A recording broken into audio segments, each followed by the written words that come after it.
Chapter 1. The first disciple of the Jie, guardian of the chaos. In a hazy expanse of void, a young man floated with his hands clasped behind his back. This was the birthplace of the great Pangu, where the primordial chaos was distinguished, giving rise to the present vast wilderness. Subsequently, the chaotic demon gods yearned for this primordial land, desiring to seize it, even to shatter it. Among them, the most notorious was, of course, the demon ancestor, Luo Ho. With the demise of the demon ancestor, a period of peace enveloped the primordial realm until 100,000 years ago, during the War of the Witches and the Demons, the celestial pillar collapsed, and a heavenly curtain was torn asunder. Despite the valiant efforts of the goddess NWA to mend the heavens, the chaotic demon gods discerned that the primordial realm was not invulnerable to destruction, prompting a surge towards it. At this moment, a young man stepped forth. 100,000 years ago, at the Biyou Palace, Ye Tian, the foremost disciple of the Jie, offered to venture into the chaos to guard the primordial realm should I fail to attain the path of sanctification. I shall never return to Biyou Palace. Ye Tian, having traversed the primordial realm after the Dragon and Phoenix War, bore a system bound to him, the 1/999 system. With each enemy slain, rewards would manifest. Empowered by this system, during the tumultuous era of the Dao ancestor and the demon ancestor, Ye Tian displayed formidable prowess, vanquishing countless chaotic demon gods. He later became the foremost disciple under the guidance of the Tongtian Odu. By the time of the War of the Witches and the Demons, Ye Tian had reached the pinnacle of quasi-saint cultivation. However, the Daoist sect had already risen, and training within the primordial realm could no longer enhance his powers.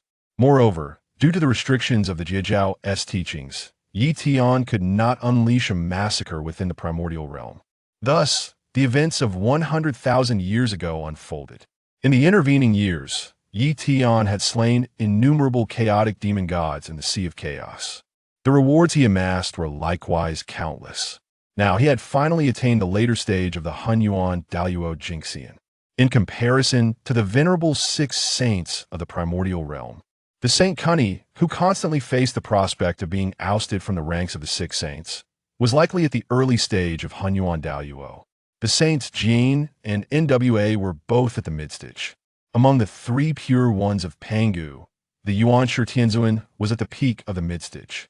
His own teacher, the Tongtian Daoju, shared the same cultivation level as Ye Tian, being at the later stage of the saint realm. Among the 6 saints, the mightiest, the Taiji Laozi, embodied the pinnacle of Hongjun Daoist. Arranged by realms, Ye Tian and his teacher, the Tongtian Odu, would stand side by side in second place. However, one must exclude the honored ancestor Hongjun. As for the Dao ancestor Hongjun, having merged with the heavenly Dao, he transcended the boundaries of the saint realm. His current cultivation should be that of the Hongjun Wujidi Daoist Jinshian, a saint above saints. Yet, Ye Tian remained unperturbed with the system at his disposal. He would inevitably reach the heights of the Dao ancestor Hongjun in due course. Moreover, without the need to merge with the Dao, he was free from the constraints of the heavenly Dao, enjoying greater liberty. At this moment, a roar reverberated through the chaotic sea, shaking its murky essence from all directions, with not a single corner left untouched. Have they finally arrived? A smile graced Ye Tian's lips as he continued to hover in the void, seemingly oblivious to the surrounding chaos. Suddenly, the murky essence of the chaotic sea began to churn violently. A horde of furious chaotic demon gods surged towards Ye Tian, darkening the once gray haze. Various principles and magical powers targeted Ye Tian directly.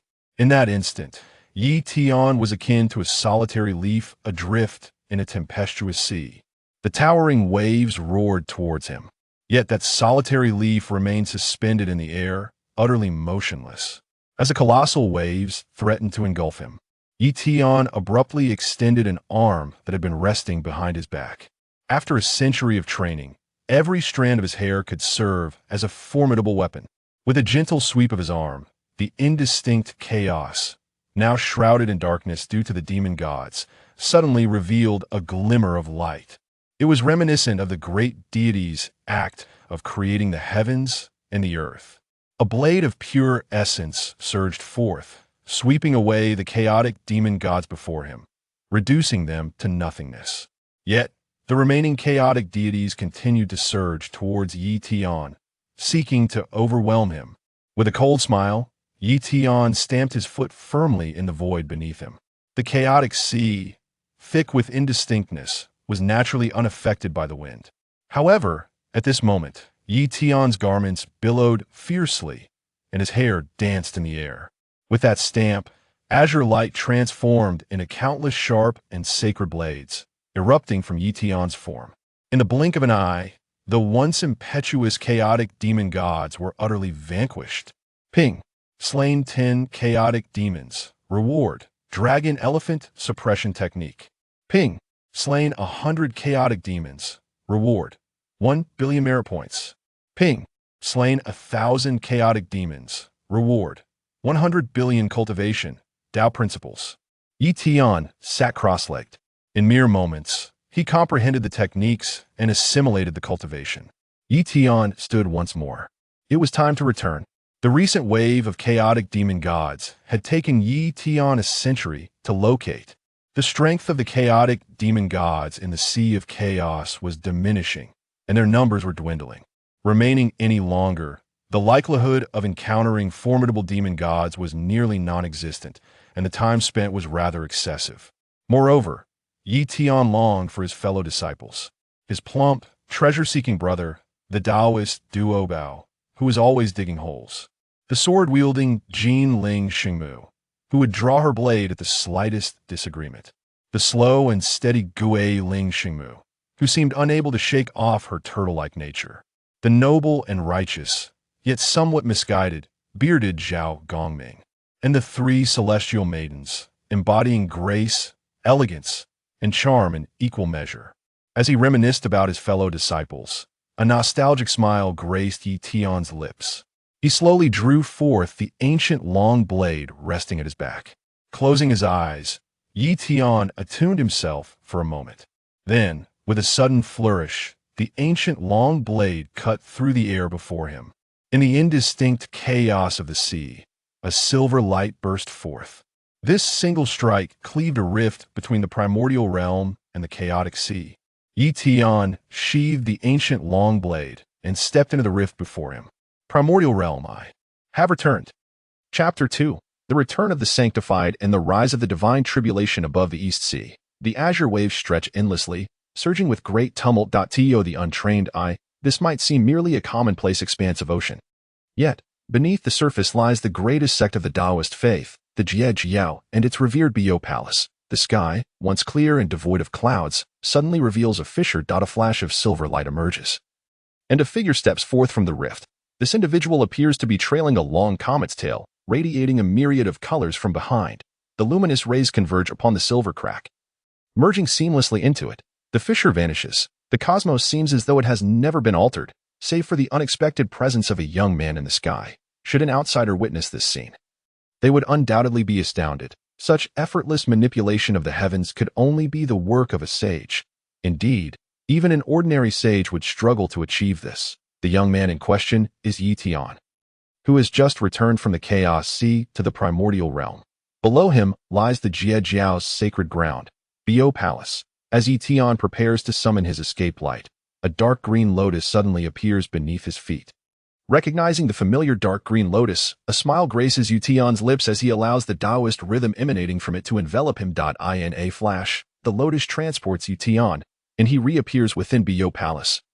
Arriving directly at the cave dwelling of the Tongtian teacher, a hearty and familiar laugh resounds. Ha! My dear disciple, I pay my respects to you, master.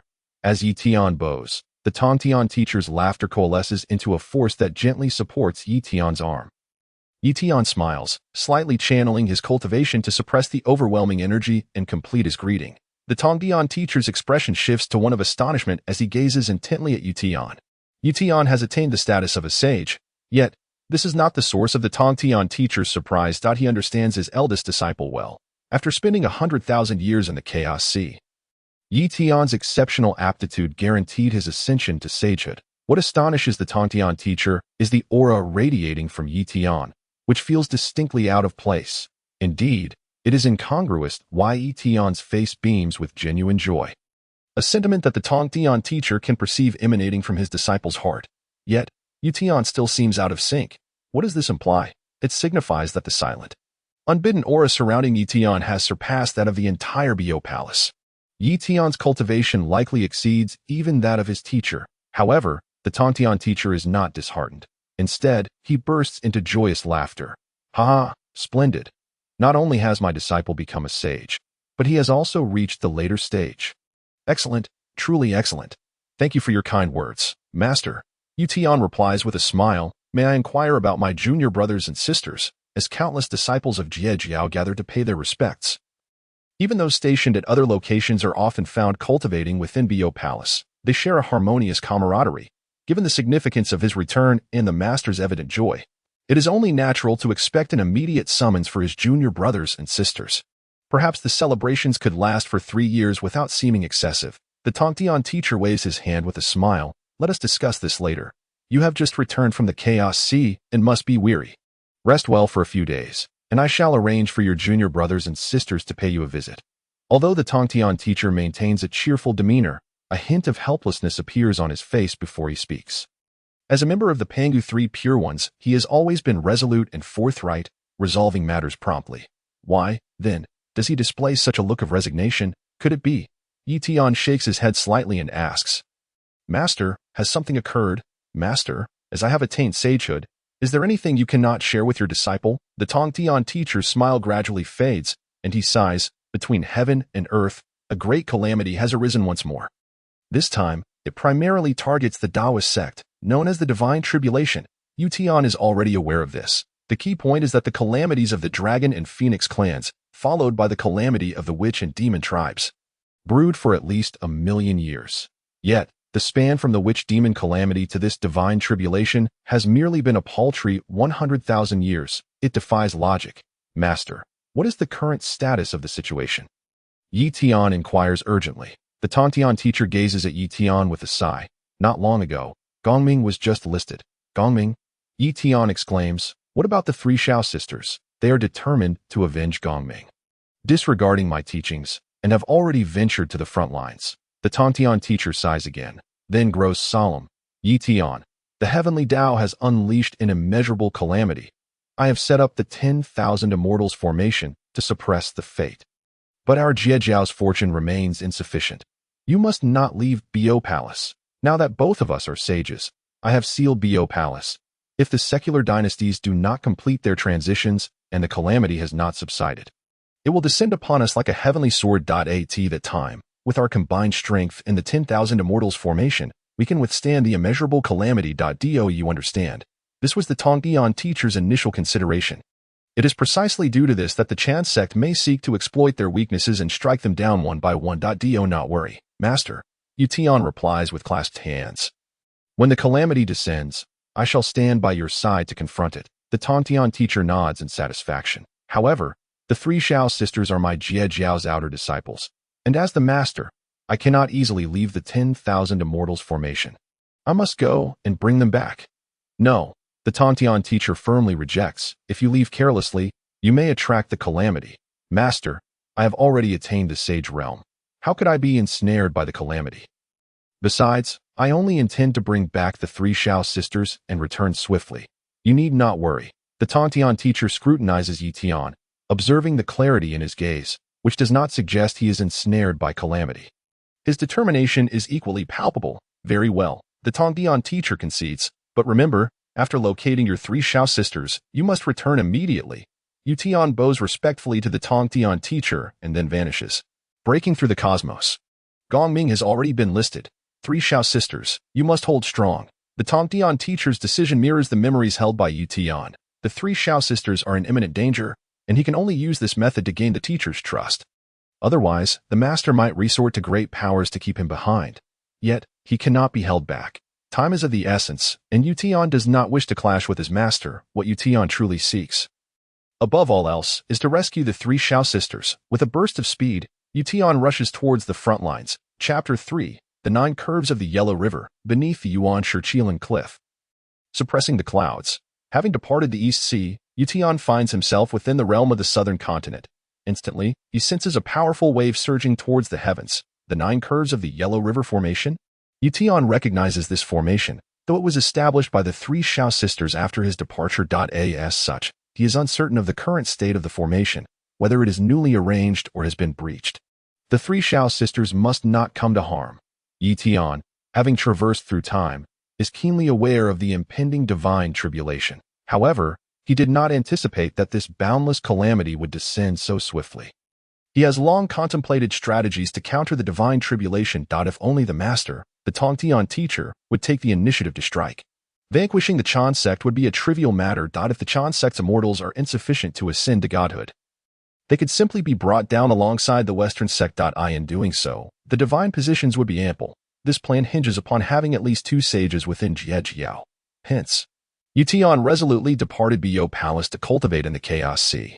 Now that he has finally attained the later stage of sagehood, he can join forces with the Tongtian teacher to resist the Yuanshi Tianzun and the 2 saints of the Western sect. Little did he expect that the divine tribulation would already be underway. Moreover, it has progressed to such an extent. As he thinks of the Three Yunxiao Sisters, memories flood back to when he first arrived at Biyou Palace, where he played the role of the elder brother, guiding the eager trio who would chatter excitedly around him. The more he contemplates, the more anxious he becomes, disregarding the strain on his vital energy as he once again channels his sage powers to hasten his escape. Meanwhile, at the front lines, when Zhong bellows, "I shall not rest until I avenge Jiangshang. I swear I shall not live in peace," the immortal Hanji and the immortal Kaiyan stand beside Wen Zhong, both glaring furiously at the disciples of the Chan sect. The Chan sect's immortals, however, wear smiles on their faces. Jiang Zia, wielding the god-subduing whip, points at Wen Zhong and proclaims, "Wen Zhong, I act on behalf of heaven to confer divinity.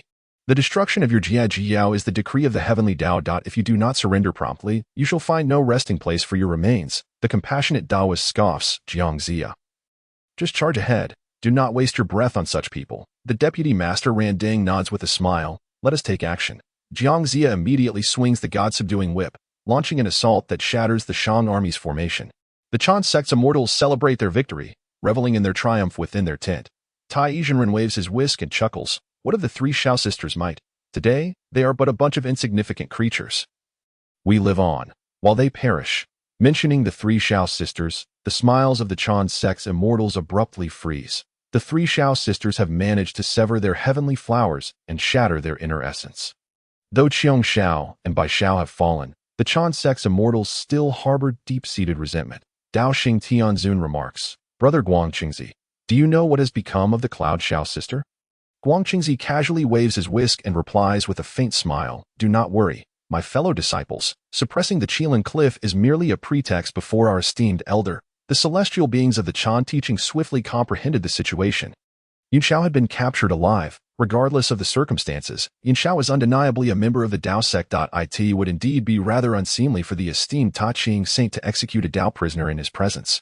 Tai Yizhenren cautiously inquired, "So, does this mean that Yunxiao will soon appear on the list?" Guangqingzi responded with a faint smile as he raised his cup of wine. "Ha ha ha ha." Tai Yizhenren burst into hearty laughter, exclaiming, "Splendid, splendid. It ought to be so, indeed." The celestial beings of the Chan teaching made no effort to conceal their words, inciting the wrath of the heavenly sovereign Zhao Jiang, who was suspended outside. Zhao Jiang bellowed in fury, "You traitors of the Chan teaching, relying on your numbers to bully the few. If you dare to harm Sister Yunxiao, my senior brother will not let you off lightly." Senior brother? The celestial beings in the tent paused momentarily before erupting into laughter once more. "Your senior brother? Ye Tian? Ha! That cowardly turtle. He was so frightened by the mere skirmish of the Wu and Yao that he vanished without a trace. With such a senior brother in the Jie teaching, if you do not perish, who will? They long for Sister Yunxiao, and soon they would be reunited with her on the Fengshan platform." Zhao Jiang trembled with rage. "You wait. Our senior brother is Wang." At that moment, a barking sound interrupted him as the Xiaotian dog lunged at Zhao Jiang.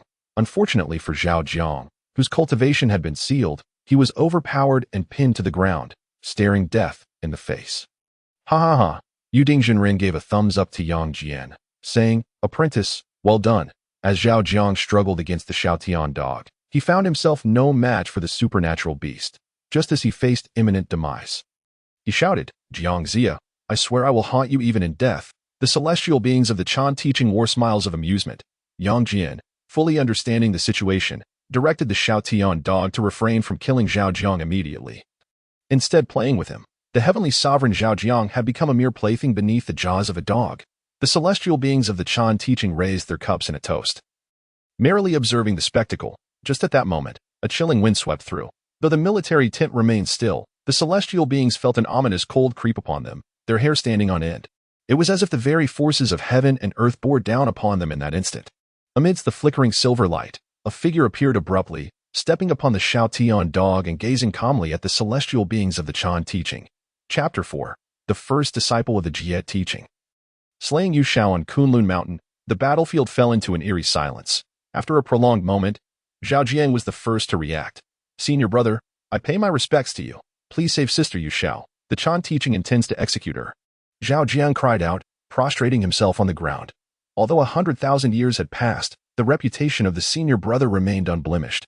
Yet, Zhao Jiang knew of his prowess during the battle between the Wu and Yao. When the primordial heavens were rent asunder, countless chaotic demons sought to invade the world. The saints mobilized to confront the chaotic beings. Only the senior brother had the merit to stand alongside the 6 saints, not only keeping pace, but also vanquishing the chaotic demons. "Senior brother, I beg you, please rescue Sister Yunxiao. Eliminate them," Zhao Jiang shouted, filled with both fury and desperation. Yang Jian, the foremost among the 3rd generation of the Chan teaching, fixed his gaze firmly upon Ye Tian. Suddenly, with a ferocious roar, he activated his 8-9 profound art and charged at Ye Tian. "You rodent, release the Ye Tian dog." With his 3 eyes wide open, his form and spear pierced through the void, arriving before Ye Tian in an instant. "Surround him," Guangqingzi commanded, as the 12 golden immortals of the Chan teaching, ever reliant on their numbers, surged towards Ye Tian. Ye Tian regarded the celestial beings with calm detachment. Had he truly arrived too late, the 9 curves yellow river formation had been breached, and Yunxiao had been taken by the saints. With a flicker of thought, Ye Tian summoned the power of the saints, and the Ye Tian dog beneath him instantly transformed into a mist of blood, exploding towards the celestial beings of the Chan teaching as the blood splattered upon them. The celestial beings finally grasped the gravity of the situation. The Dao rhythm of the saints. Impossible. How can this be? Yang Jian stood frozen, drenched in the blood and flesh of the Ye Tian dog, the 8-9 profound art still coursing through him. Yet he found himself rooted in place, a frigid dread enveloping him. He had lost the strength to act, as well as the fortune to take action. Ye Tian raised his gaze, calmly locking eyes with Yang Jian. Yang Jian trembled violently, his teeth chattering as his spear clattered to the ground. Collapsing in exhaustion and clutching his head, he lamented, "Do not kill me. You cannot kill me. I am the nephew of His Majesty." "Retreat," Guangqingzi shouted, unleashing the Fan Tian seal towards Ye Tian, prompting the 12 golden immortals to retreat in unison. Yang Jian was entirely disregarded by the 12 golden immortals. To attempt a rescue under the auspices of a saint was a fool's errand. They sought only to preserve their own lives. If the Fan Tian seal could merely delay for a moment, that would suffice. The Fan Tian seal transformed into a colossal pillar of the unyielding mountain, even commanding the surrounding forces of heaven. The battlefield was plunged into darkness as the immense pillar descended upon Ye Tian. "Senior brother," Zhao Jiang shouted urgently. "Senior brother, retreat." Yet Ye Tian did not withdraw. He merely drew forth the long knife from his back and cleaved forward. The silver light cleaved through the void, enveloping Zhao Jiang as they fled towards Kunlun Mountain.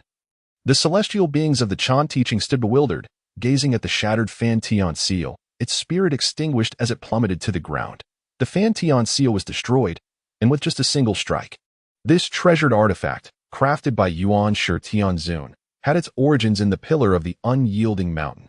After the battle between the Wu and Yao, Yuanshi Tianzun had forged the Fan Tian seal from a fragment of the heavenly pillar. Dubbed Fan Tian, it was indeed capable of turning the heavens upside down. Among the treasures possessed by the Chan teaching, the Fan Tian seal ranked first in both offense and defense, a treasure capable of upholding the primordial world. Yet it had been cleaved asunder by an unremarkable long knife. The celestial beings of the Chan teaching shuddered in fear. Had that strike been aimed at them instead of the Fan Tian seal? Just the thought of such a possibility rendered the celestial beings, who had just exerted themselves to flee, utterly powerless. The chill of dread washed over the golden immortals of the Chan teaching. The strike had long since vanished, completely erased without a trace. Yet in the hearts of the golden immortals, the brilliance of that strike would remain forever unshakable. A seemingly inconsequential blow, yet precisely because of its ordinariness, it became extraordinary. That unremarkable blow surpassed the staff of the Ta Ching saint and even surpassed the jade talisman of their own master. The golden immortals of the Chan teaching, one by one, collapsed to the ground like Hongjun. This is bad. He has headed to the Biyou Palace. The compassionate Daoist was the first to react, calling out loudly. The celestial beings all fixed their gaze on the direction of the silver light. Their eyes at that very moment, a silvery light descended from the heavens. A voice, calm yet chilling, echoed. I had intended to allow you to make your final words, since that is no longer necessary. We shall proceed otherwise. Who dares to play tricks in this sacred domain of the sages? Step forward. Yunxiao bellowed. The radiance coalesced, revealing Ye Tian before him. Ye Tian, Yunxiao gasped, suddenly casting the decree of the sages and shouting, Master, save me. He could not perceive the level of cultivation Ye Tian possessed. It was as if he were a specter. Yunxiao's essence was that of merit transformed into golden clouds, making him the only fortunate golden immortal within the teachings of the Jie Sect. This fortune manifested in two aspects. First, he bore no karmic retribution for slaying. He was the architect of trouble, never its victim. Second, when peril approached, the heavenly way would grant him forewarning. However, this time, fortune failed to manifest, and the heavenly way offered no such warning. The opponent was none other than Ye Tian, the eldest disciple of the, and his presence here was undoubtedly one of hostility. In such circumstances, the absence of a warning from the heavenly way only indicated that Ye Tian's cultivation was, at the very least, that of a sage, capable of severing karmic ties and transcending the heavenly way. Hence, Yunxiao instinctively chose to seek help. This was the sacred domain of the sages. With a mere thought, his master would arrive, and Ye Tian would surely meet his demise. Even if Ye Tian were a sage, his master was an established sage, second only to Pangu and the three pure ones. Could Ye Tian possibly stand against him? Ye Tian swung his blade, and the silver light surged like a torrent. The decree of the sages shattered instantaneously. At that moment, the primordial heavenly sovereign stepped into the void, each step blossoming with lotus flowers, shielding Yunxiao behind him. Simultaneously, the vast Chilin cliff collapsed with a thunderous roar. The entire Kunlun mountain reverberated with a cacophony. The Kunlun range, home to countless Daoist cultivators, saw them emerge from their caves, gazing towards the direction of Kunlun Mountain. There lay the domain of the Jade Clear Sage, the primordial heavenly sovereign. If the mountains were to crumble, they would not believe it even under duress. Yet, who would dare to act within the realm of the Jade Clear Sage, causing such colossal upheaval? The primordial heavenly sovereign, having wielded the power of the heavenly way, was momentarily stunned. The Chilin cliff had collapsed. How had it fallen? When had the attack occurred? Why had he not perceived it? The Biyou Palace was his domain. Within his domain, he was the absolute sovereign. Yet, he still could not discern how Ye Tian had acted. All he witnessed was Ye Tian effortlessly shattering the decree of the sages, followed by the collapse of the Chilin cliff. The Chilin cliff was the very place where the great Pangu had suppressed the chaotic deities. At the summit of the Chilin cliff lay the Three Friends courtyard. The three pure ones had cultivated there for millions of years, never venturing forth, solely to exhaust the chaos beneath the Chilin cliff. Those chaotic deities, whom even the great Pangu could not entirely eradicate after the creation of the heavens, were only suppressed, allowing the three pure ones to fulfill his legacy and continue to wear down the chaotic beings.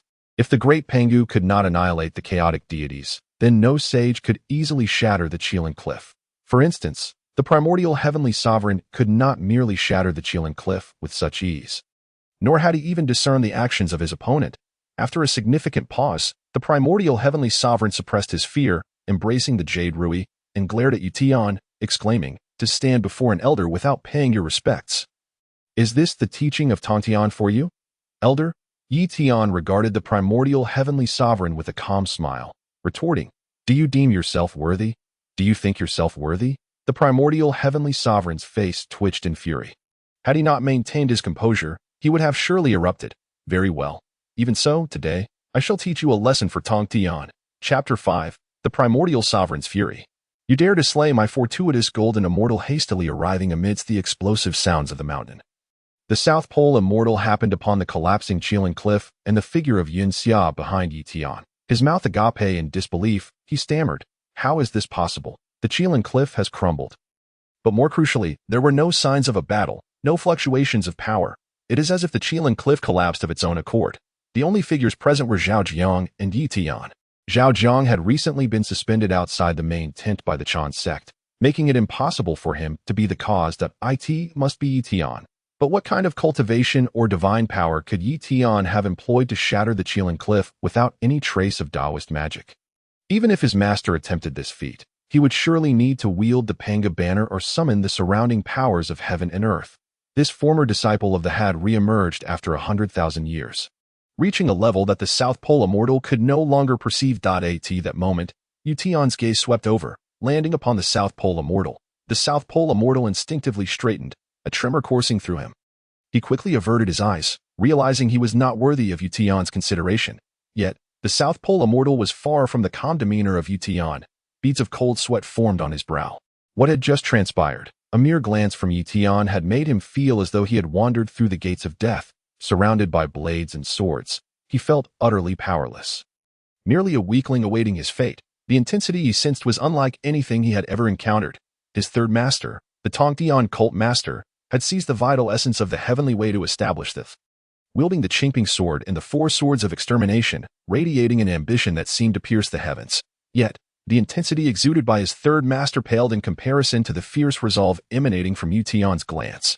The Tongdian cult master merely brandished his sword and shouted slogans, while Ye Tian wielded a mountain, crushing the very fabric of the heavenly way with his audacity.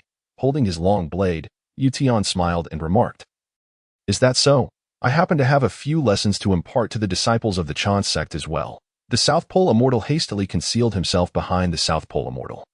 Gathering enough courage to shout at Ye Tian, "You are but a junior. How dare you speak so arrogantly?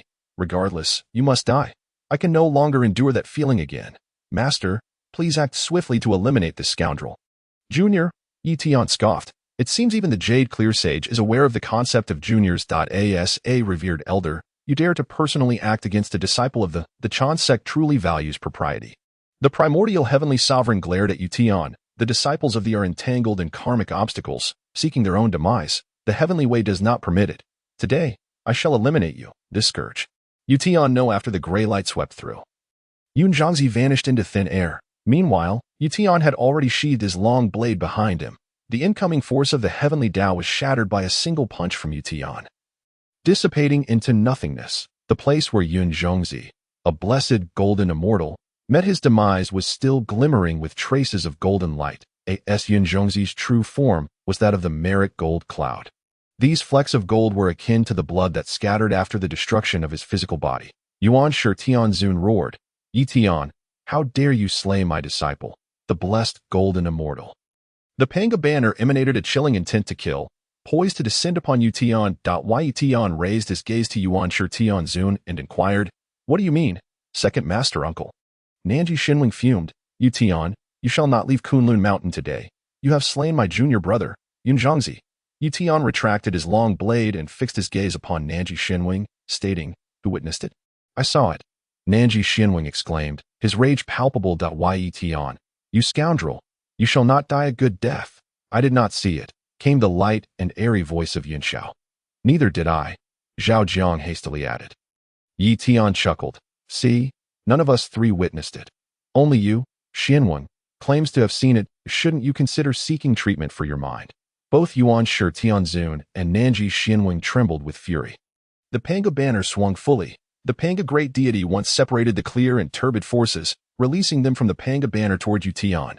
Yuanshi Tianzun realized the formidable nature of Ye Tian and felt a surge of fear, which only fueled his desire to eliminate him. The Pangu banner, born from the Pangu axe, was the foremost weapon of slaughter in the primordial world, even surpassing the sword array of slaying immortals. Only by wielding the Pangu banner could there be a chance of victory. Yuanshi Tianzun had possessed the Pangu banner for countless years without ever using it, but today he unleashed its full power. Ye Tian must die. In the Kunlun Mountains, the West Queen Mother and the true man of deliverance leapt forth, gazing towards the direction of the Biyou Palace. They had been speculating about the recent disturbances emanating from the palace. Now, with Yuanshi Tianzun employing the Pangu banner, was the Biyou Palace under attack by a saint Who dared strike against Yuanshi Tianzun in the Yushu Palace? Moreover, why resort to the Pangu banner? This ultimate weapon of slaughter. Who was this intruder, forcing Yuanshi Tianzun to wield such power? In the Western teachings, at Mount Shumi, the two saints, Jie and Zundi, simultaneously opened their eyes, turning their gaze toward Kunlun Mountain. The recent disturbance in the heavenly Dao and the activation of the Pangu banner prompted an exchange of glances between them, and they soared toward the Yushu Palace. They were allies of Yuanshi Tianzun. And with the palace under threat, their assistance was imperative. This was not for the sake of the Jie Sect, but for the Western teachings. Only by eliminating the immense threat of the Jie Sect could they hope for their own revival. In Chuandu City, the Taiching Saint opened his aged eyes. The Taiching Saint, born of the innate and aged by the world, remained seated as his form floated down onto the back of the Azure Ox. The Azure Ox bellowed, and the Taiching Saint waved his dust, sending the Taiji diagram directly toward Kunlun Mountain. The picturesque Kunlun Mountain felt the force of the Pangu banner as it severed the air. This was the sensation all distant powers perceived at that moment. The force that divided the clear from the turbid finally descended upon Ye Tian's head. Chapter 6. You dare kill my Jie Sect disciple and still wish to live? Ye Tian, prepare to meet your end. Yuanshi Tianzun's roar echoed across Kunlun. The powerful beings of Kunlun Mountain were once again stirred. Who could have committed such an act to provoke the typically courteous Yuanshi Tianzun into such a furious outcry? Yet, with Yuanshi Tianzun wielding the Pangu banner, whoever it was would undoubtedly face death. The West Queen Mother, residing elsewhere in Kunlun Mountain, shook her head with a smile, preparing to leave. Suddenly, she felt a tremor within her body. Sensing a chilling power from thousands of miles away, the West Queen Mother quickly turned, channeling her cultivation to gaze at the front of the Pangu banner. She beheld Ye Tian gripping the ancient long knife with both hands. Facing the power of the Pangu banner without an ounce of fear, even harboring an expression of anticipation, the force of the clear and turbid was about to strike Ye Tian's head. His long knife sliced through the air. Compared to the ripples brought forth by the Pangu banner, Ye Tian's strike was as unadorned as the ancient long knife in his grasp, devoid of flourish. Almost silent.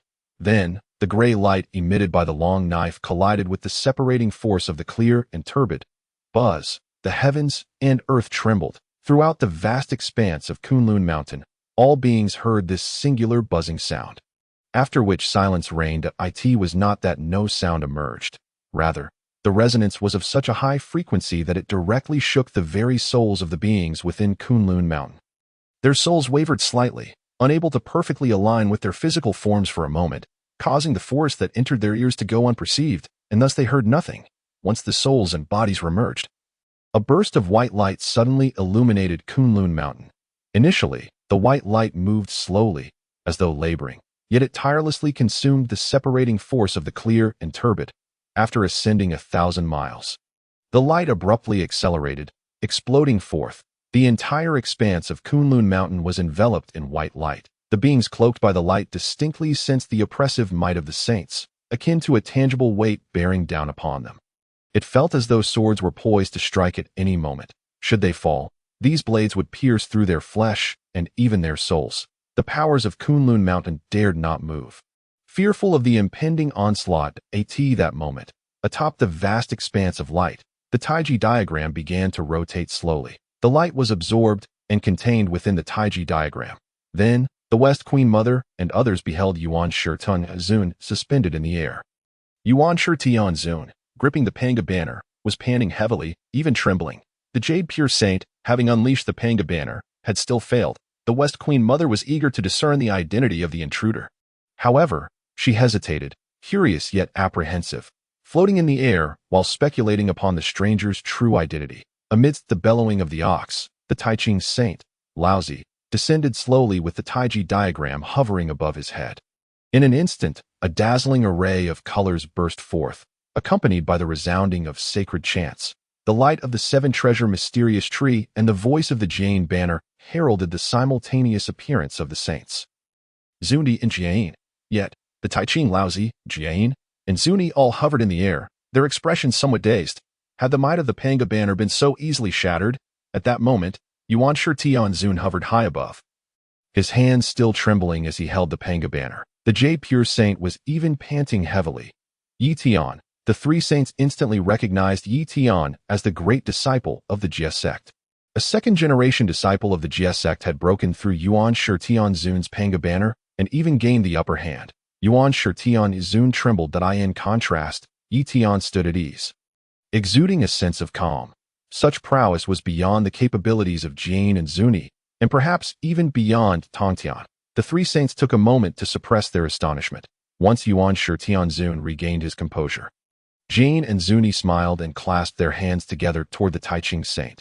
Taiching Shixiang, though astonished, with the atmosphere of Kunlun Mountain is shifting dramatically and all eyes upon them. How could these esteemed saints display any signs of trepidation? Laozi likewise composed himself, nodding slightly at the two saints from the Western teachings, mounting the azure ox to approach Ye Tian. Yunxiao quickly hid behind Ye Tian, clutching his garments. She was captured by Laozi, she exclaimed, feeling a bit of an emotional reaction. Ye Tian turned, smiling as he reassured her. Do not worry, junior sister. With your senior brother here, nothing will happen. Ye Tian, why did you slay Yunzhongzi? Laozi inquired slowly, though his tone hinted at an impending threat of violence. A single misstep in Ye Tian's response could provoke Laozi to strike. The other powerful beings observed, interpreting this as Laozi's wrath. Yet only Laozi understood that this was merely a facade of strength. He had to prepare for an offensive. If Ye Tian struck first, he feared he would not be a match. I did not, Ye Tian replied directly. Who witnessed it? The Zuni saint barked. You insolent brat. Do you dare to deny it? Do you not know that we, the saints of the heavenly Dao, can trace the past? Laozi extended a finger, and the Taiji diagram descended in luminescence, revealing the very scene of Ye Tian slaying Yunzhongzi. Ye Tian, will you still deny it? Laozi asked coldly. I came to seek vengeance for my Jie Sect disciple. What is wrong with that? Ye Tian responded defiantly. The boundless calamity of slaughter should belong to the secular dynasties. How dare you come to Kunlun Mountain for revenge? What place do you leave for the matters of the Jade Pure? Taiching Shixiang, do not waste words with this brat. Let us strike together and eliminate him. Zuni commanded. Agreed. Ye Tian nodded. I would appreciate it if the Taiching saint would trace back further. You would understand why I slayed Yunzhongzi. However, the Taiji diagram had already vanished. Laozi calmly stated. As long as Yunxiao exists and Yunzhongzi has perished, you shall bear the consequences of this causality. The four saints encircled Ye Tian, each channeling their own Dao rhythm and gathering the power of the heavenly Dao. Ye Tian erupted into laughter. So this is the logic of the saints. Splendid. I shall bear this causality, and today, it shall be a fight to the death. Zunti, you shall be the first, with a sweep of his ancient long knife. He aimed directly at the Zuni saint. The Zuni saint brandished the seven-treasure mysterious tree, shouting in fury, arrogant child, you overestimate your abilities. The Arhat held a straightforward thought. He merely needed to withstand a single strike. Just one blow would suffice. At that moment, others would intervene, and the four saints would annihilate Ye Tian. The credit for this deed would still rest upon his shoulders, even if Ye Tian were formidable. Could he, as a saint of the heavenly Dao, not endure a single strike from Ye Tian? Moreover, he would be the one to strike first. Ye Tian would be caught off guard, and in his haste to respond, he might even find himself at a disadvantage. Thus, at this moment, the Arhat Junti brimmed with confidence. The Arhat Jane, the Primordial Tianzuan, and the Laozi of Taiching each activated their respective treasures, the Jane banner, the Pangu flag, and the Taiji diagram, casting various beams of light towards Ye Tian. The power of the heavenly Dao converged at a single point upon Kunlun Mountain. In the vast wilderness, all powerful beings were stirred by this anomalous force of the heavenly Dao. Soaring into the heavens, cultivating their abilities, or gazing at the mountains and rivers, or attempting to divine the situation. Chapter 7. A blade shatters the seven treasures. A laugh stuns the four saints. The seven treasures' marvelous tree radiated a kaleidoscope of colors. The power of the heavenly Dao was summoned by the saints, the chi refiners of the Kunlun Mountain, sensed the overwhelming pressure emanating from the saints. The multicolored light rising from Kunlun Mountain instilled trepidation in the hearts of the mighty nearby. At that moment, the glow of an ancient long knife flickered. An aura of peace and harmony, yet unmatched, surged forth. A simple slash, the seven treasures' marvelous tree, exuding infinite brilliance, was overshadowed by the light emitted from Ye Tian's long knife, which was nearly imperceptible amidst the colorful radiance. Invisible, yet the power within could still be sensed. Cold sweat beaded on the forehead of the Arhat Junti. At that moment, he seemed akin to a child, desperately flaunting his ostentatious gestures. Meanwhile, the opponent showed no interest in these antics, merely bearing down like a great mountain, rumbling as it descended. Regardless of how splendid the movements, The falling mountain demanded a confrontation of strength. Crack.in a crisp sound. The Arhut Juani watched helplessly as the knife light descended, cleaving 2 branches from the 7 treasures' marvelous tree. Brother, save me. The Arhut Juani cried out to the heavens. What? At that instant, all the powerful beings of Kunlun Mountain heard the Arhut Juani's plea. The Arhut, a saint of the heavenly Dao, had just summoned the power of the heavenly Dao spanning tens of thousands of miles to display his might. Now his cry for help resonated over thousands of miles. This was not merely a local phenomenon. The tremors of the heavenly Dao reverberated, and all great Luo golden immortals, and above, able to divine the heavenly secrets, heard the saints call for aid. A saint is seeking help, especially those closer, like the Queen Mother of the West, were left in stunned silence, their eyes nearly popping out. This was merely the beginning. What had become of the heavenly Dao power summoned by the Arhut Juani? What of his own cultivation as a saint? What use had they served, to summon so much power merely to cry for help? This saint was truly unworthy of his title. Ha ha ha. A million miles away, a powerful being emerged from the earth, clutching a tome, laughing heartily. Western teaching saint, you too have your day, my friend Ye Tian, slay the Arhut Juani. This powerful being was none other than Jin Yuanzi, the master of the Earth Book. Jin Yuanzi, a close friend of Hongjun Laozu, had once allowed the Arhuts to take his seat, and rather than repaying this karmic debt, they had conspired with Emperor Jun and Dong Huang Tai to slay Hongjun Laozu. Jin Yuanzi had never felt such unrestrained joy.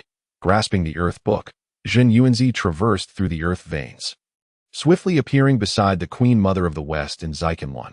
Upon divining the heavenly secrets and learning that the Arhut Juani had just called for help after striking, the smile vanished from Jin Yuanzi's face. Replaced by shock, licking his somewhat parched lips, he murmured, "Are you saying that the surrounding power of the heavenly Dao has proven ineffective?" The Queen Mother of the West cast a cold glance at Jin Yuanzi. Can you not see whether it has been effective? Jin Yuanzi could indeed discern this fact. However, when had Ye Tian become so powerful, this disciple of the was not renowned among the saints. Yet Jin Yuanzi was familiar with him. They had encountered each other in the past, at a time when Ye Tian's cultivation was comparable to Jin Yuanzi's, having held the Earth Book for countless ages. He had only recently reached the pinnacle of the great Luo Golden Immortal, never even touching the threshold of becoming a saint. Yet now, Ye Tian could genuinely possess the strength to slay the Arhut Juani before the 4 saints. Brother, save me. The cry of the Arhut Juani echoed, amplified by the power of the heavenly Dao, reverberating throughout the wilderness. The Arhut Jane, clutching the Jane banner, bellowed in fury, "You insolent child, daring to strike at a saint. Seeking death." Buzz. The Jane banner emitted a resonant hum. The summoned power of the heavenly Dao instantly expanded to 1,000,000 miles. The 1,000,000 miles of heavenly Dao power stirred the mountains and rivers, all trembling in response. The earth veins quivered, and the Earth Book in Jin Yuanzi's hand grew hot to the touch. Can my friend Ye Tian withstand this blow? Jin Yuanzi voiced his concern. At that moment, a booming laughter erupted. The laughter, the Laozi of Tai Ching and the primordial Tianzuan immediately displayed expressions of rage. How could they dare to laugh in the face of such an alliance of saints? If this were to spread, where would their dignity as saints of the heavenly Dao be placed? Yet, in an instant, the faces of the Laozi and the primordial Tianzuan shifted dramatically. The laughter stirred up a fierce wind. The violent waves of energy surged forth, suppressing the sound emanating from the Jane banner. It should be noted that this was the voice produced by the Jane banner, wielding 1,000,000 miles of heavenly Dao power. The Jane banner, when it spun and emitted sound, could ensnare the hearts of men. The Western teaching's disciples relied on the Jane banner to bewitch others into joining their sect. Yet, Ye Tian not only remained unaffected by the Jane banner's influence, but was also capable of suppressing its sound. Did this not imply that Ye Tian's laughter could easily overshadow 1,000,000 miles of heavenly Dao power? The expressions of the Laozi and the primordial Tianzuan shifted from anger to caution, even fear. The Arhut Juani naturally sensed the might contained within Ye Tian's laughter. Brother S. Jane banner is shattered.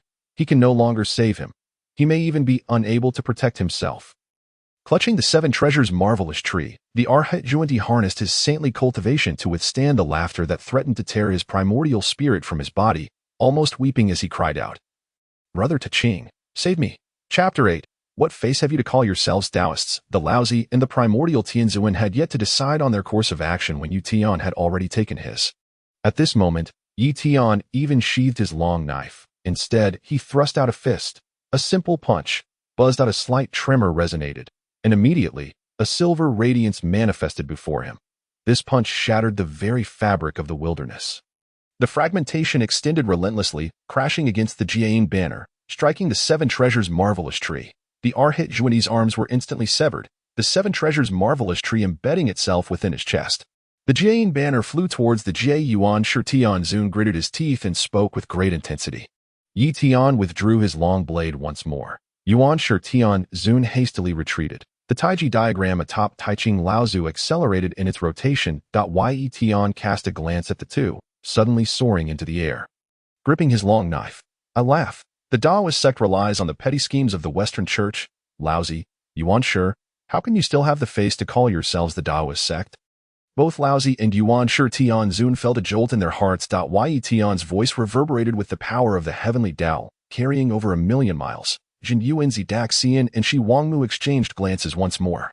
Both equally shaken. Indeed, this immeasurable slaughter calamity is a battle for the sealing of gods by the Eastern Daoist sect. Precisely because of this, the Western Church does not partake in the calamity. But why is it that the first to leap forth and strike at Ye Tian is a saint of the Western Church? It would be one thing if the Western Church's saints merely intervened. The crux of the matter is, regardless of what Ye Tian has done, he is a senior disciple of the Jie Jiao and a matter internal to the Daoist sect. Why should the saints of the Western Church involve themselves in the internal affairs of the Daoist sect? Moreover, they are the first to intervene. Eager to annihilate Ye Tian, do such figures as Laozi and Yuanshi Tian Zun truly qualify to lead the Daoist sect? What right do they have to participate in the sealing of gods for the Eastern Daoist sect? Ye Tian's words resounded directly across the battlefield. Those who had been invited by Jiang Zia from the 3 mountains and 5 peaks were now filled with the same doubts. The Yuqing saint truly allied with the Western Church. But why would he do so? Laozi and Yuanshi Tian Zun trembled with rage. Having finally halted their retreating light, the aggrieved and furious figures of Jane and Junti were even more incensed. The two let out a chilling roar, once again urging their escape light toward Kunlun Mountain. Indeed, the two were no match for Ye Tian, but with the addition of Taiching Laozi and Yuanshi Tian Zun, would they not still pose a threat to Ye Tian? Today, they had lost all face before the myriad beings of the Honghuang. If they did not slay Ye Tian, where would the dignity of the two saints of the Western Church lie? How could the Western Church prosper henceforth? Jian and Junti, wielding the power of the heavenly Dao, arrived with a thunderous call. Taiching Shixiang, Yuanshi Shixiang, let us strike together and eliminate him. The furious voices of the saints reverberated through the air. At this moment, all formidable beings turned their gazes toward Kunlun Mountain. Indeed, countless powerful figures were hastily flying toward Kunlun Mountain. Jin Yuanzi Daxian and Shi Wangmu, among others, fixed their eyes on Laozi and Yuanshi Tian Zun, awaiting their decision. Chapter 9. Is it your conscience that allows the human race to accompany you to the grave? Laozi and Yuanshi Tian Zun seethed with fury. The arrival of Jian and Junti had confirmed Ye Tian's claims. Therefore, it was time to take decisive action. If they did not slay Ye Tian today, how could they hold their heads high in the future? The Taiji diagram spun slowly as Laozi advanced. Yuanshi Tian Zun, Jian, and Junti hurriedly followed behind. The 4 saints radiated their own pressures. Laozi fixed his gaze upon Ye Tian, declaring, to rebel against authority and slander the saints. Ye Tian, if you forfeit your cultivation and submit to my suppression, you may still have a sliver of hope. Otherwise, do not blame me for my ruthlessness. The words of the Taiching saint were slow, yet the speed of the rotation of the Taiji diagram continued to escalate. Growing larger and more rapid, the enormous yin-yang fish, slowly rotating in the air, devoured all powers. The closest to it, Shi Wangmu and Jun Yuanzi Daxian, felt it most acutely. They could not even suppress their own powers, as their own Dao arts surged uncontrollably toward the Taiji diagram, not to mention that the saints of the heavenly Dao could already wield the power of the heavenly Dao. The vast Kunlun Mountains transformed into a black and white world. The hues of black and white were the colors of the yin-yang fish. All light, all power, was absorbed by the spinning Taiji diagram. Juani's saint laughed with delight, saying imperiously, Taiching Shixiang, why waste words with this brat? Let us strike directly and eliminate him. The gazes of powerful beings converged here, their brows slightly furrowed. Was the most powerful Taiching saint, beneath the Dao ancestor, truly going to ally with the saints of the Western Church to exterminate a second-generation disciple of the Jie Jiao? Ye Tian simply gazed calmly at the Tai Ching saint, cupping his fists toward Laozi. Master Uncle. Laozi nodded slowly. Good. Ye Tian's tone shifted. Since my friend is allied with the Western Church, I shall not hold back this time. Ye Tian tightened his grip on the ancient long knife, calmly observing the four saints. Yuanshi Tianzun glared at Ye Tian in fury, shouting, as a disciple of the Jie Jiao, any sin against the heavenly Dao must be purged, regardless of who we ally with. We hold our heads high and are guiltless. Shi Xiang, let us act. Guiltless. Ha ha ha. Ye Tian, gripping the great knife, laughed once more, as if he had heard the most ridiculous joke. Laughing maniacally, Laozi calmly regarded Ye Tian. Why do you laugh, my friend? Ye Tian replied. So, the Tai Ching saint also believes in his own guiltlessness, acting in accordance with the heavens. One naturally is guiltless. What a fine notion of guiltlessness. Ye Tian suddenly soared into the sky, pointing his long knife directly at Laozi. Laozi, you, as the leader of the human teaching, enjoy the offerings of humanity, yet you would have the immortals seal the gods and drag the human race to accompany your selfish desires to the grave. Is this your idea of guiltlessness? In the depths of the cave of fire clouds, a pitch-black mountain trembled suddenly. My friend. A figure meditating not far from the mountain stood up hurriedly, gazing at it. The charred mountain emitted a voice. Fushi, are you still here? The Saint Emperor Fushi chuckled. My friend, you have devoted yourself entirely for our human race, and though your Dao body is at risk, I am merely cultivating here. You need not concern yourself. The mountain sighed. Sealing the gods. The war to seal the gods. Fushi inquired, perplexed. What do you mean, my friend? Inside, the figure of Swearin sighed bitterly. In the battle against the shamans, our human race became mere materials for crafting the slaying shaman sword. Now, in the war to seal the gods, our human race is but a small footnote in the process of the immeasurable slaughter calamity. Do you not think our human race lives in a suffocating manner? The Saint Emperor Fushi was momentarily taken aback, unsure of what to say. The protection of the Daoist sect exists because of our human race today. However, it was our human race's own striving for self-improvement that earned the protection of the Daoist sect, Swearin stated. What do you mean, my friend? The Saint Emperor Fushi inquired. From this day forth, our human race shall no longer be anyone's footnote. The charred mountain's voice resonated, even stirring with excitement. The Saint Emperor Fushi bowed to the mountain, then approached the cave of fire clouds, gathering the 3 sovereigns and 5 emperors to formally present the treasure of the human race. Gathering the supreme fortune of the human race, the Konggong seal floated in the air.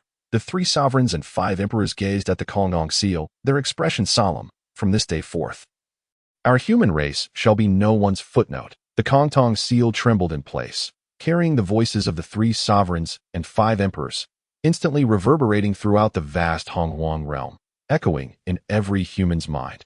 The consciousness of the human race awakened en masse, shouting toward the heavens, from this day forth, we, the human race, shall no longer be anyone's footnote. Within the cave of fire clouds, Swearin once again fell into slumber. And in the final moments of his sleep, he smiled and said, Ye Tian, my friend, everything now rests upon you. In the skies above Kunlun Mountain, the rotation of the Taiji diagram suddenly faltered. In an instant, even Yuanshi Tianzun did not notice this change. Yet, Laozi sensed it with utmost clarity. The Taiji diagram was his tool for suppressing the fortune of the human teaching. Now, the fortune of the human teaching was swiftly dissipating. After a moment of contemplation, Laozi understood what had transpired. All of this began with a single word from Ye Tian. He must eliminate Ye Tian. As for the 3 sovereigns and 5 emperors in the cave of fire clouds and the temporarily uncontrollable human race, he would suppress them after slaying Ye Tian. Ye Tian was indeed a formidable saint. But as the strongest among the 6 saints, how could he fear a single Ye Tian? The golden Linglong treasure pagoda hovered above him for protection, while the Li Di Yin Guang banner, wind and fire mat, and Xian Kuan diagram floated around him. Laozi calmly regarded Ye Tian. Child, do you still refuse to awaken from your delusion? Chapter 10. The Battle Wagering Fortune. The arrival of the 10,000 zhang golden body, the Li Di Yin Guang banner, disordered the 5 elements. The Qian Kuan diagram summoned the power of the universe. The Taiji diagram spun, absorbing all powers. Additionally, the Linglong treasure pagoda provided protection on Kunlun Mountain. The winds and clouds surged, and the 5 elements shifted. The gazes of the formidable beings could no longer penetrate the depths of Kunlun Mountain.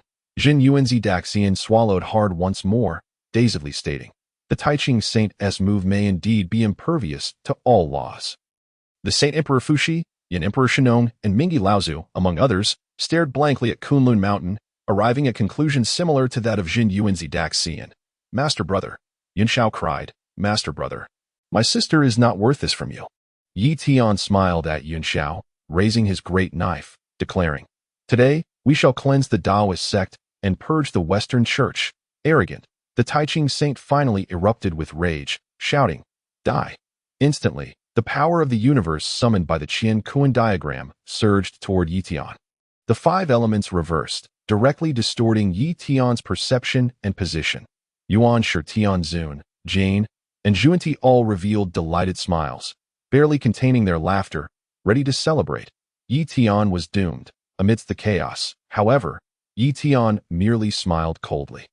In the chaotic realms of the Hongwang, does chaos exist without the chaotic sea? If he could slay the chaotic gods and demons with a single strike amidst the disordered chaotic sea, how could this place pose a challenge? It seems the benefits accrued from selfish desires are not so significant after all. A voice suddenly resonated directly beside me, causing my expression to change dramatically. I reached out and grasped, and a flat crutch materialized in my hand. "Fear not," I disdained to launch a sneak attack. My heart trembled with unease. How could he possibly feel at ease? The chaotic five elements had utterly failed to yield any effect. The crux of the matter was that I had no inkling of how Ye Tian had managed to unravel the earthly flame banner's spell. In truth, Ye Tian needed no such unraveling. With years of combat experience, my long blade was directed solely at the enemy. I swung the long blade before me, where the figure remained indistinct, and a grayish light surged forth. Still, I was forthright, genuinely disdainful of underhanded tactics. Yet, regardless of how the Taiji diagram spun, it could not absorb even a trace of the gray light. The power encapsulated within that gray light was resolutely intensifying. I could even sense the sensation of the blade's light approaching me. "This is bad," I exclaimed inwardly, hastily urging the Linglong Tower to hover before me. The gray light collided with the Linglong Tower. Instantly, a golden radiance surged towards the heavens. The foremost postnatal treasure of the primordial era, the Linglong Tower of Merit, was shattered by a single strike. The merit returned to the cosmos, and the golden light ascended into the skies. Though the Linglong Tower was destroyed, the gray light did not dissipate. Instead, it continued its relentless advance toward me. Together now, I swung my flat crutch and shouted, the flat crutch, the Panga banner, the Jian lantern. And the seven treasures Miao tree all descended upon that gray light. Endless brilliance scattered, radiating from Kunlun Mountain, rushing toward the primordial realm. The chaotic five elements were shattered. The four saints appeared, each gasping for breath 100 miles away. In stark contrast, Ye Tian remained steadfast, slowly retracting his longsword. Yunxiao Nyang, Heavenly Lord Zhao Jiang, in the distant Antarctic immortal all stood dumbfounded, gazing at Ye Tian, from near to far. The mighty beings of the primordial realm stared blankly at Kunlun Mountain. At Ye Tian, what on earth is happening? At this moment, the radiance continued to emanate from Kunlun Mountain, spreading throughout the primordial realm, while Ye Tian stood at the heart of this brilliance, appearing as the sole protagonist of the primordial world. Meanwhile, the four saints 100 miles away appeared ashen, their bodies trembling. Is this real? Did Ye Tian truly cleanse the four saints single-handedly? Moreover, the strongest among the six saints, Taiji Laozi, had summoned numerous treasures, yet could not withstand a single blow and was swiftly defeated. The Daoist immortal Zhenyuan rubbed his eyes in disbelief. The Western Queen Mother blinked her beautiful eyes, convinced she was witnessing an illusion. Even at this moment, they could scarcely believe that such a thing could truly occur. On the other side, Laozi, Yuanshi, Tianzun, Jane, and Zhuani trembled both in spirit and flesh. An icy chill enveloped me for the first time. Someone posed a threat to the saints. Moreover, a single individual had threatened for saints. If this child does not perish, we shall not find peace. Yuanshi Tianzun suppressed his shock and fury, striving to maintain composure as he spoke. Brothers, it is time to wager our fortunes in battle. Laozi nodded first. Jane and Zhuanti quickly followed suit, agreeing. Very well. We shall heed your counsel. The once tranquil Kunlun Mountains roared back to life. Indeed, the entire primordial land trembled slightly. From the distant Biyou Palace to Mount Sumeru, and close to Kunlun Mountain, the fortunes of the human teaching, the Chan teaching, and the Western teaching began to quiver. transforming into countless auspicious clouds that gathered above the heads of the four saints. Radiant hues filled the skies, foretelling auspicious signs. Omens multiplied, and ethereal images of rare beasts and birds emerged, their cries resonating through the heavens. The vast expanse of Kunlun Mountain was instantly shrouded in celestial light. Amidst the cries of the auspicious beasts, a rich fragrance wafted through the air. The ancestor of the river of Hades spoke in a daze. This is a battle that stakes our fortunes. Equivalent to Ye Tian battling all beings of the three teachings. The fortune of the Western teaching condensed first. Jane and Yuanshi manifested towering golden forms. The towering golden form of Yuanshi glared at Ye Tian, roaring, "Ye Tian, this is the justice of the heavenly Dao. Today, I shall act on behalf of heaven to deliver you." Chapter 11. Justice lies in the hearts of the people, not in your hands. This is the justice of the heavenly Dao. As Yuanshi's towering golden form uttered this roar, the entire primordial realm trembled in resonance with his voice. Ordinary mortals began to feel an innate aversion towards Ye Tian, even though they did not know who he truly was. On the surface of that colossal golden form, a thin layer of purple radiance shimmered. Ordinary individuals would have been blinded by the brilliance of the golden form long ago. Yet, the mighty beings could all see the unusual purple light enveloping Yuanshi's golden form. "Master." In the underworld, Empress Hutu murmured softly. That purple light emanated from the palace of purple clouds. No wonder Yuanshi's voice could so easily sway the hearts of ordinary beings. For Master Hongjun had opened a back door for Yuanshi, or rather, for the Western teaching. Beside Empress Hutu stood another, none other than the ancestor of the river of Hades, the ancestor of the river of Hades, who had long battled with the ghosts of the underworld, now stood united with Empress Hutu. In the face of such a high-stakes battle, only Empress Hutu could converse with the ancestor of the river of Hades. Aware of this, Empress Hutu stood alongside him. The ancestor of the river of Hades lamented, "This is no longer merely the power of the beings of the three teachings. It is the power of half the primordial beings. Use caution." Empress Hutu shot a glare at the ancestor of the river of Hades. The ancestor of the river of Hades felt a tremor in his spirit and hurriedly wielded the Abyss and Yuan-Tu swords to sever the causal link of his previous statement. The Abyss and Yuan-Tu, swords that sever causal ties with the ancestor of the river of Hades status. Merely stating a fact compelled him to hastily sever the connection. This speaks volumes of how terrifying Yuanshi's golden form is. Even more fearsome is what lies hidden behind that golden form. The Antarctic immortal, the foremost disciple of the Jade pure saint, naturally perceived the extraordinary nature of Yuanshi's golden form, wrapped in purple light. Even the fortunes gathered by Master Laozi and Master Yuanshi did not possess such purple radiance. This time, Ye Tian is destined to perish. In the fire cloud cave, Saint Emperor Fuxi licked his lips. Gazing at the Taiji diagram swirling above Kunlun Mountain. Ye Tian, you must succeed. If not, in a moment's time, that Taiji diagram will descend upon the fire cloud cave. Yet, Fuxi trembled uncontrollably. Lacking the cultivation of a saint, he nonetheless bore the status of one. In the celestial hierarchy, the three sovereigns and 5 emperors are regarded as saints by the heavenly Dao, capable of harnessing the celestial power that saints command for divination, albeit solely for divination. Saint Emperor Fuxi's divination skills even surpassed those of the Taiji saint. However, with each attempt at divination, Fuxi's complexion paled. For Yuanshi's golden form grew increasingly formidable, to the point where any divination would recoil upon him. He could see no glimmer of hope for Ye Tian's victory. In Western Kunlun, the Western Queen Mother and the Daoist immortal Zhenyuan held their breath. That it was not that they did not wish to breathe, but rather that the overwhelming pressure of Yuanshi's golden form seemed to directly intimidate the cosmos and their very spirits. Both were powerful beings of pure cultivation since the dawn of creation. In comparison to saints, they indeed felt like mere ants. Yet, within the primordial realm, even disciples of saints treated them with utmost respect. However, in this moment, at such close proximity, even these great beings were affected by Yuanshi's voice. Imbued with the power of the heavenly Dao, they were even willing to sacrifice their own strength to Yuanshi, hoping he would eliminate Ye Tian. It was not until the earth book in the hands of the Daoist immortal Zhenyuan vibrated, releasing a wave of intense heat, that he awakened from his stupor. Fellow Daoist, the Daoist immortal Zhenyuan sent a mental transmission and called out sharply, rousing the Western Queen Mother. "Thank you, fellow Daoist." The Western Queen Mother gasped, casting a grateful glance at the Daoist immortal Zhenyuan. Both of their faces were pale as they exchanged bitter smiles, their bodies trembling. Ye Tian, it seems, cannot escape his fate. The two hastily activated their Dao arts, focusing their spirits, and turned their gazes back toward Kunlun Mountain. Vermin, the palm of Yuanti's towering golden form overshadowed Kunlun Mountain, enveloping Ye Tian, under the justice of the heavenly Dao.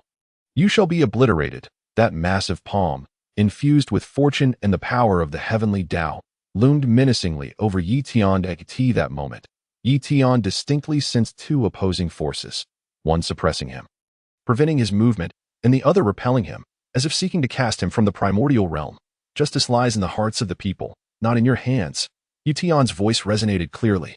His seemingly unremarkable words carried an enchanting quality, swiftly spreading from Western Kunlun. The Western Queen Mother and the Daoist immortal Jin Yuan felt a tremor in their spirits. So it is, so it is. The Daoist immortal Jin Yuan exclaimed with excitement. Indeed, justice resides in the hearts of the people, not in the heavenly Dao. If justice were to rest within the heavenly Dao, then those deemed karmic obstacles by the heavenly Dao would simply perish. Why then? Should there be cultivation? Why strive at all? Amidst the quaking of his Dao heart, the Daoist immortal Jin Yuan clutched the earth book, ready to burst into laughter. Seeking death, Zhuani roared in fury, summoning even more power from the heavenly Dao and fortune. Chapter 12. The blade that safeguards the justice within. In the fire cloud cave, the holy Emperor Fuxi bowed towards the Kunlun Mountains. The fear in his heart gradually dissipated, and a smile crept upon his lips. Observing the gathering of the 3 sovereigns and 5 emperors, along with Emperor Diyu, the holy Emperor Fuxi chuckled. The human race rises from adversity. Who would have thought that in times of comfort, we would forget the very essence of our rise? Henceforth, we need only to uphold the justice within our hearts, and leave all else aside.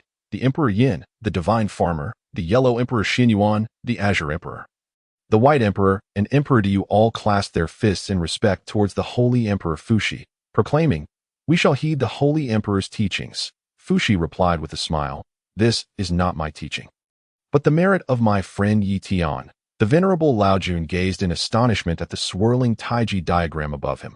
Just moments ago, the stern command from the Saint Yuanti had caused the luck of the human race, which was suppressed by the Taiji diagram, to stagnate and even begin to grow. Yet at this moment, the luck began to flow away once more, and the rate of its exodus quickened. Laojun sent a message to Yuanti. The Saint Yuanti had already propelled his cultivation to its pinnacle, and now, with the strongest endorsement from Laojun, his confidence surged. The saints, suspended high in the heavens, spoke with the voice of divine decree. Annihilation. Thunderous roars echoed. Under the palm of the Saint Yuanti, the universe began to tremble, and all began to perish. The force of this annihilation surged forth, descending upon Ye Tian's head. Ye Tian raised his long blade, gazing at the colossal hand as if he could see through it all. The ancient blade moved slowly. After this strike, the essence of justice would be revealed. As Ye Tian's words fell, the ancient blade cleaved down. A gray light radiated from the blade. The gray light, like a soaring dragon, surged towards the heavens. However, compared to the palm of the Saint Yuanti, the gray light was akin to a mere loach. The gray light continued to ascend, colliding with the annihilation force emanating from the saint's palm. That seemingly unremarkable gray light suddenly erupted with an unparalleled sharpness. The mighty beings of the primordial realm could sense it. Their hearts stirred with fervor. Justice. The Queen Mother of the West murmured, "Ye Tian, my friend, is safeguarding the justice within his heart." The venerable Zenyuanzi nodded slowly. Within each heart lies a justice recognized by the individual. Yet, what Ye Tian faced was the justice of the heavenly Dao, propelled by the might of the saints. Could a mere mortal truly contend with the heavenly Dao?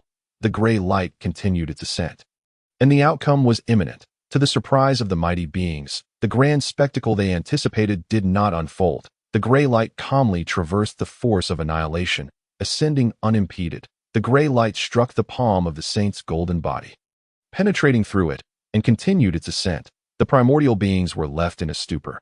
How could this be? They could accept the astonishing collision, even deeming it expected. Yet, two forces had clearly met and clashed. Why had nothing occurred? Wait. Zenyuanzi was the first to exclaim, "Look at the golden palm." The Queen Mother of the West swiftly shifted her gaze from the leading edge of the gray light to the golden palm. That seemingly unrivaled golden palm was actually disintegrating. Indeed, it was gradually breaking down, shifting from solid to increasingly transparent. The power was still dissipating. Unconcerned, the Queen Mother of the West murmured to herself, glancing at Ye Tian. Ye Tian's eyes were clear, filled with a resolute confidence. His belief in his own path was unwavering, so much so that even the heavenly Dao could not sway him. Thus, the power of luck and the suppression of the heavenly Dao were of no consequence. What kind of formidable cultivation and steadfast heart must one possess to achieve this? What trials has Ye Tian faced in the chaotic sea? What adversities have endowed him with such confidence in his chosen path? So much so that he regards the heavenly Dao with indifference, no one knew. However, all the mighty beings of the primordial realm had now noticed this shift. They realized that the Saint Yuanshi was likely to fail.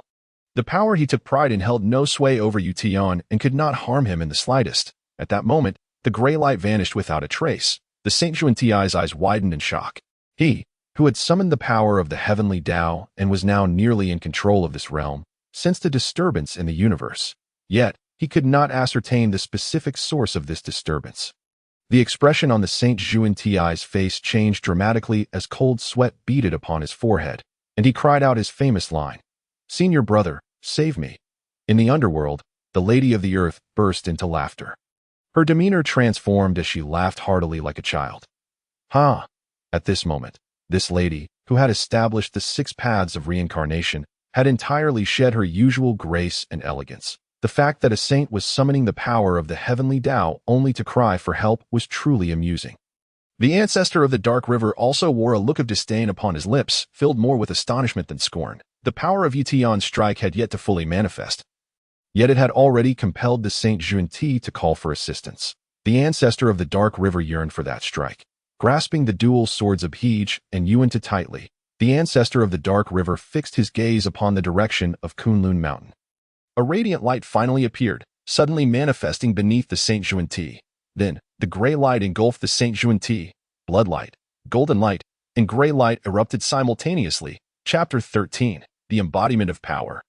Are you mightier than the Chaos Divine Demons? The immense golden body of the Saint Yuanshi directly disintegrated in mid-air, transforming into a colossal vortex. The power of the heavenly Dao formed a massive whirlpool above Kunlun Mountain. The mighty beings of the primordial realm stared blankly at this spectacle. The voice of the Saint Jiejing echoed, and soon, a dazzling golden light emerged above the head of the golden body of the Saint Jiejing. A 12-petal golden lotus of merit. Zhen Yuanzi exclaimed again. The Western teachings gathered and suppressed the treasures of luck, forming the very foundation for their future prosperity, now being summoned at this moment. The 12-petal golden lotus radiated unmatched golden light, spinning and absorbing the dissipating golden light of the Saint Yuanshi. That was the luck of the Western teachings. The Saint Jiejing gritted his teeth in frustration. Although he had summoned the 12-petal golden lotus and absorbed about half of the luck, nearly half of the Western teachings' luck had dissipated. Ye Tian's strike had directly delayed the opportunity for the Western teachings to flourish by several tens of thousands, even hundreds of thousands of years. The merit lotus appeared above the head of the Saint Yuanshi, bestowing merit that finally stabilized his physical form. However, the once plump saint now appeared emaciated, resembling a frail old woman. The post-battle condition of the Saint Yuanshi revealed itself for the first time before the mighty beings of the primordial realm. The 12-petal golden lotus descended again, enveloping the Saint Yuanshi within its golden light. The mighty beings of the primordial realm were left in shock, the ancestor of the Dark River, clutching his dual swords. Remarked, if the merit lotus had not been summoned, would the Saint Yuanshi have simply... The Lady of the Earth shot a glance at the ancestor of the Dark River, who quickly waved his dual swords, severing the causal connection of his words. Yet, the Lady of the Earth nodded solemnly. This was a conclusion she could draw as well. Had the merit lotus not been summoned, the gray light would have continued unabated, and the Saint Yuanshi would have perished beneath that strike. Atop Kunlun Mountain, the 12-petal golden lotus did not return to Mount Sumeru but instead hovered above the golden body of the Saint Jiejing. The Western teachings had already suffered a significant loss of luck. Now, the Saint Jiejing would spare no effort. Since the heavenly Dao's power over the saints had no effect, he would employ the most unadulterated strength. The golden body of the Saint Jiejing began to shrink rapidly. In an instant, it diminished to the size of an ordinary person. Once it had shrunk to this extent, the Saint Jiejing began to stride towards Ye Tian. The mighty beings of the primordial realm averted their gazes. It was not that they did not wish to look. They simply could not. As the Saint Jiejing condensed his golden body to the size of a mortal, he became more formidable than anyone could have imagined. Just a single glance felt like standing on the edge of a deep abyss, drawing one in uncontrollably. This was the breaking of the Dao through sheer force. Although the Saint Jiejing was a saint of the heavenly Dao, he was not sanctified through power. However, the system of strength was still a facet of the heavenly Dao's principles. At that moment, the Saint Jiejing transformed all his Dao techniques into pure power through the heavenly Dao's laws. This golden body had completely metamorphosed into the embodiment of pure strength. Indeed, the very embodiment of the Great Dao of power. The Saint Jiejing hovered in the air, and the 12-petal golden lotus spun rapidly. When the Saint Jiejing issued a resounding declaration, his embodiment of power surged towards Ye Tian, like a rainbow piercing the sky. A comet sweeping through the cosmos. Wherever this embodiment of power passed, Ye Tian smiled and inquired. The eyes of the guide saint widened, still struggling to comprehend Ye Tian's words, when Ye Tian's palm suddenly shot forward. The hand that obstructed the fist abruptly swung, effortlessly and casually, as if swatting a fly. However, wherever his palm struck, the golden body of the guide saint shattered into countless fragments of golden light. In the high sky, the 12-petal merit golden lotus instantly withered by half. The fortunes of the Western Church faced a massive dispersion. The guide saint roared in furious despair, with the merit golden lotus hovering above his head. Charging towards Ye Tian, suddenly, the primordial supreme being intercepted the guide saint, solemnly declaring, "Junior brother, elder brother, avenge me." The guide saint bellowed in rage. The primordial supreme being bowed in respect, saying, "Rest assured, junior brother. The guide shall return, if not dead, then certainly gravely injured. Yuanshi is already effectively half destroyed, and the Western Church is an ally of the Jie Sect. The primordial supreme being cannot stand idly by, as both saints of the Western Church are thus incapacitated. If that were to happen, the War of the Gods would culminate in a complete failure for the Jie Sect. Hence, both out of emotion and reason, he must rescue the guide saint. Chapter 14. The pursuit of virtue knows no order. Why must one reverence the heavenly Dao? Shaking his head vigorously, from the ground to the sky, all the mighty beings of the primordial world shook their heads in disbelief, unable to accept the scene they had just witnessed. Yuanshi was half destroyed. This was a battle of Dao hearts. Ye Tian's resolve was unwavering, untouched by the heavenly Dao, thus enabling him to bypass the guide saint's golden body of fortune and strike directly at the essence of Yuanshi. Among the 6 saints, Yuanshi was the weakest, teetering on the brink of exclusion. Ye Tian's single move had nearly annihilated Yuanshi, and although it had been astonishing at the time, it now seemed comprehensible. Ye Tian was undoubtedly among the stronger existences among the saints. If he could remain unaffected by the power of the heavenly Dao, then dealing with Yuanshi posed little suspense. Moreover, a portion of Yuanshi's power was diverted into his avatar of fortune, rendering him even weaker at that moment, making Ye Tian's victory entirely reasonable. But what on earth was happening now? On an island in the North Sea, Conferring, known as the foremost figure beneath the saints, wore an expression of utter shock and disbelief. How could this be possible? That was pure power. Once Yuanshi's golden body of fortune transformed into an embodiment of power, it became a manifestation of pure strength at the saint level. No one understood the terrifying nature of the power hierarchy better than Conferring. During the great calamity of the Dragon and Phoenix, the mightiest were not the Phoenix or Dragon clans, but rather the Chilin clan. Even when the Dragon and Phoenix joined forces, they were no match for the Chilin. The Chilin clan did not cultivate chi, they trained their physical strength. Ultimately, the heavenly Dao descended with divine punishment, directly placing the Chilin clan into the order of the heavenly Dao, transforming them into a celestial auspice. To this day, not a single pure Chilin remains. Any that survive are consumed directly by the heavenly Dao. Subsequently, the Dao ancestor of the purple clouds delivered teachings, establishing the realms of Dao and the cultivation system of the primordial world, which centered around chi refinement. This illustrates the Dao ancestor's trepidation towards the power hierarchy and further emphasizes its might. But what had just transpired? To witness saint-level power falter was one thing, but to not even hear a sound. If the Chilin clan of you were to witness this scene, they would undoubtedly emerge from the order of the heavenly Dao and dash to their own demise. What kind of divine ability has Ye Tian cultivated to become so formidable? Conferring pondered, curious whether his 5 colors divine light could withstand a punch from Ye Tian. Most likely not. The Li Di Yin Guangqi of Laozi could also disrupt the 5 elements. Conferring's 5 colors divine light was slightly superior to Laozi's, yet under the impetus of Laozi's saintly cultivation, they bore almost no difference, perhaps even rendering him more formidable. How had Ye Tian cultivated? Conferring set aside these doubts. genuinely hoping for Ye Tian's continued victory. The Xian bird of commerce. That very Xian bird of commerce was he. Bound to the fortunes of the withering Phoenix clan and the Shang Dynasty. If Ye Tian were victorious, the Shang Dynasty would not face annihilation, and the fortunes of the Phoenix clan would steadily rise. Yet Kong Xian understood the difficulty. The guide and Yuanshi wielding the power of the heavenly Dao were indeed formidable. However, it was primarily due to the Dao ancestor granting a backdoor for the two saints of the Western Church. The three pure ones of Pangu were, in essence, the three souls of the great Pangu. Therefore, the three could draw upon a far greater power of the heavenly Dao without needing the Dao ancestor's intervention, far exceeding that of the guide and Yuanshi. Moreover, the treasure in the hands of the primordial supreme being was the Pangu banner. The Pangu banner, transformed from the axe of creation, was the most formidable weapon of slaughter aside from the god-slaying spear. Ye Tian. Kong Xian silently recited Ye Tian's name, gazing at Kunlun Mountain with a complex expression. Kunlun Mountain, the primordial supreme being glared at Ye Tian, striving to contain his fury, disrespecting one's elders and disregarding the heavenly Dao. Ye Tian, do you have any words left to say? The golden body of the primordial supreme being began to retract, converging entirely upon himself in the Pangu banner. Elder, senior, Ye Tian scoffed, in the primordial world. The first beings to intrude were the unrestrained and brutal chaos demons. According to the teachings of the Jade Pure Saint, should we all retreat and allow the chaos demons to seize the primordial realm? The pursuit of knowledge knows no early or late, and the pursuit of virtue knows no order. My friend, please. The primordial supreme being, filled with rage, declared, very well. Today, I shall completely annihilate you, lest you tarnish the teachings of my Dao. The heavenly Dao manifests, aiding me in slaying this villain. Thunderous roars echoed above Kunlun Mountain. From the ninth heaven, golden bolts of divine lightning rained down, converging upon the Pangu banner. Ye Tian scoffed. The Dao of Chan merely calls upon the power of the heavenly Dao.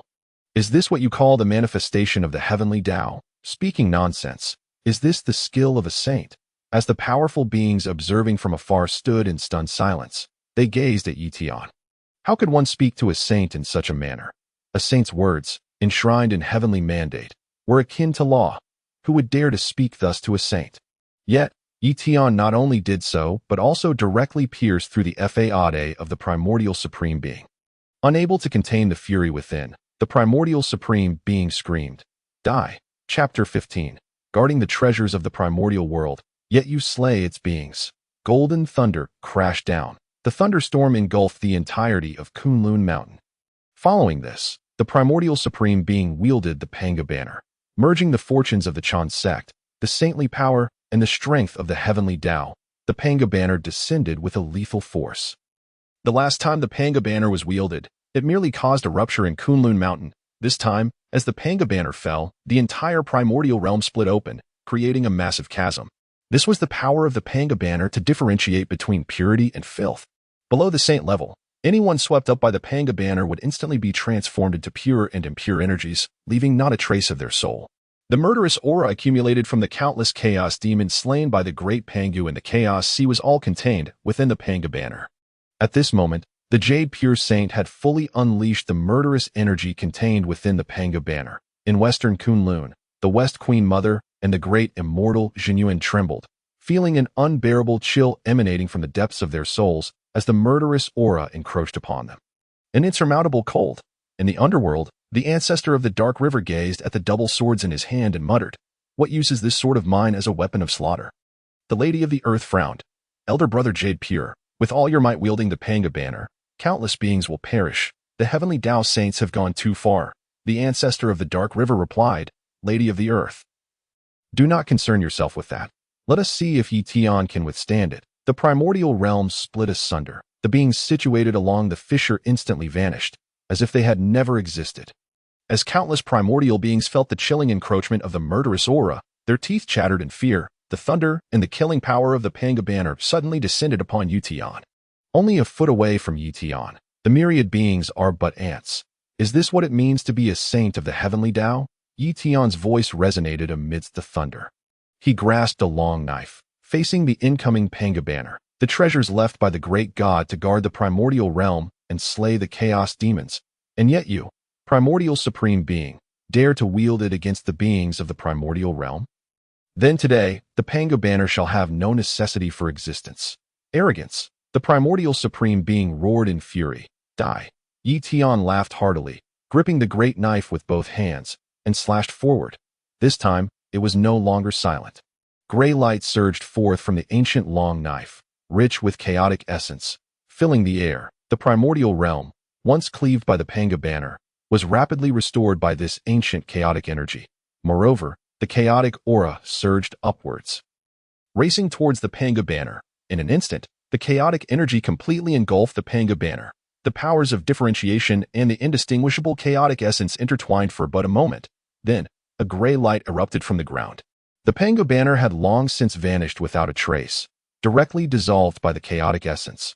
The chaotic energy that consumed the Pangu banner surged back towards Ye Tian, flowing into the long knife in his hand. Yuanshi, in a fit of rage, spat a mouthful of fresh blood and bellowed, "No!" The sacred one of Yuqing, cradling the Yurui, with hair disheveled and appearing somewhat mad, charged towards Xianqing. The voice of his second brother, Taiqing Laozu, resonated as the Taiji diagram sprang into action, positioning itself before Yuanshi. "Brother, he has destroyed my Dao foundation and my treasures. I shall not rest until I have vanquished him." Yuanshi cried out in fury that I have come for that purpose. Laozu's voice remained calm, yet authoritative. Yuanshi continued to glare angrily at Ye Tian. The Pangu axe had transformed into the three treasures of creation. Capable of suppressing fate, but more importantly, it symbolized status. For instance, the Tongdian Jiao master was never granted the Chaos Bell, leading to whispers that he was unworthy of such a title. This insinuation had been spread by Yuanshi himself. Now, having lost the Pangu banner, did it not imply that he too was unworthy? As Taiqing Laozu moved slowly toward Ye Tian, the once shocked powers of the primordial world and its beings gradually regained their senses. Clasping their fists in gratitude toward Kunlun Mountain, even bowing in reverence. "Thank you, Dao friend Ye Tian, for saving our lives." Voices of heartfelt thanks converged from all directions, coalescing into threads of fate. The Pangu banner, delineating the forces of purity and filth, had been expanding incessantly. Had Ye Tian not intervened to mend that rift, who could say how many lives would have perished? The Western Queen Mother and the Heavenly Master Jin Yuan were equally filled with gratitude. Yet they were more astonished that Ye Tian could harness the essence of chaos. This indicated that Ye Tian had comprehended the principles of chaos, walking the path of the Pangu deity. In ancient times, Pangu had opened up the heavens and the earth for the sake of all beings, sacrificing himself for the stability of the primordial realm, which allowed the emergence of the three pure ones and other powerful races to guard the initial primordial cosmos. Now, Ye Tian had astonishingly emerged, wielding the abilities of the Pangu deity, safeguarding countless lives. Would he become another Pangu deity? Chapter 16. You are the parasites on the record of merits. The Pangu banner was gone. After expressing their gratitude to Ye Tian, the primordial powers began to entertain feelings of shock. Everyone knew that beneath the extraordinary creation Jade plate of the Dao ancestor, the strongest treasures of the primordial realm were the Taiji diagram, the Pangu banner, and the Chaos Bell. These were the only three treasures capable of suppressing fate. Some even claimed that even if a saint were to fall, the three treasures of creation would remain intact. When the Yin-Yang ancestor wielded the Taiji diagram against the demon ancestor Luohu, he fell, yet the Taiji diagram remained unscathed. When the 12 ancestors of witchcraft set up the grand array of divine killings, summoning the projection of Pangu, who shattered the demon court with a single axe, the Eastern Emperor Tai fell, but the Chaos Bell too remained unharmed, only to be sent flying into the Chaos Sea, thereafter disappearing without a trace. The treasures that even the projection of the Pangu deity could not harm were directly refined by Ye Tian. Amidst their astonishment, the primordial powers were filled with admiration for Ye Tian's abilities and his integrity. Had the power that refined the Pangu banner continued to surge, Yuanshi would have long since perished. Yet, Ye Tian did not pursue that path. Instead, he recalled the Pangu banner's murderous essence. He truly achieved it. The purpose of the Pangu banner was to protect the primordial realm and eradicate the invading chaos demons. By refining the Pangu banner, Ye Tian had essentially acquired its power. Henceforth, with just a slight push, he could slay Yuanshi. However, Ye Tian did not do so, preserving the dignity of the Pangu banner. In contrast, Yuanshi, unleashing the full might of the Pangu banner's murderous aura, had caused countless primordial beings to perish, leaving not even a trace of their souls that in comparison. What qualifications did Yuanshi Tianzun possess to claim the title of Pangu among the three pure ones? Behind Laozu, Yuanshi Tianzun and the Saint of Jie hovered in the air. The 12-petal golden lotus of merit withered, and all remaining fate was infused into the body of the Saint of Juanti. At that moment, the three saints calmed themselves, channeling their saintly powers to heal their wounds. They were determined to confront Ye Tian to the end. In the ensuing battle, the Western Church's fate was depleted, and the Jie Sect had lost their treasure for suppressing fate. Without fate, entangled in calamity, how could they possibly triumph in the investiture of the gods? Thus, they sought to eliminate Ye Tian. Then, with their victorious morale, the saints would directly act to eradicate the Tongtian Jiao master. This was the only path to victory. They had no choice but to gamble everything. The three saints were rapidly recuperating. Meanwhile, the Sacred One of Taiching floated not far from Ye Tian. The chaos is inherently enigmatic, relying solely on profound principles to operate. It seems my Dao friend has gained much within the chaos sea. I sense you may wish to impart some teachings to me. Laozu smiled. This is the rule of heaven. To act against it is to court one's own demise. Rules?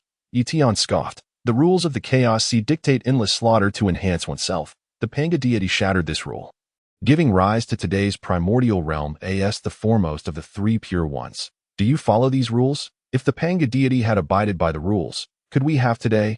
Laozu's aged visage turned red with anger, but gradually calmed down, retorting, my Dao friend, using the power cultivated from the chaos sea to contend against the rules of the primordial realm. How is that different from the chaos demons? Your sect merely exploits fate without protecting humanity. How does that differ from the demon ancestor Luo Hu? Ye Tian replied disdainfully, indeed, I have come today to shatter the rules. When the rules are flawed, they must be broken, lest some treat all beings as mere ants, tools for their own bloodsucking. You are nothing but parasites resting on the record of merits of the Pangu deity. Laozu's face burned with indignation, and after a moment, he nodded furiously, very well. Today, I shall experience your chaos rules. He then pointed to the heavens, gathering the fate of humanity. The entire secular dynasty trembled, mountains and rivers quaking. The yin-yang fish within the Taiji diagram sprang to life. The resurrected black and white yin-yang fish began to merge. After merging, they transformed into a grayish aura. This aura floated into Laozu's hand, morphing into an ancient, long sword. The long sword exuded a chaotic essence. Grasping the long sword, Laozu moved with deliberate calm, his fingers gliding over its surface. Suddenly, the fate of humanity, the formless Dao of Taiching, and the saintly cultivation were all mobilized. Yet, the long sword in Laozu's hand vanished. The Taiji diagram, devoid of the yin-yang fish, trembled momentarily. Then, the vanished long sword reappeared above Ye Tian's head, almost touching his crown. The primordial powers gaped in astonishment. How could one fight against this? How could one defend? There was no opportunity for Ye Tian to retaliate. The long sword, infused with the merged yin-yang fish. The fate of humanity, the Dao of Taiching, and the cultivation of a saint, descended directly toward Ye Tian's crown. Meanwhile, the usually slow-moving Taiching Laozu suddenly rose to his feet. The weariness of old age vanished from him. In that moment, the Sacred One of Taiching radiated a fragment of the Pangu deity's essence, the awe-inspiring, irresistible aura of the deity.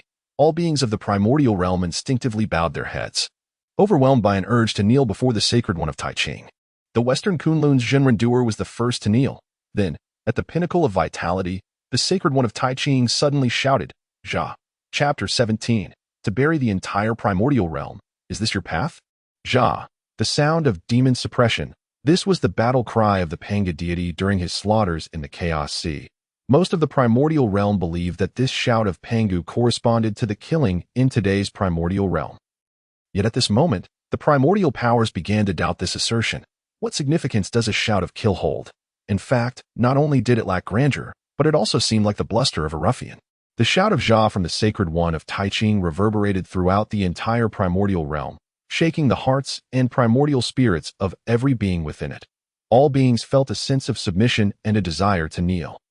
Even the likes of the Western Queen Mother were not exempt, feeling that at this moment, the Sacred One of Taiching was akin to the ancient Pangu deity. The long sword, fused with the yin-yang fish, grazed the hair atop Ye Tian's head. Yet even now, Ye Tian stood still, unmoving. That Ye Tian was finished. This thought arose in the minds of all primordial powers. However, just as Ye Tian was about to fall beneath the sword, He instead wore a smile, merely a vampire, nothing more. Can one become a deity merely by imitating the divine? No sooner had the thought crossed his mind than the longsword struck down upon Ye Tian's crown. At that moment, a beam of light suddenly burst forth from Ye Tian's crown. A hand emerged from the radiance, seizing the longsword. And then, there was no further action. The longsword, transformed from the merging of the yin-yang fish, struggled within the grasp of the small luminous hand. Yet, no matter how it struggled, it could not escape. Instead, it was drawn into Ye Tian's crown. The primordial powers shook their heads in disbelief. What was happening? The sword meant for slaughter sought to flee. The intended victim was now wielding the sword, desperately trying to stab himself. Could it truly be so? The queen of the underworld murmured, the primordial spirit. The elder of the underworld, Hutu, immediately understood. That light, that small hand, was Ye Tian's primordial spirit. In the primordial realm, countless cultivators of qi and formidable beings abound. To this day, there remain powerful entities, slumbering since the dawn of creation, hidden within certain mountains and islands, yet undiscovered by mortals. The number of these great powers is beyond reckoning. However, those with formidable primordial spirits are few and far between. Among them are 6 celestial sages, whose mastery of the Dao reaches the heavens, yet little is known of the strength of their primordial spirits. The era of the ancestor of the underworld has seen the fall of many great powers, such as ancestor Hongjun and Lord Dongmu. The same fate befell the generation of the Mother of the Earth, including the remaining 11 ancestral witches and the 3 titans of the demon court, Emperor Jun, Eastern Sovereign Tai, and the Sun Goddess Xie. In the annals of primordial history, only one being has fallen yet remained undying, the Great Pangu. After the demise of the Great Pangu, his primordial spirit transformed directly into the 3 pure ones. His physical form and bloodlines evolved into the ancestral witches and the witch clan. In the unclean places, the blood sea emerged, giving rise to formidable beings like the ancestor of the underworld. Countless eons have passed without the emergence of such powerful entities. Yet today, another has arisen. Harnessing the power of his primordial spirit, he seized the Tai Chi diagram's yin-yang fish and even merged and refined it. In the days to come, my friend Ye Tian Dao may indeed achieve the might of the great Pangu. At this moment, the Mother of the Earth suddenly felt a surge of anticipation for that day. This primordial realm is destined for change. Why should the 3 pure ones of Pangu remain exalted, while she and the ancestor of the underworld, also manifestations of the great Pangu, must remain in obscurity? Why can the saints endure, while the beings of the primordial realm are reduced to mere pawns in the saints' games, mere sacrifices? With her eyes closed, the Mother of the Earth felt a stir within her heart. Upon slowly opening her eyes, she found her gaze clouded, tears streaming down her cheeks. Wiping away her tears, she turned her gaze back to Kunlun Mountain. In the air, Laozi too had witnessed this scene.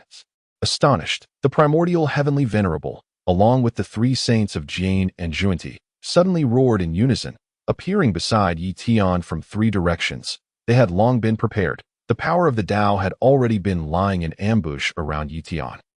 And at this moment, they teleported with lightning speed. The 3 held treasures, the Jade Rui, the Jian banner, and the 7 treasures mysterious tree, their incomplete artifacts radiating the supreme majesty of the saints. Striking at Ye Tian, the transformation was abrupt. The primordial powers had yet to recover from their earlier shock when they beheld this scene. The power of the Dao unleashed by the 3 saints completely shackled Ye Tian. The treasures in the hands of the 3 saints had already struck Ye Tian. The heavens trembled, and the Dao resounded. This battle had summoned an overwhelming amount of Dao power. In this moment, the 3 saints joined forces, recklessly channeling the power of the Dao. Rumbles echoed as stars fell from the heavens. The cataclysmic calamity was born from the overwhelming force of living beings, nearing the limit the Dao could sustain, necessitating a cleansing. The Dao was already on the brink of collapse. Now, as the 3 saints recklessly manipulated the power of the Dao, they impacted its very foundation. The stars of the heavens could no longer remain suspended in the air, plummeting toward the ground. Foolishness, roared the Saint Emperor Fushi, his hands gripping the Konggong seal, unleashing his saintly power. The Konggong seal soared from the fire cloud cave, racing towards the stars.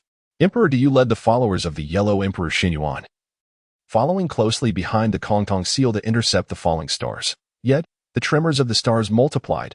The 3 saints continued to harness the power of the Dao, intent on suppressing Ye Tian. Chapter 18. The End of Humanity? Just a matter of one step at this moment. The hearts of the primordial powers trembled. They were awestruck by the combined might of the 3 saints. The potential devastation from the falling stars, and the flawless collaboration of the primordial heavenly venerable, the saint of Jane, and the saint of Yuanshi. Above the great Luo golden immortal, the manipulation of the power of the Dao becomes a fierce contest, making it difficult to discern superiority. In such moments, treasures become paramount. Thus, the primordial realm values spiritual treasures over cultivation. Now, the power of the Dao wielded by the three saints was perfectly attuned and harmonized. To claim they had not trained together beforehand would be utterly implausible. Even to the likes of Xuanyuanzi or the Queen Mother of the West, the target of their training was all too evident. The Queen Mother of the West felt disheartened by her neighbor, the primordial heavenly venerable. What Ye Tian spoke was indeed the truth. The Chan sect had truly allied with the Western sect, and they had long since joined forces, even rehearsing strategies against the Tongtian sect leader. Had Ye Tian not forced this revelation, the Queen Mother of the West would have only seen her neighbor's true nature at the moment of the Chan sect's utter collapse. Furthermore, the reckless use of the power of the Dao showed a complete disregard for the safety of the living beings in the primordial realm. Is this still the manifestation of the three souls of the great Pangu? What qualification do they have to claim to be the three pure ones? Across the vast primordial lands, mighty beings leaped to combat the falling stars. The Queen Mother of the West sighed inwardly, waving her arm, summoning the Kunlun mirror. Let this be my humble contribution. Yet the crux lay in whether Ye Tian could withstand the combined assault of the three saints. If he faltered, the actions of the present powers would be utterly in vain. The fallen stars could certainly be eliminated by Emperor Diyou and the other great beings. However, once the primordial heavenly venerable and the others dispatched Ye Tian, they would surely turn their attention to the Biyou Palace. The relentless power of the Dao would continue to seize control. At that moment, the stars of the heavens would fall utterly. By then, these great powers would be left to merely safeguard their own survival. The hands of the immortal Xuanyuanzi trembled as he gripped the earth book, which burned with heat. After the Queen Mother of the West activated the Kunlun mirror, her gaze returned to the battlefield. The attacks of the three saints were about to land upon Ye Tian. Even with all her imagination, the Queen Mother of the West could not fathom how Ye Tian could withstand such an onslaught. To endure, even if he could withstand this wave, a more ferocious surge of Dao power would surely follow. It would be as though Ye Tian were contending against the primordial Dao alone. How many times could he withstand such an onslaught? Yet at this moment, Ye Tian burst into laughter. The Dao sect and the Western sect have allied. Ha, splendid. Today, I shall eradicate the Western sect on behalf of the Dao sect. As soon as his voice fell, Ye Tian stood firm, his foot crashing down heavily in the void. Instantly, the cosmos beneath him shattered. The fractured cosmos rapidly expanded, directly engulfing Jane and Yuanshi.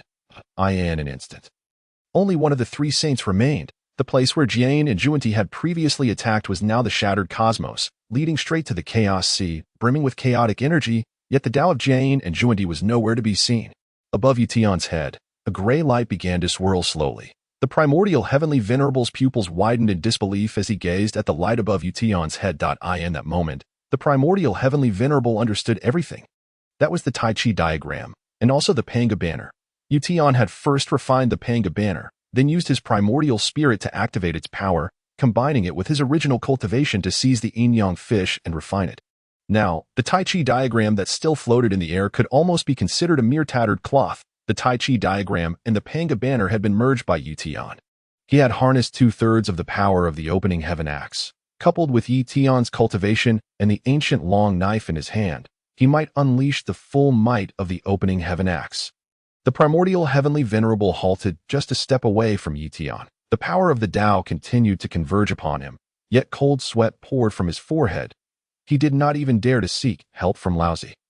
Should the gray light above Ye Tian engulf him, the primordial heavenly venerable would likely face the risk of falling. Time seemed to freeze in that moment.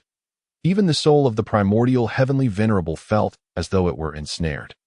The falling stars disintegrated and vanished above the primordial realm. On Kunlun Mountain, time remained suspended, with cold sweat continuing to beat upon the primordial heavenly venerable's brow. The surrounding great beings, now at leisure, gazed in astonishment at Kunlun Mountain. Saint Emperor Fushi's furious rebuke stemmed from having anticipated the possibility that the Queen Mother of the West had considered. He had thought this disaster would resemble the calamity of the Witch Demon War era. The full force of the three saints wielding the power of the Dao, with the stars of the heavens falling, represented yet another end for the beings of the primordial realm. Humanity would face annihilation. akin to the dragons, phoenixes, and Chilins, as well as the witch and demon clans. Who would have known that the feared calamity would not occur? Moreover, the speed of resolution surpassed even the imagination of Saint Emperor Fuxi. Emperor Diyu hovered in the air, flanked by the subordinates of Xianyuan Huangdi, who had battled against Qiyu in the past. In this moment, all these mighty beings stared blankly at Kunlun Mountain. More precisely, they gazed at Ye Tian and the Primordial Heavenly Venerable. Chapter 19.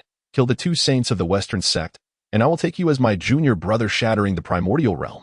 With a single step, Ye Tian fractured the very fabric of the cosmos. Mighty beings above the great Luo Golden Immortal could shatter fragments of the cosmos on a small scale. However, the Dao would swiftly begin to repair these shattered areas, with the speed of repair likely outpacing the rate of destruction. To date, only the great Pangu's phantom summoned by the great heavenly god fiend Array had inflicted permanent damage upon the primordial realm. The cosmos before Ye Tian showed no signs of coming together again. The primordial powers were utterly stunned. Ye Tian's figure began to merge infinitely with that of the great Pangu. In the hearts of many, the illusion arose that Ye Tian was indeed the great Pangu, so powerful. Otherwise, how could one explain the spectacle unfolding before their eyes? Below the saints, all were but ants, a truth unshakable within the primordial realm. Yet at this very moment, the saints stood before Ye Tian, comparable to mere insects. The exalted sage, Yuqing, one of the three purities of Pangu, now stood before Ye Tian, akin to a child incapable of even tying a chicken. Cold sweat trickled down as he trembled incessantly. Meanwhile, the Taiji sage, Laozi, lingered behind the primordial heavenly venerable. Not long ago, Laozi had led the way, with the three saints following seamlessly, their coordination flawless. Yet now, only the Taiji and Yuqing sages remained. Where had the two saints of the Western Church vanished? Had they truly been annihilated by Ye Tian? At this moment, the formidable beings of the primordial realm felt a surge of relief, yearning to unburden their hearts, especially the ancestor of the underworld river, who laughed heartily, shaking the twin swords in his hands, proclaiming, "Dizong, your time of demise has arrived." The two saints of the Western Church had established a cycle in the underworld, ostensibly aiding it against the blood sea of Azuras. In truth, they were a restraint upon the Mother of Earth and the ancestor of the underworld river. Yet it was not over. The Mother of Earth cast a glance at the ancestor of the underworld river. Lifting her gaze, the ancestor of the underworld river quickly waved his twin swords, severing the causal link to his previous statement once more. Indeed, it was not over. There was still the Dao ancestor. The Dao ancestor had explicitly stated that the Western Church would surely flourish. If Ye Tian were to slay the two saints of the Western Church, would that not be a slap in the face to the Dao ancestor? The gazes of the Mother of Earth and the ancestor of the underworld river returned to Kunlun Mountain, anxiously awaiting the next development. Suddenly, the radiance atop Ye Tian's head stirred. The combined light of the Pangu banner and the Taiji diagram gradually floated into the ancient long knife in his hand. At this moment, all the mighty beings of the primordial realm felt an overwhelming sensation within their hearts. It was a powerful aura, impervious and commanding, evoking an instinctual desire for submission. This feeling was profoundly etched into the memories of every being in the primordial realm.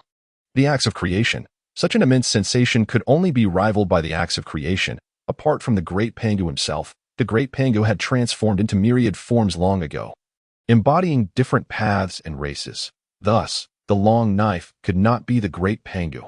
Therefore, it could only be the acts of creation. Laozi and the primordial heavenly venerable sensed this even more clearly.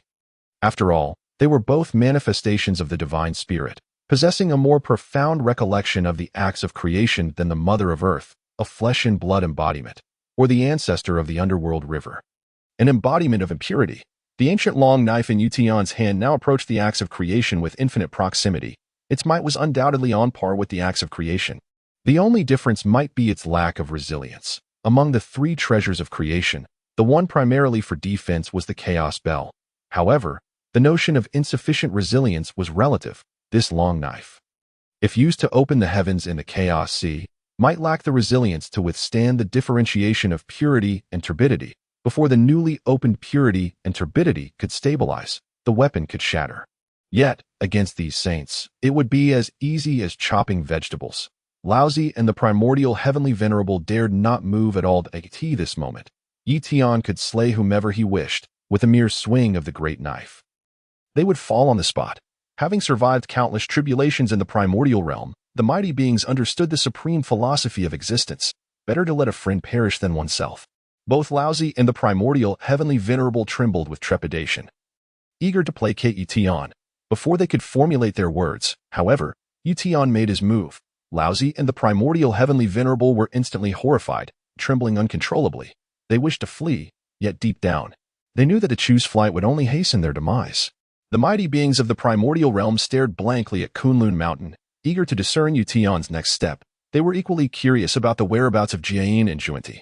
The anticipated assault did not materialize. Ye Tian's lips curled into a smile, and then the ancient long knife infused with the might of the Pangu banner and Taiji diagram fell into the hands of the primordial heavenly venerable.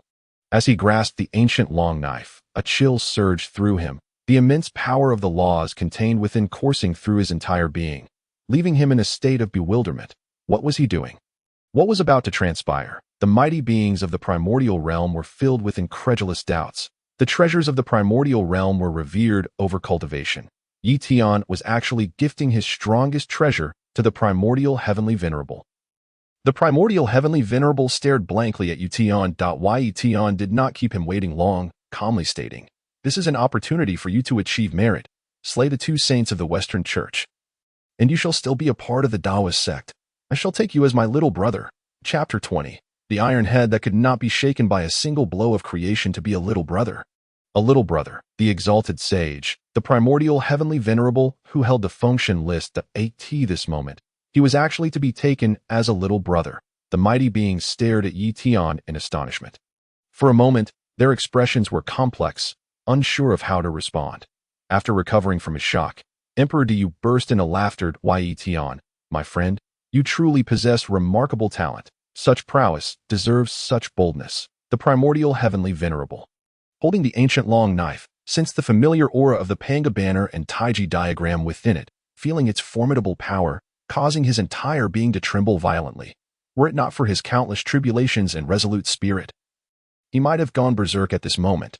This was utterly humiliating. He, the noble Yuching sage, being patted on the shoulder and told he was to be made a little brother. The primordial heavenly venerable tightened his grip on the long knife. Casting a glance at the shattered cosmos nearby, Jade and Yuanshi were still trapped within. Should he summon his powers and strike down with the long knife, it was highly likely that the two saints would perish within. Yet, he would utterly become Ye Tian's little brother, to slay the two saints of the Western Church, or to slay Ye Tian. What? Are you not satisfied? Ye Tian asked with a smile. The primordial heavenly venerable gazed steadily at Ye Tian. Would any other person be satisfied? Yet, given the circumstances, what could he do if he was not? The primordial heavenly venerable took a few steps back, bowed to Ye Tian, his lips twitching several times before finally speaking. I shall obey the sage's command. The mighty beings of the primordial realm erupted in chaos. The exalted and pure primordial heavenly venerable, who only accepted disciples with deep blessings and rarely deigned to glance at other beings, had truly submitted. Had he genuinely become Ye Tian's little brother? The primordial heavenly venerable raised his head. The power of the heavenly Dao began to tremble once more. However, only the primordial heavenly venerable was drawing upon the power of the heavenly Dao.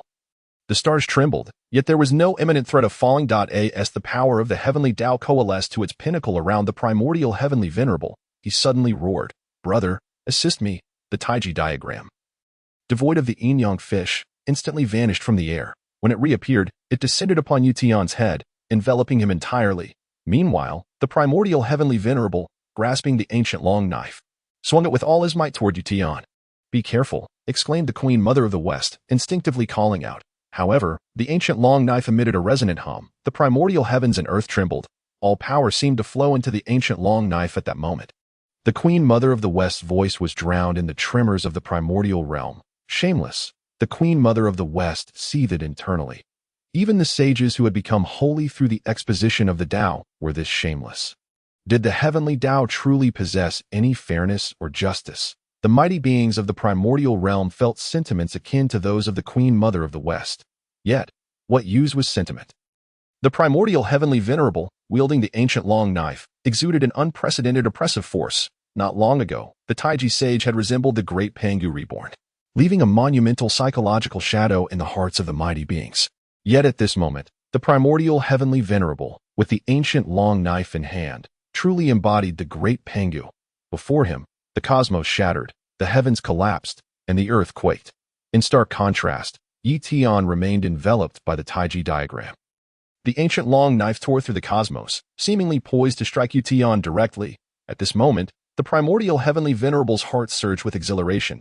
This was the power he had longed for. With the ancient long knife in hand, who could stand against him? The annihilation of the two saints of the Western Church would be trivial. With this treasure in hand, he could easily contend with the Jie Sect. The exposition of the Dao would become the preeminent sect of the primordial realm, and he would ascend to be the supreme sage, even capable of arm wrestling with the Dao ancestor. The stars trembled once more, and the entire primordial realm exhibited signs of instability. Suddenly, beneath the Taiji diagram, Ye Tian's laughter resonated. The laughter reverberated through the cosmos. The Taiji diagram that enveloped Ye Tian was shattered as if it were mere rag cloth by the force of his laughter. The primordial heavenly venerable's hair stood on end as he roared in fury, the ancient long knife descending upon him. The heavens and earth trembled. Time itself seemed to pause. The ancient long knife, bearing the power of creation, struck down upon Ye Tian's head. It was not a slash, but a smash. Such formidable power transcended mere slashing. It was as if the entire primordial realm was crashing down upon Ye Tian's head. Beneath his feet, the cosmos shattered. Above him, the shockwave generated by the impact further fragmented the cosmos. The silver radiance erupted like a blazing sun atop Kunlun Mountain, soaring into the heavens. The mighty beings of the primordial realm were once again left in a state of stupor. They wondered what other means Ye Tian possessed. Could it be that he had found the Chaos Spell in the Chaos Sea and would use it to block the attack? Yet, Ye Tian did nothing at all. He withstood the immense blow of creation with nothing but his physical form. Was this still a feat achievable by a living being? Had the great Pangu of yore ever possessed such a formidable physique? The ancient long knife struck down upon Ye Tian's head, and the explosive shockwaves continued to surge, the silver radiance cascading upward toward the heavens. The primordial heavenly venerable, gripping the ancient long knife, stared blankly at Ye Tian. Just as Ye Tian's lips curled into a smile, the primordial heavenly venerable hurriedly shouted, "I shall kill. I shall kill." Chapter 21. The way of Dao is natural? Desiring merely to be a follower, the mighty beings of the primordial realm gazed blankly at the unfolding scene. In the midst of their astonishment, they were engulfed by an overwhelming sense of indignation, coupled with a tinge of absurdity. This sentiment was particularly pronounced among the 3 sovereigns and 5 emperors of Huayun Cave, who felt the deepest outrage. The primordial heavenly venerable, it turns out, is such a saint. Two-faced and shameless. It is disgraceful that a person of such character holds dominion over the divine list. And yet, the human race naively allows such a saint to govern the divine list, entrusting all their hopes to someone like him. Following the path of Fushang to eradicate Zhou, on Kunlun Mountain, Ye Tian extended his arm. As the laws of the universe searched. The ancient long knife tightly gripped in the hands of the primordial heavenly venerable sword directly into Ye Tian's grasp. Behind him, Yunxiao stared blankly at her senior brother, her beautiful gaze filled with incomprehension. How could her senior brother wield the ancient long knife? If that were the case, why did he allow the primordial heavenly venerable to attack him? Ye Tian seemed to see through Yunxiao's thoughts and smiled as he said, "Only in despair can one truly discern the true nature of certain individuals." At once, Yunxiao understood.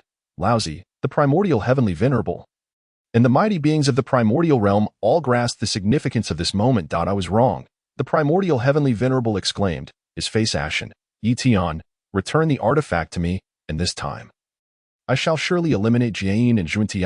Ye Tian, grant me one more chance." "A chance, you say?" Ye Tian scoffed. "Do you know that countless innocent beings have perished without ever receiving even a single opportunity?" Ye Tian raised the ancient long knife. "Kunlun Mountain is the sacred ground of the Dao. The Western Churches Jade and Zhuanti have come here to provoke trouble. Today, I shall act on behalf of the Dao and eradicate Jade and Zhuanti." As soon as he finished speaking, a resounding roar echoed from the heavens above. Suddenly, the purple divine thunder descended, resembling a great dragon, binding the ancient long knife that Ye Tian held aloft. The purple light surged, and the gates of the purple clouds palace swung wide open. The auspicious clouds of the heavens reappeared. An elder Taoist sat cross-legged atop the heavenly auspicious clouds, holding the jade dish of creation, slowly descending from the 9th heaven, singing, "I dwell high amidst the clouds. Upon a mat of lotus I tread the true path. Beyond the mysteries of heaven and earth, I shall preside as the revered leader." Needless to say, it was the illustrious Hongjun Laozu. Ye Tian was not the least bit surprised. With a flick of his wrist, he shattered the thunderous dragon that swept down from the purple clouds palace. However, the mighty beings of the primordial realm were not as unfazed as Ye Tian. The Dao ancestor had vanquished the demon ancestor Luohu and had not stepped foot outside the Purple Clouds Palace since then. The few times he had manifested were during the three grand teachings of the Purple Clouds Palace, establishing the primordial cultivation system centered on refining qi and defining the realms of Dao arts. The last instance was when the Purple Clouds Palace convened to discuss the divine list, even during the cataclysmic battle between the Wu and the Liao that shattered the heavenly curtain. The Dao ancestor had not appeared, yet now the Dao ancestor had made his presence felt. This indicated that Ye Tian posed a threat to the Dao ancestor that surpassed even the tumult of the Wu and Liao. It demonstrated Ye Tian's formidable strength and the Dao ancestor's grave concern. No one knew the Dao ancestor's current realm or powers. It was only known that the matters decreed by the Dao ancestor could not be altered by anyone. For instance, initially, 6 saints governed the heavenly Dao, but the Dao ancestor appointed Hao Yin Tongzi as the heavenly emperor, placing the heavenly court above the 6 saints. The 6 saints, unwilling to comply, faced the descent of the boundless calamity, leading to the current divine list. The 6 saints bore no resentment and dared not question the Dao ancestor's decisions, resorting only to internal scheming. These various incidents illustrated the Dao ancestor's might. Yet the most formidable aspect of the Dao ancestor lay in the unknown. His realm and powers remained a mystery.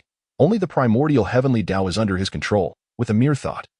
The primordial world would bend to the Dao ancestor's will. This transcended the realm of divine abilities, surpassing the comprehension of all primordial beings. Ye Tian's disturbance of the Dao ancestor was enough to astonish the entirety of the primordial realm.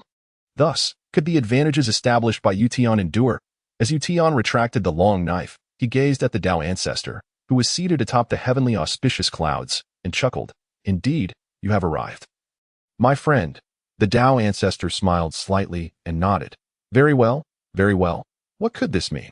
The mighty beings of the primordial realm were once again engulfed in confusion. Was the Dao ancestor praising Ye Tian, implying that Ye Tian had done well? The primordial heavenly venerable hastily called out. Why Ye Tian smiled.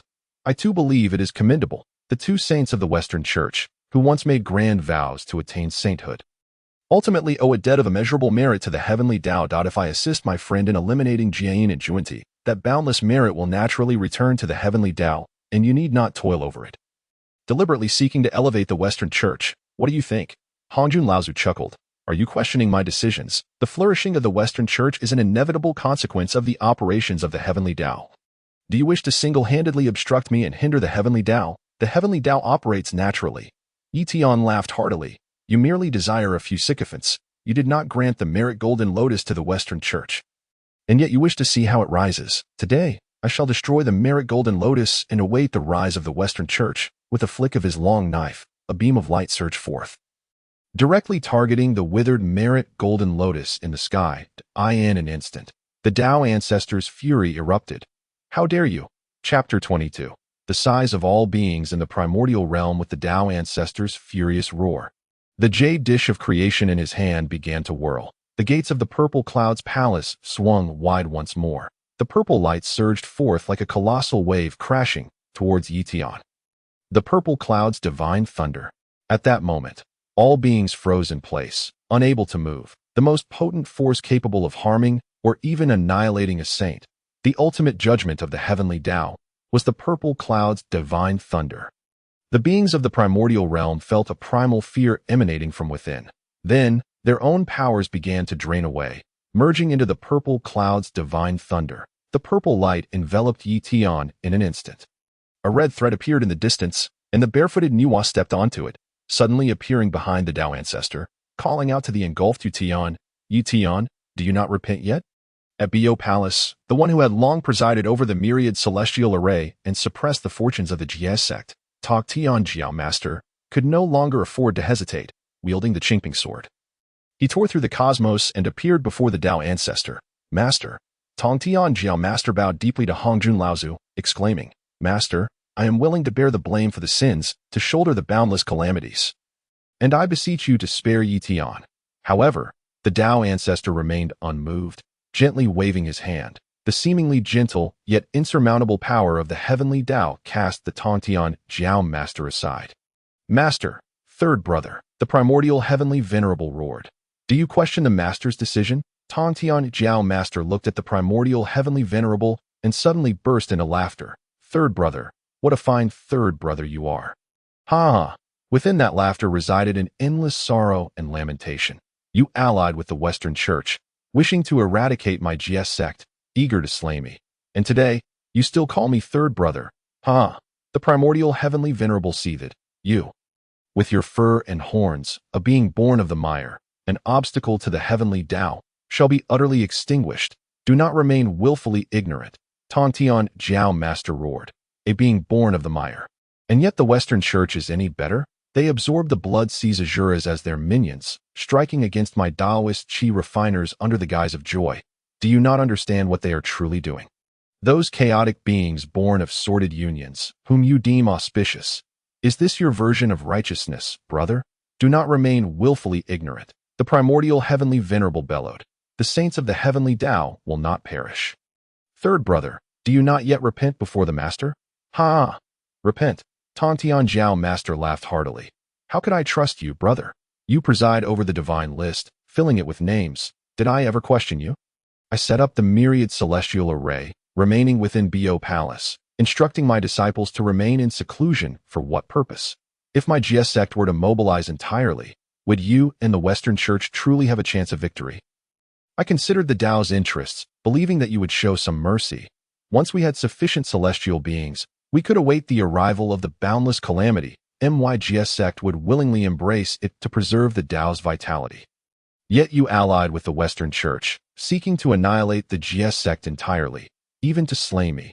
My Jie Sect's fortunes are insufficient to exempt us from the boundless calamity, but we can still protect our disciples. Have you ever contemplated how far the Chan Sect could go if you exterminated all my Jie Sect members under the backlash of fortunes? Ha ha ha ha. So, you had considered it all along. Tongtian Jiao Master pointed the chinkping sword at the primordial heavenly venerable. Laughing sorrowfully, it is not the Western Church that is allied with you, but you who have allied with the Western Church. Ha ha ha ha. The mightiest Daoist sect in the primordial realm, reduced to relying on the Western Church. I refuse to accept this. Tongtian Jiao Master shouted, rushing towards the purple cloud's divine thunder. Disciple, today I shall stand with you against this heavenly Dao. Both Yuxiao and Zhao Jiang cried out in unison. Yet, the speed of Tongtian Jiao Master was simply too swift. In an instant, he vanished into the purple cloud's divine thunder. The ancient powers of the primordial realm were all engulfed in despondency. From the recently influential Shi Wangmu and Xinyuanzi Daxian, extending to the distant figures of Hutan Yangyang and Mingi Laozu, the waters of the four seas fell into tranquility. The dragon kings of the four seas bowed their heads in submission. Within the fire cloud cave, the 3 sovereigns and 5 emperors wore expressions of stupor. Oh, it is. So it is. No one anticipated such a turn of events. The Daoist sect, the sealing of the gods, was believed to ensure that. Despite the excessive entanglements of this battle, the Daoist friends would ultimately ascend as deities of the heavenly court, wielding the divine authority of the heavenly way. The Daoists were still considered the most formidable faction of the primordial realm. Yet, unexpectedly, the leader of the Daoist teachings, Yuanshi Tianzun, actually allied himself with the Western teachings. The sealing of the gods was merely a fade. The resurgence of the Western teachings was the true reality. The boundless calamities were merely intended to weaken the power of the Daoists. The indifference of Daozu Laoi in not intervening with Tongtian Jiaozhu only served to validate his claims. Daozu Laoi was indeed powerful. The countless beings of the primordial realm could only lament in silence, feeling a sorrow even deeper than that of Tongtian Jiaozhu. Even Guang Qingzi, Yu Dingzhenren, and others were momentarily lost in thought. Is this truly the case? The victories of the Chan teachings along the path of sealing the gods now seemed devoid of meaning. That in the end, was it merely a matter of sewing garments for others? Yuanshi Zun suddenly broke into a sweat, for he sensed the shifting sentiments of his disciples. Master, please swiftly eliminate Ye Tian. Chapter 23. The Eternal Flame, the Endurance of Humanity. A surge of purple light erupted. Purple thunderbolts rained down incessantly. The voice of Yuanshi Tianzun even overshadowed the sound of the purple cloud's divine thunder, resonating throughout the vast primordial land, revealing his urgency, a chilling detachment. This was the only sentiment belonging to the hearts of the Daoist beings of the primordial realm. Even Guangqingzi, Yu Dingzhenren, and Tai Yizhenren harbored doubts regarding their master's decision. Yuanshi Tianzun paid little heed to such matters. In the world of victors and vanquished, who would recall the events of today after countless epochs. As long as he survived, he would remain a revered sage. For those unwilling to submit, annihilation was the answer. What holds greater importance, life or dignity? The beautiful eyes of Shi Wangmu were filled with confusion. She could not fathom why Yuanshi Tianzun would act in such a manner. Why would he willingly allow the Western teachings to flourish? Why deliberately sap the vitality of the Daoist sect, even going so far as to rehearse deadly maneuvers against his third disciple for this very goal? What thoughts could reside in the heart of such a cold individual? Shi Wangmu did not know, nor did she wish to know. At this moment, she fervently hoped that Ye Tian would emerge victorious. Yuanshi Tianzun was unworthy of the title of sage, even inferior to the two saints of the Western teachings. The two saints of the Western teachings, with their petty schemes, ultimately acted for their own benefit. Yet Yuanshi Tianzun was not motivated by personal gain, even less than a petty individual. For one with such a mindset to be deemed a sage is a disgrace to the Daoist sect. The great powers of the primordial realm now fixed their gaze upon the direction of Kunlun Mountain, their expressions a mixture of rage and perplexity as they regarded Yuanshi Tianzun, anxiously observing the purple clouds of divine thunder. More precisely, they watched Ye Tian, who was engulfed by the purple divine thunder. It seemed as if Tongtian Jiaozhu was about to enter the realm of the purple divine thunder. This solitary sage, who truly considered the Daoist sect, was on the verge of perishing beneath its might. Suddenly, a gray light shot forth, intercepting the purple divine thunder. From within, Ye Tian's voice resonated, "Master, simply await my return." The gray light mirrored the earlier movement of Daozu Laoi as he shifted Tongtian Jiaozhu's power. Gentle yet resolute, Tongtian Jiaozhu was taken aback. The eldest disciple, Yunyan Yangyang, cried out, "Eldest brother, are you all right? How, do you wish to see me in peril?" Ye Tian's voice, laced with a smile, emerged from the depths of the purple divine thunder. "Master, fret not. It is merely the purple divine thunder. I have yet to cleanse myself after returning from the Chaos Sea. Consider it a bath." Tongtian Jiaozhu was immediately moved to tears, bursting into hearty laughter. "Excellent. Well done, truly worthy of being my disciple. Consider it a bath." In that moment, the great powers of the primordial realm were once again astonished. The shock surpassed even their elation. The purple divine thunder, which could lead to the demise of sages, was for Ye Tian nothing more than a mere bath. Laughter erupted from the lips of Tongtian Jiaozhu, echoing throughout the fire cloud cave, where mirth followed suit. Awaiting death in the fire cloud cave, one could not have imagined witnessing such a scene. "Ye Tian, my friend, I shall join you." A flame shot forth from the fire cloud cave. The Swearen clan, once leading humanity in survival amidst the Wu and Yao conflict, had been ambushed by the demon master Kuanping, leaving only the spirit of Swearen concealed within flames awaiting death. Now, ignited by the flame of humanity as heritage, they soared towards Kunlun Mountain. "Senior, catch!" The Emperor Diyu roared excitedly from the heavens, the Konggong seal transforming into a streak of light, appearing before the spirit of Swearen. Enveloped in flames, the spirit of Swearen grasped the Konggong seal, the fortune of humanity coursing through him. As a blazing figure emerged, the fiery form of the spirit of Swearen raised the Konggong seal high, soaring towards Kunlun Mountain with unyielding speed, proclaiming, "The eternal flame endures, humanity shall not perish. The eternal flame endures, humanity shall not perish." The 3 sovereigns and 5 emperors, imprisoned within the fire cloud cave, gazed upward at the spirit of Swearen, shouting in unison. Throughout the secular dynasties, regardless of the Shang or Zhou, humanity prostrated themselves before the radiant form of the spirit of Swearen, joining the Emperor Diyu in a resounding cry. "The eternal flame endures. Humanity shall not perish." The great powers of the primordial realm were moved by the spirit of Swearen, the hearts of the Daoist beings surged with emotion, some more easily stirred or less intellectually inclined, such as the disciples of the human teaching sect, found themselves shouting, "Damn it!" The beings of the Daoist sect shed tears, their hearts stirred, yearning to unite their strength to aid Ye Tian, to support the Daoist sect. However, another voice rang out first. Nuan Yangyang extended her arm, crying out to the spirit of Swearen, "Do not." No sooner had Nuan Yangyang's words left her lips than the heavens were suddenly enveloped in purple light. The sun star, the moon star, the Venus star, and all celestial bodies lost their radiance, as if they had vanished from existence. In the air, shrouded in purple light, the purple divine thunder descended like a creeping vine from a suspended earth. Countless bolts of purple divine thunder fell from the endless sky, even targeting Hutan Yangyang and Mingi Laozu. "You all shall die. Die." Yuanshi Tianzun howled with anguished fury. Targeted were also his disciples, such as the easily agitated Tai Yizhenren. This was the root of Yuanshi Tianzun's greatest wrath. "Master, I implore you, do not." Yuanshi cried out to Hongjun Laozu. Chapter 24. A blade to divide heaven. The corner of Hongjun Laozu's mouth revealed only a faint, mocking smile. Beneath the boundless calamities, there remains a glimmer of hope. Since there are those who wish to challenge me, let this matter reach its conclusion swiftly. The vine-like purple divine thunder continued to descend, illuminating the entirety of the primordial realm. Biyou Palace, Firecloud Cave, the Dragon Palace of the Four Seas, the Underworld, the Ming River, the Frontlines, and Kunlun Mountain. Even some mountains, unknown to anyone. All Daoist disciples who had recently been stirred in heart were now encompassed within the indiscriminate attack range of the purple divine thunder.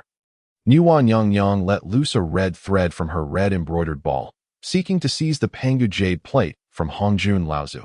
Yet, Hongjun Laozu remained seated amidst the heavenly celebratory clouds, not moving an inch. In fact, it seemed he did not even need to employ any divine power. Yuanshi spat forth a mouthful of golden blood, characteristic of a sage, and was sent flying far away, dying for a cause. Tongtian Jiaozhu laughed heartily as the sword array of extermination emerged beneath his feet, soaring into the sky. Dying for a cause. Zenyuanzi Daxian smiled, fully channeling his cultivation, as the Book of Earth flipped rapidly in his hands. The boundless spiritual energy contained within the Earth's veins directly merged into Zenyuanzi Dashten's body. Shi Wangmu grasped the Kunlun mirror and ascended alongside Zenyuanzi Daxian. Hudan Yang and Mingi Laozu exchanged resolute smiles. Then, the earth swelled, the soil coalescing into a towering spear, reaching for the heavens. This spear pulsated with the blood power of the boundless sea. The waters of the four seas surged and roiled. Sweeping upwards, Emperor Diyu, wielding the water probe, pointed skyward and shouted, "Kill!" Countless great beings behind him echoed the call, joining Emperor Diyu in their ascent towards the heavens. Biyou Palace. Daobao Daorin brandished his whisk and proclaimed loudly, "Activate the 10,000 Immortals Array." The Wu Yunxian performed the ceremonial bow. Yes, the 10,000 Immortals Array of the Jie Sect surged forth, amalgamating the cultivation of myriad immortals and the fortune of the Jie Sect into a colossal azure spear. Soaring towards the heavens, the islands of the North Sea, Kongxian scoffed. "I never expected to survive to this day. How fortunate to witness such a moment, yet alas, no one sees it." Then, Kongxian transformed into a peacock, unleashing a mighty cry as he propelled five-colored divine light towards the sky. The vast primordial earth, countless beings surged towards the descending purple divine thunder. In this moment, no one feared death, yet, within their hearts, there was no glimmer of hope. The purple divine thunder had locked onto them. Whether they stayed put to meet their demise or soared upwards, death awaited. After all, Daozu Lao had already resolved to extinguish the Daoist sect and elevate the Western teachings. Even the two foremost sages of the Daoist sect, Laozi and Yuanshi Tianzun, had chosen to ally with the Western teachings. Since this was the case, it was better to die with dignity. The Daoist sect, even if it were to perish, should not be extinguished by the likes of those petty individuals from the Western teachings. Such a demise, devoid of grace, was not befitting of the Daoist sect. In the forefront stood Tongtian Jiao Master and Swearin Shi. Just as they appeared on the verge of being engulfed by the divine thunder of Zixiao, a sudden voice resonated. "Thank you, everyone, but there's no need." The powerful beings of the primordial chaos turned their gazes towards the direction of Kunlun Mountain, yet found no sign of Ye Tian. He remained shrouded in the divine thunder of Zixiao. However, they did perceive a gray light. The ancient long knife emitted a gray radiance. The gray light flickered, and then vanished. The mighty beings of the primordial chaos were still perplexed by Ye Tian's actions. In a moment of silence, a thunderous roar erupted. The thunderclap nearly grazed the scalps of Tongtian Jiao Master and Swearin Shi. The primordial chaos split asunder from top to bottom. The upper realm remained enveloped in purple mist, while the center was cleaved by a layer of gray light, partitioning the primordial chaos. The divine thunder of Zixiao descended with a resounding crash upon the gray light. The gray light surged and roiled. Yet, no matter how massive or dense the divine thunder of Zixiao was, the gray light only intensified its turbulence, showing no signs of dispersal. On the contrary, the descending divine thunder of Zixiao grew increasingly diminutive. Was this the power of the chaos sea? The mighty beings floated in the air, gazing at the gray light above them. Their mouths agape in disbelief. One single strike. Merely a single blow. The overwhelming divine thunder of Zixiao. An attack personally unleashed by the Dao ancestor was thus thwarted. Yuwa, who had just stabilized herself, let out an ecstatic cry. "Impossible. This cannot be." The expression of Yuanshi Tianzuan turned pale, his lips trembling as he murmured. Laozi gripped his wrist tightly, equally astonished. He looked up at the sky, then at Hongjun Laozu, and finally at Ye Tian, who was still submerged in the divine thunder of Xixiao. How could this be? One strike cleaved the heavens. Even the Dao ancestor was not Ye Tian's opponent. Laozi's body trembled. The fortune that had just been squandered by the teachings of the human sect weighed heavily upon him. The loss was substantial, yet he had not worried earlier, as he could gather it anew. However, at this moment, his heart was filled with rage, for the foundations had been shaken. The fortunes of the human race no longer fell upon him. The leader of the human sect, if this continued, even his cultivation would be jeopardized. Master, please swiftly eliminate Ye Tian, Laozi urgently called out to Hongjun Laozu, shedding the usual slow demeanor of an elderly man. Chapter 25, The Dao Ancestor, surprisingly offering an exit. Hongjun Laozu naturally heard Laozi's voice. The one who harmonized with the heavenly path of the primordial chaos was none other than him. The establishment of the heavenly court, the three teachings of the Dao, and the Western Church. Also his doing. The events unfolding in the primordial chaos occurred under his watchful gaze. Could he not see what others could? Yet, at this very moment, Ye Tian's strike that cleaved the heavens felt as if it had severed Hongjun Laozu in twain. The upper half and lower half were now separated. The connection between the upper and lower segments of the heavenly path was brutally severed by Ye Tian. What kind of means was this? What kind of divine power? Could it be that Ye Tian had truly attained a complete understanding of the laws of chaos? If that were the case. Hongjun Laozu wore a composed smile, yet within his heart, he was at a loss on how to handle the present situation. After the heavens were cleaved, the descending divine thunder of Xixiao lost its source and gradually faded. All the mighty beings of the primordial chaos hovered in the air, their faces painted with shock. They had come to combat the divine thunder of Xixiao, even prepared for their demise. Yet, that which even saints avoided, the divine thunder of Xixiao, was halted by Ye Tian with a single strike? As the mighty beings remained in astonishment, Ye Tian, who had been engulfed by the divine thunder of Xixiao, gradually revealed his form. The final wave of divine thunder of Xixiao crashed down. All the mighty beings of the primordial chaos fixed their eyes upon Ye Tian.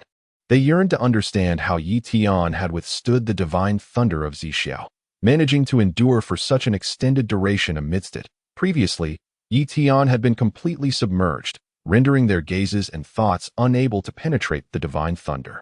Now, it was their sole opportunity for observation, witnessing another's resistance against the divine thunder of Xixiao, the first such sight since the dawn of creation. The last wave of the divine thunder of Xixiao struck Ye Tian.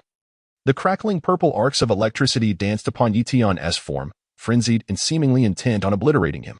Then, astonishingly, it was gradually absorbed by Ye Tian, absorbing the divine thunder of Xixiao, every mighty being of the primordial chaos, including Hongjun Laozu, Taiji Laozu, Yuanshi Tianzuan, and Nuwa, stood in utter disbelief as they beheld Ye Tian. How could this be possible? The divine thunder of Xixiao was the most formidable force of the primordial chaos.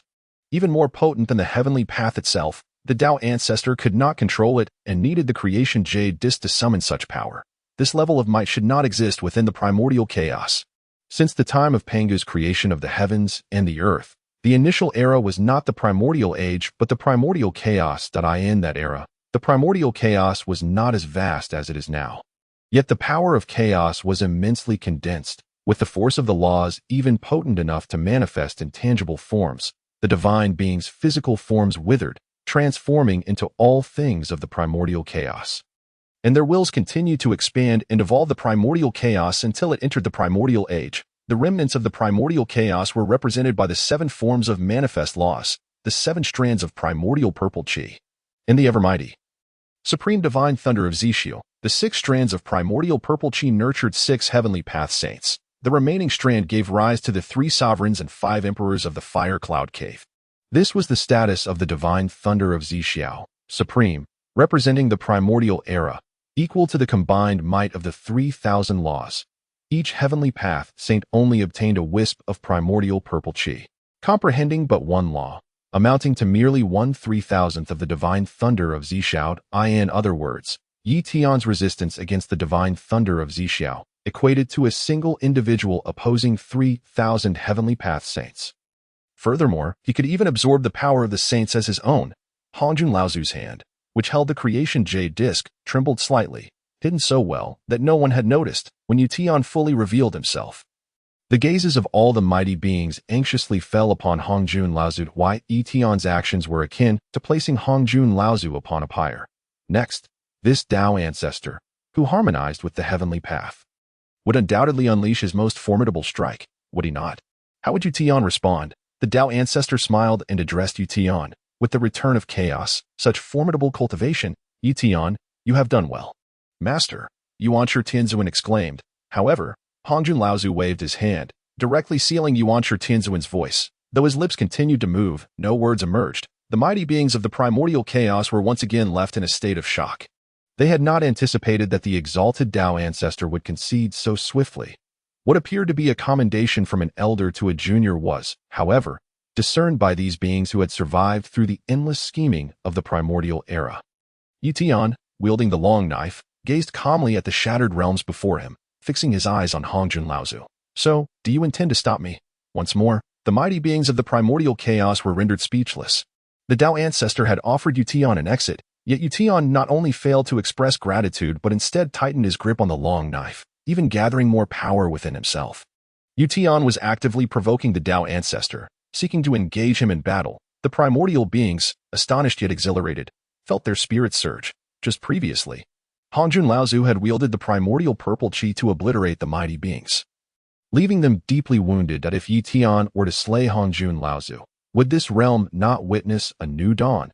Chapter 26. The Dao Ancestor's Hidden Cards. The infinite cataclysm approaches. Hongjun Laozu performed a Dao salute, smiling as he spoke. As the mandates of heaven shift, the excess power of living beings leads to the inevitable descent of the infinite cataclysm. This is an unavoidable situation. Only after the great calamity can there be great prosperity. Nuwa, you shall explain this matter. Nuwa's expression revealed her astonishment, and upon catching Hongjun Laozu's knowing glance, she felt a chill in her heart and hurriedly flew over. As the Holy Mother of Humanity. She knew that the human race was the protagonist among the heavenly path. Yet, this protagonist race was one that the Dao ancestor could manipulate at will, altering the heavenly path as he pleased. If she failed to speak on behalf of the humans, would they not end up like the myriad races in the Wu and Yao, considered as obstacles by the heavenly path? Ye Tian. What the master says is indeed the truth. The infinite cataclysm is an unavoidable disaster. Ye Tian interrupted. There is no need for the Holy Mother to elaborate. When have I ever claimed that the infinite cataclysm was unjust? Ye Tian glared at Hongjun Laozu, coldly stating, in the face of the calamity, each must accept their destiny. And thus it should be that all beings of the primordial chaos bear this burden together. If the calamity targets the Jie Sect, then let the great prosperity fall upon the Western Church. Is this not the predetermined fate you speak of? The beings of the primordial chaos began to realize. Indeed, Ye Tian had never claimed that the calamity was unjust. Moreover, they had all adhered to the rules established by the Dao ancestor. The infinite cataclysm had proceeded alongside the rise and fall of secular dynasties. Ultimately, it was Yuanshi Tianzuan who first broke the rules by attempting to subdue Yunxiao at Kunlun Mountain. Subsequently, the Western Church's two saints, who were exempt from the calamity, intervened in the affairs of the Dao. In essence, it was the Dao ancestor himself who had failed to uphold the very rules he had established, yet now sought to obfuscate the situation with heavenly mandates. The Dao ancestor's teeth ground in frustration. Earlier, when he had wielded the power of the heavenly path to influence the hearts and minds of the primordial beings, he had initially intended to gloss over this matter. Yet, he had not anticipated that Ye Tian would seize upon it relentlessly. The venerable Dao ancestor slowly rose to his feet, his towering figure standing amidst the celestial celebration clouds. In Ye Tian's eyes, the Dao ancestor appeared unchanged. Yet, in the gazes of the primordial beings, he transformed into a supreme giant, one who towered with one foot in the heavens and the other upon the earth. His cold eyes surveyed each primordial being with a calm gaze. Even the mighty Kong Xian trembled within, feeling as though a mere glance from the Dao ancestor could cause the entire firmament to crash down upon him. Laozi and the primordial heavenly sovereign both wore expressions of exhilaration. Ever since the Dao ancestor vanquished Luo Ho and successfully merged with the heavenly Dao to attain sanctity, he had not risen again. This seemingly simple act sent ripples of his immense power coursing through all present. Ha ha ha. The Dao ancestor laughed heartily, his laughter reverberating throughout the universe. Mountains crumbled, and seas surged. Beneath the nine nether and above the nine heavens, the primordial realm trembled in resonance with the Dao ancestor's laughter. Ye Tian's blades severed the chaotic essence of the heavens, Progressively dismantled by the shockwaves of that laughter, a colossal, gray long sword began to materialize from the celestial expanse at the moment the sword emerged. Every primordial being felt a tremor in their hearts, and the powerful beings began to plummet from the sky. Only as they neared the ground did they react in shock, hastily channeling their powers to stabilize themselves as they descended in astonishment. The sword of catastrophe, forged from the boundless power of calamity, murmured the words of NWIT. Seemed as if the heavens had torn asunder, and the sword of catastrophe descended slowly yet heavily from beyond the firmament. Its landing point was none other than the Jie Sect, specifically at Biyou Palace. The Dao ancestor ceased his laughter, turning to Ye Tian. Ye Tian, do you dare defy my decree? The voice of Hongjun ancestor was calm, yet his face bore an expression of unshakable confidence. Dao ancestor, cried the goddess of clouds from behind Ye Tian, they are all your disciples. Why must you treat them thus? Laozi appeared, fixing his gaze upon the goddess of clouds, and replied serenely, heaven and earth are unfeeling, treating all beings as mere fodder. In that instant, all primordial beings were left in a daze. The power of the sword of catastrophe, gathered from boundless calamity, was overshadowed by the words of Dao ancestor Hongjun and Laozi. For one's own selfish desires, have you ever considered the plight of others? Such beings are the saints of the heavenly Dao. Even those who have merged with the heavenly Dao to become the primordial Wuji saints. Very well. Ye Tian gripped the long sword and stepped forward, declaring, then I shall spar with my friend Hongjun. Hongjun, my friend. A sparring match. The gazes of the primordial beings shifted instantly to Ye Tian. Ye Tian, do you intend to confront the sword of catastrophe alone? Disciple, do not. Tong Tian Sect Master called out urgently. Even the Zhixiao divine thunder is an external force. The calamity of the heavenly Dao is a combined effort of the Master and the heavenly Dao. No one in the primordial realm could contend with it. Yet, Hongjun ancestor spun the creation jade plate, purple light surging toward Ye Tian. Ye Tian made no resistance, allowing the purple light to engulf him. The next moment, Ye Tian and Hongjun ancestor appeared above the eastern sea. At Biyou Palace, eldest brother, the disciples of the Jie Sect cried out to Ye Tian, and Daoren Duobao led the myriad immortals toward the sky. Eldest brother, allow us to stand with you against the calamity. Chapter 27. The Dao ancestor actually seeks to annihilate the world. The gazes of the primordial beings turned toward Biyou Palace. Some powerful beings even attempted to draw closer for a better view. Those who wish to perish may approach, Enwa shouted, wielding the power of the heavenly Dao. Instantly, the powerful beings regained their senses, hastily halting their escape. Ha! Sui Run raised the Kongtong seal, laughing heartily. I am but a man who has died once. I will confront this boundless calamity alongside my friend Ye Tian. Sui Run, return, Enwa called out, her red embroidered ball of thread swiftly ensnaring Sui Ren. Thank you, Holy Mother, for the gift of humanity. Sui Ren exclaimed, igniting the red thread with the flames of humanity and faith, attempting to rush toward Ye Tian. Return. Ye Tian hovered in the air, calling down to Daoren Duobao and the other disciples of the Jie Sect, his voice booming like thunder, scattering their escape light. Simultaneously, the sword sheath shot forth, colliding with Sui Run and sending him flying. You cannot assist in any way.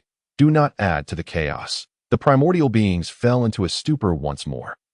Ye Tian truly intended to confront the boundless calamity alone. This was the force of the rules that emanated from the lowest layers of the heavenly Dao, as Tong Tian's sect master had said.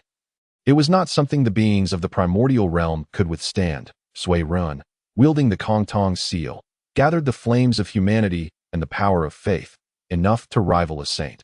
The words of Tong Tian's sect master, combined with the myriad immortals and the fortunes of the Jie Sect, amounted to at least 3 saints. Adding Ye Tian into the mix, it equated to 5 or 6 saints contending against the boundless calamity. And perhaps Ye Tian still had a chance, yet at this moment, Ye Tian intended to confront the boundless calamity alone, to stand against the heavenly Dao and the Dao ancestor. The colossal gray sword of catastrophe hung in the air. Hongjun ancestor stood upon the celestial celebration clouds, watching Ye Tian with calm eyes and remarked, I am one with the heavenly Dao. As long as the heavenly Dao exists, I shall not perish. To defeat me, do you intend to annihilate the entire primordial realm? Before Ye Tian could respond, Hongjun ancestor continued, I was once a chaotic demon god. Even if this primordial realm were to be destroyed, I would only lose some cultivation. Knowing this, do you still wish to oppose me? Ye Tian gazed at the stars and the 9 heavens suspended above, smiling. No death, no rest. If the primordial realm were truly to be destroyed, how much of your cultivation would remain after the backlash? Ye Tian weighed the long knife in his hand. Or do you still have the confidence to escape from my strike at that moment? Hongjun ancestor chuckled. So, you would not care if I were to obliterate heaven and earth. At present, I cannot stop it. Ye Tian candidly replied. However, I can assure you that I will turn you to dust. To honor the beings of the primordial realm, the primordial beings shifted from shock to terror. The battle between these two had escalated to the level of world annihilation. The Dao ancestor, who had safeguarded the primordial realm for countless years, was willing to annihilate the entire primordial realm for the sake of his pride, and Ye Tian, who had little connection to the primordial realm, was instead defending it. Ye Tian and Hongjun ancestor gazed at one another calmly. Some matters cannot be resolved through mere ability. The Dao ancestor spoke truthfully. Why Ye Tian's words were equally sincere. If the Dao ancestor truly dared to annihilate the world, Ye Tian would dare to shatter the primordial realm. Should Ye Tian fear the Dao ancestor's threats, it would become his Achilles heel. All that he had done until now would lose its significance. The Dao ancestor would exploit that weakness, inching closer with every demand. The Dao ancestor laughed. You were quite honest. Ye Tian glanced upward at the celestial expanse, faintly smiling. Let it begin. The Dao ancestor slowly distanced himself from Ye Tian, standing atop the celestial celebration clouds. Then, with a sudden motion, he swung his arm. Rumble. The primordial realm and the celestial stars trembled at that moment. The power of the stars and the fortunes of mountains, rivers, and seas converged upon the sword of catastrophe. The gray-white sword of catastrophe began to descend slowly from the heavens, still 1,000 miles away from Ye Tian. Yet, every primordial being felt utterly powerless, as if the sword of catastrophe had struck their very essence. Even the likes of Tong Tian Sect Master and Enhua, who were saints, turned pale, their bodies trembling in the air. Tong Tian Sect Master, grasping the Qingping sword, wore a vacant expression. He had miscalculated. He had originally intended to gather the fortunes of the Jie Sect with the myriad immortals and resist the calamity with the strength of his sect. Now, it seemed the force of calamity was not something living beings could withstand. This was a rule born from the depths of the heavenly Dao, binding all beings of the primordial realm to its dictates. The only way to negate the calamity was through the annihilation of one's physical form, returning all Daoist powers back to the primordial realm, back to the heavenly Dao. Eldest brother, the goddess of clouds cried out, nearly launching herself toward Ye Tian had it not been for Enhua's red embroidered ball blocking her. Beneath Ye Tian, the disciples of the Jie Sect cried out to him as well. Why Ye Tian smiled at the crowd, yet the smile only deepened their sense of despair. In that moment, Ye Tian suddenly let out a long howl. Charging directly at the sword of catastrophe, Chapter 28, unleashing the hidden card, beheading the Dao ancestor, the overwhelming celestial might. All present stared in a daze at the sword of catastrophe, their minds echoing with these 4 words. Unable to conceive of any other description, the power of the sword of catastrophe transcended their understanding, leaving them at a loss for words. The primordial land trembled, and the celestial stars swayed. Yet, all primordial beings fell into a profound silence. Their gazes vacant, and their voices muted. Silence enveloped the primordial realm. The power of the sword of catastrophe began to radiate forth. It was not that they did not wish to cry out, but rather, they dared not. This was the boundless calamity, the ethereal haze enveloping every primordial being, along with the boundless tribulations nestled within their hearts, seemed to suggest that merely uttering a sound would entangle them in the fateful web of calamity. Those timid beings hastily covered their mouths, fearful of drawing the attention of the scourge. Yet, amidst the turmoil, only Ye Tian, with unwavering resolve, charged toward the infinite tribulations and the calamity sword. The outcome remained shrouded in mystery. At that moment, it felt as if the end of the primordial world had arrived. Merely catching sight of the calamity sword was enough to instill a sense of mortality within every soul. The sword trembled and struggled, ultimately breaking free from the celestial canopy. It then drew upon the might of the primordial lands and the celestial stars, descending towards Ye Tian. The calamity sword quivered in the air. Suddenly, the sword that loomed over all primordial beings vanished without a trace. When it reappeared, it was already hovering above Ye Tian's head. With a swift strike, Daoist ancestor Hongjun let out a piercing roar. In the next instant, Ye Tian was engulfed by the calamity sword. A thunderous crash echoed as the sword descended, its force aimed at the Biyou Palace below, where the myriad celestial formations lay. Not a single disciple of the Jie Sect moved. They all stood in stunned silence, gazing at the calamity sword. Had their master brother been utterly consumed by it? Would the Jie Sect too be obliterated under the sword's wrath? With the Calamity sword now merely 1,000 miles from the Jie Sect disciples forming the myriad celestial formations, the immense pressure bore down on each of them at that critical juncture. The unparalleled and invincible Calamity sword unexpectedly split apart. As it divided, the sword's malevolent force began to dissipate rapidly. The heavens and earth continued to tremble. The mighty beings of the primordial realm gazed in astonishment at the emerging figure of Ye Tian. Clutching his long blade, Ye Tian remained calm as he soared into the heights. The Calamity sword, which had amalgamated the powers of the primordial universe and the Daoist ancestor, seemed to dissipate into mere vapor. In an instant, Ye Tian broke through the Calamity sword. Ye Tian, ancestor Hongjun bellowed in rage, once again activating the creation jade disc in his hand. In a flash, beams of violet light shot forth from the disc. Ye Tian hovered in the air, snorting coldly, and unleashed a single slash. Roared the Daoist ancestor in fury. The violet light emitted from the creation jade disc did not surge toward Ye Tian. Instead, it rapidly coalesced into a violet long sword. The Daoist ancestor grasped this sword and struck toward Ye Tian. When blade met blade, there was no earth-shattering sound. The two weapons merely brushed past each other. Subsequently, the ancient long blade and the violet sword struck their respective masters, the Daoist ancestor and Ye Tian. Gray light emanated from the long blade, engulfing ancestor Hongjun.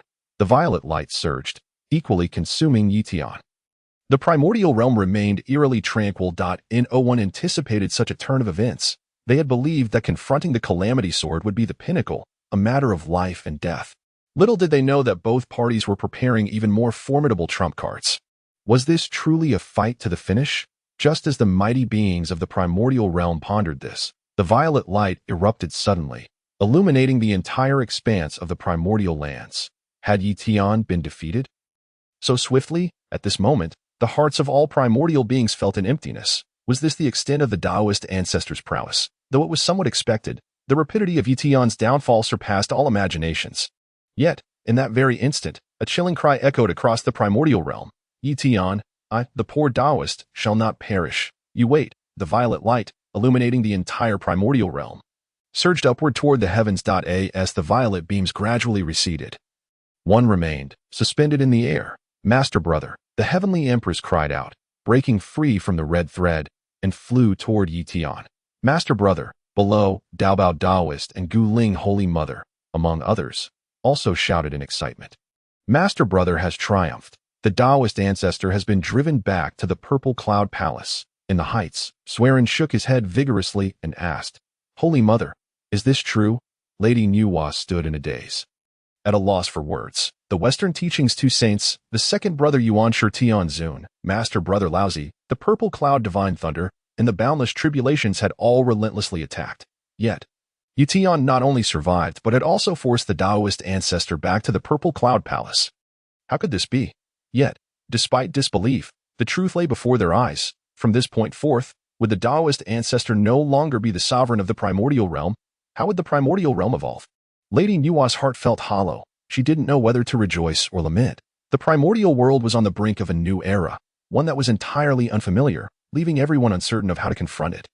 Chapter 29. The Introduction of Self-Destruction of Ye Tian. The Wrath of Heaven Descends. Ye Tian, the poor Daoist, shall not perish. You wait.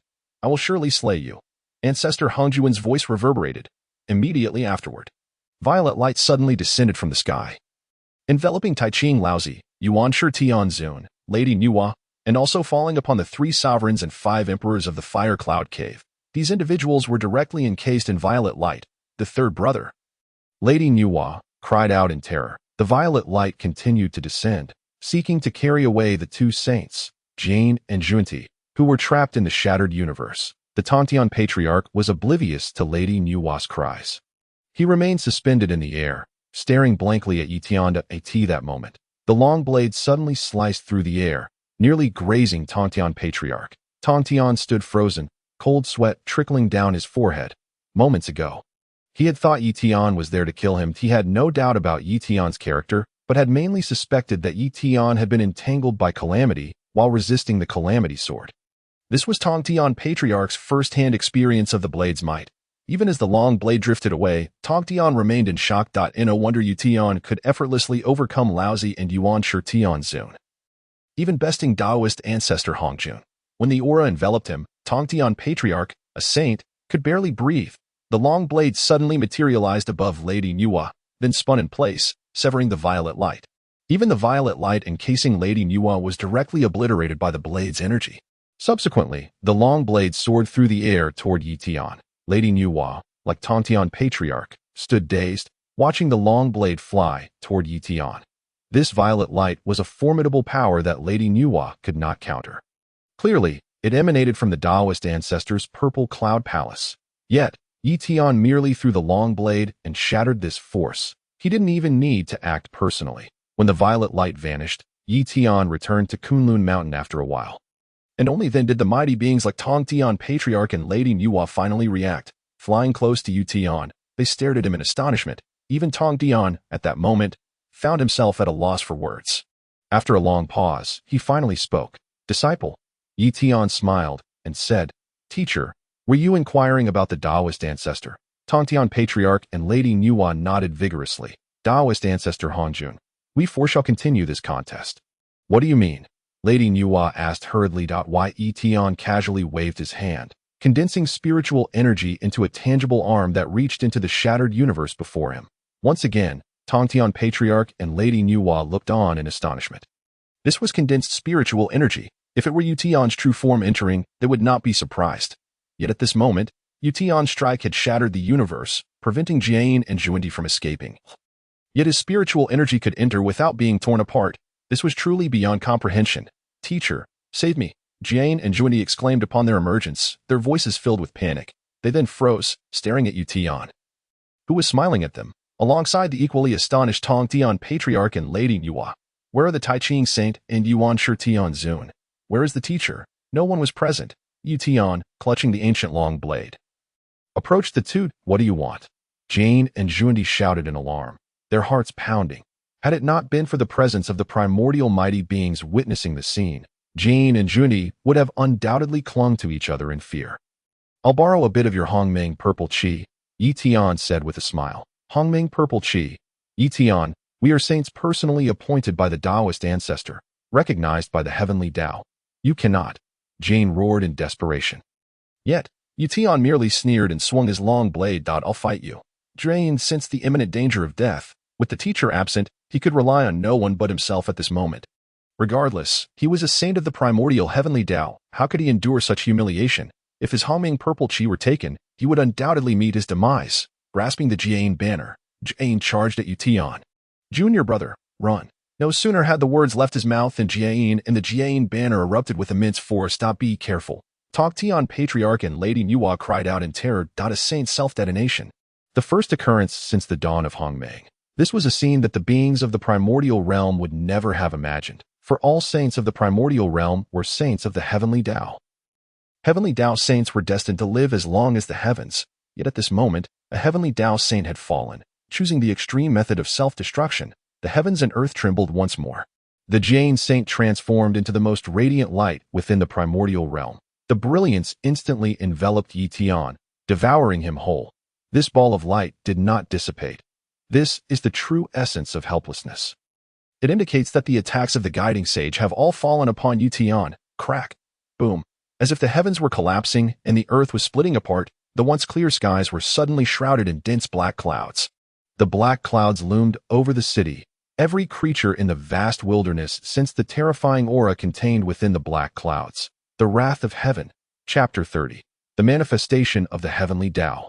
Countless beings seek to slay Ye Tian. The Wrath of Heaven. Purely and utterly, it stems from the power of the Heavenly Dao. The sages of the Heavenly Dao had long since entered the sequence of the Heavenly Dao. Regarded by it as part of itself. To slay a sage of the Heavenly Dao is to stand against the Heavenly Dao. The power of heavenly wrath is the most fundamental rule of the Heavenly Dao in action. Even the Dao ancestor cannot manipulate this level of rule. This is the unwavering will of Pangu, the great deity, after his demise during the creation of the cosmos, the will to protect the vast wilderness.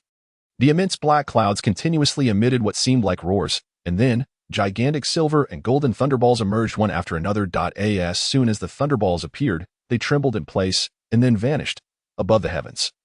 The furious voice of Dao ancestor Hongjun echoed. Ye Tian. This is the power of heavenly wrath. You challenge the fundamental rules of the heavenly Dao. Are you truly seeking to provoke Pangu and annihilate the vast wilderness? To annihilate the vast wilderness. The voice of Dao ancestor resounded throughout the wilderness, reaching the ears of every living being. Third senior brother, Niwa hurriedly positioned herself in front of the Master of Heaven. The two had just intended to assist Ye Tian, at least to resist 1 or 2 waves of thunderballs. However, upon hearing the voice of Dao ancestor, Niwa immediately chose to retreat and actively obstructed the hesitant Master of Heaven. Indeed, there is a saying in the wilderness, when a sage falls, the heavens weep. Accompanied by the incessant emergence of silver and golden thunderballs, rain began to pour from the black clouds. Yet, it was blood rain. The heavens weep for the fallen sage. My lady, this is blood rain, a rain that can corrode everything. From above, the anxious cries of Swearin could be heard. Swearin held the Kongnong seal, gathering the fate of the human race.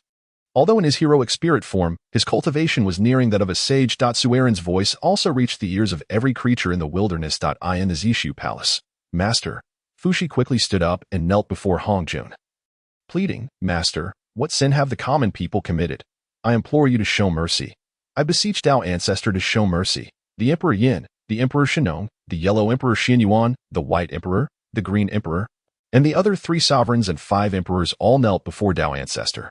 Hongjun replied calmly, to slay the sages of the heavenly Dao is to bring ruin upon oneself. This is the punishment of the heavenly Dao, and I can do nothing. Master, the 3 sovereigns and 5 emperors cried out. But with a wave of Hongjun's sleeve, they vanished from sight. Master, how can you act this way? Hongjun snorted. What? Are you reluctant to part with your disciples? Of course not. The primordial supreme being quickly interjected. But can we truly extinguish Ye Tian using such methods? Hongjun stroked his beard, his face pale, yet a smile emerging at the corners of his mouth.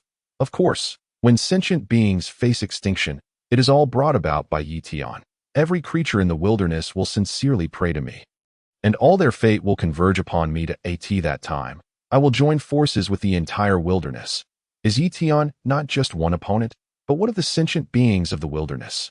The primordial supreme being continued to inquire. Hongjun disdainfully replied, the beings of the heavens owe their existence to my protection. If they all perish, the power drawn from the wilderness will return to it. In that case, I shall create new sentient beings, and you shall re-establish your teachings. Both Laozi and the primordial supreme being hurriedly expressed their gratitude to Hongjun. Both were filled with immense joy.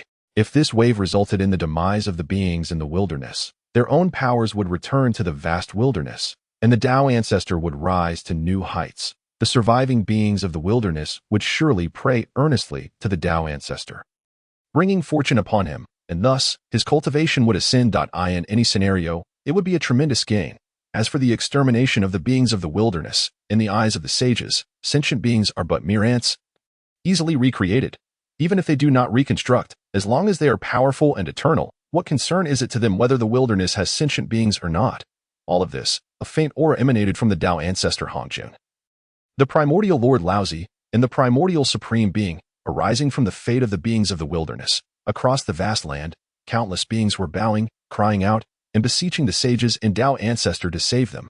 Niwa, the Master of Heaven, Swearin, the Emperor Diu, Kong Xian, Lady Hutu, and many other formidable beings all appeared pale. The indiscriminate blood rain had descended.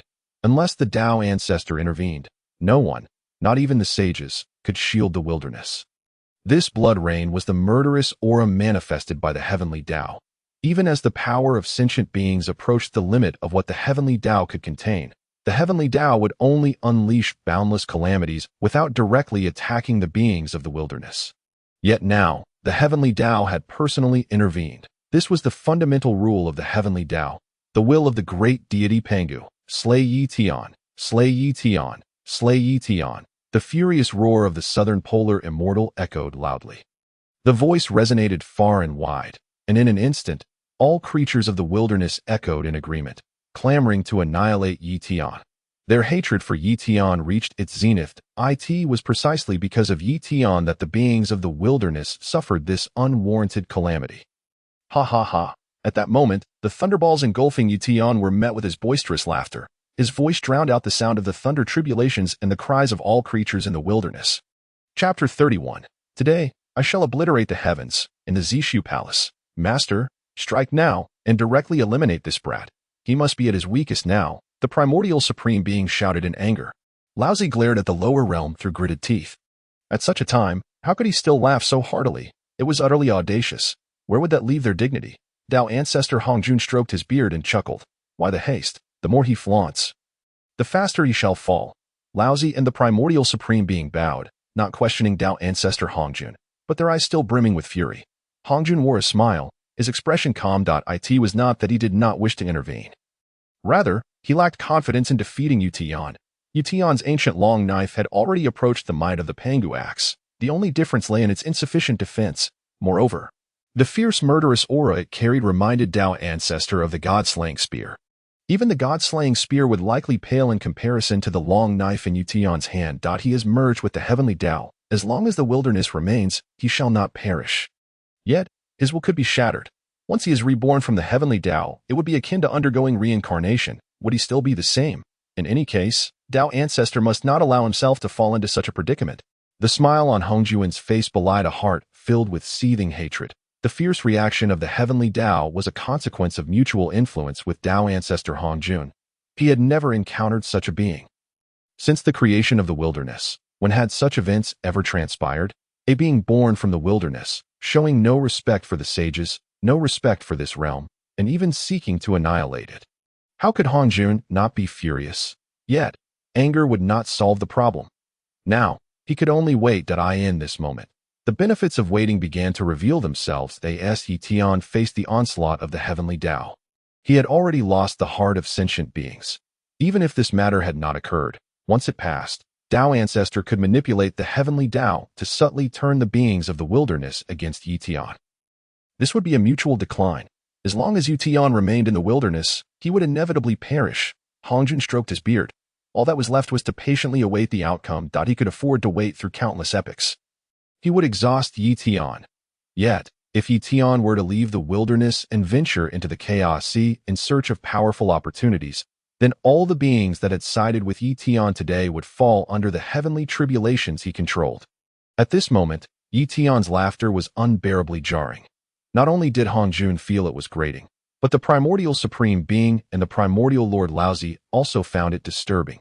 Even the majority of the beings in the wilderness felt an overwhelming aversion. Amidst the piercing laughter, Ye Tian suddenly swung the long knife in his hand. The blade of creation reappeared. This strike cleaved through the layers of thunderballs that had enveloped him, even slicing directly toward the nine heavens. Creating a breach in the oppressive black clouds, heavenly light burst forth, a beam of radiance cascaded down. The beings of the wilderness, the mighty entities, were once again rendered speechless. Anger aside, dissatisfaction aside. To witness one man cleave through the clouds condensed by the power of the heavenly Dao. To break the dark clouds of vengeance against the sages was astonishing. Moreover, even the self-destructive attack of the guiding sage wielding the guiding banner had failed to inflict significant harm upon Ye Tian.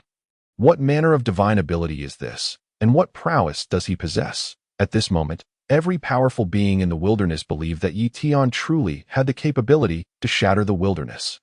Surrounded by the shattered thunderballs still flickering, Ye Tian stood amidst them, illuminated by the silver and golden radiance, resembling an unparalleled deity. With a long blade firmly grasped in his hand, Ye Tian's countenance was austere as he pointed skyward, declaring, "Indeed, today I shall obliterate the myriad heavens, to annihilate the myriad heavens, starting with the likes of Tongtian Jiao Master, Nuan Yang Yang, and Swearin." The formidable beings stood in stunned silence, gazing at Ye Tian. Could it be true, as the Grand Master Dao had foretold, that Ye Tian intended to bring ruin to the primordial world? The very Ye Tian they had once admired, now revealed as a different incarnation of the demonic ancestor. Luo Ho. In the tumult of their thoughts, no great being could muster a sound. From a distance, the Lady of Cloudy Skies cried out, "Elder brother, please don't." Ye Tian turned to her, offering a gentle smile. Nuan Yangyang's expression grew more vacant. Could this soft smile belong to one who truly intended to destroy the primordial realm? Before she could ponder further, Ye Tian once again swung his long blade, asserting, "What purpose does this primordial realm serve, which causes the heavens to weep for its saints?" With a single stroke, he cleaved through the oppressive clouds, creating another gash in the heavy, darkened sky. The power of the heavenly Dao coalesced, the clouds emitting a cacophony of creaking, bone-chilling sounds. a manifestation of the heaven's wrath in the anguished roar of countless souls. Ye Tian, Yuanshi finally regained her composure, exclaiming, "For the sake of one individual, do you intend to disregard the lives of all beings in the primordial realm?" However, Ye Tian paid her no heed, raising his blade once more towards the darkened heavens. In this moment, the beings of the primordial realm felt a stirring within their hearts. With another swing of the blade, the clouds emitted an even more piercing sound. "Do not cease." Yuanshi soared towards Ye Tian, while Swearin also charged forward, shouting in protest. Yet, Ye Tian remained steadfast, brandishing his long blade towards the sky. What necessity is there for a realm that treats its beings as mere ants? What purpose does a world where souls know only to pray serve, a land that has lost its ambition? Consumed by self-preservation and devoid of virtue, what necessity does it hold? With each utterance from Ye Tian, the ancient blade slashed forward. The once charging Yuanshi and Swearin halted abruptly upon hearing his words. The great beings of the primordial realm stared at Ye Tian in astonishment, as something within them began to awaken. The Lady of Earth and the ancestor of the underworld stood together, tears streaming down their beautiful cheeks. In that moment, the Lady of Earth recalled her original intentions. Since her inception, she had aspired to cultivate and grow stronger, not for rivalry, but to seek the truth. She had not wished to oppose anyone. Her desire was simply to cultivate diligently, attain sanctity, and transcend beyond. Following the path of the Father God, Pangu, she had hoped to use her own strength to reopen the primordial chaos and enhance the already established primordial realm. Yet, the primordial realm provided no tranquil environment for her cultivation, with the Grand Master Dao presiding over all. The Wu and Yao tribes, reluctant to face their fate, were drawn into an inevitable cataclysm. The Great Battle of Wu and Yao. The one who orchestrated the release of the 10 golden crows imprisoned by Di Jun was none other than the Saint of Purity, after Hui shot down 9 of the golden crows. The demon master Kuanping, using the blood of countless Wu tribesmen and the mighty Hui, forged the immortal slaying flying blade. Thus, the war of Wu and Yao erupted in full force, a conflict orchestrated under the watchful eye of the saints. Following the fall of the era of Wu and Yao, the age of the 6 saints dawned. The beings of the primordial realm had utterly lost their ambition to atone for her sins. The Lady of Earth transformed herself into the wheel of reincarnation, and through the years, she had long forgotten her original aspirations, content to dwell quietly in the underworld, above the northern sea. Kongxian felt a dryness in his lips and a pang of shame in his heart. Ye Tian's words had similarly struck a chord within him. Once a member of the Phoenix clan, how powerful and free had they been? In the primordial realm, cultivators soared through the chaotic seas. After the great conflict among the 100 clans, Kongxian had still harbored the desire to cultivate diligently, surpassing the mother of the first Phoenix and restoring the glory of the Phoenix clan. Yet what of today? He had long since lost that former vigor, even descending to the depths of becoming a harbinger of auspiciousness, tying the fate of the Phoenix clan to the mortal Zhou dynasty. How ironic, the once mighty Phoenix clan, reduced to serving as a mere totem for a temporal dynasty. The most tragic part was that Kongxian felt no discontent. Rather, he reveled in it. For he had become intertwined with the fortunes of humankind. The fortunes of humankind? What great fortune indeed! How laughable, how disgraceful! He had forgotten the essence of self-empowerment, entrusting his fate, and that of the entire Phoenix clan, to a race entirely unrelated to them, simply because that race was recognized as the protagonists by the heavenly Dao. When had he transformed into such a being? Only seeking to please the heavenly Dao, utterly oblivious to his own thoughts. Is this the primordial realm that ought to exist, the very realm that the great Pangu had carved from chaos, even at the cost of his own life to protect? A realm where all beings are reduced to mere pawns of the heavenly Dao, trapped in the primordial world for eternity, too fearful to resist. Rather than perpetuate this cycle, it would be better to let Ye Tian bring about the destruction of this world. The Queen Mother of the West gazed calmly at Ye Tian. Was this truly his intent? The Queen Mother, who had always favored tranquility, had spent many years in Kunlun, neighboring the primordial beginning lord, whose disciples were ever courteous and frequently visited her. Yet, while she cherished peace, did that mean she wished to remain confined? No, she too longed for exploration. Alas, such opportunities had faded away. Every action could provoke entanglements, drawing forth endless troubles. Is this the primordial realm managed by the Grand Master Dao? At long last, someone had the audacity to stand forth. In her heart, the Queen Mother began to envision a future devoid of constraints, where all could flourish freely in the primordial realm. With a radiant smile, she soared towards the Xianqing, cheerfully declaring, I support my friend Ye Tian. The Queen Mother's endorsement of Ye Tian left the great beings of the primordial realm once again in a state of shock. The Queen Mother was the highest among the female immortals. Appointed by the Grand Master Dao, the male counterpart, Dong Wang Gong, had long since fallen into oblivion, though the Queen Mother had never truly wielded power as the foremost among the female immortals. Her title remained. Thus, this esteemed immortal, recognized and sanctioned by the Grand Master Dao, had boldly stepped forth, being the first to declare her support for Ye Tian. Nanji Xinwing stood agape, utterly unable to fathom the unfolding situation. In the skies above, Tong Tian Jiao Master hovered, his mind churning with tumultuous waves. He kept murmuring to himself, "So this is the essence. So this is the essence." At this moment, he discovered the true purpose of the Sanqing. It was not to establish any sect, nor to attain sanctity through merit or fortune, nor was it to remain ensnared within the primordial realm, seemingly coexisting with the heavens, when in truth, it was merely a waiting game for death. How could the will of the great Pangu, who carved paths through the chaos, permit the world he created to become a prison? His mission was not to extract a sliver of heavenly secret for the beings, but to expand the primordial realm and augment the power of the heavenly Dao, thus ensuring that the strength of beings would not threaten the primordial realm, and that the calamities of death would not descend. In that moment, Tong Tian Jiao Master's heart became serene.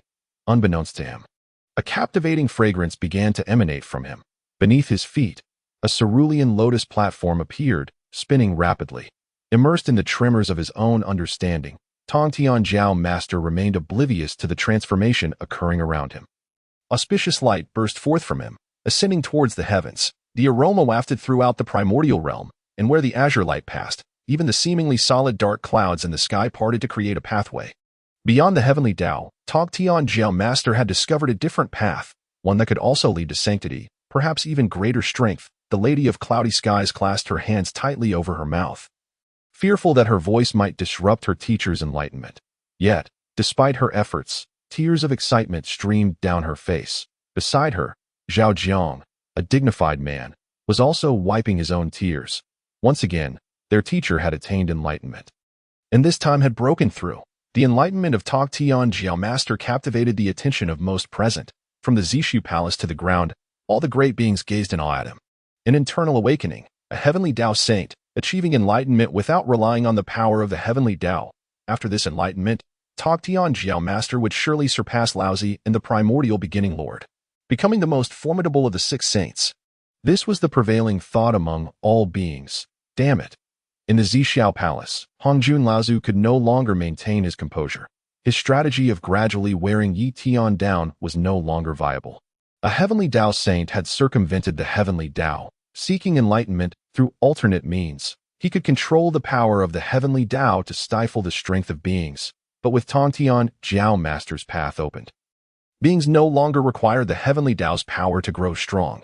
His strategy had backfired, placing himself in the very furnace of conflict. In a fit of rage, Hongjun Laozu waved his sleeve, summoning a thunderous bolt from the Zishu Divine Thunder to descend, aiming squarely at the Lord of the Heavenly Sect. At this very moment, the Dao ancestor communicated the will of the heavenly Dao, merging the powers gathered from the myriad celestial clouds into a singular force. The primordial heavens suddenly became clear and bright. Yet, the dark clouds coalesced into a black longsword, slicing through the cosmos and directly targeting Ye Tian. Ye Tian raised his long blade to clash against the black sword. Amidst the deafening roar, the black longsword engulfed Ye Tian. The venerable Hongjun gasped and seated himself nearby. "Master, Laozi," and the primordial heavenly sovereign exclaimed in alarm once more. Hongjun waved his hand reassuringly. "Fear not. Tong Tian shall surely perish." In that moment, it appeared as though Ye Tian was ensnared by the dark clouds that in reality, before the sword struck, an independent realm had already been opened. Both Ye Tian and the sword now resided within a blessed domain. Entirely oblivious to the changes occurring in the primordial heavens, that it was inconceivable that a single Tong Tian could contend with the divine thunder of Zhixiao. Laozi and the primordial heavenly sovereign relaxed considerably. As fellow saints of the heavenly Dao and members of the Pangu Three Pure Ones, they sensed the threat stemming from Tong Tian's successful enlightenment. Should Tong Tian achieve this, his strength and status would surely surpass their own. Thus, Tong Tian must die. When the dark clouds dissipated, a purple light illuminated the primordial earth. The mighty beings and creatures of the primordial realm gazed in awe at the descending purple light. Once more, the Dao ancestor summoned the divine thunder of Xixiao. If it were to annihilate Ye Tian, the mighty beings of the primordial realm could perhaps accept it. However, the Xixiao divine thunder was aimed at the Lord of the Heavenly Sect. Just moments ago, as Tong Tian was achieving enlightenment, the divine thunder descended with great urgency. What did this signify? It indicated that Ye Tian's assertions had indeed been correct, precisely because they were correct.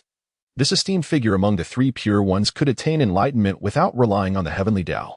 Yet, the result was that the divine thunder of Xixiao sought to obliterate the enlightened Tong Tian. Was it fearful that Tong Tian would not submit to the constraints of the heavenly Dao post-enlightenment? The beings of the primordial realm had just been praying to the Dao ancestor, hoping for the swift demise of Ye Tian at this moment. Every being's emotions were profoundly complex, such as the primordial realm, such as the Dao ancestor, such as the heavenly Dao. For the sake of their dominion, they would not allow others to grow strong, even if that powerful individual were a rightful member of the three pure ones. A saint of the heavenly Dao, they would remain unavoidably subject to this fate. What then of these mere ants? Such a heavenly Dao would indeed be better off destroyed by Ye Tian. Chapter 34. The sword of Tong Tian strikes the palace of Xixiao. A new hope for the primordial realm. The purple light shone upon all beings of the primordial realm, its arrival too swift. The Lady of the Clouds covered her mouth, still moved and excited by her master's breakthrough. Yet, her master was soon met with the assault of the divine thunder of Xixiao. Master, the Lady of the Clouds cried out. A mixture of warning and concern. However, before her voice could reach the Lord of the Heavenly Sect, the divine thunder had already engulfed him. Ye Tian was consumed by the black clouds, while the Lord of the Heavenly Sect was swallowed by the divine thunder of Xixiao. The mighty beings of the primordial realm remained suspended in the air, gazing towards the direction of Kunlun Mountain. Would Ye Tian survive? Even if he did, surely the Lord of the Heavenly Sect could not escape death? Ha ha ha. Just as everyone believed the Lord of the Heavenly Sect would be extinguished amidst the divine thunder of Xixiao, he suddenly erupted into hearty laughter. Amidst his laughter, a green lotus appeared beneath his feet, solidifying as if tangible. In fact, the very sound of his laughter shattered the divine thunder that had completely engulfed him. The Lord of the Heavenly Sect clasped his fists towards the heavens and declared, Master, this shall be the last time I call upon you. After today, our grievances shall be resolved. In light of your past teachings, I shall refrain from seeking vengeance. However, should you continue to disregard the beings of the primordial realm, they shall not spare you. Suddenly, a purple light radiated from his body. This purple light gradually coalesced, ultimately forming a stream of purple essence in the hands of the Lord of the Heavenly Sect. Humming purple chi. At this moment, all the mighty beings were left astonished, their eyes wide with shock and greed. It was well known that to attain sanctity within the primordial realm, one must possess humming purple chi. Otherwise, not only would the constraints of the heavenly Dao hinder advancement, but even reaching the threshold of a saint would be impossible without it. Moreover, if one were to attain it without Hongmeng purple chi as a catalyst, the heavenly Dao would not recognize them, and instead of an ascension tribulation, they would face heavenly punishment, or even the divine thunder of Xixiao. In the past, the three great leaders of the demon court, Dijuan, Dongwang Tai, and Yaoshi Kuanping, pursued the venerable Hongjun to the ends of the earth for a mere wisp of Hongmeng purple chi, highlighting its rarity. Yet at this very moment, the Lord of the Heavenly Sect voluntarily separated the Hongmeng purple chi from within himself. Astonishingly, he did not fall from the realm of the saints. Moreover, beneath the divine thunder of Xixiao, he remained unscathed. This divine thunder of Xixiao, I shall return it to you. After today, we shall have no further ties. Hongjun, my friend, I urge you to be cautious, or else. The Lord of the Heavenly Sect suddenly let out a long howl and unleashed a strike with his sword. The Qingping sword emitted a green light, cleaving a green pathway. The Hongmeng purple chi flew into this pathway. This was not surprising. What astonished everyone was that at the end of the path cleaved by the sword, they beheld the Dao ancestor. They beheld Laozi, and they beheld the primordial heavenly sovereign. They even saw the dense purple light swirling around the three of them, the palace of Xixiao, for the mighty beings of the primordial realm posed the battle between the Wu and the Yao. This was their first glimpse of the palace of Xixiao. The Lady Nuwa and the Queen Mother of the West, who had previously visited the palace, gazed in horror, their eyes wide with disbelief. A single sword strike from Tong Tian pierced through the palace of Xixiao. How could this be possible? It must be noted that even the Lady Nuwa was unaware of the palace's location. In the primordial realm, apart from the Dao ancestor Hongjun, no one else knew. Whenever the palace of Zixiao was to impart teachings or convene discussions, it would materialize, and the saints of the heavenly Dao would follow the guiding purple light to receive the Dao ancestors' decree, allowing them to enter. Once matters concluded, the palace would vanish without a trace. The Lady Niwa had previously sensed the location of the palace of Zixiao, but to no avail, even when departing from the palace. Utilizing her cultivation as a saint in the power of the heavenly Dao, she had sensed not the slightest trace. Yet at this moment, Tong Tian's sword had not only located the palace of Zixiao but had also pierced through it. What had transpired? How had Tong Tian become so powerful after achieving enlightenment? The Lord of the Heavenly Sect, with his striking features, gazed upwards. As the Hongming purple chi entered the palace of Zixiao, the Dao ancestor seized it. Casting a furious glance at the Lord of the Heavenly Sect, and then with a wave of his sleeve, closed the pathway that had been cleaved open by the Lord of the Heavenly Sect. Only at this moment did all eyes finally shift from the palace of Zixiao to the Lord of the Heavenly Sect. The Dao ancestor had not dared to make a move against him. The divine thunder of Zixiao, once intended to annihilate the Lord of the Heavenly Sect, had completely vanished without leaving a trace.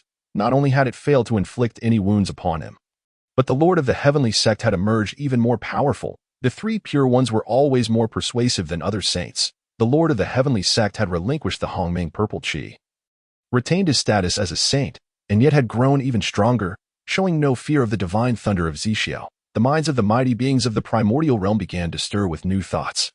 Ye Tian's previous declarations had stirred their souls, yet it was merely a stirring of the soul. The beings of the primordial realm, following the Dao ancestors' guidance, had cultivated endlessly under the constraints of the heavenly Dao, and none knew how to cultivate outside of the Dao ancestor and the heavenly Dao. Yet, in the span of mere moments, the Lord of the Heavenly Sect had carved out a path. From theory to practice, he had achieved a perfect synthesis. This moment, the mighty beings of the primordial realm beheld a glimmer of hope. 1. Need not possess Hongming purple chi to grow strong, to attain sanctity, or to fulfill one's aspirations. Chapter 35. Our goal is the stars and the sea. The mighty beings of the primordial realm remained immersed in shock. Ye Tian's words had directly led the upper pure saint to enlightenment, transforming him from a saint of the heavenly Dao to one who had liberated himself from its constraints, finally achieving true freedom as a saint. All gazed enviously at the Lord of the Heavenly Sect. What is the pursuit of cultivation if not to transcend the three realms and escape the five elements? Yet, to this day, who has truly escaped? The great Luo golden immortal and the saints may seem to have transcended. But when calamities arise, do they not obediently descend to face them, entangled with those they would otherwise ignore, merely to cling to a shred of the human race's fortune? Who wishes to live this way? No one does. Neither do the likes of Guangqingzi wish for such a fate. Given the choice, they would prefer to remain in their caves, engaging in solitary cultivation, rather than mingling with the mundane and being burdened by worldly troubles that hinder their cultivation and even their resolve. But what can they do? When calamities descend, it is the death of friends that spares the lives of the humble. Now, the Lord of the Heavenly Sect had become the first saint to break free from the constraints of the heavenly Dao, truly transcending the three realms and escaping the five elements. Guangqingzi and the others wore complex expressions. To claim they harbored no envy would be a lie. The Queen Mother of the West and others, amidst their envy, felt even more excitement. The Lord of the Heavenly Sect, with his inclusive teachings, would surely pass down this path of enlightenment. Would he not? The formidable beings have already begun to yearn for the moment when the Lord of the Celestial Way will deliver his teachings. Only the Lady of the Clouds sensed that something was amiss. With tears of joy streaming down her face, she called out to the Lord of the Celestial Way, "Master, senior brother." The Lord of the Celestial Way also laughed heartily, not due to his cultivation, but rather because he had discovered his own path. "Behold my prowess," he exclaimed, eager to showcase his strength under the gaze of the gathered powers. Ultimately, the temperament of the Lord of the Celestial Way still resembled that of the younger generation among the old, middle-aged, and young. No need to trouble the mastered. This moment, within the black clouds of the heavenly Dao, the voice of Ye Tian resonated. Impossible. In the Zixiao Palace, the Dao ancestor stood up first, exclaiming loudly. He had clearly trapped Ye Tian within an independent universe using the Zixiao divine thunder, yet Ye Tian managed to escape without a trace. How could he possibly do so without arousing his senses? However, regardless of how reluctant Hongjun the ancestor was to admit it, Ye Tian's voice had indeed emerged, accompanied by the wrathful forces of the heavenly Dao, eager to annihilate him. As these forces struck Ye Tian, they merely brushed against him, swirling behind him before vanishing without a trace. It was as if another realm entirely was roiling beside him. The Lord of the Celestial Way had just raised his Qingping sword when an awkward silence fell. Ha ha ha. The Lord of the Celestial Way laughed heartily to mask his embarrassment, the Qingping sword disappearing from his hand as he patted Ye Tian's shoulder, curiously glancing at what lay behind him. Disciple. What is happening? The power of the heavenly Dao has been sent elsewhere.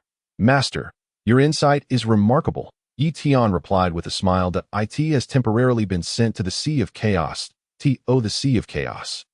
The Lady Nuwa, Swearin, and others stared blankly at Ye Tian. The power of the heavenly Dao had been sent to the Sea of Chaos, and yet, the heavenly Dao Saintess Nuwa had sensed nothing of it. How had Ye Tian accomplished such a feat? Ye Tian naturally offered no explanation to others that in truth, it was quite simple. He had merged the powers of the Taiji diagram and the Pangu banner, concealing the fluctuations of his spell casting. Well done. The Lord of the Celestial Way burst into laughter. With the weakening of the heavenly Dao's power, there shall no longer be boundless calamities. Our sect will finally attain great freedom. Ha! Ye Tian smiled in response. But when the Lord of the Celestial Way leaned closer and whispered, Disciple, if the power of the heavenly Dao weakens, will the primordial realm not become unstable? Ye Tian reassured him with a smile. With the master present, the disciple is not worried. The Lord of the Celestial Way laughed heartily once more. Though this was for the sake of appearances, he was uncertain of how to act. Earlier, his heart had trembled, leading him to enlightenment. As he realized the mission of the Great Pangu, it was not merely to guard the primordial realm, but to enhance it as well. Under this alignment of intention, the Lord of the Celestial Way broke through. As for how to enhance the primordial realm, he was still in the dark. Amidst the laughter, the Lord of the Celestial Way transmitted a thought to Ye Tian. Ye Tian replied with a smile, Why not have the master take a look at the Sea of Chaos? The Lord of the Celestial Way instantly comprehended. Indeed, he was unsure of what to do. Yet, a fragment of the Great Beings will point it in this direction. One of the three souls of the Great Being. He originated from the Sea of Chaos. Having attained enlightenment, he was no longer merely a heavenly Dao saint, but should venture into the Sea of Chaos to explore. Suddenly, the Lord of the Celestial Way raised his Qingping sword. A massive azure lotus appeared beneath his feet. The powerful Dao rhythm and the force of the laws instantly resonated throughout the primordial realm. The formidable beings and creatures who had been enviously awaiting the Lord of the Celestial Way's teachings immediately averted their gazes. Their consciousnesses had barely begun to retract when they were shattered by the resoluteness emanating from the Lord of the Celestial Way. Chapter 36. Dissolution of the Western Sect. The shameless limits of Junti. The Lord of the Celestial Way did not act with malice. The aura he released achieved the effect of severing everything within 1,000 miles. Within that radius, only Ye Tian, the Lady Nuwa, the Saint of Junti, Swearin, the Southern Pole Immortal, the Lady of the Clouds, the Heavenly Monarch Zhao Jiang, the Queen Mother of the West, and Xuanyuanzi remained at Ye Tian shielded the Lady of the Clouds, and Zhao Jiang behind him. The Lady Nuwa, the Saint of Junti, and Swearin, two of whom were heavenly Dao saints, were not within the range of the formidable being's observation. However, the Southern Pole Immortal, the Queen Mother of the West, and Xuanyuanzi all appeared pale. Particularly the Southern Pole Immortal, the weakest among them and closest in proximity, was now spinning in the air, cold sweat dripping down his face. This weakness was merely relative. The sole attendant disciple of the primordial heavenly sovereign and the senior disciple of all the disciples of the Chan sect. The Southern Pole Immortal also possessed the quasi-saint level of cultivation, comparable to that of the great master Xuandu and others. He was only slightly inferior to figures like Kong Xian of the Feng clan, Prince Luya of the Demon clan, and the Queen Mother of the West, as well as Xuanyuanzi, the ancestor of the Earth Immortals. Below the saints, the Southern Pole Immortal was still among the top tier of experts.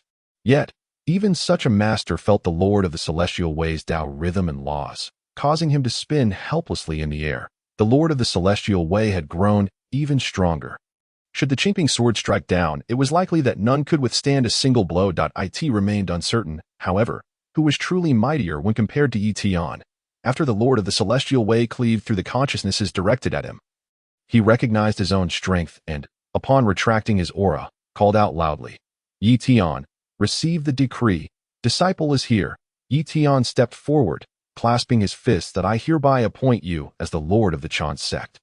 Overseeing all matters of the Chan sect, disciple shall faithfully comply with the master's decree. Upon the transmission of the decree, The Lord of the Celestial Way waved his great sleeves, the sword intent roaring as it suddenly descended upon Ye Tian's head. Immediately, an array of swords to vanquish immortals appeared beneath Ye Tian's feet. Ha ha ha. The Lord of the Celestial Way laughed joyously, suddenly slicing forth, directing his attack towards the Sea of Chaos, and shouted, "To the Sea of Chaos. This humble Daoist comes." The Lord of the Celestial Way plunged into the rift cleaved by the Qingping sword, vanishing in an instant. The formidable beings of the primordial realm stood with their mouths agape, staring blankly at this scene. What is happening? They had been waiting for the Lord of the Celestial Way to impart his teachings, yet he had directly departed the primordial realm to venture into the Sea of Chaos. His departure was far too swift. Ye Tian waved his sleeve, mending the rift in the universe created by the power of the heavenly Dao he had sent forth in the rift cleaved by the Lord of the Celestial Way. At that moment, the Lady of the Clouds finally reacted, turning to Ye Tian, "Senior brother, this." Ye Tian smiled and gently patted the Lady of the Clouds' head, a warm smile gracing his lips. At last, matters had reached a conclusion. He had finally saved his junior sister. The Lady of the Clouds. Ye Tian recalled the scene of the 4 outer disciples of the Jade Sect taking their leave to become disciples.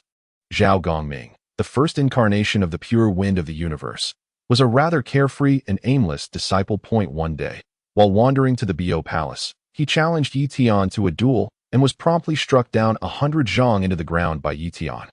Thus, Zhao Gongming obediently became a disciple of the Lord of the Celestial Way, bringing along the 3 heavens, stating that he had been deeply impressed by Ye Tian's remarkable teachings and willingly sought to become a disciple. This matter was known only to a few, and even now, the 3 junior sisters remained unaware. However, at that time, the 3 junior sisters were still little girls.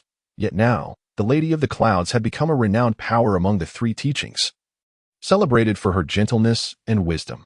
Under the affectionate pat from her senior brother, the Lady of the Clouds lowered her head, a blush blooming on her face while Ye Tian chuckled. Under the watchful eyes of so many formidable beings, he felt that although his junior sister remained a young girl in his heart, her shyness was no longer appropriate considering he was now the Lord of the Jade Sect. Ye Tian withdrew his hand and turned to the Saint of Zhuani. Zhuani hurriedly raised the 7 treasures mysterious tree, anxiously fixing his gaze on Ye Tian. What do you intend to do? You were quite clever to remain here instead of fleeing. Zhuani's heart sank, his face turning crimson. Did he not wish to escape? However, with the Lord of the Celestial Way's sword capable of reaching the Xixiao Palace, where could he possibly run? Thus, even when his elder brother, Jie had sacrificed himself to seek a chance for him, he had dared not flee. He was merely expressing his submissive attitude. When Ye Tian exposed him with a single remark, Zhuani felt humiliated. Ye Tian sneered. What? You intervened in the sealing of the Dao, and now that I am the Lord of the Jade Sect, if I were to slay you, it would be entirely justified. Do you expect me to treat you with courtesy? What do you intend to do? Zhuani's voice trembled as he inquired. How can you avoid slaying this humble Daoist, dissolve the Western sect, and transfer its fortunes to the Jade Sect? Otherwise, Ye Tian coldly smirked, flicking the long knife in his hand. I am willing. I am willing. Zhuani exclaimed loudly. The formidable beings of the primordial realm were once again left in shock, not due to Ye Tian's might, but rather because of Zhuani's shamelessness. Chapter 37. Ye Tian's authority. Even the Calamity Thunder dares not descend the Blood Sea. Azura serving as a guardian has become an openly acknowledged fact. Following the decline of the Demon Court, a significant portion of the demon race has clandestinely allied with the Western Church, assisting it in various nefarious deeds. Consequently, at this moment, Zhuani has betrayed the Western Church. Without the merit of the Golden Lotus to suppress the fate, those shadowy beings within the Western Church shall be considered as karmic burdens of the heavenly Dao, and they will likely face a deluge of heavenly retribution at any moment. Such a shameless sage still dares to claim the title of a saint of the heavenly Dao. Ye Tian drew his long blade, cleaving through the air with a decisive stroke. With Zhuani's permission and devoid of any obstruction, Ye Tian severed the connection between the Western Church and the Golden Lotus of Merit. Senior brother, this artifact can help us stabilize the Church's fate, exclaimed Lady Yunxiao with excitement. Moreover, it can also gather fortune. Ye Tian replied with a smile. Fortune is merely a deceitful trick of the heavenly Dao. We of the Jie Sect need not suppress fate. Let us see what the heavenly Dao can do. Duo Bao. Ye Tian's voice resonated far and wide, reaching the Biyou Palace above the eastern sea from Kunlun Mountain. Daoist Duo Bao promptly took flight, clasping his fists towards Ye Tian. Disciple Duo Bao is here. Dismantle the 10,000 Immortals formation. Dismantle the 10,000 Immortals formation. Daoist Duobao lingered in the air. Senior brother, Lady Yunxiao urged, the master has dispersed all the fortune and gathered it onto our fellow disciples. Once the 10,000 Immortals formation is dismantled, the fortune will collapse, and even the master will be unable to prevent it. The mighty beings of the primordial world turned their gazes towards Ye Tian, eager to see how he would choose. Ye Tian was well aware of this, in his past life. Due to the betrayal of the long-eared immortal, the 10,000 Immortals formation was shattered. Even after the formation's destruction, the Jie Sect disciples still carried the fortune bestowed by the Jie Sect. With the guidance of Jade and Yuanshi, 3,000 Jie Sect disciples joined the Western Church, leading to an explosion of fortune for the Western Church and its eventual rise, culminating in the subsequent journey to the West. Dismantle the 10,000 Immortals formation, Ye Tian reiterated. Daoist Duobao hesitated for a moment, then bowed to Ye Tian. I shall faithfully follow the sect master's decree. Thereafter, the plump figure of Daoist Duobao floated high in the air, waving his whisk as he proclaimed loudly, dismantle the 10,000 Immortals formation. The Jie Sect disciples, the main force of the 10,000 Immortals formation, including the 7 Immortals, revealed expressions of terror and called out to Daoist Duobao. Senior brother Duobao, this is the decree of the sect master, Daoist Duobao shouted. The Jie Sect members all turned their gaze towards Ye Tian. Upon seeing the ancient long blade in Ye Tian's grasp, an overwhelming confidence surged within each Jie Sect being. That blade had triumphed over Jade and Yuanshi, defeated the primordial heavenly venerable, and even forced the Dao ancestor to retreat to the Biyou Palace.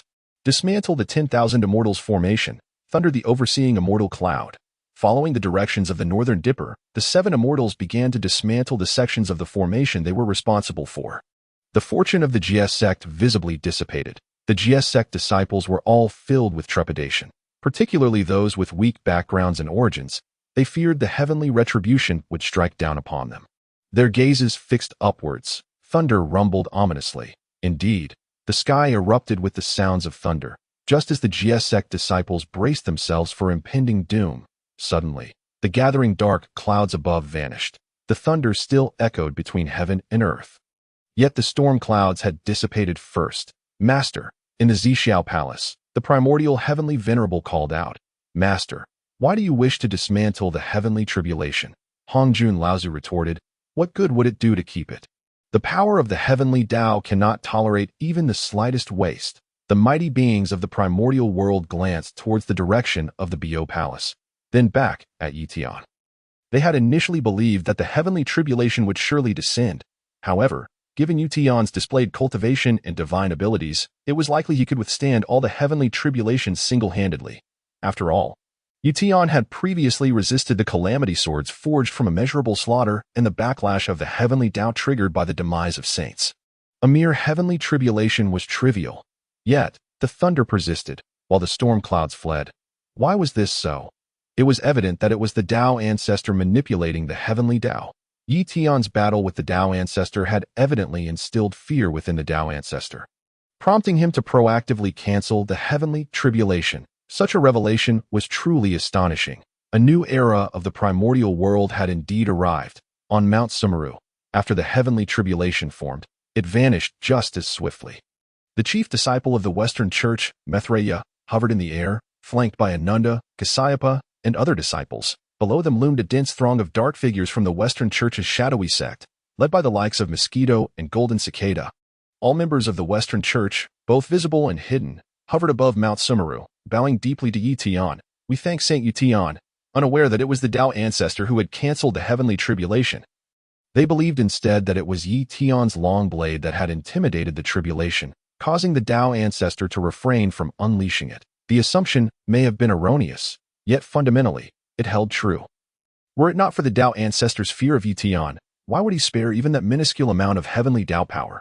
Saint Ye Tian, the voice of the timid Yuanshi saint trembled as he sought favor. Chapter 38. Opening a precedent unseen in a million years.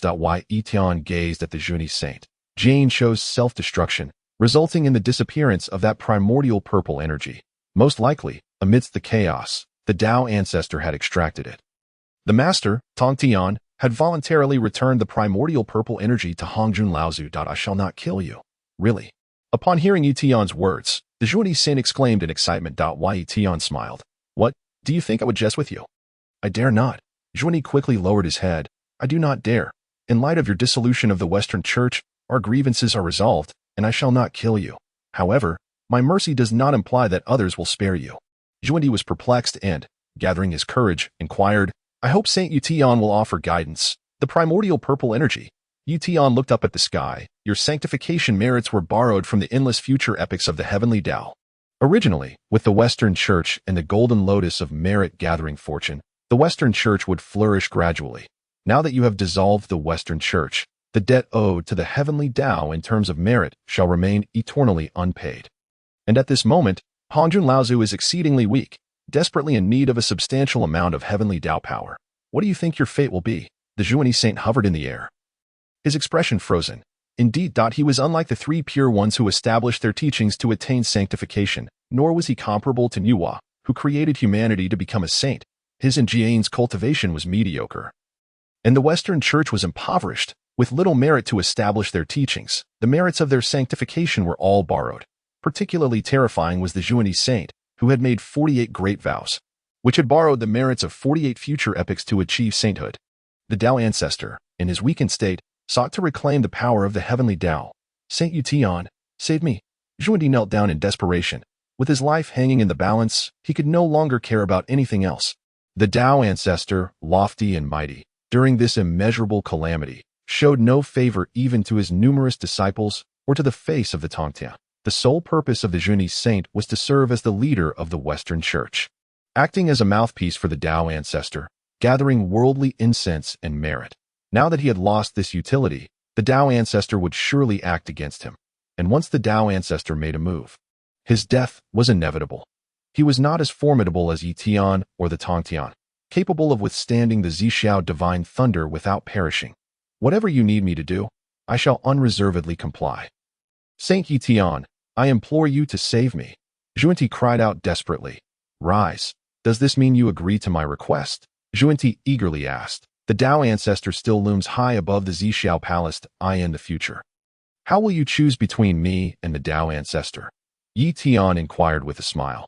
The Yuanshi saint immediately stood upright, grasping the seven treasures mysterious tree, channeling his saintly power. The saintly visage of the Western Church re-emerged, and the Yuanshi saint pointed his seven treasures mysterious tree towards the heavens, proclaiming loudly, Hongjun Laozu, you treat the heavenly Dao's public instrument as your private tool, driven solely by your selfish desires.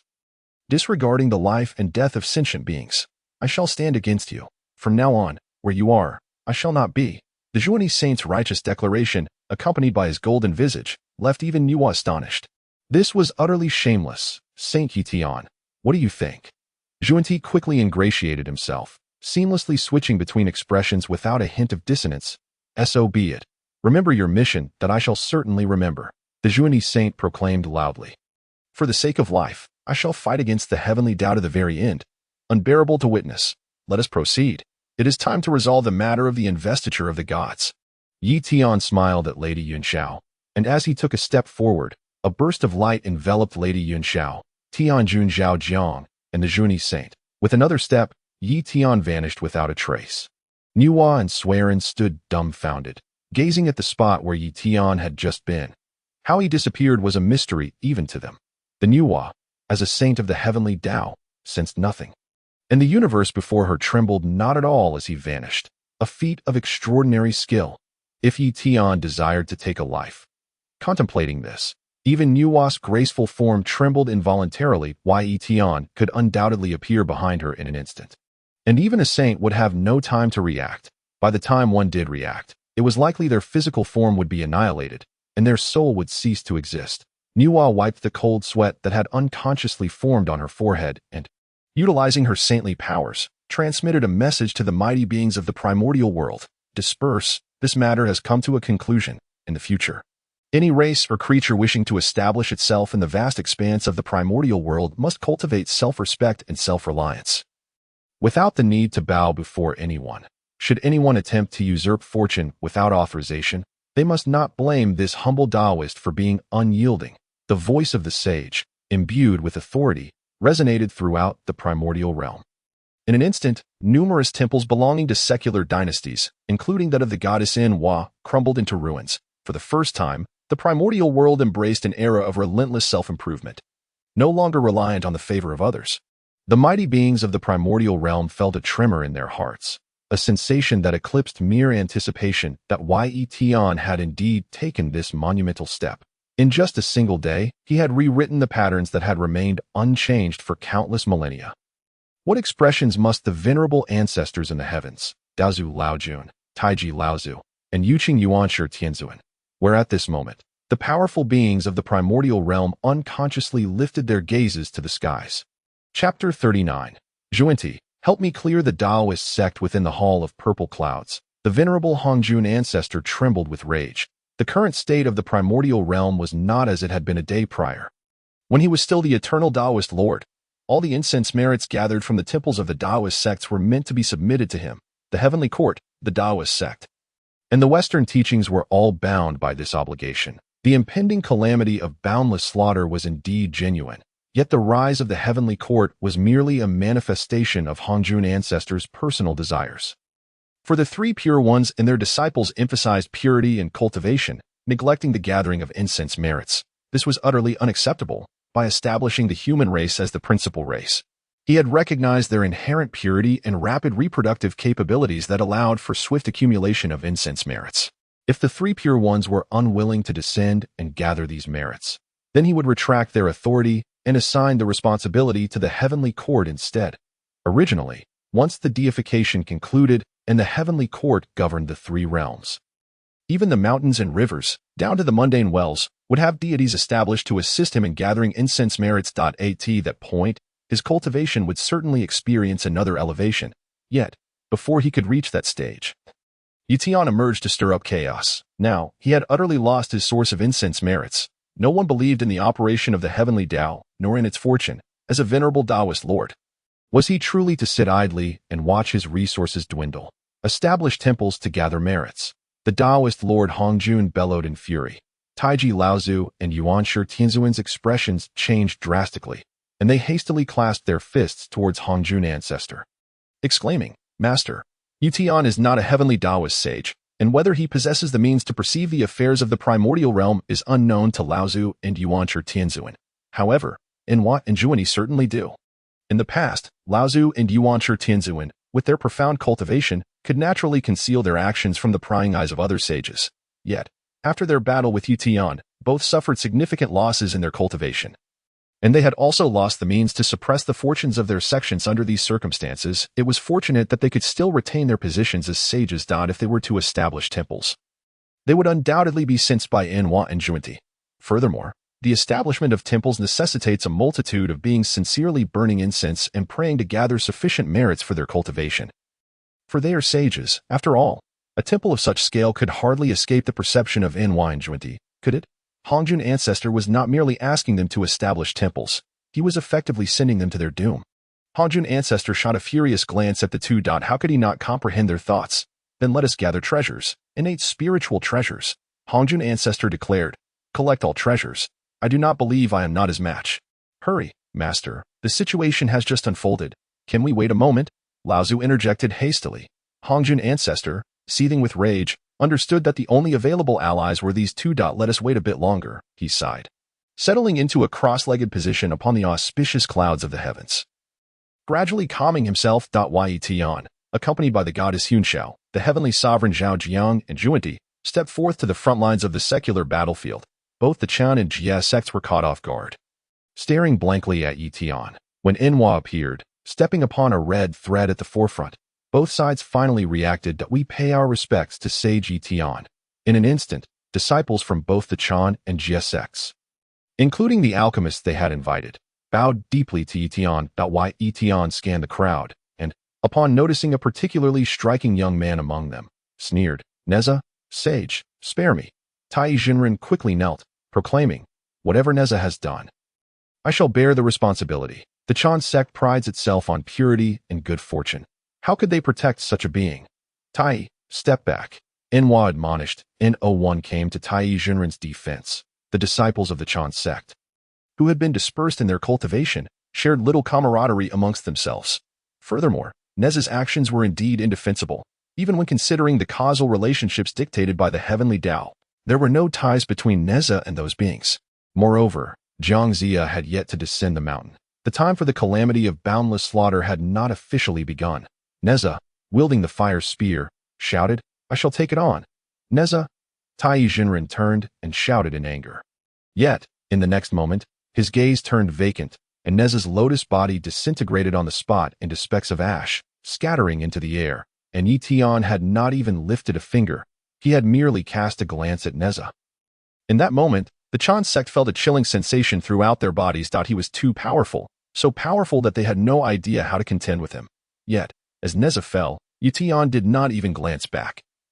Stating, "I do not believe in causality, but I believe in good and evil." The disciples of the Chan sect quickly turned to face Ye Tian. "And now, I serve under the master's decree as the leader of the Jie Sect." Yuanshi proclaimed loudly, "There are traitors among us who have secretly allied with your Western teachings. Such scoundrels are a calamity and must be eliminated." "Understood," Yuanshi replied without hesitation, bowing before suddenly producing the 7 treasures mysterious tree. Roaring as he charged forth. Chapter 40. The evolution of the heavens, the disappearance of boundless merits. Is there someone among the Dao sect who is allied with the Western teachings? All eyes turned to Guangchengzi, who quickly lowered his head. He was aware of this matter. The vice teacher of Randing had long since turned his heart towards the Western teachings, and even Master Yuanshi Tianzuan was aware, for the sake of victory and deification. This minor scheme was hardly significant. Yet, under the gaze of so many, Guangchengzi felt an overwhelming sense of discomfort. Even Tai Jinren momentarily forgot about his disciple Neza's demise, staring blankly at Guangchengzi as he called out, "Brother, is this true?" Before Guangchengzi could respond, Yuanshi had already charged towards Randing Daoist. "Yuanshi, you cannot kill me. You promised." Randing Daoist found himself locked under the pressure of Yuanshi's authority, though he was one of the 3,000 guests of the Hall of Purple Clouds. A veritable quasi-saint, facing a true sage, Randing felt no courage to resist. Moreover, even if he could escape Yuanshi's clutches, there was still Ye Tian, who had driven even the Daoist lord away. "I still have to evolve the heavens." As the 7 treasures mysterious tree loomed above him, Randing Daoist shouted desperately, "Evolve the heavens." Yuanshi's 7 treasures mysterious tree hovered ominously above Randing Daoist's head. Randing Daoist quickly prostrated himself on the ground, crying out to Ye Tian, "Sage Ye Tian, teach Master Ye Tian, I beg you, spare my life." Ye Tian remained silent, merely casting a calm glance at Yuanshi, master of the Dao. Suddenly, a boundless firelight surged from Randing's body, instantly shattering the void as it soared skyward. "Where do you think you're going?" Yuanshi roared, appearing directly above Randing Daoist, the 7 treasures mysterious tree radiating colorful light, striking down upon Randing. When Randing Daoist fell to the ground, he was utterly extinguished, leaving behind nothing but a massive coffin that crashed to the earth. This was the very embodiment of Randing Daoist. The manifestation of the heavenly Dao had originally been intended for the Pangu great deity. Endowed with the power of merit, Pangu had transformed his corporeal form into countless beings for the sake of the primordial realm, and without anyone to suppress the merit coffin, it gained consciousness, ultimately taking the form of Randing Daoist. Yuanshi let out another roar and charged forth again. Is there anyone else? Even Guangchengzi was left astounded. He only knew that the vice teacher Randing had long since turned towards the Western teachings and served as a bridge for cooperation between the Western teachings and the Chan sect. But were there others among the disciples who had also allied with the Western teachings? The 7 treasures mysterious tree continued to swing. Jiao Lushun, Sihong Daoist, Pu Xinjianren, and when Shu Guangfa Tianzuan all perished beneath the 7 treasures mysterious tree of Yuanshi. "What a grand Daoist sect," Swearin remarked mockingly.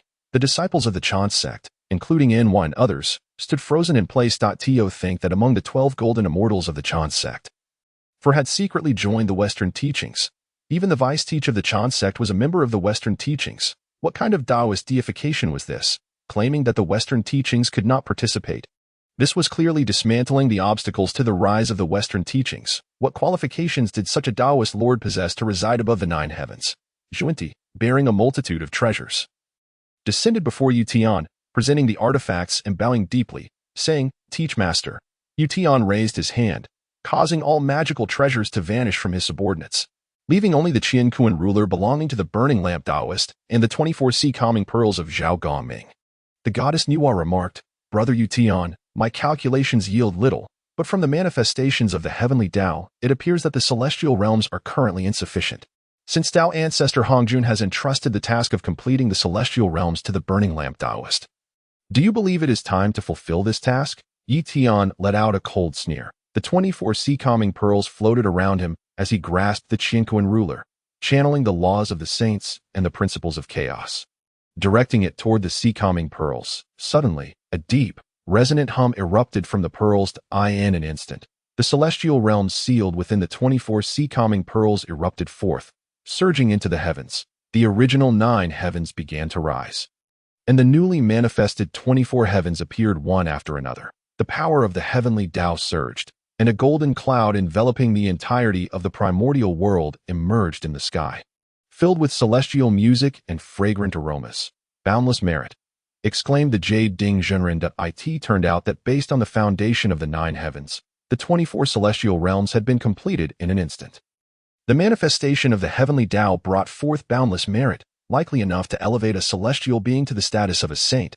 Everyone gazed at the golden clouds above and then at Ye Tian, their astonishment and envy evident in their eyes. Their shock stemmed from Ye Tian's effortless release of the celestial realms from the sea-calming pearls, having previously interacted with Zhao Goming's pearls without sensing the realms within. Indeed, even Tong Tian Jiaozhu might be unaware of this. Otherwise, before the onset of the boundless massacre calamity, Tong Tian could have completed the celestial realms using the sea-calming pearls, securing enough fortune to avoid the calamity and the need to set up the 10,000 Immortals formation. The reason for their envy was simple. Who wouldn't covet boundless merit? However, at that moment, the golden clouds in the high sky hummed ominously. Ultimately, as if unable to bear the burden, they mournfully vanished without a trace. Chapter 41. The unspoken agreement with the Dao ancestor, sword pointing at Haoyan the Saint of Zhuni, was the first to react, furiously roaring at the sky. Hongjun, you shameless, despicable wretch! Ye Tian, the saint, is manifesting the celestial realms and completing them, earning boundless merit, a reward from the heavenly Dao, which is a fundamental rule of the Dao. Yet you, driven by selfish desires, seek to deprive him of the boundless merit bestowed upon him. The shameless Hongjun, lacking martial virtue, should quickly rectify this and return Ye Tian's boundless merit. Otherwise, do not blame me for exterminating you at the Zhixiao Palace. In the Zhixiao Palace, Ancestor Hongjun gritted his teeth in fury. Indeed, it was he who obstructed the boundless merit. At present, he, along with Laozi and Yuanshi Tianzun, was quite weakened. Under such circumstances, how could he possibly bestow boundless merit upon another, especially upon his enemy? Yet, the Saint of Zhuanti, a figure of the heavenly Dao, audaciously wielded his saintly power, his voice echoing throughout the primordial world, giving no regard for his dignity. How could the esteemed Dao ancestor be reduced to a shameless villain, in Zhuanti's words? However, despite his intense hatred, Ancestor Hongjun dared not venture down to exterminate the Saint of Zhuanti, for Ye Tian was present. Moreover, he could not employ the Zhixiao Divine Thunder, as such a force posed no threat to Ye Tian, and he could afford to use it even less. The Dao ancestor, of course, was unwilling to waste it. Nevertheless, the completion of the celestial realms had greatly augmented the power of the heavenly Dao, and the conflict between him and Ye Tian was far from over. The Dao ancestor gritted his teeth, gazing at the lower realms while simultaneously refining and absorbing the heavenly Dao power brought forth by the completion of the celestial realms. In the West Qi, while the Saint of Zhuanti continued his furious tirade, Ye Tian had already begun his approach towards the Fengshen platform. In the matter of completing the celestial realms, it appeared that the Dao ancestor had indeed gained a significant advantage. In truth, this was indeed the case. Why Ye Tian was unable to acquire the power of the heavenly Dao, and the merit that should have been his was siphoned off by the Dao ancestor, leaving him with not a single trace. Ye Tian was essentially providing warmth to his adversary. Naturally, Ye Tian understood this. However, the completion of the celestial realms was a necessity. With the celestial realms completed, the power of the heavenly Dao flourished, and the burden on the sentient beings would diminish significantly. Furthermore, with Ye Tian having expended a portion of the power from the massacre calamity, many formidable beings had already perished since the sealing of the gods. Thus, this boundless massacre calamity could be temporarily brought to a close. The original boundless massacre calamity had only truly concluded when the Burning Lamp Daoist returned to the Western teaching, becoming the Burning Lamp Buddha and completing the celestial realms. Why did Ye Tian choose to act thus? Because he had actively retracted the fortune of the Jie Jiao. In the eyes of the current heavenly Dao, all beings of Jie Jiao were considered a burden. If the boundless massacre calamity did not pause, then the disciples of Jie Jiao would be ensnared by this calamity, unless Ye Tian were to constantly guard them. Otherwise, a momentary lapse could lead to dire consequences.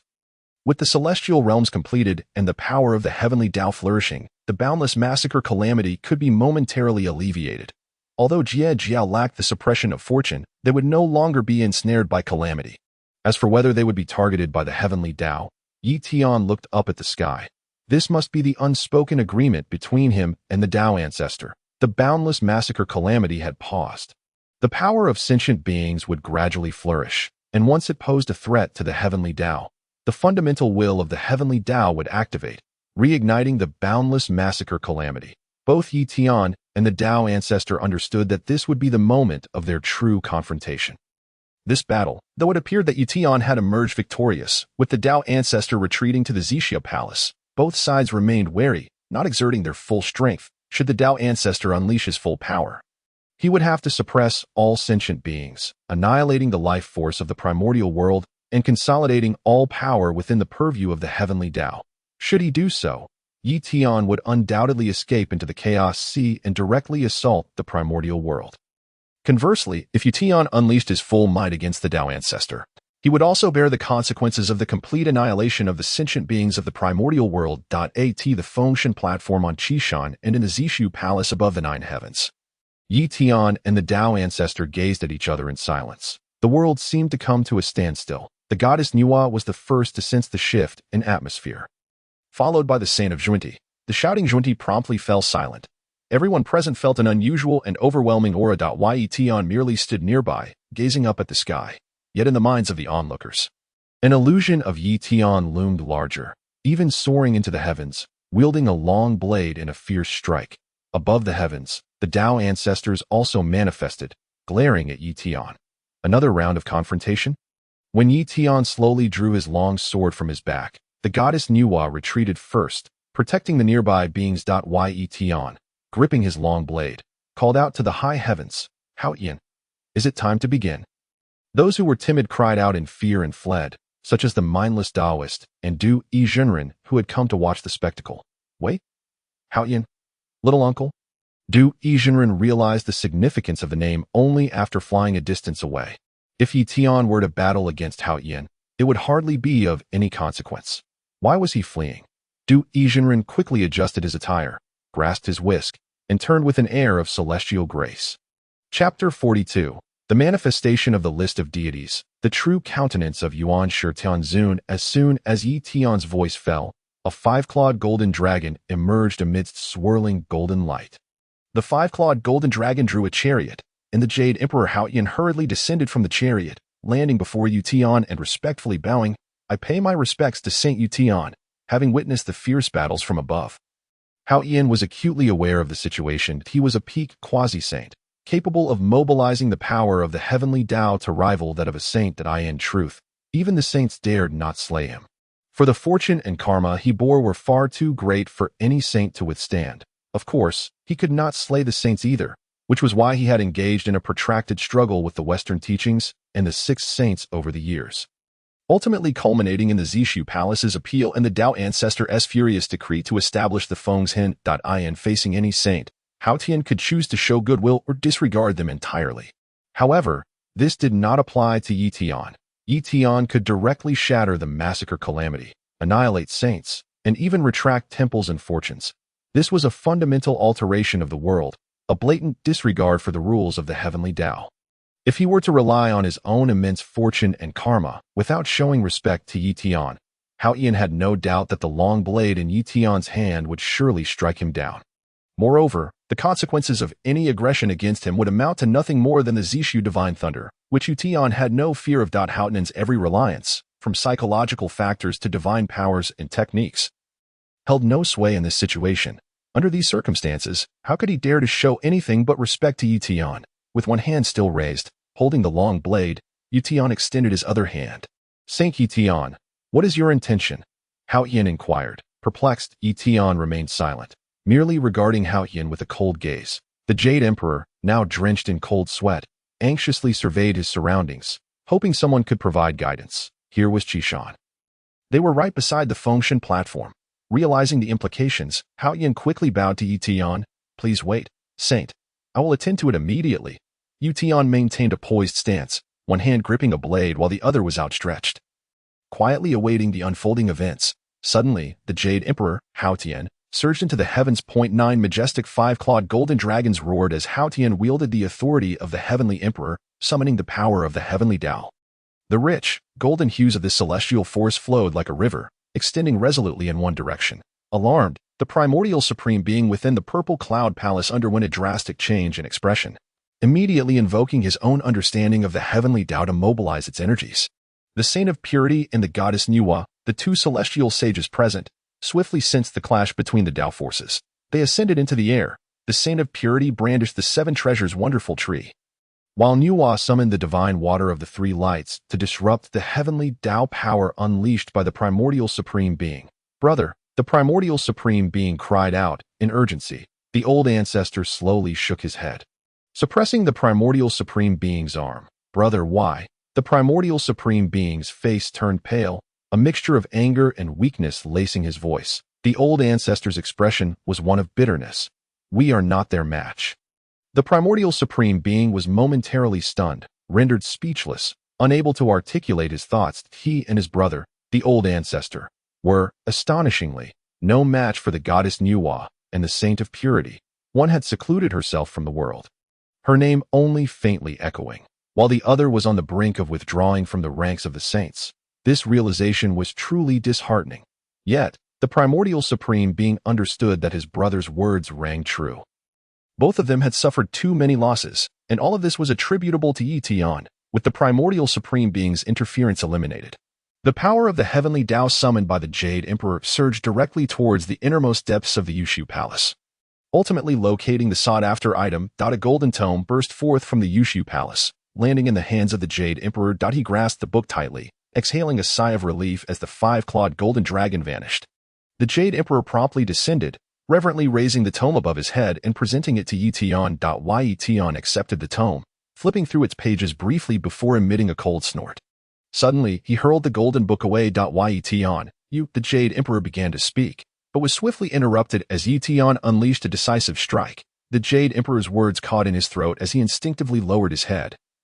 Even beginning to defend himself unconsciously, the blade struck the golden tome, causing it to tremble in mid-air, while the Fengshan platform and Qishan resounded with thunderous vibrations. After the strike, golden light cascaded, and the golden tome vanished, leaving behind a multitude of enormous golden characters shimmering in the air. Those characters represented the names of countless beings. Everyone gazed intently at the names as they realized their significance without needing Ye Tian's explanation. These were the names on the Fengshan list, those who ought to be recognized. The list was predominantly composed of disciples from the sect. The remainder were scattered immortals from the 3 mountains and 5 peaks. How shameless can the primordial supreme being be? The Saint of Purity once again erupted in fury. This is the trust bestowed upon you by Brother Tong Dian, allowing you to fill the Fengshan list. And yet, what do? Not only do you seek to seal the gods in victory, but you also aim to obliterate the entire lineage of others. How utterly disgraceful, surpassing even the primordial supreme being. The goddess Nuwa, Swearin, the Queen Mother of the West, and the Lady of the Earth stood there, staring blankly at these names. At this moment, the collective disappointment in the primordial supreme being reached its zenith.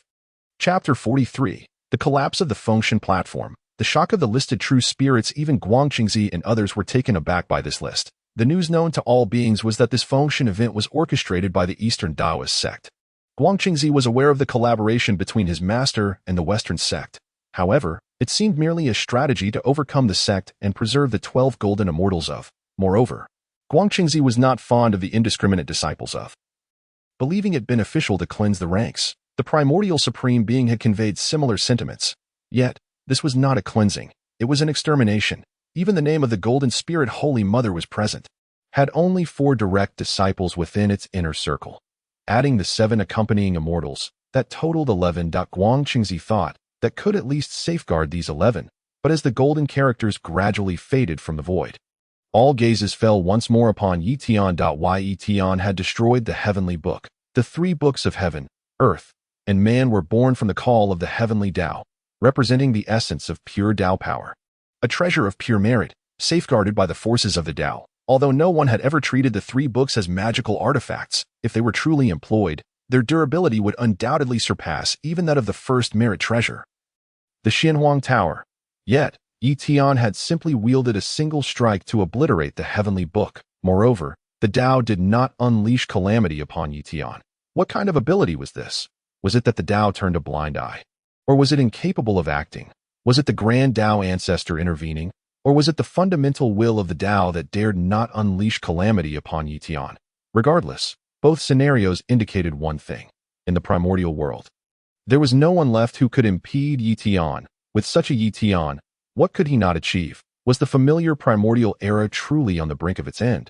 Yet, for Ye Tian, everything was merely beginning. The clash with the Grand Dao ancestor had only just commenced. As the Fengshen list shattered, the Fengshen platform before him began to crumble rapidly. The true spirits imprisoned within the Fengshen platform were all those marked for spiritual enlightenment, none of whom were in corporeal form. In fact, there should have been one. The celestial elder of the South Pole. At the onset of the Fengshen event, the primordial supreme being, in a bid to set an example, designated the celestial elder of the South Pole as the heavenly court's deity of longevity. Logically, he should have been seated within the Fengshen platform, awaiting the conclusion of the Fengshen event to gain his freedom when Jiangxia sealed the gods. However, the celestial elder of the South Pole had always enjoyed unrestricted movement, never having served a single day as the Fengshen platform collapsed. The immortal true spirits inside appeared dazedly before everyone's eyes. "Senior brother," exclaimed the young disciple Zhao Gongming, who reacted first, staring blankly at Ye Tian and the Jade Emperor. "Has the Fengshen event concluded?" "Senior brother," Bai Xiao cried out, immediately throwing herself at Ye Tian, her true spirit clinging tightly to his neck. Ye Tian chuckled, gently patting Bai Xiao's back. "Come down now. There are so many people around. No need to be shy. Bai Xiao remained clinging, huffing. "You used to teach us like this when we were young." "Senior brother, after you left for over 100,000 years, what exactly have you experienced?" Ye Tian laughed. "You've been listed, and yet you're still so happy." "Of course I'm happy," Bai Xiao exclaimed joyfully. "I get to see senior brother again. Otherwise, I wouldn't know when I'd see you next." "Bai Xiao, do not be foolish," admonished the Lady of Clouds. "Senior brother is now our sect's leader." "Senior brother, have you truly succeeded our master's position?" Bai Xiao asked excitedly. "Second sister, what has happened?" Qiong Xiao also inquired, her voice trembling. Zhao Gongming and Qiong Xiao rose together, their true spirits nearly needing to support one another to stand. Their ethereal forms trembled uncontrollably. Could it be that their master was truly in peril? The scene before them was alarming. The goddess Nuwa, the saint of purity, and the Jade Emperor. There were few disciples of present, while the opposing side, the Chan sect, had no representatives such as the deputy leader Randing, the timid Lu Sun, the compassionate navigator, the real man of universal virtue, and the celestial lord of great law and Manjushri. Had the Fengshen event truly concluded? 4 of the 12 golden immortals of the Chan sect were now listed. Had both the Chan and sects suffered mutual devastation, prompting the goddess Nuwa and the saint of purity to intervene? Otherwise, how could the absence of the 3 pure ones be explained? The goddess Nuwa was unconcerned. Had the Daoist sect completely declined, reaching a point where it stood on equal footing with the heavenly court and the Western sect? Yunxiao perceived Qiong Zhao's worries and smiled. "Do not fret. Our master is doing well. He is currently enjoying himself in the Chaos Sea." "Our master has gone to the Chaos Sea?" Zhao Gongming exclaimed. "The Chaos Sea is fraught with peril. How could our master venture there? Could it be that the master was still embroiled in battle with the second master? Even the 3 pure ones of the Daoist sect were involved in this conflict. Retreating to the Chaos Sea to prevent disturbances in the primordial realm, was the master single-handedly opposing the old ancestor, the primordial supreme being, and the saint of purity? Bai Xiao, still clinging to Ye Tian, pondered this as well. Bai Xiao is playful, not foolish. At this moment, the disciples of, including Zhao Gongming and Qin Wan, gazed intently at Ye Tian, hoping for a reassuring response. Yunxiao chuckled. "You've all misunderstood. Our master has transcended the heavenly Dao's constraints, which is why he has gone to the Chaos Sea." Chapter 44. Capturing a saint as an attendant. Our master has transcended the heavenly Dao. Zhao Gongming gasped. "How can this be? The heavenly Dao is a gift, but also a binding force. To transcend the heavenly Dao, one would surely be targeted by the purple cloud divine thunder." Zhao Gongming, Qiong Xiao, and Bai Xiao had long understood this principle. Their master had already reached the pinnacle of sainthood. Even if he relinquished the primordial purple chi, he could maintain his status as a saint. Yet relinquishing it would mean opposing the Grand Dao ancestor. Not relinquishing it would forever prevent transcendence from the heavenly Dao. How had their master achieved this? Why had the Grand Dao ancestor not intervened?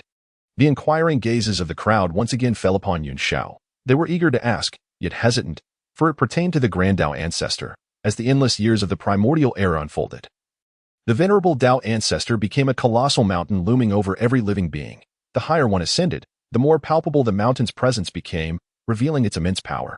Indeed, one dared not speak loudly, lest they alarm the celestial beings above. Yet, the enchanting goddess of the clouds, with her delicate grace and profound understanding, smiled and remarked, even if Hongjun Daozu wished to intervene, he must possess the capability to do so. Once more, the eyes of Zhao Gongming and the others widened in astonishment. What had the goddess of the clouds just uttered? She had directly named the Dao ancestor in the presence of the goddess Nuwa, the saint of purity, and the Jade Emperor. The goddess Nuwa was indifferent, a saint unconcerned with worldly affairs. But both the saint of purity and the Jade Emperor had received the supreme grace of the Dao ancestor, which had granted them their current statuses. Without such favor, they would scarcely rival the cultivation of the Daoist master Duobao. Surely, these two would fiercely safeguard the honor of the Dao ancestor. Yet, at this moment, the saint of purity stood respectfully behind Ye Tian. Even bowing his head, the Jade Emperor, too, stood by, hands at his sides, as if these matters bore no relation to him. Zhao Gongming licked his parched lips, inquiring, "Sister, what on earth has transpired?" The goddess of the clouds cast a glance at Ye Tian. Her beautiful eyes brimming with excitement and admiration, the goddess Nuwa chimed in, "Allow me to explain. The venerable Hongjun Daozu, along with myself and the primordial heavenly sovereign, has been banished to the palace of the purple clouds by Saint Ye Tian." Banished? Banished? Zhao Gongming stammered in disbelief. The goddess Nuwa nodded, a smile upon her face. "Indeed, Saint Ye Tian defeated the three of us, and the saint of purity self-destructed." Her simple statement sent tumultuous waves through the hearts of Zhao Gongming. Xiao and Bai Shao de Tio have defeated three beings, and caused the saint of purity to self-destruct. The master of heaven, known for his nonchalance and transparency, had previously claimed before his disciples and the seven immortals that his cultivation was akin to that of the great teacher. However, in a true contest of magic, he would undoubtedly not stand a chance against the great teacher, whose comprehension and application of various Daoist arts had long surpassed that of mere saints. This was beyond dispute. One need only observe the various elixirs and magical artifacts crafted by the great teacher to understand the depth of his mastery. Furthermore, the master of heaven had once declared that the teacher of the heavenly Dao, Hongjun Daozu, represented an insurmountable peak. Even the combined might of the primordial beings would not match the Dao ancestor, let alone the six saints united. So what had they just heard? Ye Tian, through his singular strength, had actually triumphed over three saints, in addition to the Dao ancestor, the palace of the purple clouds, high above the nine heavens, transcending the three realms and existing beyond the five elements, a realm of true freedom and vastness, had instead become a place of banishment. Moreover, the saint of purity added, the shameless Hongjun Daozu brazenly invoked the boundless calamity, manifesting as a calamity sword with the intent to annihilate our sect. Yet, the master of the teachings shattered the calamity sword with his own power, and now, the boundless calamity has completely passed. The saint of purity's face radiated with unparalleled excitement and self-satisfaction. What did I just hear? The assembly stared blankly at the saint of purity. Did he just refer to Hongjun Daozu as a shameless thief? This was the very saint who had always fawned over the Dao ancestor. When had he become so audacious? And what exactly was happening with their sect? The goddess Nuwa explained with a smile. The saint of purity is now serving beside Saint Ye Tian. Serving? Zhao Gongming felt a jolt, nearly collapsing to the ground. Had it not been for his mutual support with Xiao, he would surely have fallen prostrate. To have a saint in attendance? In the past, the only disciples serving the Dao ancestor had been the Jade Emperor and the Golden Mother of Yuanshi. What the Dao ancestor had failed to achieve, Ye Tian had accomplished. The most shameless of all, constantly deceiving others like the saints of the Western sect, was now serving as an attendant to Ye Tian. It was simply too delightful. Could there be a more gratifying punishment than this? Zhao Gongming shook his head vigorously, wishing to laugh heartily, yet he felt it was too surreal that moment. Xiao, the saint of the Western sect, spoke up before Zhao Gongming. Everyone turned their attention back to her. The Western sect was a focus of the Dao ancestor's attention. The Dao ancestor had once declared that the Western sect would surely flourish. The saint of purity promptly asserted, the Western sect is a den of filth, a shameless band of miscreants, merely the lapdogs of the shameless Hongjun Daozu. Such a sect cannot be allowed to exist in this world. The master of the teachings has already eradicated the Western sect. In the Chaos Sea, could one truly witness the affairs of the primordial realm? The beings inscribed on the Fengshen platform fell utterly silent. What on earth had transpired? All present were mighty beings, still incredulous yet confirming the truth of these events. It was implausible that so many would conspire merely to deceive them. Master brother, have you surpassed the Dao ancestor? Bai Xiao gazed up at Ye Tian with adoration, declaring, I always knew that upon your return, you would surpass the Dao ancestor. Ye Tian laughed, ruffling Bai Xiao's hair affectionately. You certainly know a great deal. Then, what shall we do now? Zhao Gongming glanced at Ye Tian and then at the Jade Emperor. They had perished in body, leaving only their true spirits. Yet, to become deities, utterly bound by the heavenly Dao, was perhaps worse than reincarnating and cultivating anew. With Master Brother's remarkable prowess, resolving this trivial matter should pose no problem, right? Ye Tian replied, What, are you not concerned about justice? Zhao Gongming's mouth slightly opened. As a true spirit without flesh and blood, he could not flush with embarrassment. However, in his heart, he felt an overwhelming sense of gloom, bowing his head and murmuring, Master Brother, I acknowledge my mistake. Ye Tian scoffed. Mistakes, indeed, are yours, Hao Yin. The Jade Emperor momentarily failed to comprehend, for only the Dao ancestor had ever addressed him in such a manner. Other saints referred to him as the Grand Heavenly Sovereign or Younger Martial Brother. I am here, Hao Yin swiftly responded. Circumstances dictated the hierarchy. He was a peak quasi-saint, while Ye Tian was a bona fide saint, thus it was entirely appropriate for him to refer to himself as the junior. Speak. What would be the consequences if I chose not to intervene? And Zhao Gongming disregarded the teacher's decree, leaving the Daoist site without permission. Hao Yin raised his eyes to Ye Tian, and the Saint of Purity urged. Speak quickly. The Jade Emperor involuntarily trembled, quickly stating, according to the unfolding heavenly mechanisms, once the three cloud sisters fall, the Daoist Master Duobao will bring forth the extermination array.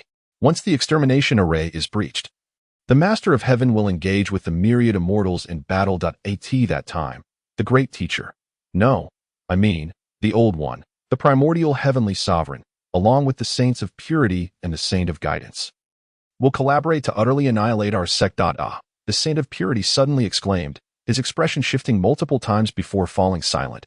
Everyone gazed at him in confusion. What was it that had stirred such a reaction? Ye Tian glanced at the saint of purity and smiled. You wish to suggest that the ear-long immortal has also allied with you. The saint of purity stared at Ye Tian in shock. How did he know? When they had contacted the ear-long immortal, they had employed the 12-petaled golden lotus and the Pangu banner to obscure the heavenly mechanisms. The Master of Heaven was utterly unaware of this matter. Currently, only the primordial heavenly sovereign, he, and the ear-long immortal were privy to it. The saint of guidance had also known, but he had long since perished. At that time, Ye Tian had been far away in the Chaos Sea. Could it be that Ye Tian could observe all that transpired in the primordial realm from beyond its confines, even seeing through the concealment of the 12-petaled golden lotus and the Pangu banner? And yet none had detected it. This was astounding. The Saint of Purity felt an overwhelming relief, grateful to be aligned with Ye Tian. A confrontation between Ye Tian and Hongjun Daozu was inevitable. And that battle would determine their fates. Ye Tian would surely triumph. The Saint of Purity bowed. The ear-long immortal is a disciple of our sect. I wish to privately inform the master of this. And I hope for forgiveness. Ye Tian turned his gaze towards the eastern sea, calmly stating, Do not engage in such schemes before me. The Saint of Purity, eager to flatter, exclaimed, compared to the master, the shameless Hongjun Daozu is nothing more than a petty villain. He is utterly insignificant. One day, the master will, have you heard? Ye Tian ignored the Saint of Purity, fixing his gaze on Zhao Gongming, whose true spirit trembled as he fell to his knees before Ye Tian. Master brother, I acknowledge my error. Please, punish me. Silence enveloped the gathering as all awaited the verdict. Biyou attempted to speak several times but ultimately refrained. If the consequences were truly this grave, she could not fathom how to plead for her brother Zhao Gongming.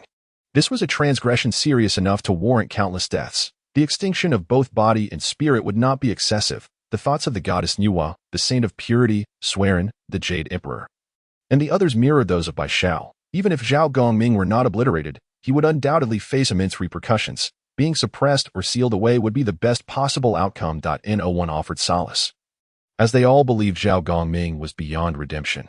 Yet, Ye Tian began to laugh, waving his sleeve, and Zhao Gongming stood upright. supported by an unseen force. Master Brother, the goddess of the clouds, urgently called out.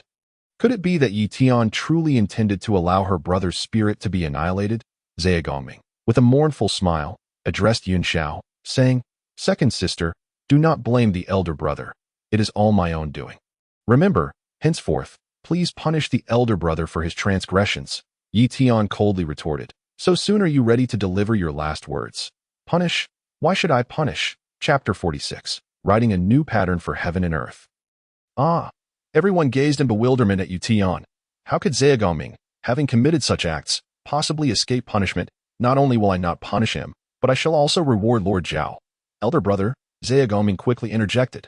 Please do not jest at my expense.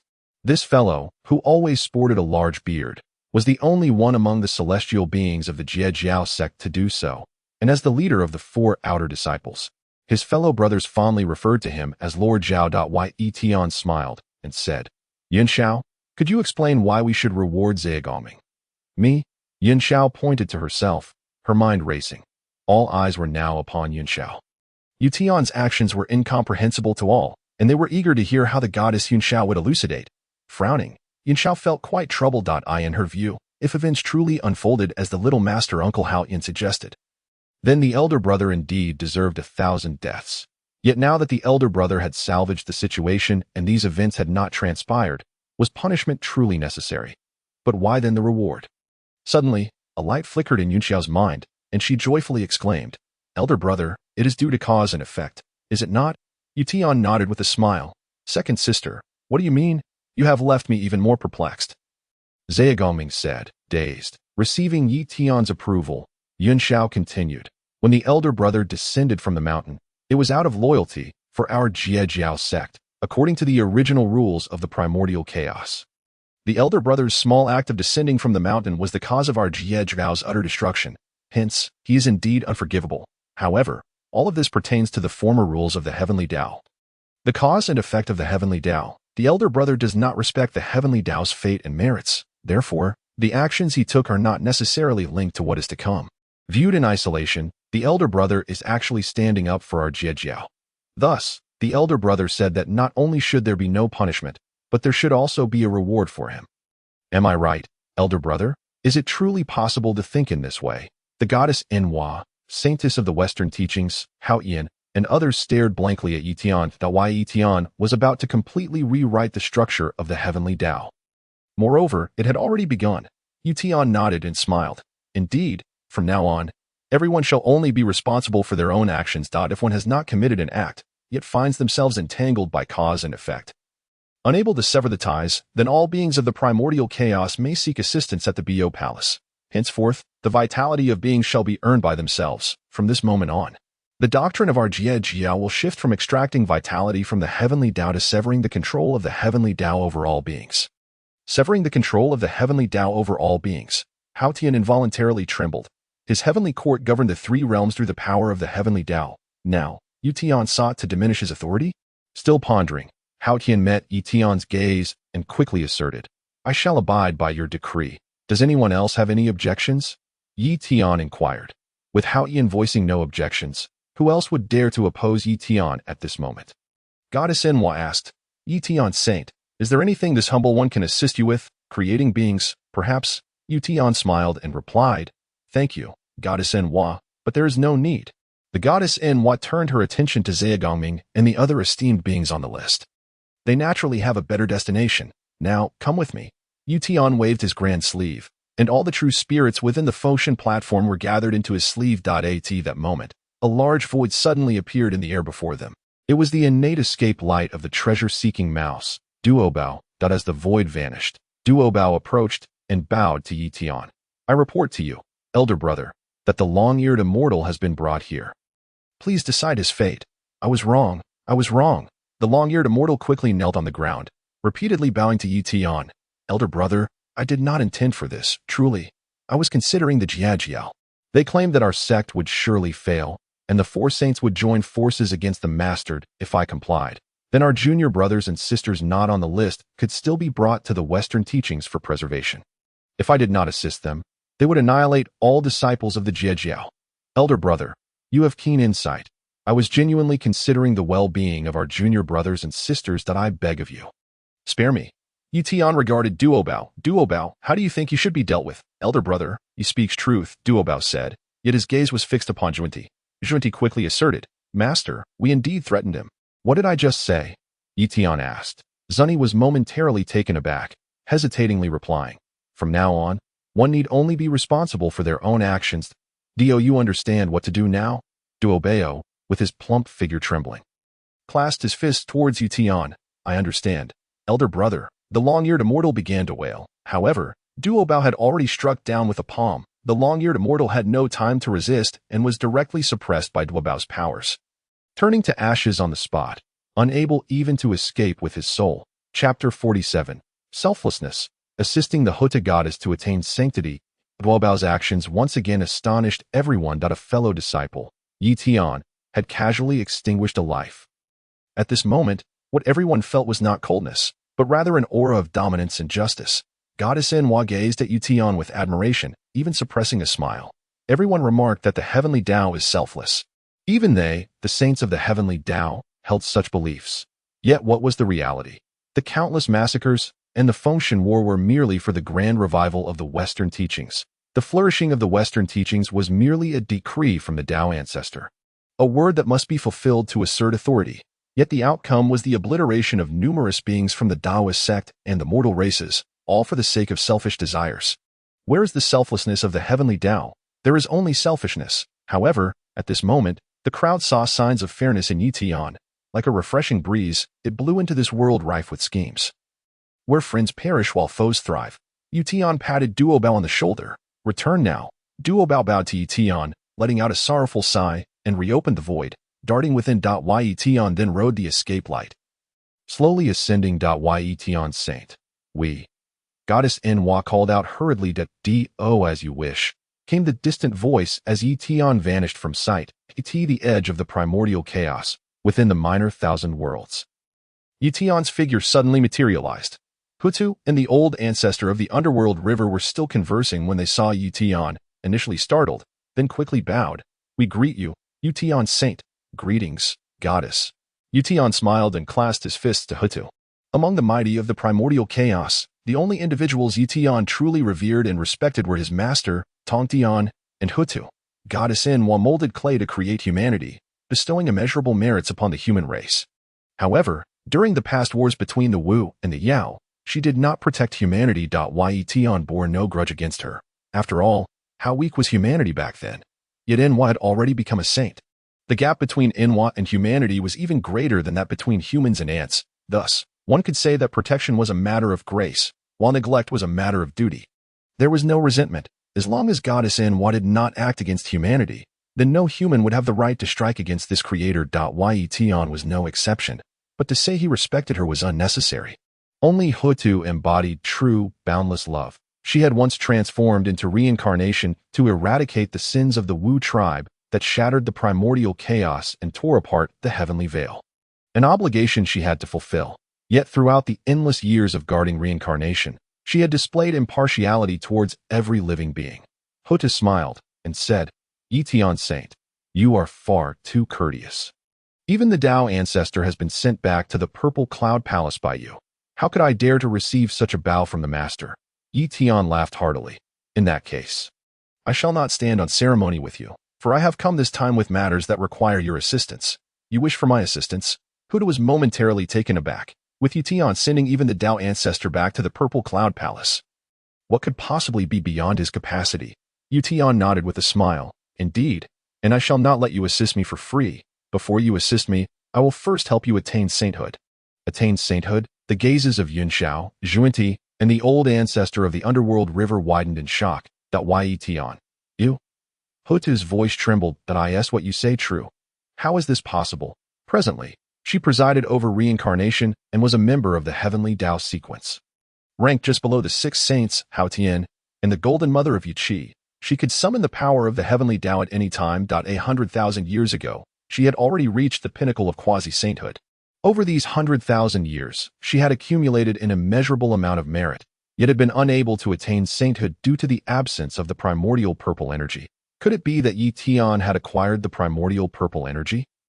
Ye Tian smiled and said, I do not possess the primordial purple energy, and moreover, if one were to attain sainthood through such means, the lady would still be bound by the heavenly principles.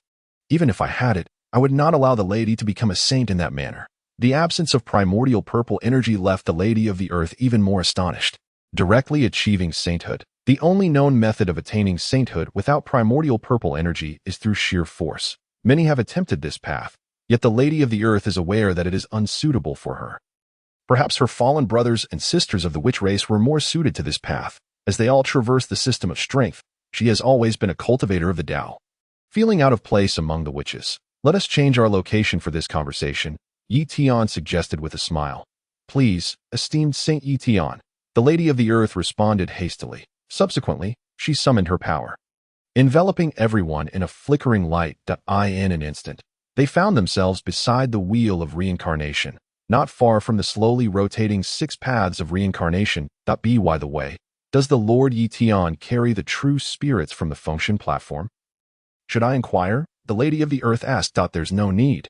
I have my own plans regarding their physical forms, Ye Tian replied. If it is not about reincarnation, then what is it that you require my assistance with? The Lady of the Earth voiced her curiosity. Chapter 48. Reviving the Great Pangu. Reconstructing the physical form. What? When Ye Tian revealed his intentions, the Lady of the Earth gasped in astonishment. Reviving the Great Pangu. Ye Tian unleashed his saintly aura, concealing it from the heavenly senses. Everyone stared at Ye Tian in a daze, thinking he was speaking fancifully. The Great Pangu had already transformed into countless fragments. How could one revive him? The only ones closely related to the 3 pure ones were indeed the 3 pure ones themselves. Yet even if they were to annihilate the 3 pure ones, reviving the Great Pangu would remain impossible. The lady's essence is of the witch race, and she masters the path of reincarnation. Should she become a saint, she might indeed find the fallen ancestral witches.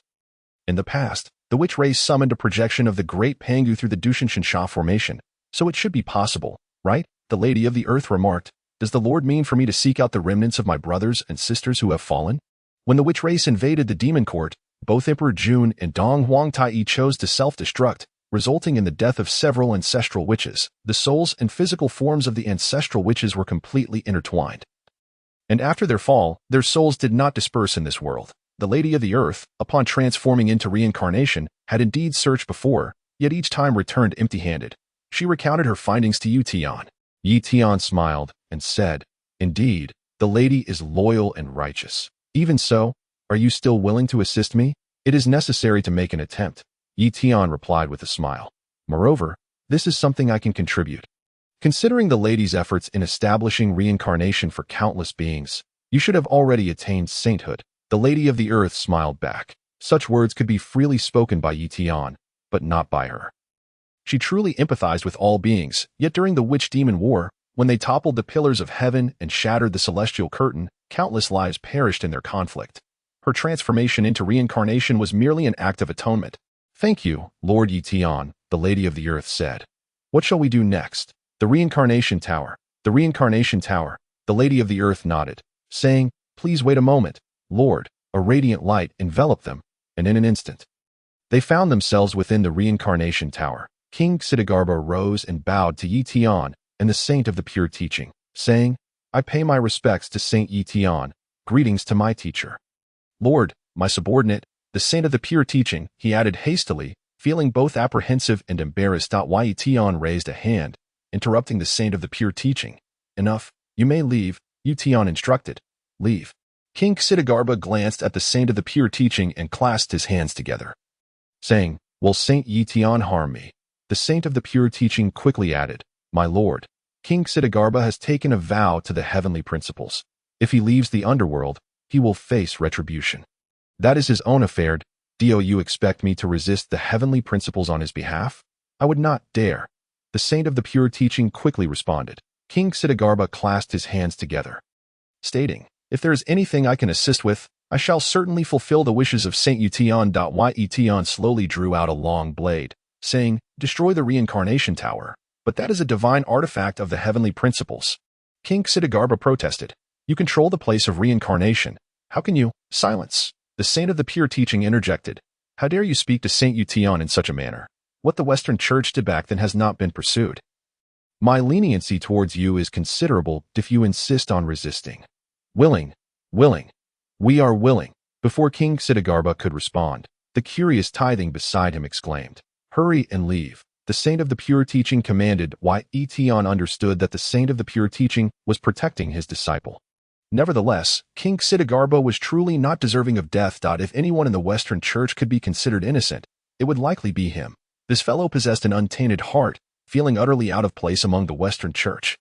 Ultimately, he was ostracized to the underworld, becoming a pawn placed by the Western Church within the heavenly system, continuing to work for them and absorbing the Azuras as their protector, after King Siddhartha departed. Ye Tian remarked, "The reincarnation tower contains the power of merit. Can the lady activate it?" "What does the Lord Ye Tian mean?" the Lady of the Earth inquired. Ye Tian waved his sleeve, summoning Zhao Gongming, Xiang Xiao, Bai Xiao, and Qin Wan, all of whom appeared within the reincarnation tower. Since it was destined for destruction, he decided to utilize the merit of the reincarnation tower to reconstruct their physical forms. The Lady of the Earth bowed to Ye Tian and began preparations for this matter. The saint of the pure teaching stated, "My lord, although the reincarnation tower was crafted by the Western Church, it has long since become a divine artifact of the heavenly principles. The merits of the reincarnation tower were also sent here by the Western Church, specifically to enhance the fortunes of reincarnated beings. Even if the merits are extracted, the reincarnation tower remains a divine artifact of the heavenly principles if it were to be destroyed. Are you questioning my capabilities?" Ye Tian inquired. "That I do not dare." The saint of the pure teaching quickly replied that I merely wish to state the facts to my lord. Ye Tian slowly nodded. Moments later, golden clouds reappeared above the Lady of the Earth's head as she addressed Ye Tian. "Lord Ye Tian, it is ready." "Thank you, lady." Ye Tian clasped his fists in gratitude. "But shouldn't you thank the lady?" Ye Tian cast a glance at Zhao Gongming and the others. They all hastily bowed to the Lady of the Earth. Chapter 49. What the Chaos Green Lotus offered casually. The golden clouds swirled above, emanating from the Lady of the Earth, enveloping Zhao Gongming and the others. The true spirit spontaneously ascended, instantly merging into the golden clouds of merit. The Lady of the Earth waved her sleeve, activating the laws of reincarnation, and gathered the golden clouds back into her robe. During the reconstruction of their physical forms, the true spirits require nurturing. The Lady of the Earth explained. No problem. Ye Tian smiled, saying, "Since the reincarnation tower has lost its purpose, then." Ye Tian slowly drew the long blade from behind him, gently touching the blade's tip to the ground. Pure power emanated from the ancient blade. However, neither the saint of the pure teaching nor the others sensed anything. This is the power of complete condensation. Ye Tian gripped the long blade with both hands and pressed down forcefully. Suddenly, a series of resounding cracks echoed. The first sound caused everyone to instinctively retreat. Just as they took a step back, they all froze in shock, staring at the long blade. Even the Lady of the Clouds looked astonished. Glancing at the saint of the pure teaching. Is this reincarnation tower truly a divine artifact of the heavenly principles? How could it crumble so easily? The master merely pressed the long blade down with force, and the six-layered reincarnation tower began to shatter layer by layer with a resounding crash. The floor was rapidly penetrated, and the force of the long blade directly destroyed the foundation of the reincarnation tower. The saint of the pure teaching hurriedly waved the seven treasures mysterious tree to sweep the debris away. Moments later, the fragments of the reincarnation tower piled up into a small mountain nearby. While the others floated in mid-air, at the base of the reincarnation tower lay a blood-colored lotus. It was the 12th grade creation blood lotus, controlled by the ancestor of the underworld river. Neither the Western Church nor King Siddhartha possessed the understanding of the power of reincarnation as the Lady of the Earth did. The reincarnation tower's ability to assist the Western Church in reincarnating beings was entirely rooted in the blood lotus. It relied upon the creation power of the 12th grade creation blood lotus. Ye Tian glanced at the ancestor of the underworld river, who quickly clasped his fists, saying, "Rest assured, Saint Ye Tian, I know what to do." "My humble self." Ye Tian smiled and responded, "Thank you, my friend. I do not dare." The ancestor of the underworld river quickly bowed. Just the fact that Ye Tian was speaking with him filled the ancestor with immense joy. Now that he was of use, how could he dare to be negligent? The ancestor of the underworld river summoned the blood power from the blood sea, surrounding himself in blood light, flying toward the creation blood lotus. Moments later, amidst the swirling blood mist, the ancestor of the underworld river presented the creation blood lotus before Ye Tian. My lord, is there anything else you require of me? with a flick of his hand. Ye Tian conjured the 12-grade merit golden lotus into existence. The chaotic green lotus had bifurcated into the pure world white lotus, the merit golden lotus, and the creation blood lotus. The whereabouts of the pure world white lotus were unknown, and Ye Tian was unaware of its fate. According to Ye Tian's calculations and the predictions of the Tongtian Patriarch, the pure world white lotus had long ceased to exist. It could have either purified itself or merged into the Dao of heaven, becoming a part of its power. In any case, it could not be retrieved. To possess 2 out of the 3 was already remarkable. If the Empress could refine these 2, could she not attain sanctity? Ye Tian inquired. The Empress of the Earth gazed at Ye Tian in a daze. Everyone else stared at him in astonishment. What had they just heard? Ye Tian was suggesting that the Empress refine the merit golden lotus and the creation blood lotus, which had emerged from the chaotic green lotus. Was that even conceivable? The value of such primordial treasures surpassed that of a mere sage. The Western Church could continuously gather fortune and merit as long as they possessed the merit golden lotus. As long as the Dao of heaven persisted, their fortunes would inevitably accumulate to a point of great resurgence. The creation blood lotus governed reincarnation, allowing the fallen powerhouses of their side to be reborn in an instant, remade through the power of merit. With these 2 treasures as their trump cards, their fortunes would sooner or later be sufficient, ensuring that their mighty beings would not fall. This was a guarantee of perpetual existence and everlasting prosperity. Even a sage, while they might ensure eternal life, could they guarantee everlasting prosperity? Yet now, Ye Tian was suggesting that the Empress refine away these 2 items. Even if the Empress became a sage, her worth would pale in comparison to these 2 treasures. Moreover, it was uncertain whether the Empress could indeed attain the status of a sage. The Empress of the Earth stammered several times before clasping her fists in gratitude, saying, "Thank you, Ye Tian sage, but I cannot agree to this, nor is it worth it." Ye Tian directly pushed the 2 lotus platforms towards the Empress, smiling. "What I deem worth is indeed worth it." The Empress stared at the 2 12-grade lotus platforms that had suddenly appeared in her arms, momentarily at a loss for words. Ye Tian exchanged a glance with Yunxiao. Although Yunxiao found her senior brother's actions incomprehensible, she believed there must be profound meaning behind them, and thus she cheerfully remarked, "Why should the Empress belittle herself? Moreover, after you become a sage, you might even be able to summon the Pangu deity, which would be your way of repaying senior brother." The Empress accepted this explanation and, cradling the 2 lotus platforms, respectfully bowed to Ye Tian. Ye Tian sage, once you assist everyone in remaking their bodies of merit, may I then begin the refining? Ye Tian smiled. Empress, it would be best to refine them first. I eagerly anticipate your ascension to sagehood. Chapter 50. Leaving the Primordial World, the Dao ancestor did not notice. The Empress of the Earth placed Zhao Gongming and the others into the reincarnation disk, entrusting it to nurture their true spirits. The Empress then seated herself beside the reincarnation disk, with the 12-grade golden lotus and 12-grade blood lotus hovering above her head. The rules of reincarnation emanated, enveloping these 2 treasures. The likes of the Saint of Pure Insight and the Ancestor of the Underworld gazed enviously at the Empress of the Earth, with Ye Tian and the Tongtian Patriarch. A 3rd non-Dao sage was about to emerge in the Primordial World. On the side of Dao ancestor Hongjun, there were currently 3 figures: the Dao ancestor himself, the Taiji old man, and the Yuqing primordial Tianzuan. The alliance of the 3 sovereigns and the 5 emperors could contend with a sage, and their capabilities should be roughly on par with that of the Saint of Pure Insight. Furthermore, Ye Tian had already forced the Dao ancestor to retreat, and upon the return of the Tongtian Patriarch from the Chaotic Sea, he would undoubtedly surpass both the old man and the primordial Tianzuan. In terms of individual cultivation and the number of sages, Ye Tian was no longer at a disadvantage compared to the Dao ancestor. More critically, if the Empress of the Earth were to become a sage and could indeed summon the specter of the Pangu deity, she alone could contend against the old man and the primordial Tianzuan. Without waiting for the Tongtian Patriarch to return, Ye Tian could confront the Dao ancestor directly. Was it truly this swift? While the Saint of Pure Insight was envious of the Empress of the Earth, he was more filled with trepidation. Ye Tian had long since contemplated all that was to be done.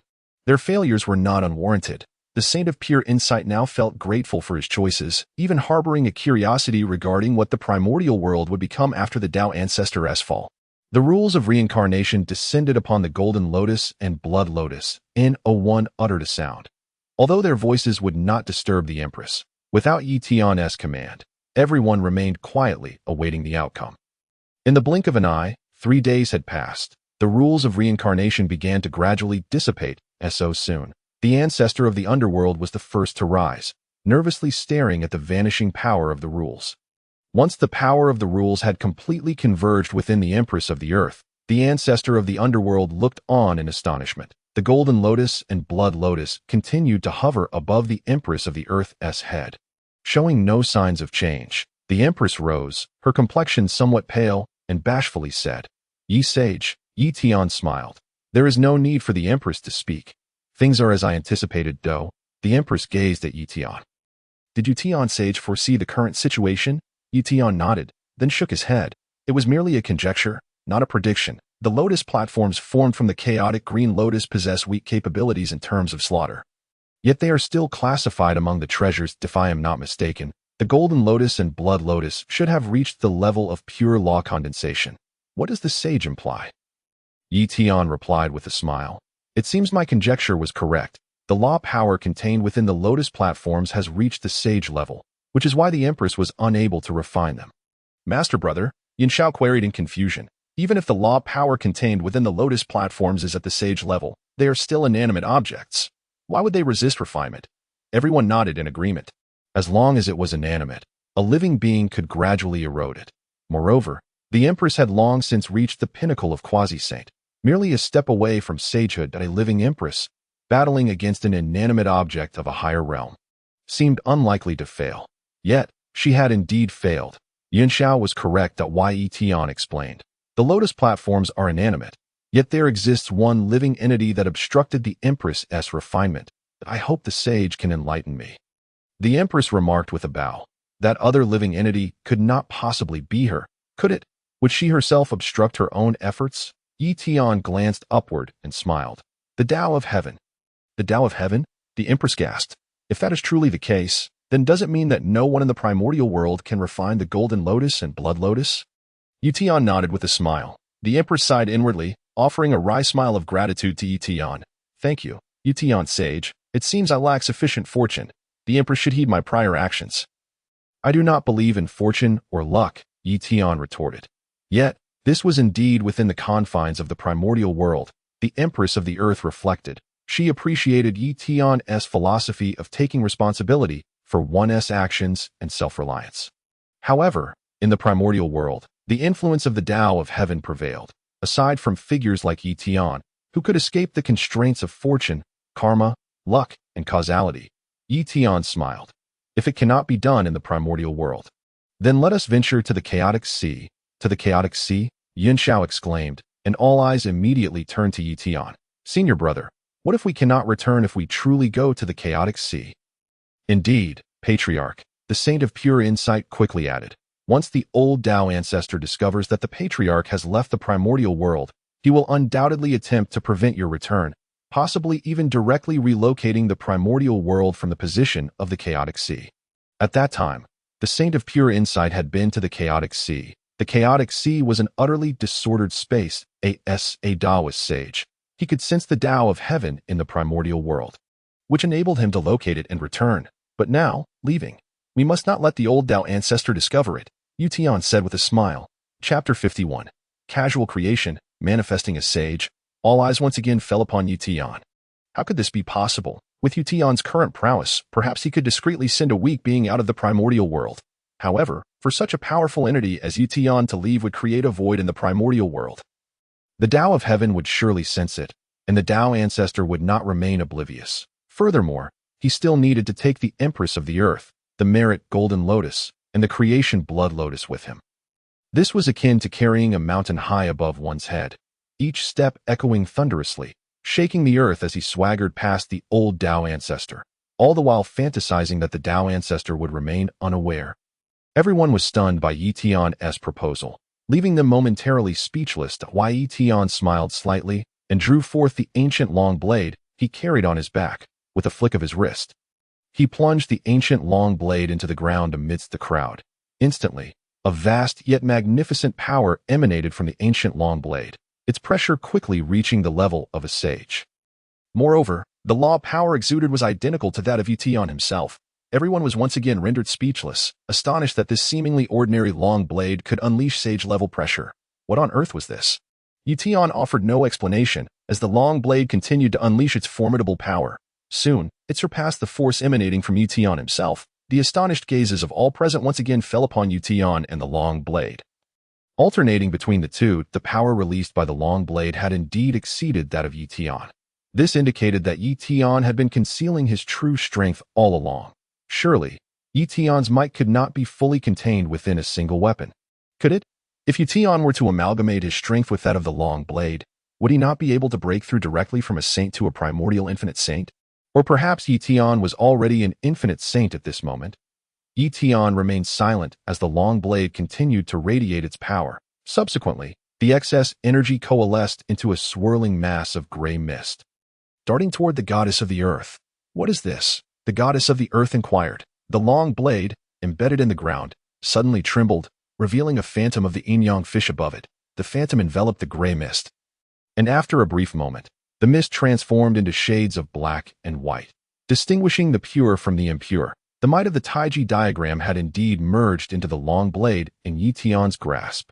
This represented a force that eliminated all traces of aura, which the goddess could refine and disguise as her OWN.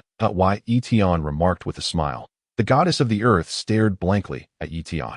After a while, she finally came to her senses and hurriedly summoned her own power of laws to envelop the black and white energies, the formless dual energies, under the goddess of the earth's reincarnation laws.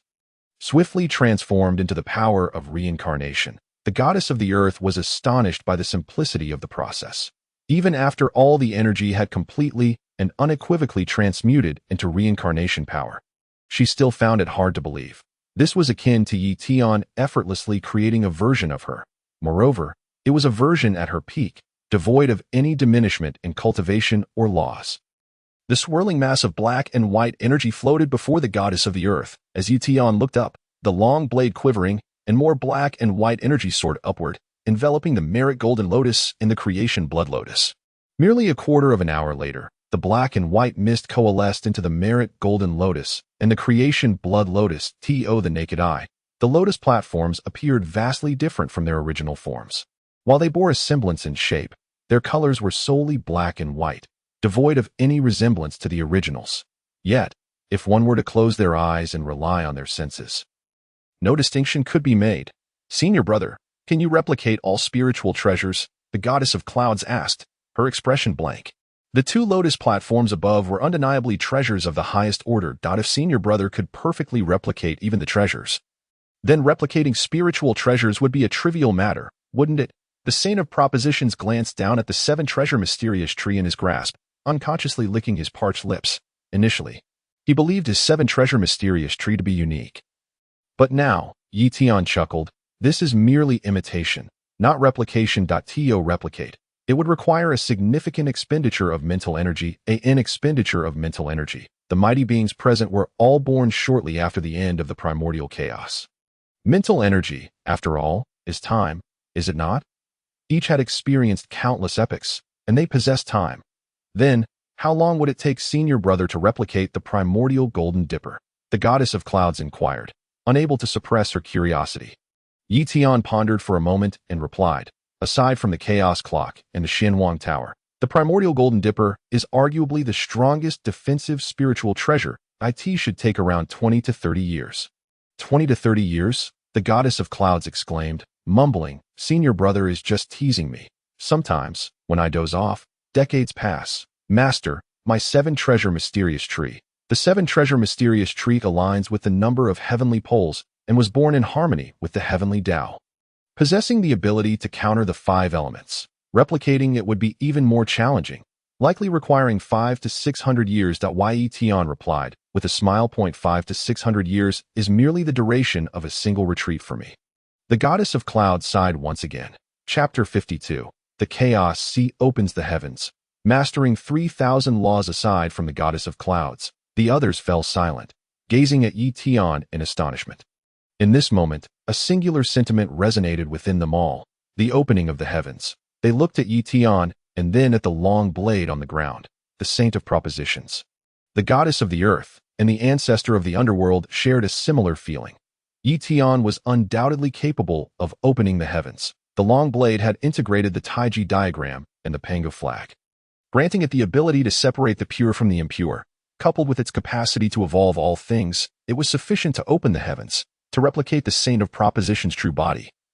The seven-treasure mysterious tree would require merely a few hundred years to replicate all spiritual treasures and primordial beings of the Great Desolation. It would likely take merely a few thousand years. It is worth noting that after Pangu opened the heavens, he spent 18,000 years merely stabilizing the separation of the pure and impure. Following Pangu's demise, the Great Desolation transitioned from chaos into the primordial era, with an indeterminate passage of time. Since the primordial maintained a certain degree of chaotic essence, even the ancestor Hongjun could not ascertain the duration of the primordial era.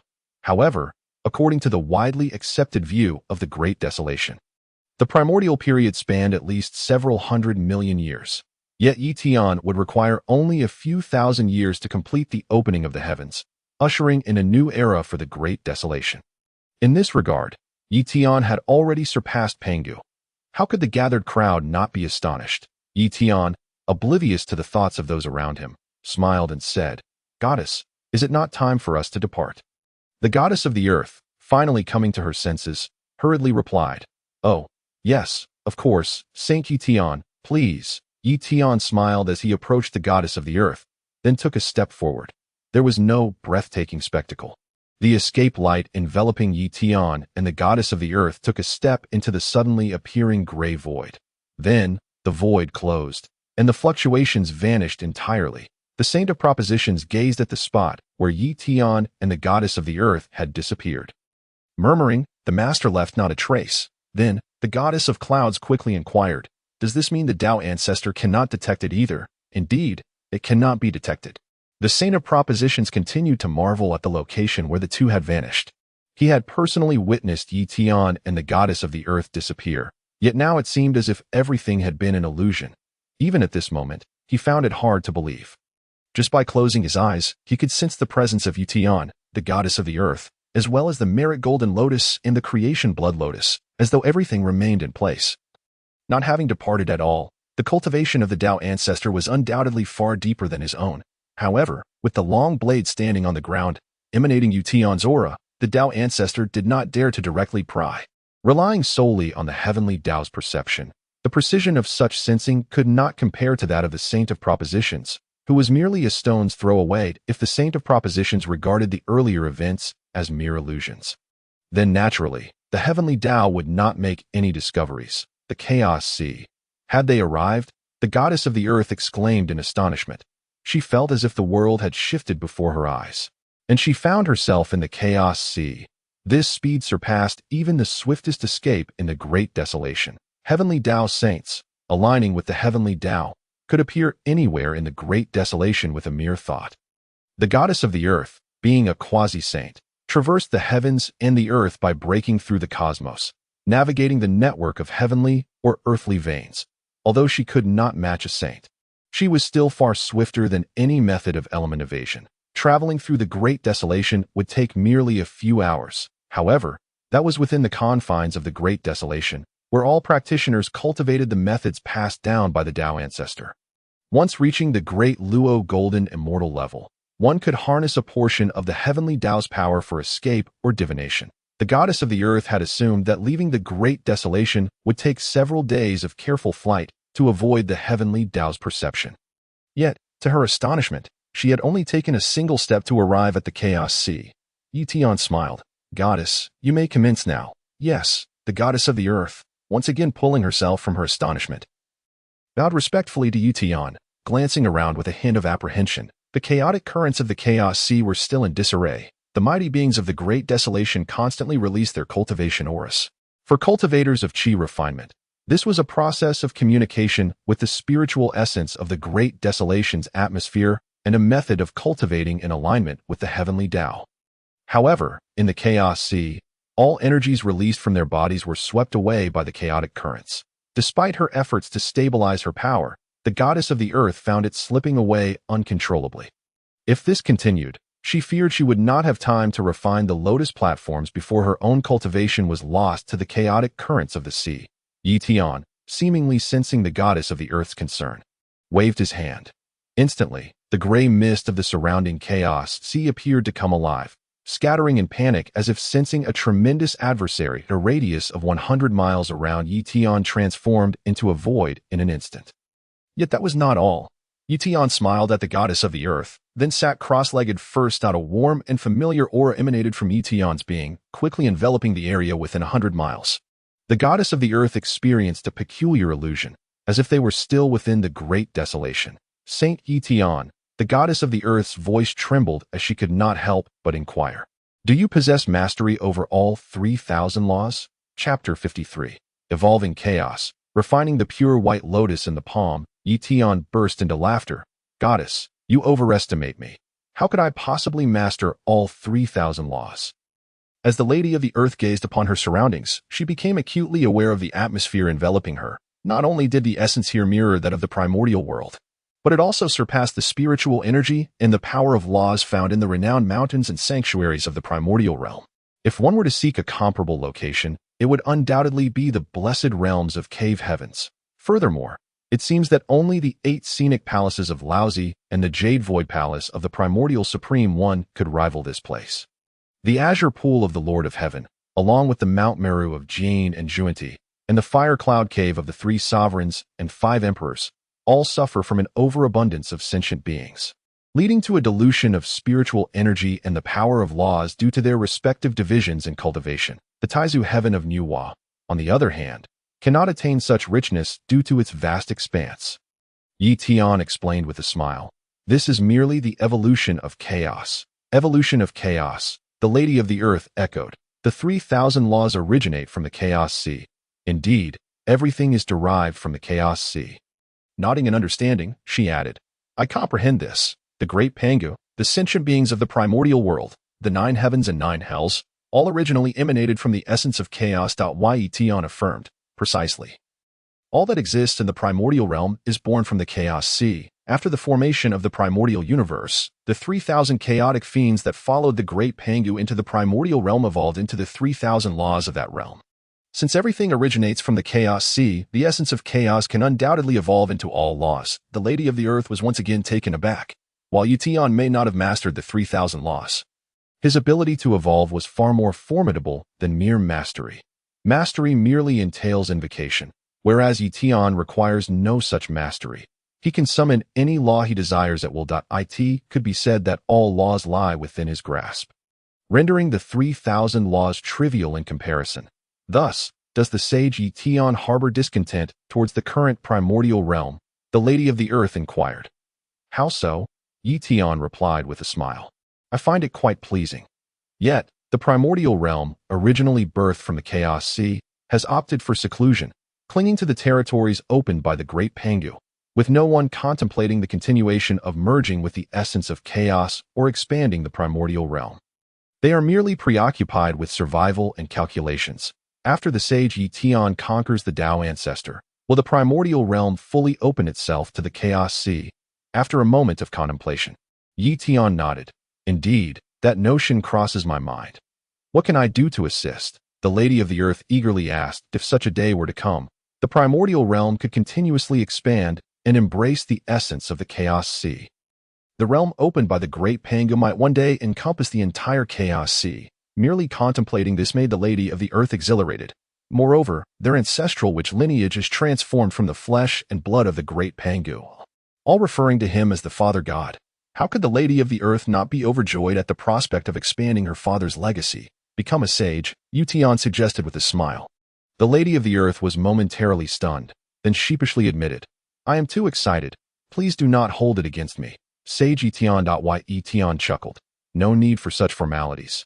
Let us begin. The Lady of the Earth bowed respectfully to Ye Tian and sat cross-legged. The golden lotus and blood lotus floated above her head as she absorbed the surrounding spiritual energy and laws. The cycle of reincarnation emanating anew, enveloping the golden lotus and blood lotus. These 2 lotus platforms, birthed from the chaos green lotus, possessed the status of supreme treasures. Refine them gradually, with spiritual power, may require at least several hundred years. Yet, the cycle of reincarnation can transcend time, reaching both the endpoint and the starting point. For instance, when a newborn child emerges, the cycle of reincarnation can instantaneously lead this child to age and perish. Likewise, it can rejuvenate an elder, transforming him into an infant just born. Even if the supreme treasure of the Lotus platform were to remain unscathed, the cycle of reincarnation could cause it to die 1,000 times over. Yet the platform might remain unchanged. Thus, the Lady of the Earth activated the anti-reincarnation laws. Ye Tian observed the golden lotus and blood lotus, which shimmered and resisted the cycle of reincarnation. And suddenly an idea dawned upon him. Why not attempt to merge with the pure world white lotus? Having traversed too late, Ye Tian had never encountered the pure world white lotus. In fact, among the great powers of the primordial realm, perhaps only Hongjun Laozu had ever seen it, unable to replicate its characteristics. He decided to fabricate a concept based on his own imagination. After all, the worst that could happen was failure. If he were to fail, it would not affect the golden lotus and blood lotus. Only through success would he create a sense of unity with the golden and blood lotuses, thereby influencing both. Ye Tian closed his eyes, attuning himself to the power of the laws released by the golden and blood lotuses. After a quarter of an hour, he slowly opened his eyes. The strength of the laws emitted by the two lotus platforms had been established at the sage level. Next, he turned his attention to the attributes of the pure world white lotus. A sphere of white light gradually materialized from the palm of Ye Tian. This white light was a transformation of the yang fish within the yin-yang symbol, when the power of laws emanating from the white light matched that of the golden and blood lotuses. The white light instantaneously transformed into a 12th rank white lotus, vanishing from Ye Tian's hand and appearing beside the golden lotus of merit and the blood lotus of creation. At that moment, Ye Tian anxiously observed the three lotus platforms that if he were to fail, he would immediately retract the lotus platform to prevent any adverse effects on the golden and blood lotuses and the Lady of the Earth. Yet, in an instant, Ye Tian's eyes widened, and he stood up, a powerful aura radiating from him. He realized he had lost his connection with the white lotus platform. Ye Tian even contemplated destroying the lotus platform, having gathered the strength to attack. However, he soon froze in astonishment. He had succeeded. The three lotus platforms, white, gold, and red, began to resonate with one another, spinning rapidly. Upon further attunement, Ye Tian noticed that the aura of the white lotus platform was also changing. Becoming unfamiliar, the golden lotus and blood lotus were drawing upon the white lotus platform, actively transforming it into the pure world white lotus. As Ye Tian's eyes widened in revelation, he quickly grasped the principle behind it. It was akin to the yin-yang and the five elements, as long as three of the five elements were present. Forcibly compelling their attributes to collide repeatedly would eventually lead to a spontaneous evolution into a state of mutual generation and restraint. Achieving a balanced state of elemental properties, the three entities of the chaos green lotus, which exist in a state of mutual generation, were capable of such evolution. Could the Taiji diagram, crafted from the integration of the opening heaven axe, the Pangu banner, and the chaos bell, also undergo a similar evolution? He possessed the Taiji diagram and the Pangu banner, but was still in search of the elusive chaos bell. That if that were possible, would he not be able to obtain the opening heaven axe? The lotus platforms spun faster and faster, their blooming flowers gradually retracting until they transformed into buds. The Lady of the Earth opened her eyes and looked up, her mouth agape in astonishment as she stared at the three-colored lotus platforms suspended in the as the spinning lotus platforms came to a halt. The Lady of the Earth quickly rose and bowed to Ye Tian, exclaiming, "Sage Ye Tian, what has happened to these three lotus platforms?" Ye Tian smiled and inquired, "What do you think? The sage Ye Tian has even found the pure world white lotus. If I continue to cultivate it, it will transform into the chaos green lotus. What merit do I possess to merge with the chaos green lotus?" The Lady of the Earth spoke rapidly, her tone filled with excitement. "That is the chaos green lotus. Its level surpasses even that of the Dao ancestor's creation jade disc.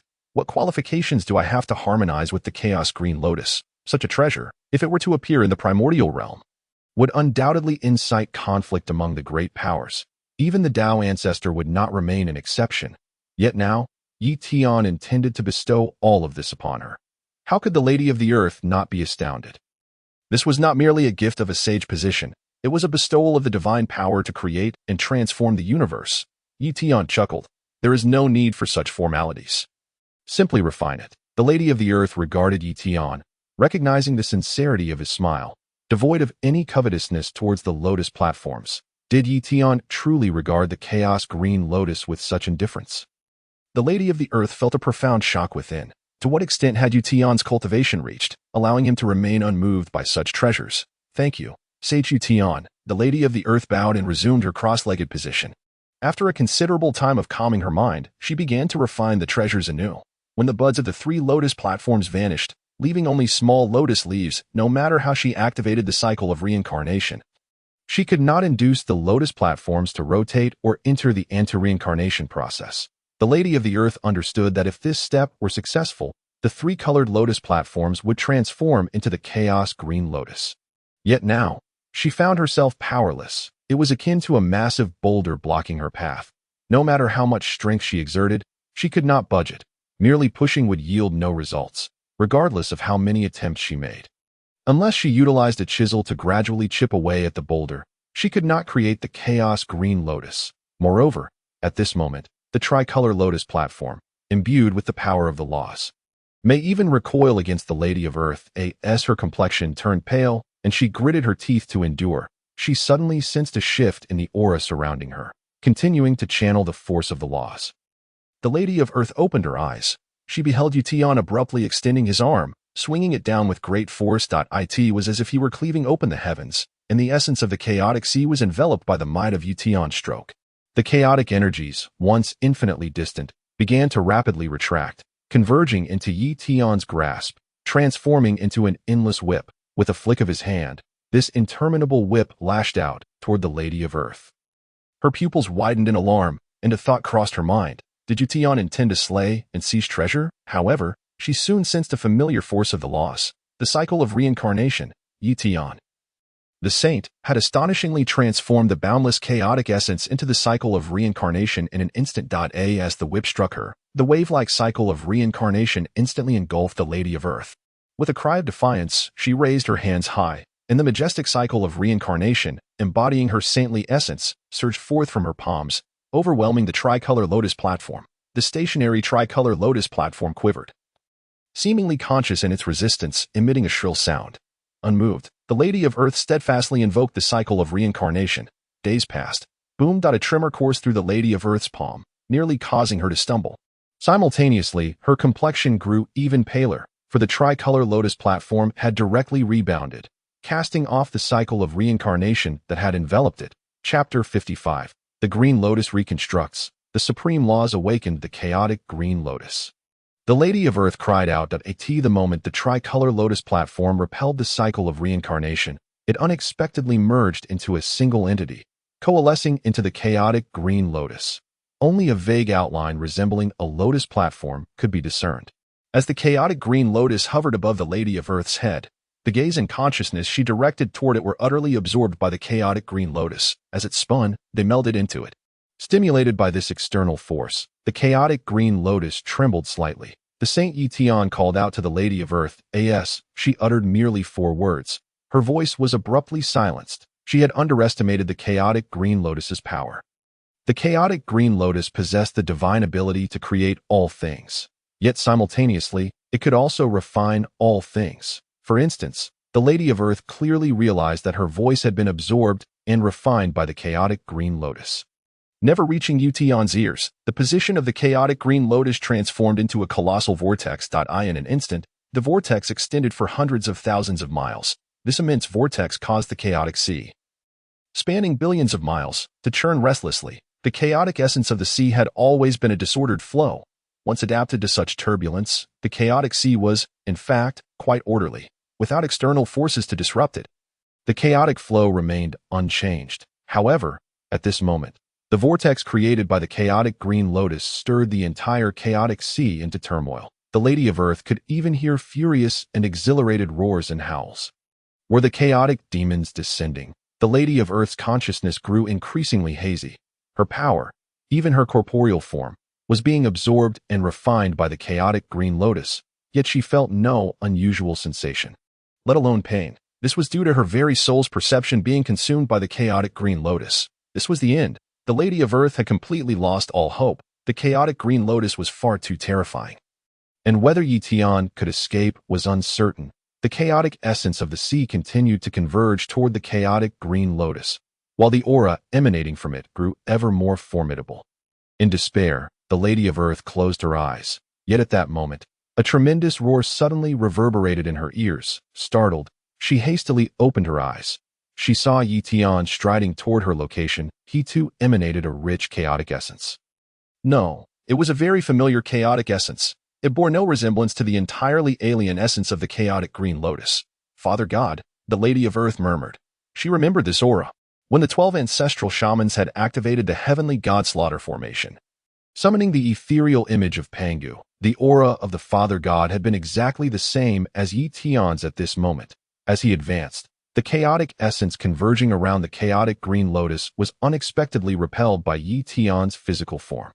The resounding booms echoed continuously, as if he were not colliding with an essence, but rather with a tangible entity. Ye Tian's body grew ever larger. The Lady of Earth gazed in astonishment when Ye Tian took a few strides and arrived by her side. He had already transformed into a towering figure exceeding 10 feet in height. Then, Ye Tian extended his hand and grasped the chaotic green lotus firmly. Closing his palm, he enveloped the chaotic green lotus within his grasp. The connection between the Lady of Earth and the chaotic green lotus was instantly severed, granting her newfound freedom. Moments ago, she had felt as if trapped in a cage, one that was leading her toward a fiery abyss. Now suddenly liberated, the Lady of Earth experienced for the first time the preciousness of freedom. Yet simultaneously, her concern for Ye Tian deepened. Ye Tian, the saint. The Lady of Earth exclaimed anxiously. Ye Tian began to shrink back to his normal size. And with a smile, he reassured her, saying, "Do not worry, it is all well." All well? The Lady of Earth stared in disbelief at Ye Tian, then at the hand that held the chaotic green lotus. Ye Tian smiled and opened his palm, revealing the chaotic green lotus, which now spun gracefully within his grasp. Just a fleeting glance made the Lady of Earth feel a significant portion of her power being siphoned away by the chaotic green lotus. She quickly averted her gaze, and at the same time, Ye Tian clenched his hand once more. Was it truly all well? The Lady of Earth asked, bewildered. How could it be? Although Ye Tian had taken possession of the chaotic green lotus, severing its refining influence over her, the laws of the chaotic green lotus, which were capable of reconstructing all things, continued to operate. Was Ye Tian not afraid of being refined by the chaotic green lotus? The Lady of Earth was no stranger to confronting saints. Moreover, the saints she had encountered were all of the heavenly Dao caliber from the Primordial World. Those saints, empowered by the heavenly Dao, were undying and immensely powerful within the primordial realm. Even so, the Lady of Earth had merely felt a sense of inadequacy, a pressure that was difficult to counter. She had never felt utterly powerless or self-reproachful. After all, at the very least, she could still take action. While she might not defeat a saint, she could still allow her abilities to shine and let her life emit its final brilliance. Yet, in the face of the chaotic green lotus, the Lady of Earth found herself deprived of even the qualification to radiate her light. Everything would be absorbed and refined by the chaotic green lotus. From this alone, it was evident that the power of the laws embodied in the chaotic green lotus surpassed that of the saints by at least one tier, possibly even two. After all, the chaotic green lotus was an inanimate object, yet Ye Tian held it securely in his palm, unafraid of being refined. It must be noted that, at this moment, the chaotic green lotus appeared to be refining. It was, in fact, not active in the process of refinement. Refinement is an active endeavor. Only conscious beings can undertake it. The chaotic green lotus lacked consciousness, yet it continued to refine, solely through its intrinsic laws, the laws of creation. Among the three supreme laws, the laws of creation are far more mysterious than those of time and space. Even a saint cannot contend with these laws, yet Ye Tian had managed to seize hold of them. Before the Lady of Earth could inquire further, excited and furious roars filled her ears.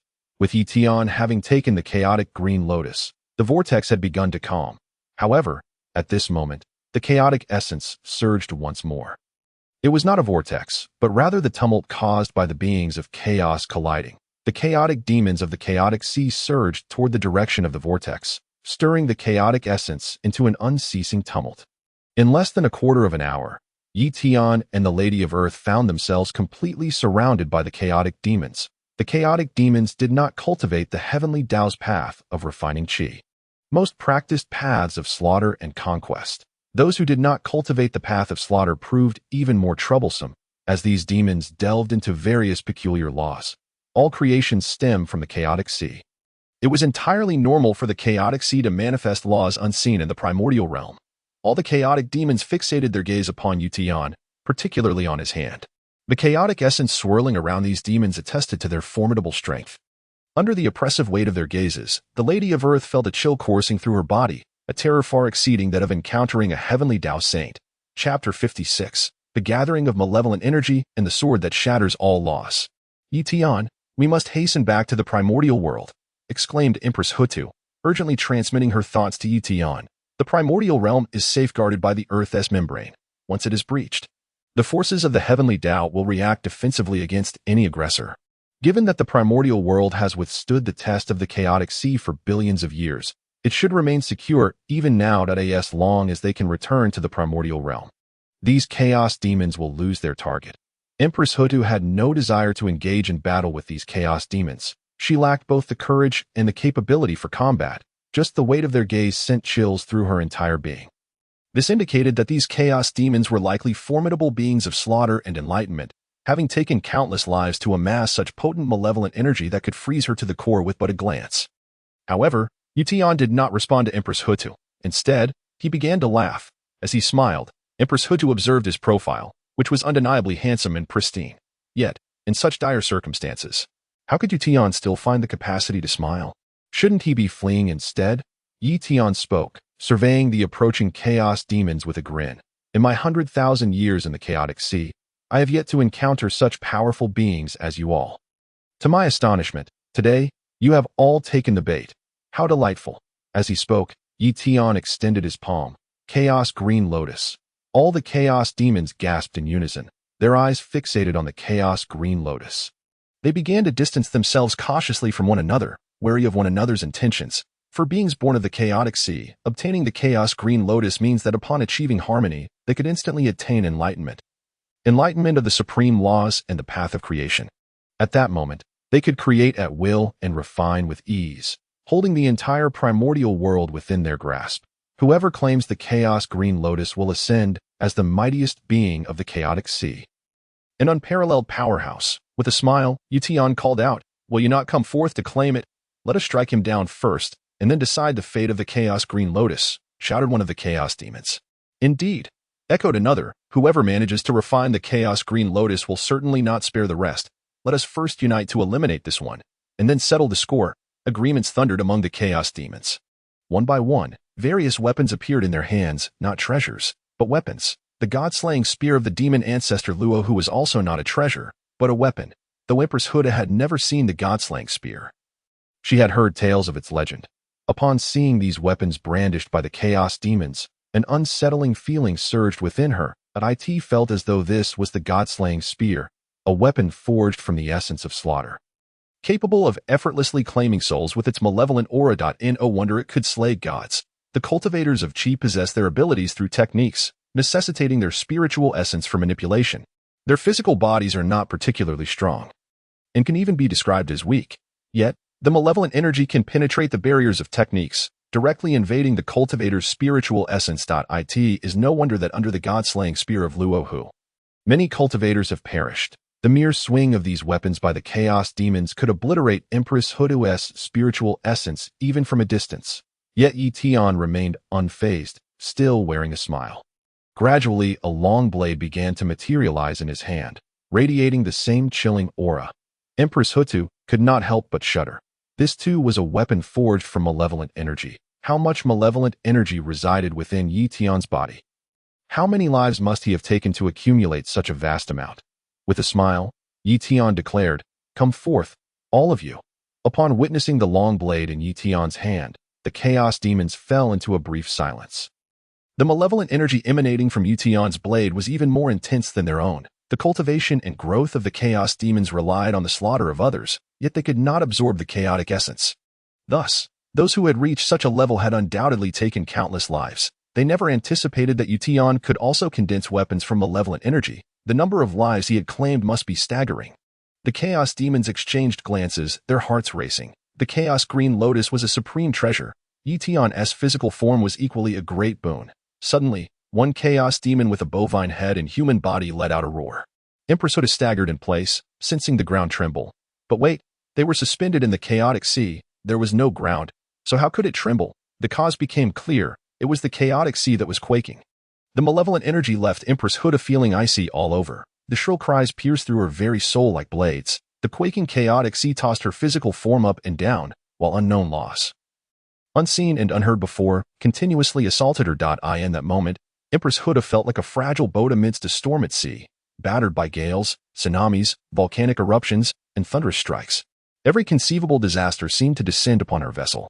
In such a dire environment, she could not even stabilize her consciousness and body, let alone contemplate further actions. From the corner of her eye, she glimpsed a blinding white light that illuminated the entire chaotic sea.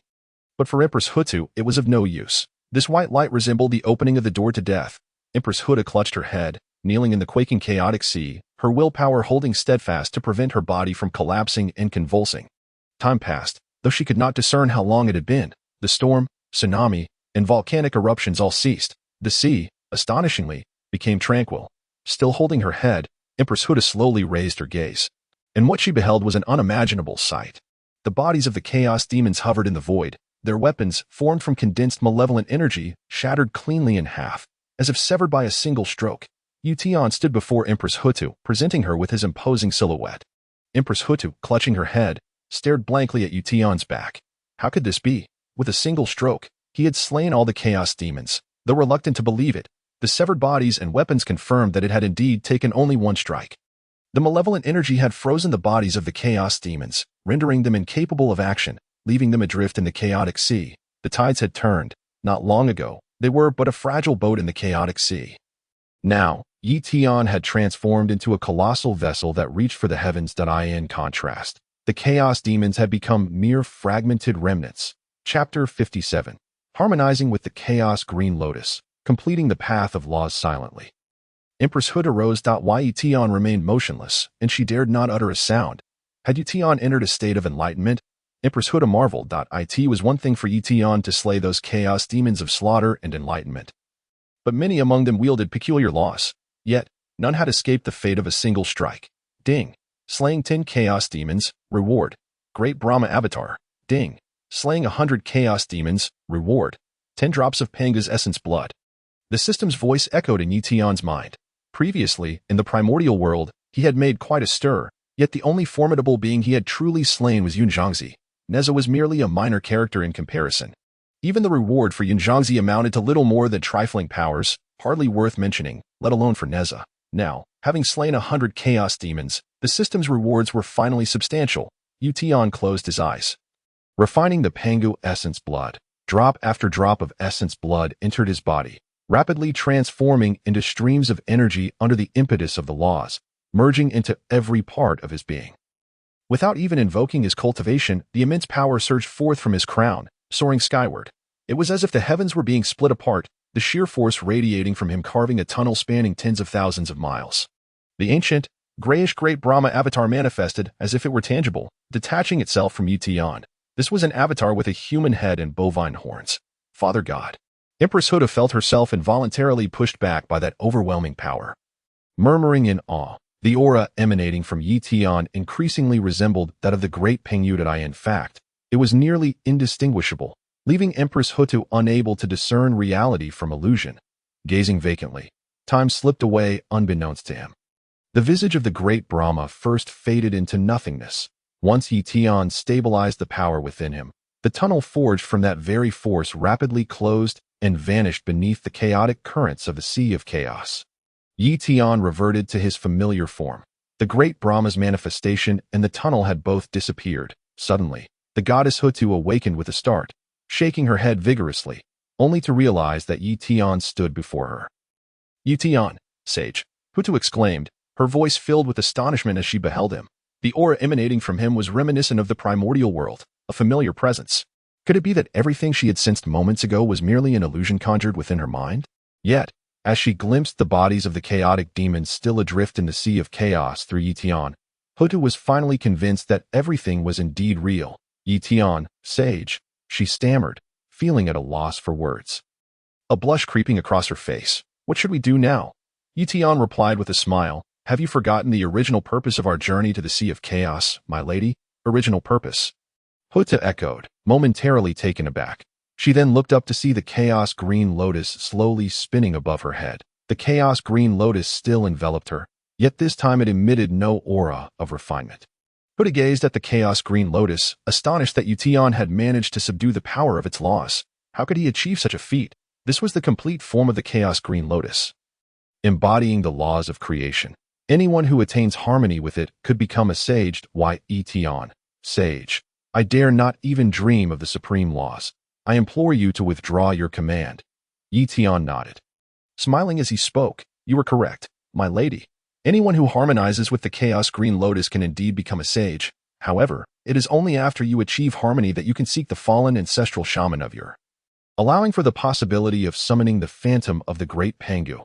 Hutu recalled the sensation she had felt not long ago. The aura emanating from Ye Tian was identical to that of her father. The great Pangu. What was the connection between Ye Tian and her father? Thank you, Ye Tian, sage. Hutu bowed in respect. In that case, I shall exert my utmost effort. Ye Tian smiled and stepped back a distance. Centered upon Ye Tian, the surrounding expanse of 10,000 miles transformed once more into a realm rich with spiritual energy. The bodies of the chaotic demons still floating in the sea of chaos began to disintegrate into fragments and light points, converging upon Ye Tian, becoming a part of him. Hutu closed her eyes, harmonizing with the chaos green lotus, while Ye Tian also meditated, sensing the power of laws contained within the chaotic demons. Their strength was formidable, comparable to that wielded by the sages of the heavenly path. Once removed from the realm of the heavenly path, these chaotic demons could likely match the likes of the saintly figures such as Jade. However, it still was not enough. It was insufficient for Ye Tian to ascend to the rank of a Great Dao sage. He wielded the laws of the Great Dao, utilizing them to evolve all laws beneath the Great Dao, which was also how he could replicate the treasures and conjure the auras of both himself and Hutu. Yet, to elevate the laws to their ultimate stage and truly become a Great Dao sage, transcending to the realm of primordial infinity, he still did not know how many laws would be required. The laws contained within the Chaos Green Lotus were indeed powerful. However, they were relatively so when compared to the beings of the primordial world. In the Sea of Chaos, the laws of the Chaos Green Lotus were rather ordinary. Even if Ye Tian were to merge with it, he would not attain the status of a Great Dao sage. Its efficacy would likely be akin to the enhancement brought by a dozen chaotic demons. If that were the case, it would be better to allow Hutu to become a sage if she were to successfully summon the projection of the great Pangu. The accompanying power of laws would undoubtedly be boundless, now that he had refined 10 drops of Panga's essence blood. If he could merge with the projection of the great deity, it might enable him to sever the connection between Hongjun and the heavenly Dao of the primordial world. The future looked promising. Ye Tian envisioned a radiant future, a smile gracing his lips. 3 months later, the moment Ye Tian took a step forward, bringing Hutu into the Sea of Chaos, within the purple cloud palace. Hongjun suddenly rose to his feet. Master, Ye Tian promptly saluted Hongjun. The old master and the primordial supreme have gone out in search of various spiritual treasures to assist Hongjun in enhancing his power of laws. Now, accompanying the Dao ancestor once more were the initial youths, Ye Tian and Yuanshi Jinmu. Someone has attained sagehood, Hongjun murmured. Attained sagehood? Ye Tian exclaimed. The primordial purple energy is all with you, master. Hongjun had reclaimed the primordial purple energy from Tongtian and Jade, and explicitly stated that once he eliminated Ye Tian, he would allow Ye Tian and Yuanshi Jinmu to become sages of the heavenly Dao, thus enabling them to once again govern the heavenly court. There would be no more Western teachings. The heavenly court would reign as the sole ruler of the 3 realms. Consequently, despite their trepidation regarding Ye Tian's strength, Ye Tian and Yuanshi Jinmu chose to side with Hongjun in light of the immense benefits. Chapter 58. Hutu restores the wonderful tree. Hongjun reclaims the cycle. Ye Tian and Yuanshi Jinmu exchanged astonished glances, unable to conceal their shock. They had anticipated that the next sage would be one of them. Yet here appeared another sage so swiftly. Moreover, this sage did not require primordial purple energy, directly comprehending the Dao, unbound by the heavenly Dao. Hutu, the Dao ancestor, ground out, through clenched teeth, the remnants of the shaman clan. I allowed her to establish her own domain and granted her dominion over reincarnation, only to be met with such betrayal. Master, what should we do? Ye Tian inquired. Hongjun, gripping the creation jade disc, inhaled deeply. She lacks benevolence. Do not blame me for my ruthlessness. Amidst the violet radiance, Hongjun tightly grasped the creation jade disc, which began to spin rapidly to in the underworld. Before the wheel of reincarnation, the Saint of Purity hovered in the void, holding the seven treasures wonderful tree, patiently awaiting. For the past few months, the saint had not blinked, nor had her eyes grown weary. Moreover, she had employed her divine powers to envelop the entire underworld, ensuring that no news of the events here leaked out. The Earth Store and the Listening Truth had also been temporarily confined by the saint. Suddenly, the Saint of Purity glanced in astonishment at a certain spot. After several breaths, she hastily descended to the ground, bowing before Ye Tian. "Welcome, Master." As she reverently saluted, an overwhelming sense of shock surged within her. Ye Tian had grown even more powerful than before, a few months prior. When Ye Tian first appeared, the saint had calculated the heavenly secrets. That time, Ye Tian needed to break through the void, causing quite a commotion to return to the primordial world. That calculation led the saint to perceive Ye Tian as merely average. But now, if she had not witnessed it with her own eyes, she would not have realized that Ye Tian and Hutu had returned. The aura sensing proved inconclusive, for the long sword emitted an aura that could easily confuse the senses, mimicking that of Hutu and Ye Tian. Goddess Yunxiao, the old ancestor of the underworld river, all displayed expressions of astonishment akin to that of the Saint of Purity, even forgetting to pay their respects. The Saint of Purity had paused for several breaths, a significant delay for a mighty being, enough to lead to countless deaths. A moment's distraction could mean life or death. Yet the Saint of Purity found herself frozen in place for quite some time upon seeing Ye Tian. The old ancestor of the underworld river and goddess Yunxiao stared blankly at Ye Tian, noticing nothing amiss. Ye Tian appeared just as he did when he had departed. Their inability to detect any changes only deepened their astonishment, suggesting profound transformations that their cultivation could not discern. "Senior brother," Yunxiao said with a bow, her voice filled with joy, "has the goddess truly become a sage?" Hutu smiled and nodded, saying, "Thanks to the care of Ye Tian, sage, I have finally reached this step." The Saint of Purity, sensing the Dao rhythm emanating from Hutu, was momentarily stunned before exclaiming, "I sense that the laws within you seem capable of directly annihilating me." Capable of annihilating the Saint of Purity? Yunxiao and the old ancestor of the underworld river looked at Hutu in shock. That it was true that the Saint of Purity was nearing the brink of retreat. However, the six sages had ruled over the primordial realm for countless years, remaining indestructible. Hutu had only just attained sagehood, and yet she could crush the Saint of Purity. No, it was not merely crushing. It was annihilation. Hutu had intended to be modest, yet recalling that this was a boon granted by Ye Tian, she decided to showcase her abilities, especially as she sought the remains of her brother and sister, who had perished for 100,000 years. With a wave of her hand, before the Saint of Purity could react, the laws of creation enveloped the seven treasures wonderful tree she held. Instantly, the tree, which had lost two branches, was restored. The Saint of Purity stared at the seven treasures wonderful tree in astonishment, asking, "Supreme laws?" Hutu glanced at Ye Tian, smiling. "I must thank Ye Tian, sage. It was in the sea of chaos that he restored the chaos green lotus, allowing me to acquire these supreme laws." The Saint of Purity, the old ancestor of the underworld river, and goddess Yunxiao were left speechless. Restored the chaos green lotus. Wasn't it only the merit golden lotus and the creation blood lotus? Moreover, the merit golden lotus teeters on the brink of ruin, and the transformative blood lotus is far from its prime. How shall it be restored? The laws of transformation embody the supreme principles of time, space, and reincarnation. Consequently, did the senior brother create the supreme law of transformation? The goddess Yunxiao gazed blankly at Ye Tian, pondering what could possibly be beyond the capabilities of the senior brother to transcend even the supreme laws and give birth to the supreme law of transformation. Had she not witnessed it with her own eyes and heard it with her own ears, she would have never believed it had anyone told her. "Thank you, Sage Ye Tian." Lady Hutu bowed respectfully to him. The released law of transformation vanished from the seven treasures divine tree held by Saint Kunti.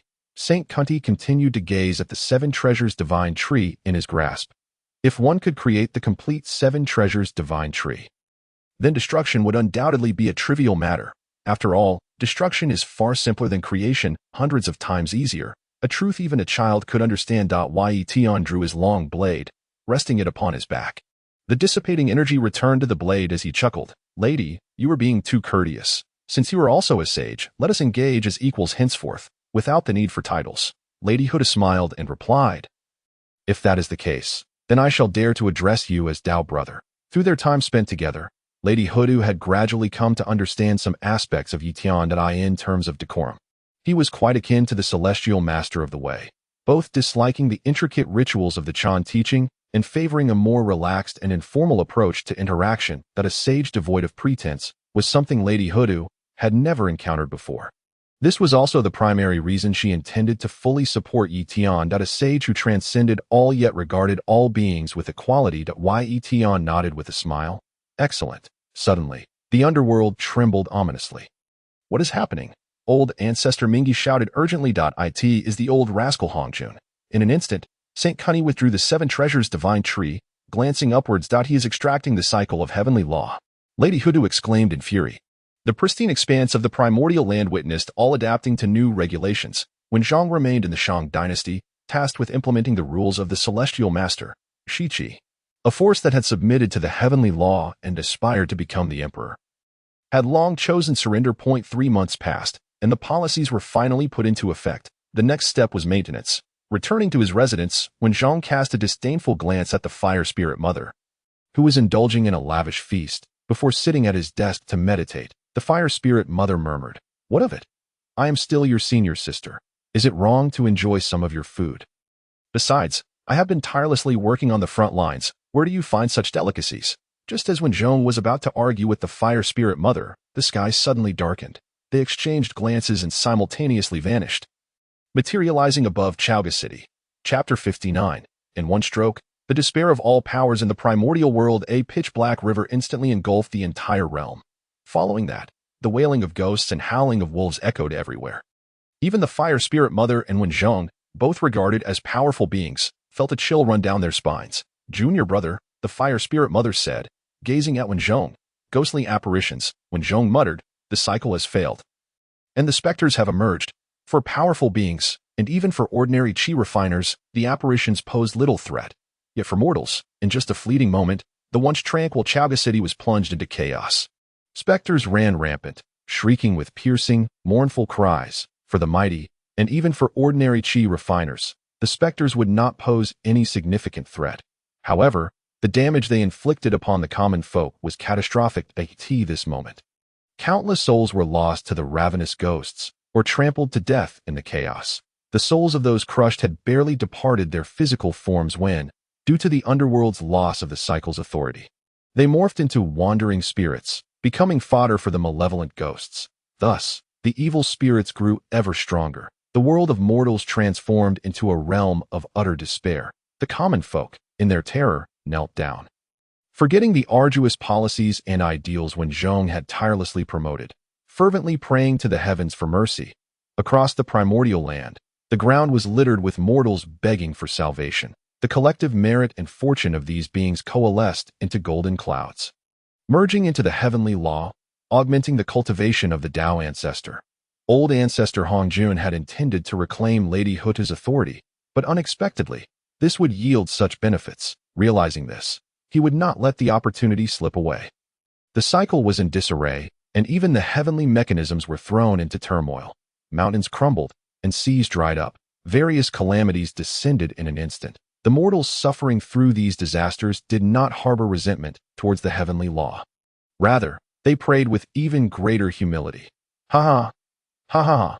As he reveled in the continuous accumulation of merit and fortune, old ancestor Hongjun laughed heartily within the purple cloud palace. Hongjun.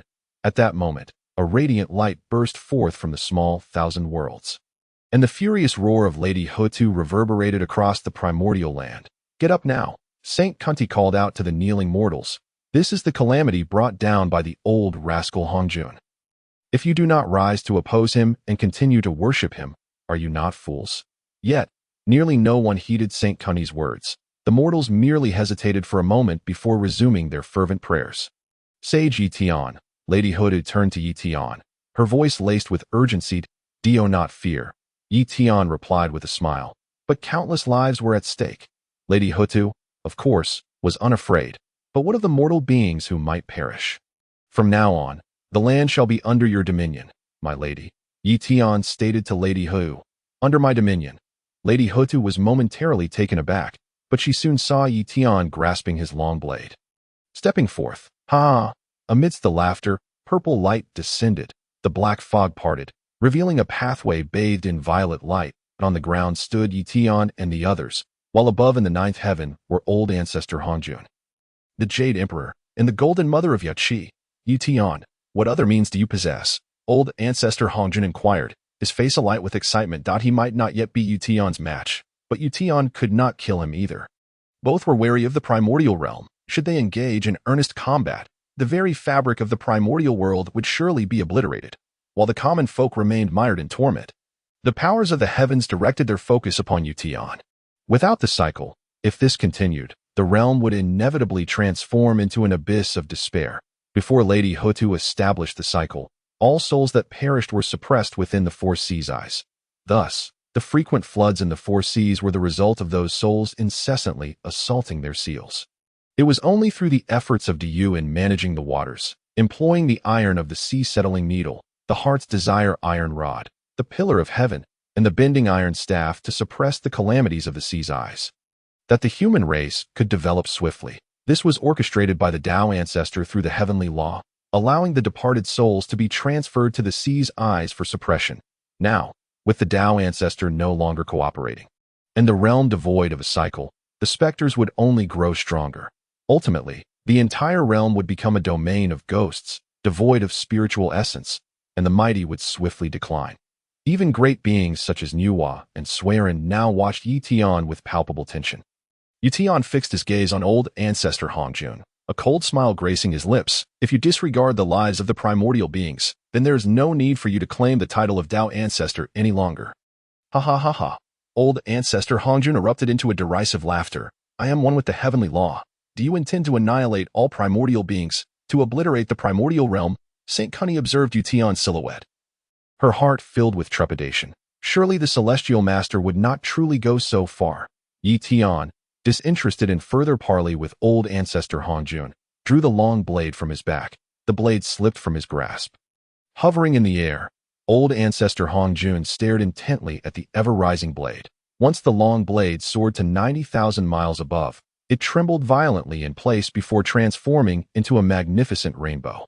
The rainbow pierced the heavens, spinning in place. Chaos energy emanated from the blade. Between heaven and earth, the blade cleaved open a chasm, splitting the realm into two. Rumble. The ground and sky quaked violently. Ye Tian, how dare you divide heaven and earth? You shall not die a good death. Old ancestor Hongjun's furious roar echoed down from the ninth heaven. Yet his voice grew fainter, gradually fading into silence.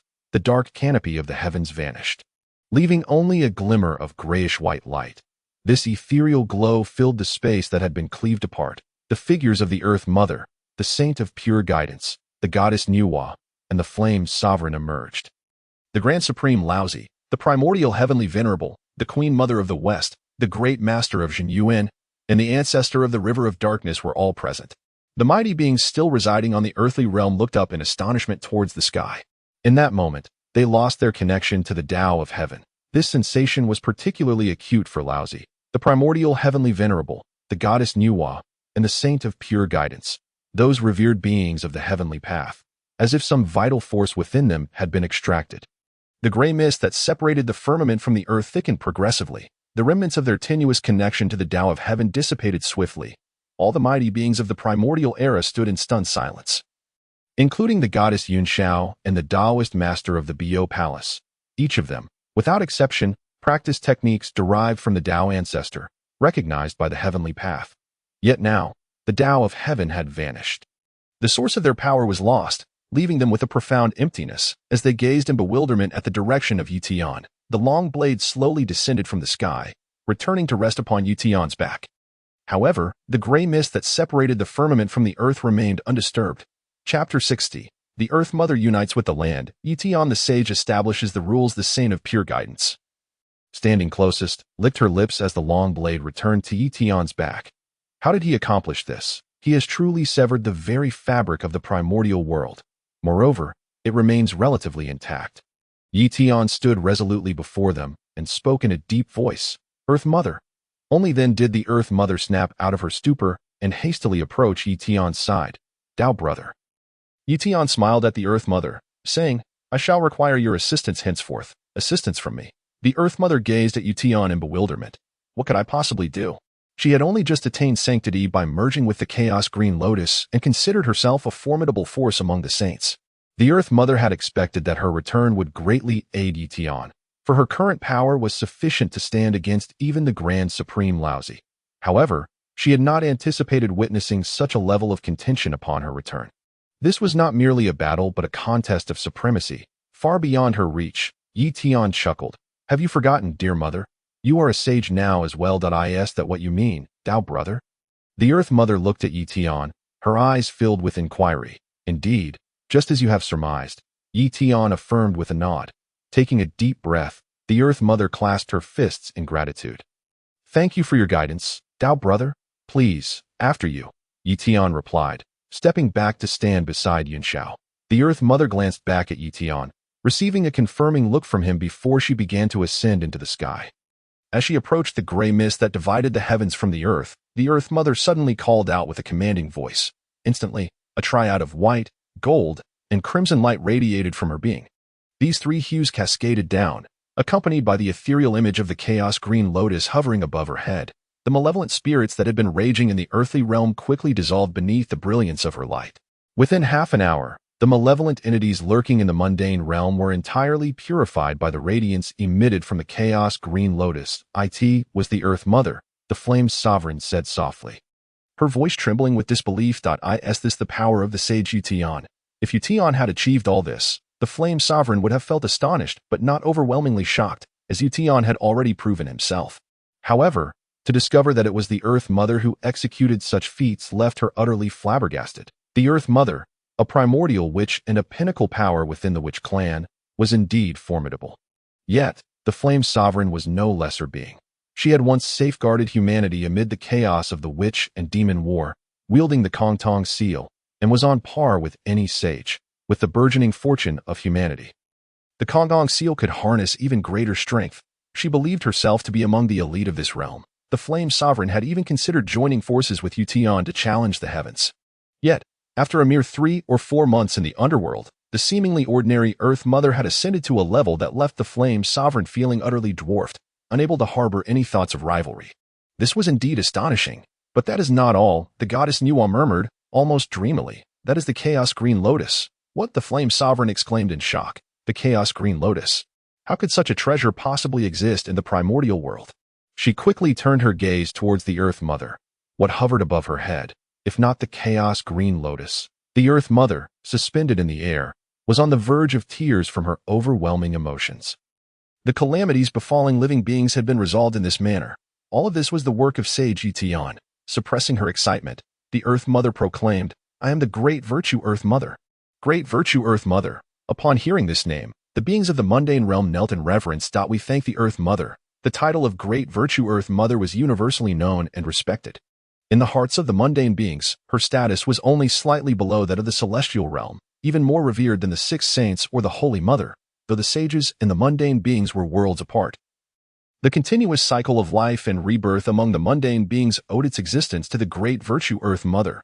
The people of humanity bowed deeply to the Earth Mother. The Dao ancestor is unjust.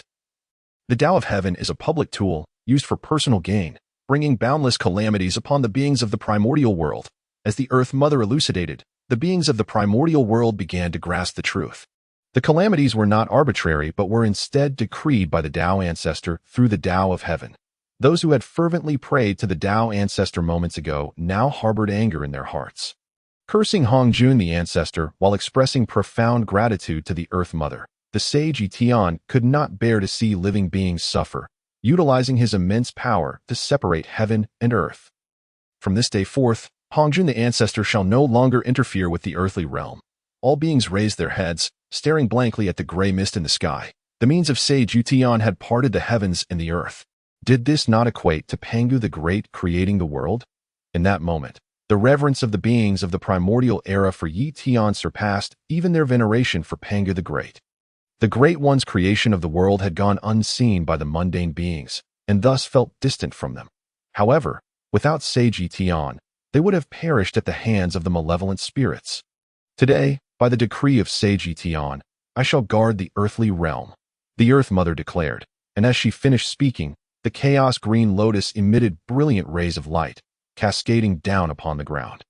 The tumultuous mountains and restless rivers swiftly calmed. The chaos green lotus in the sky grew ever larger. The Earth Mother called out once more, urging the chaos green lotus to descend until it fully integrated with the earth.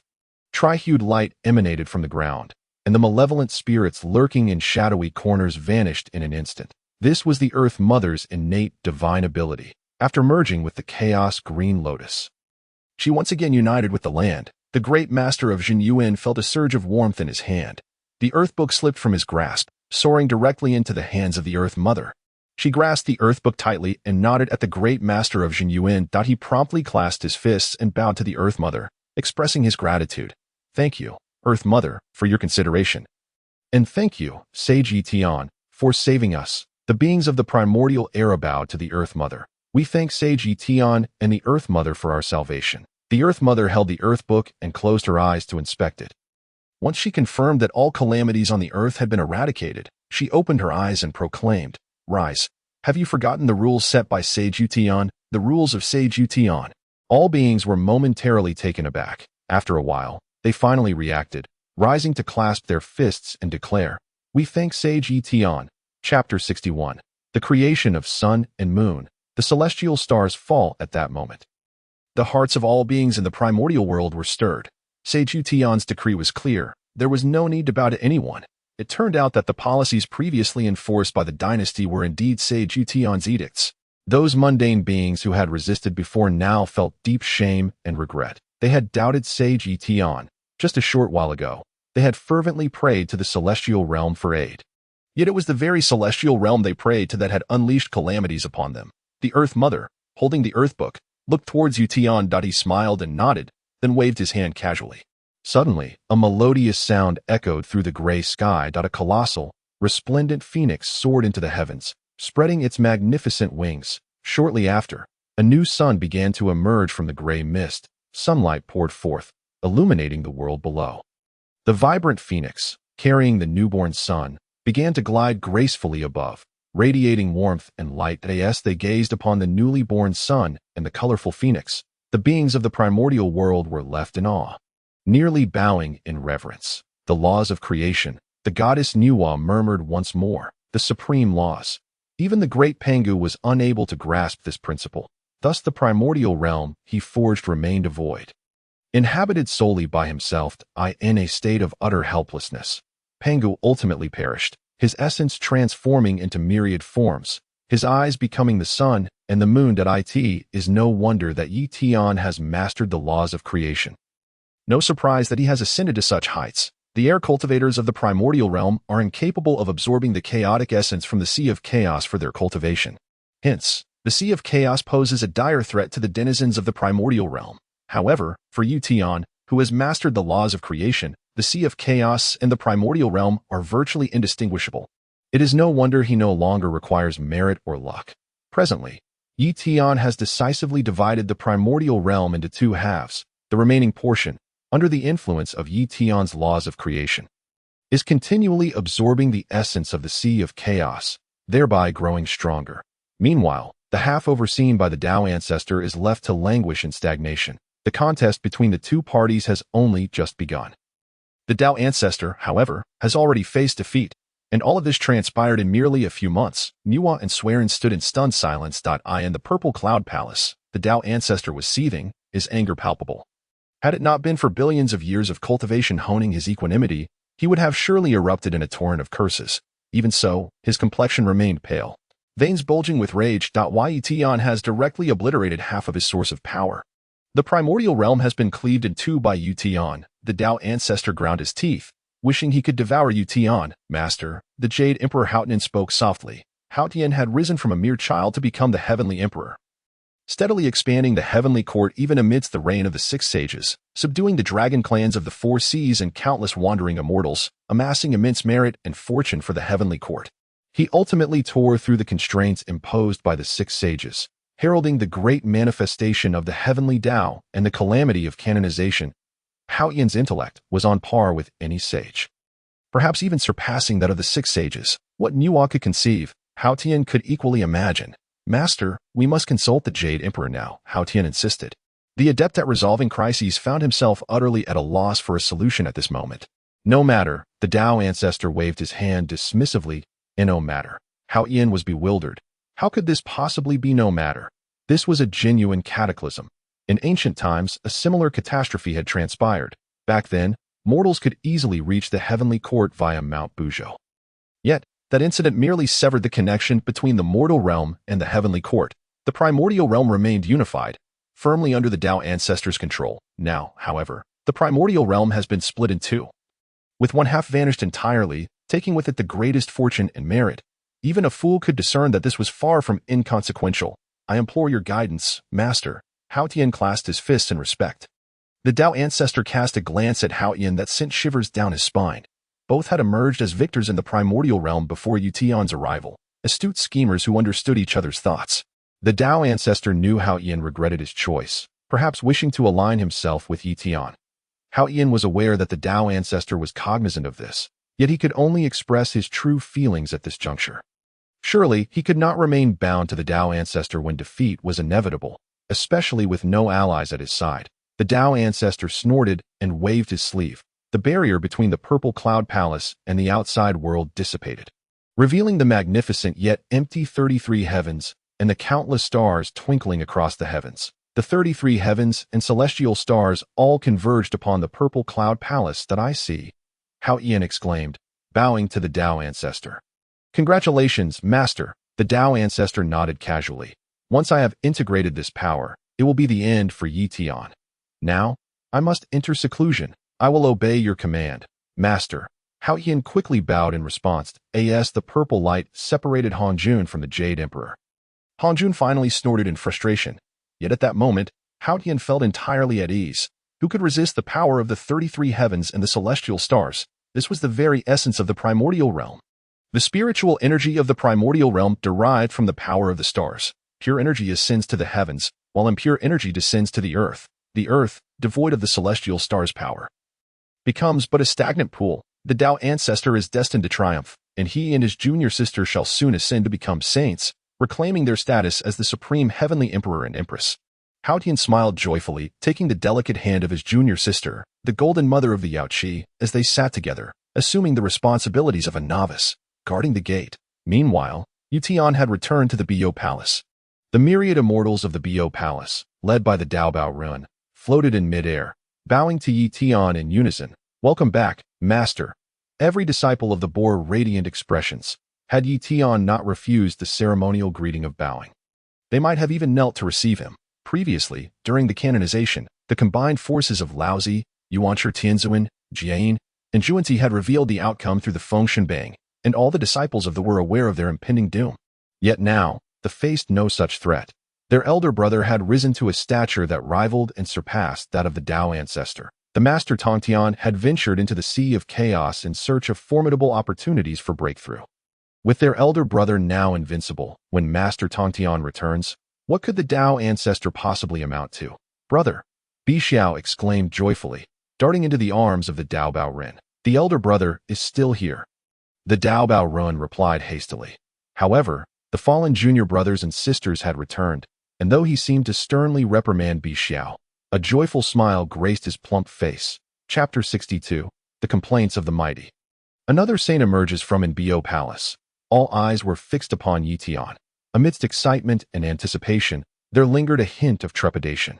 All right, everyone, rise, Ye Tian said with a smile. You should all gather and reunite. Thank you, elder brother. The reborn Zhao Gongming hurriedly clasped his fists in gratitude. The return of the 10 heavenly lords, Zhao Gongming, and the Three Yunxiao Sisters sparked a wave of exhilaration in Biyou Palace. They celebrated for 3 days and nights before the festivities finally began to subside. In truth, had it not been for the intervention of Daobao and Yunxiao, they might have continued celebrating for 3 years. At that moment, Ye Tian occupied the former seat of the Master Tongtian, facing the 8 inner and outer disciples, with 7 attendants behind him, with the absence of the long-eared Dingguang immortal. The arrival of the Yuanshi saint perfectly filled the ranks of his 7 attendants. Biyou occasionally cast secretive glances at the Yuanshi saint, her heart brimming with joy. Once the leader of the Western sect, The dignified master now served merely as an attendant to the leader of the. Her elder brother truly was formidable. In contrast to Bixiao's carefree demeanor, the Daobaoren, Yunxiao, and Wudong Xingmu bore evident concern on their faces. Ye Tian chuckled. What is it? Are you worried that the world has truly run out of spiritual energy? Elder brother, Daobaoren replied hastily, I have no doubts about you. I simply, Ye Tian interjected with a smile, you are merely concerned about the various criticisms aimed at are you not? Daobaoren sighed inwardly, nodding bitterly in acknowledgement. The primordial realm has been cleaved in two by Ye Tian. The Dao ancestor is unable to seize the fortune and merit of living beings, nor can he manipulate the fates of the denizens of the primordial realm. For the mortal beings, what Ye Tian has accomplished is akin to raising the heavens, a feat that rivals the great creation of the Pangu. For Ye Tian has genuinely fulfilled his promise, granting the common folk genuine freedom, liberating them from the fear of divine wrath. Yet, regardless of how numerous the mortals may be, they wield little influence in the current primordial realm. The true power lies with the great cultivators, particularly those reclusive, mighty figures who have now emerged. These beings typically avoid entanglement with worldly affairs. The heavenly Dao seems to overlook these mighty beings, such as the Queen Mother of the West and Yuanshi. In their pursuit of freedom, they prioritize their own interests above all else. In the current primordial realm, devoid of the heavenly Dao, the cycles of the sun, moon, and stars have ceased, resulting in a lack of spiritual energy. Their cultivation not only stagnates, but may even regress. In such circumstances, why would they regard the with any favor? Maintaining the current stability is merely a reflection of their fear of Ye Tian's powers. They might as well eliminate us outright. Biyou exclaimed indignantly. Elder brother fought for their freedom, yet they seem utterly incapable of cherishing it. Ye Tian gently flicked Bixiao's forehead. Elder brother, she pouted in protest. Ye Tian smiled calmly. This is the cost that must be paid, Daobao. Daobaoren promptly rose and clasped his fists in respect. Ye Tian smiled. Bring Yuan in. Yuan master? Daobaoren asked, puzzled. Indeed, it is Yuan. Ye Tian smiled and nodded. Amidst the bewildered expressions of the crowd, Daobaoren sought out Yuan. Even Yunxiao, the delicate and intelligent junior sister, gazed at Ye Tian with a look of confusion. Ye Tian was acutely aware of the doubts lingering in their hearts. The Jie had summoned countless celestial beings, and Master Tongtian did not dismiss any of the various paths, unlike the Changjiao, which strictly adhered to the teachings of the Dao ancestor. Focusing solely on the cultivation of qi refiners, within Jie there existed many unconventional methods. For instance, the remarkable poison immortal, Lu, whose concoction of poison pills rendered him the foremost in large-scale lethality beneath the sage level. Then there was the equally outstanding yet peculiar Yuan. Compared to Lu, Yuan was the junior brother less recognized by others, for his approach was far too eclectic. He forged the blood god blade as a magical artifact, while simultaneously mastering both the physical and spiritual realms. Also cultivating the blood fiend technique from the Azura clan of the River of the Underworld. In terms of qi refinement, he was a formidable being. Already at the Daoist Jingxian level, it was precisely for this reason that many held various opinions about him. Engaging in such a hodgepodge of practices, yet still managing to reach the Daoist Jingxian level. If only he focused on qi refinement, he might have already become a quasi-saint. Nonetheless, Yuan remained undeterred. Resolutely following his own path. In essence, for the sake of power, he dared to tread upon any terrain, save for the well-trodden path of qi refinement that was widely acknowledged as the most suitable for advancing one's Dao. Greetings, Master Brother. Yuan was taken aback, utterly astonished that his Master Brother would summon him. He had witnessed the Master Brother's majestic demeanor countless times from afar, and this time was even more astonishing. Not only did he cleave the primordial world in two, but he also manifested the sun and moon. His admiration for the Master Brother had now surpassed that for Master Tongtian. The Master Brother had become the foremost figure in Yuan's heart. Although Yuan took great pride in being a disciple of Jie, he had never imagined that his Master Brother would personally summon him. After all, he was acutely aware of his own reputation. Just as he was about to bow in reverence, a warm force lifted him, rendering his gesture of respect impossible to complete. This only deepened Yuan's admiration for his Master Brother, who, despite being a Jingxian with a hodgepodge of practices, had not even discerned the source of such power. Even Master Tongtian might not accomplish what the Master Brother did with such ease. Today, I have summoned you for an important task. The 8 great disciples, along with the 7 celestials, all stared blankly at Ye Tian, questioning whether he had misspoken. entrusting such a significant responsibility to Yu Yuan. Surely, the Master Brother must be mistaken. While Yu Yuan was formidable in combat, he could not surpass any present. Furthermore, could someone with such a chaotic path truly bear the weight of an important task?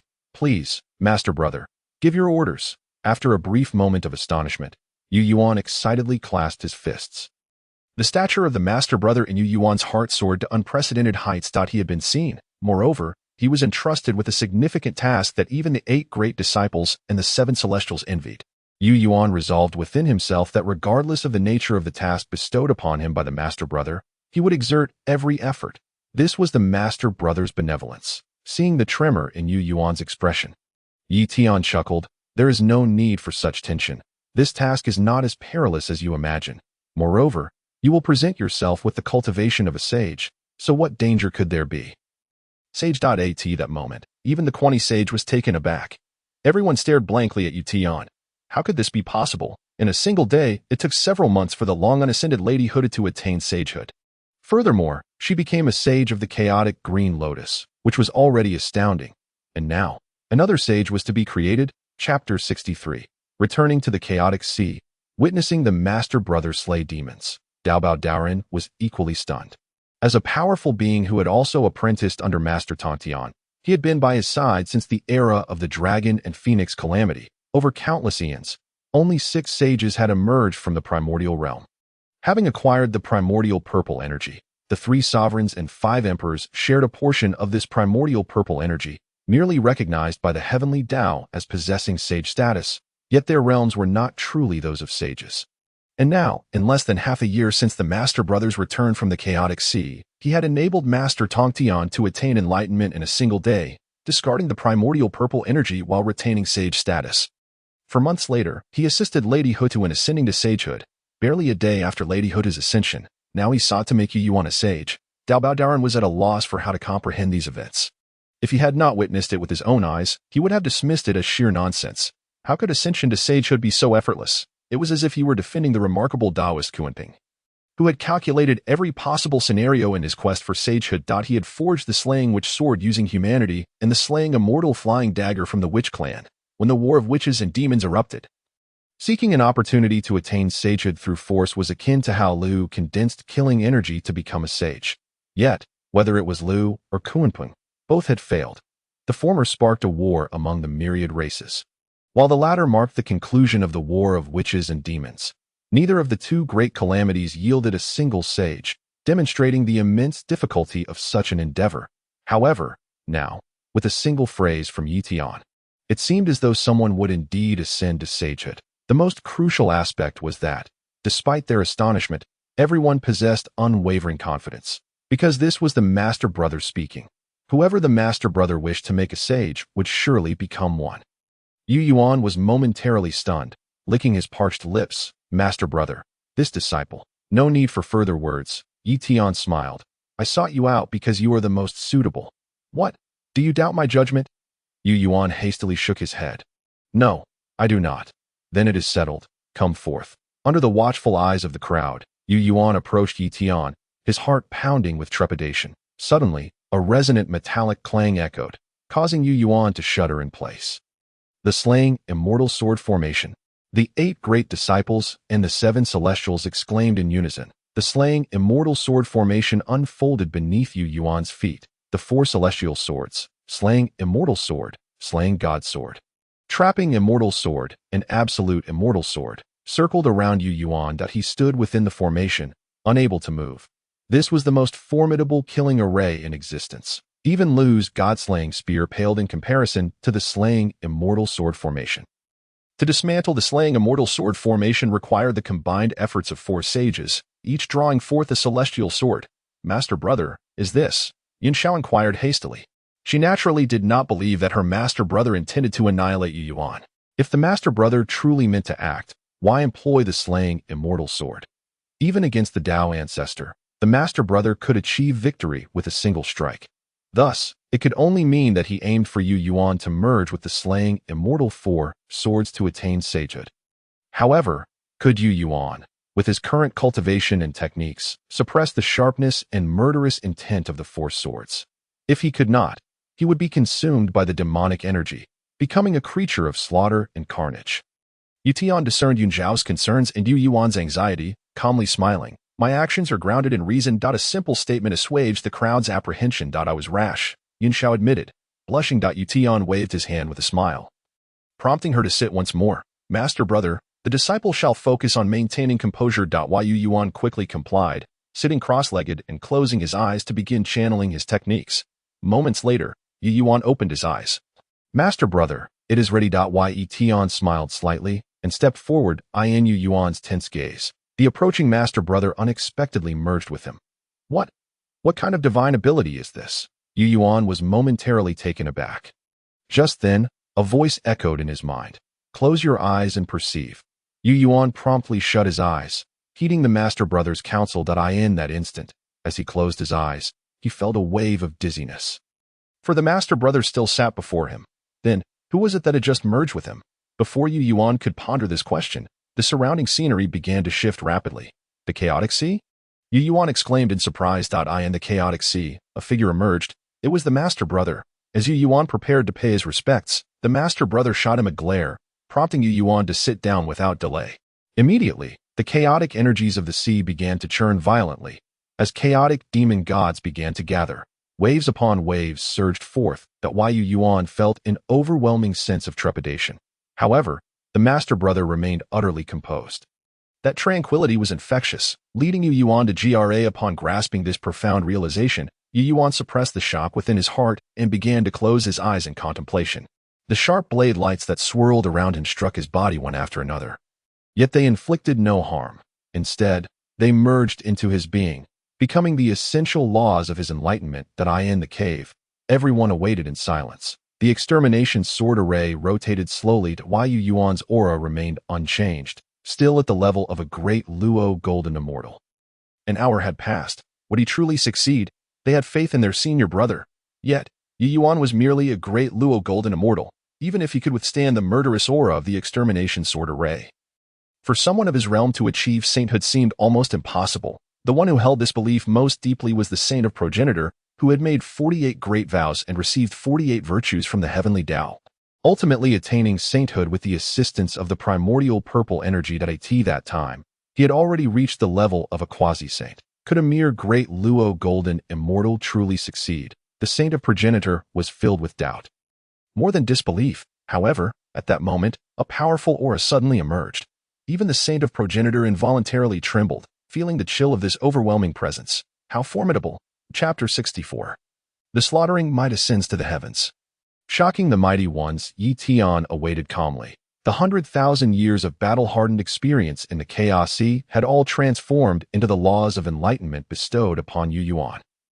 Yu Yuan possessed sufficient intelligence and was already on a formidable path of slaughter. With the support of the extermination sword array, if he could not become a saint, it would not be a slight against Yu Yuan, but rather a denigration of his century-long experience and the power of the extermination sword array. The only concern was whether Yu Yuan's physical form could withstand the erosion of the slaughtering laws. Yu Yuan was the only immortal among the Qi refiners to have forged his own path through his physical body. Erlangsheng Yongjian also walked the path of a powerful physique, yet he relied mainly on his status as the nephew of the Jade Emperor, which could not compare to Yu Yuan's self-made efforts. Even so, Yu Yuan's body was certainly not as robust as the demon ancestor Luo Hu or the monster master Kuanping. If his body could not endure, they would have to take Yu Yuan to the Chaos Sea for further refinement. As the murderous aura emanated from Yu Yuan, Ye Tian chuckled. This boy had not disappointed him. His physical form had indeed withstood the erosion of the slaughtering laws. Yu Yuan suddenly opened his eyes. The already blue-faced and large-built Yu Yuan now stood up abruptly, his eyes wide open, resembling a demon god. Even the saint of progenitor recoiled a step back. Just a glance at Yu Yuan sent shivers down his spine. As if countless sword lights were slicing through and Yu Yuan roared to the heavens, focusing his mind. Ye Tian commanded once more. Yu Yuan nodded solemnly in response to Ye Tian. Then, with a casual wave of his hand, the extermination sword array, alongside the 4 extermination swords, all pierced into Yu Yuan's body. Yu Yuan clenched his fists tightly, his body trembling violently. Apart from Ye Tian, the 8 major disciples and the 7 accompanying celestial beings all distanced themselves. Yu Yuan trembled, the laws continuously emanating from him. Just the mere release of those laws left the 7 celestial beings and 8 disciples in awe. They were genuinely being weakened in their own Dao. Not only that, but Yu Yuan was also suppressing their mental states. At this moment, Yu Yuan, in both appearance and murderous aura, resembled a demon god. Even a powerful figure like Duobao felt no courage to resist him. Having retreated to a safe distance, everyone finally sighed in relief, glancing again at Yu Yuan and then at Ye Tian. Had he succeeded, it was still uncertain. Yet, merely the aura that compelled the saint of progenitor to retreat indicated that Yu Yuan had already reached a level where he could contend with saints. Brother, you are truly remarkable. What else is beyond your capabilities? Ye Tian remained seated, but he closed his eyes. In that moment. He also urged the laws of slaughter accumulated over 100,000 years to assist Yu Yuan in merging with the 4 extermination swords. The sharpness was overwhelming. Within Yu Yuan, the laws of slaughter had matured. However, to achieve unity, he needed the 4 extermination swords to acknowledge him. Clearly, Yu Yuan's own realm limited the potential of the laws. And the 4 extermination swords were reluctant to submit. What Ye Tian was doing was guiding, tricking the 4 extermination swords. After a quarter of an hour, under Ye Tian's powerful aura of slaughter, the 4 extermination swords finally recognized this law of slaughter and began to merge with Yu Yuan. While Yu Yuan's trembling ceased, his clenched fist relaxed. Nonetheless, he remained firmly standing, diligently merging with the 4 extermination swords. 3 hours later, at midnight, the moon created by Ye Tian moved slowly across the sky, and the earth was enveloped in tranquility. Suddenly, Yu Yuan opened his eyes and roared. His gaze radiated with immense excitement and joy. He had succeeded. Ye Tian smiled and nodded at Yu Yuan, who was overjoyed, roaring with excitement once more as he thrust his arms toward the heavens. The cave above was directly sliced open by Yu Yuan. The powerful murderous aura, accompanied by Yu Yuan's ecstatic roar, reverberated throughout the primordial world. In that moment, all powerful beings in the primordial realm were stirred by this slaughtering aura. Luo Hu, the goddess Nuwa, was the first to awaken. Rushing out from Fire Cloud Cave to gaze at the source of the murderous aura, Swearin followed closely behind. The Queen Mother of the West and Zhun Yuanzi once again floated into the air together. The ancestor of the underworld emerged from the blood sea alone. The Lady of the Earth, seeking her shattered siblings, suddenly burst forth from the soil, looking in a particular direction. Laozi and Yuan Shitian Zun simultaneously halted their escape light, their hearts trembling. The disciples of the Chan sect, including Guangqingzi, and those from the Western sect, such as Methreya, all turned their gazes toward the source of the murderous aura from various directions. Luo Hu's emergence. This was the immediate perception of everyone. Upon discovering the source of the murderous aura, all the mighty beings were rendered speechless. That was Yu Yuan. How could this be possible? Yu Yuan, an immortal who was virtually unknown in the teachings, merely dabbling in various esoteric studies, had never caught the attention of the 12 golden immortals of the Chan sect, let alone being recognized by powerful beings like the Queen Mother of the West or the ancestor of the underworld. Yet, he had actually attained sainthood. It was needless to say that this was the result of Ye Tian's efforts. The mighty beings stood in dazed silence. Simultaneously, they felt an overwhelming chill in their hearts. This chill partly stemmed from the powerful murderous aura emanating from Yu Yuan, now a saint. However, a much larger portion arose from their awe of Ye Tian, after Ye Tian's true emergence from dire straits. The mighty beings held grievances within. Yet, Ye Tian was formidable enough that, despite their discontent, they dared not voice it. Now, Ye Tian had created another saint that a sainthood achieved without a source of spiritual energy. And the one who achieved it was precisely the most ruthless saint of slaughter. Was Ye Tian imparting a lesson to them? One by one, the mighty beings suppressed their inner dissatisfaction. They no longer dared to harbor any resentment.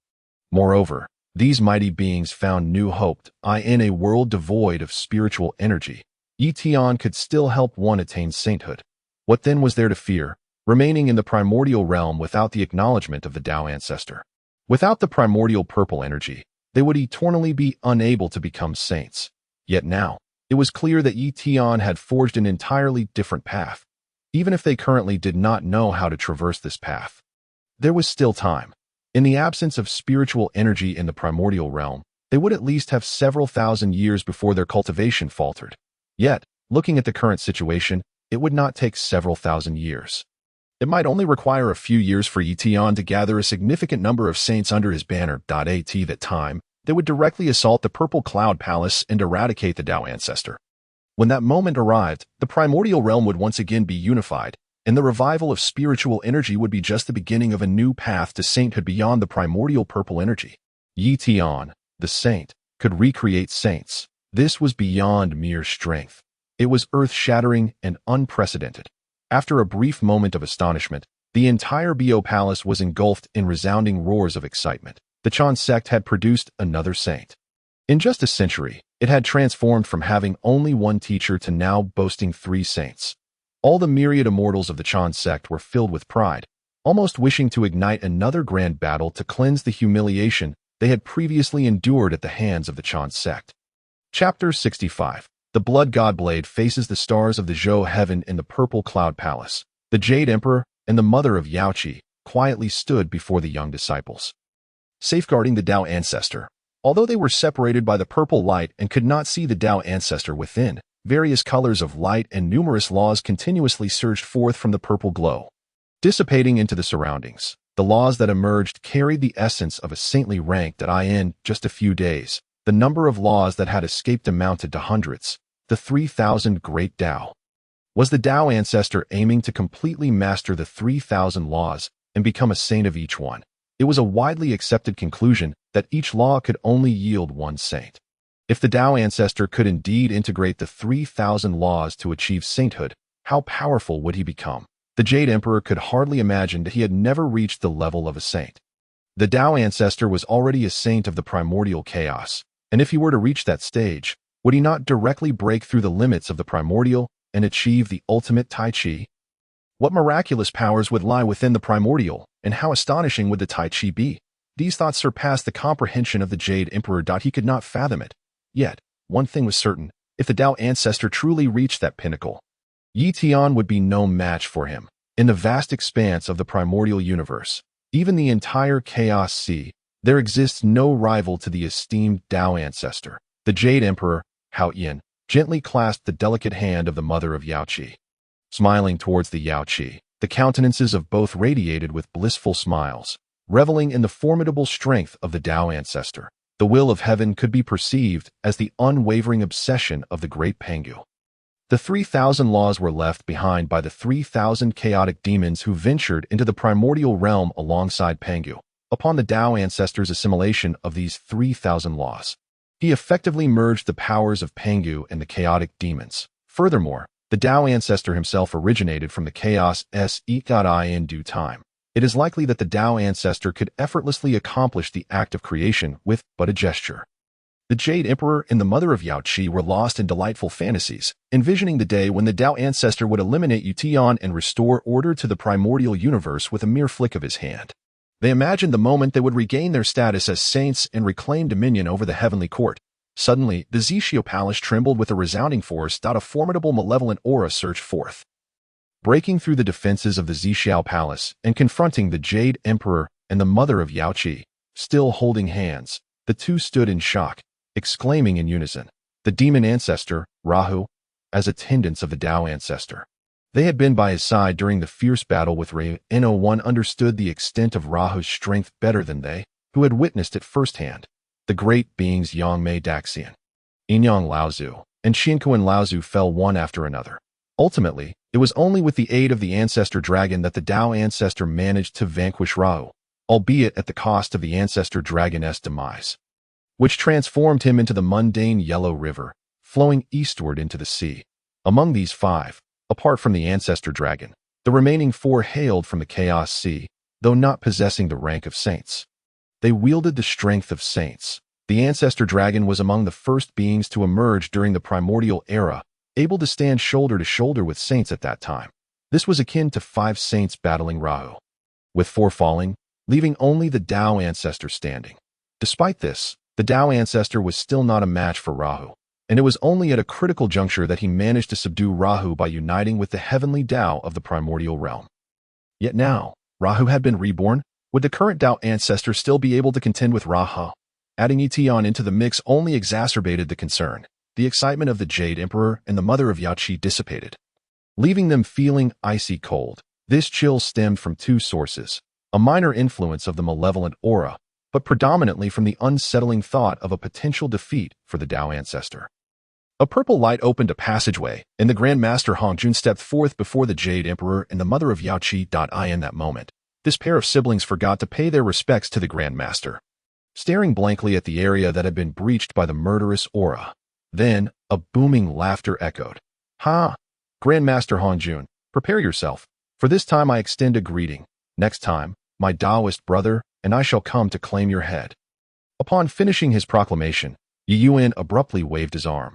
Instantly, a massive formation swirled above his head. Amidst the clanging of metal, four inverted celestial swords suddenly turned and flew towards the Xixiao Palace. The swords grew increasingly larger, until they resembled celestial bodies descending upon the earth. With a resounding crash, the celestial swords struck the Xixiao Palace, failing to breach its defenses.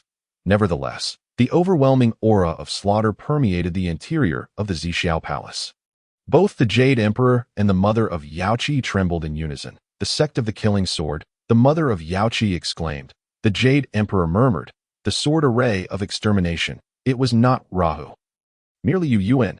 However, this was even more terrifying and shocking. If Rahu had been reborn, or if the demonic master Kuanping had attained sainthood, the Jade Emperor and the mother of Yuanshi might have been surprised but could have accepted it. After all, such beings were deeply ingrained in the annals of history, and none believed they could be completely extinguished, thinking they might suddenly re-emerge to deliver a shocking surprise. Yet, what was the reality? The newly ascended saint was not a formidable being but rather a minor character they had previously dismissed. Moreover, this was no ordinary ascension, but one born of slaughter. Once he became a saint, he would merge with the four extermination swords, displaying an aura rivaling that of Rahu.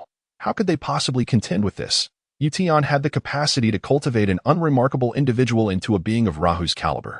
Did the Dao ancestor possess such means? After discarding the primordial purple aura, could the Dao ancestor similarly facilitate the ascension of other beings? Such hubris! The Dao ancestor snorted in anger, suddenly waving his palm.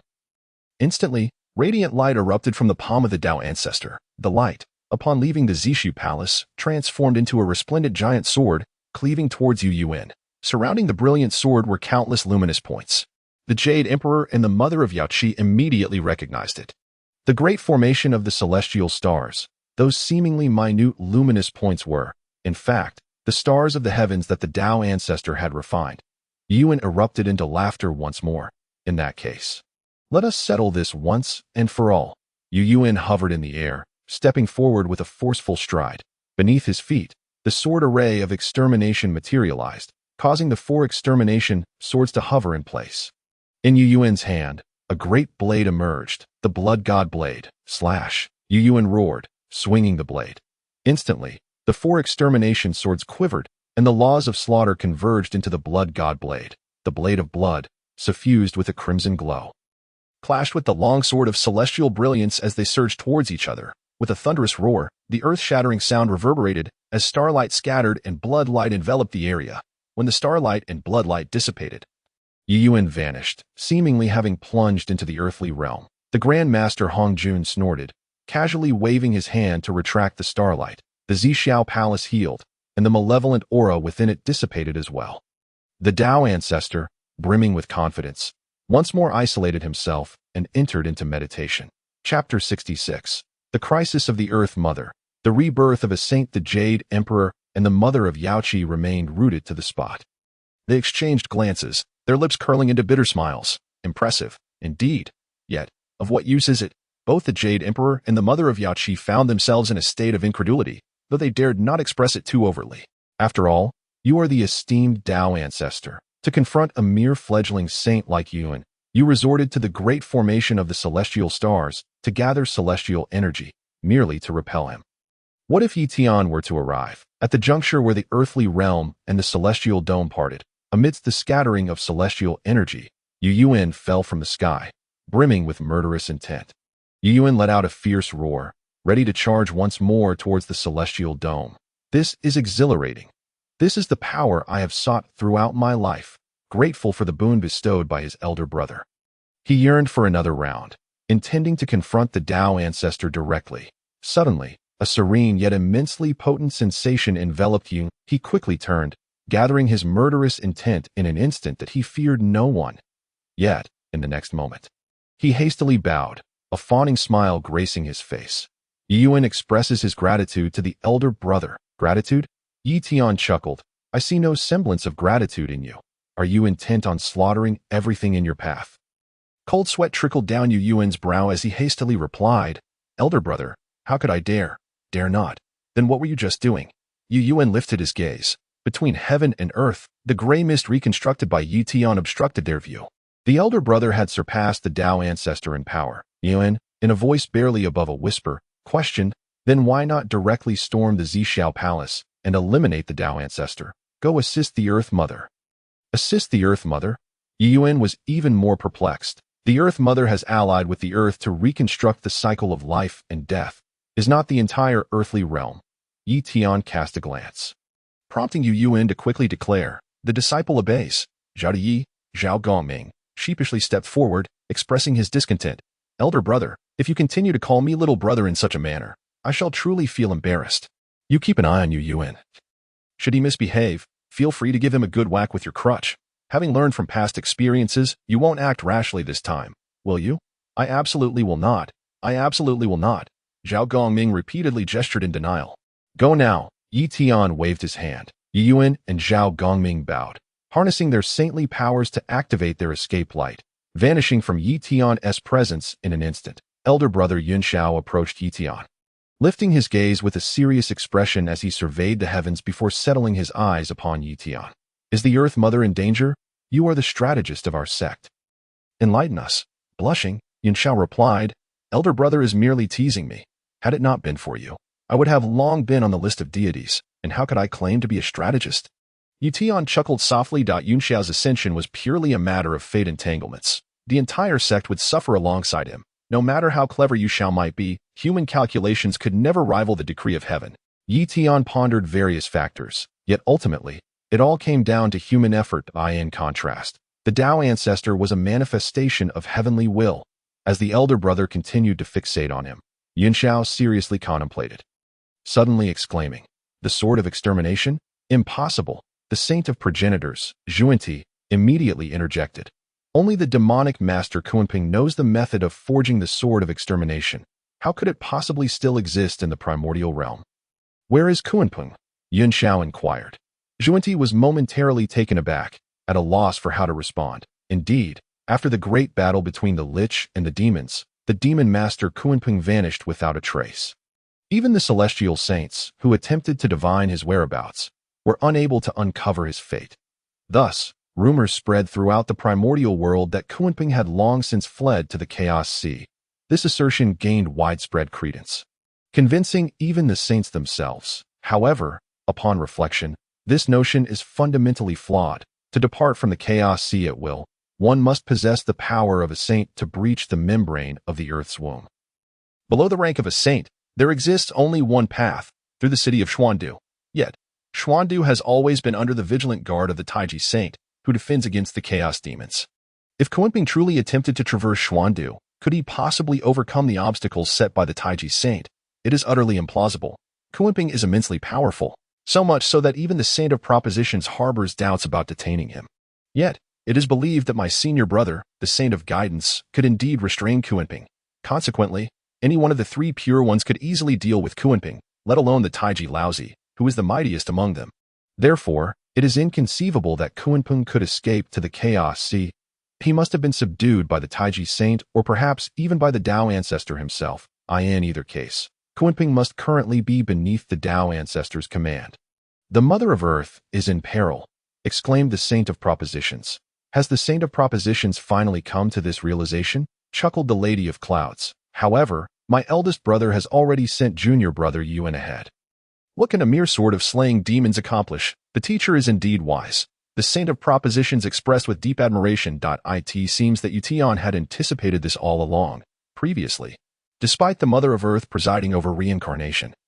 All beneath the saints were akin to ants. The ancestor Hongjun would surely not deign to intervene. To genuinely confront the Mother of Earth would undoubtedly occur only after her ascension to sainthood. Yet, astonishingly, scarcely a day had passed since her ascension when Yuan also became a saint, and through the path of slaughter. It appears that everything is under the meticulous control of teacher Ye Tian. While the Saint of Propositions was filled with admiration, he gazed at Ye Tian with a hint of astonishment. Is this truly the same Ye Tian who had remained obscure in the primordial realm? Honing his skills in the Chaos Sea for 100,000 years, how could he possess deeper insights into the affairs of the primordial realm than even the celestial saint's eldest brother? What shall we do next? Inquired the Lady of Clouds. What do you think? Ye Tian replied with a smile. The Lady of Clouds regarded him earnestly and suddenly covered her mouth in shock, exclaiming, "Does eldest brother mean to create another saint?" "What?" The Saint of Propositions gasped, hastily clasping his fists in salute. "Forgive me, teacher. Let us depart." Ye Tian smiled slightly, a gray light emanating from him, enveloping both the Saint of Propositions and the Lady of Clouds. As they vanished from their location, within the gray light, the Saint of Propositions remained unable to conceal his astonishment. To create another saint. Is that truly possible? In previous instances, it required the fusion of the chaotic green lotus and the slaying immortal sword array. Now, Ye Tian possessed only that long blade. Within the blade lies the essence of the Taiji diagram and the Pangu banner. Could it be that the teacher would part with such a precious artifact? Without such treasures, how could one achieve sainthood? The Saint of Propositions found himself bewildered, his heart brimming with both astonishment and excitement. This time, his allegiance was undoubtedly assured, since the teacher did not reject the Lady of Clouds. He must indeed be capable of creating another saint. Who would the next saint be, and what divine laws and abilities might they possess? The Saint of Propositions, who had lived for countless eons, was filled with eager anticipation. As the gray light flickered, it was not long before the three of them came to a halt in their escape. The Saint of Propositions and the Lady of Clouds quickly gazed downward. Chapter 67. The unique sword of slaying demons. The emergence of Hongjun in the purple cloud palace. The ancestor Hongjun sat atop the celestial celebration clouds, gritting his teeth in frustration. This was the purple cloud palace, his sacred domain, essentially an extension of himself. He could discern the fluctuations in the expressions and temperaments of Haoyan and Yuanshi. Yet in this moment, he had no one to utilize and could only endure. In the realm of the earth, the realm of absolute desolation, the Mother of Earth had merged with the earthly realm. A tribe of witches, which he had once shown mercy to and allowed to survive, had now become a formidable force that directly opposed him. How could he accept this? The ancestor Hongjun waved his hand, causing a space above his head to suddenly open. Instantly, amidst the shimmering silver-gray light, a figure descended before the ancestor Hongjun, none other than the demon master Kuanping. "I pay my respects to the Dao ancestor," Kuanping exclaimed, bowing deeply upon recognizing the figure before him, with utmost sincerity. Kuanping had shed his previous arrogance. He had lost track of time in the unknown space where the Dao ancestor had imprisoned him. Day in eternity felt like a day, and the unchanging void had eroded his patience to nothing. He no longer wished to return to that wretched space. Whatever the Dao ancestor commanded, he would comply without question. The ancestor Hongjun waved his sleeve, and a chilling wail echoed as a tangible black mist materialized before him. "Is this the souls of the human race?" Kuanping gasped. When Kuanping was subdued by the Dao ancestor, the battle between the Lich and the demons had already concluded. The six saints had established a joint command over the celestial Dao, and humanity had emerged as the recognized principal race. Kuanping stared blankly at the gathering black mist of countless souls. "Dao ancestor, how could you have captured so many souls from the principal race?"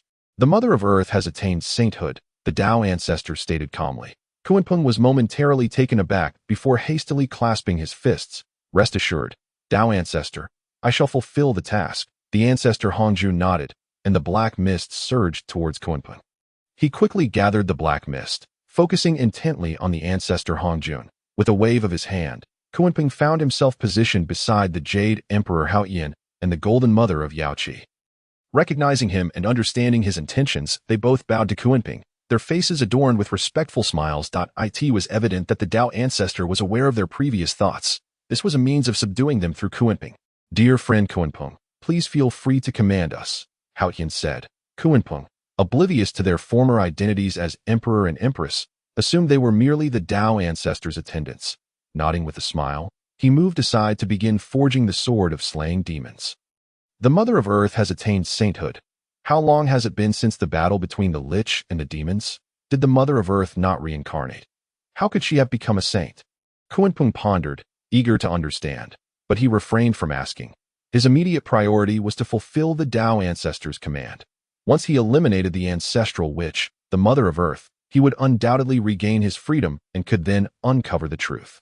For now, his sole focus was on forging the sword of slaying demons. Learning about recent events would serve him no purpose. Before Kuanping, the black mist of human souls reappeared, coalescing into a mass that contained at least several 100 million souls.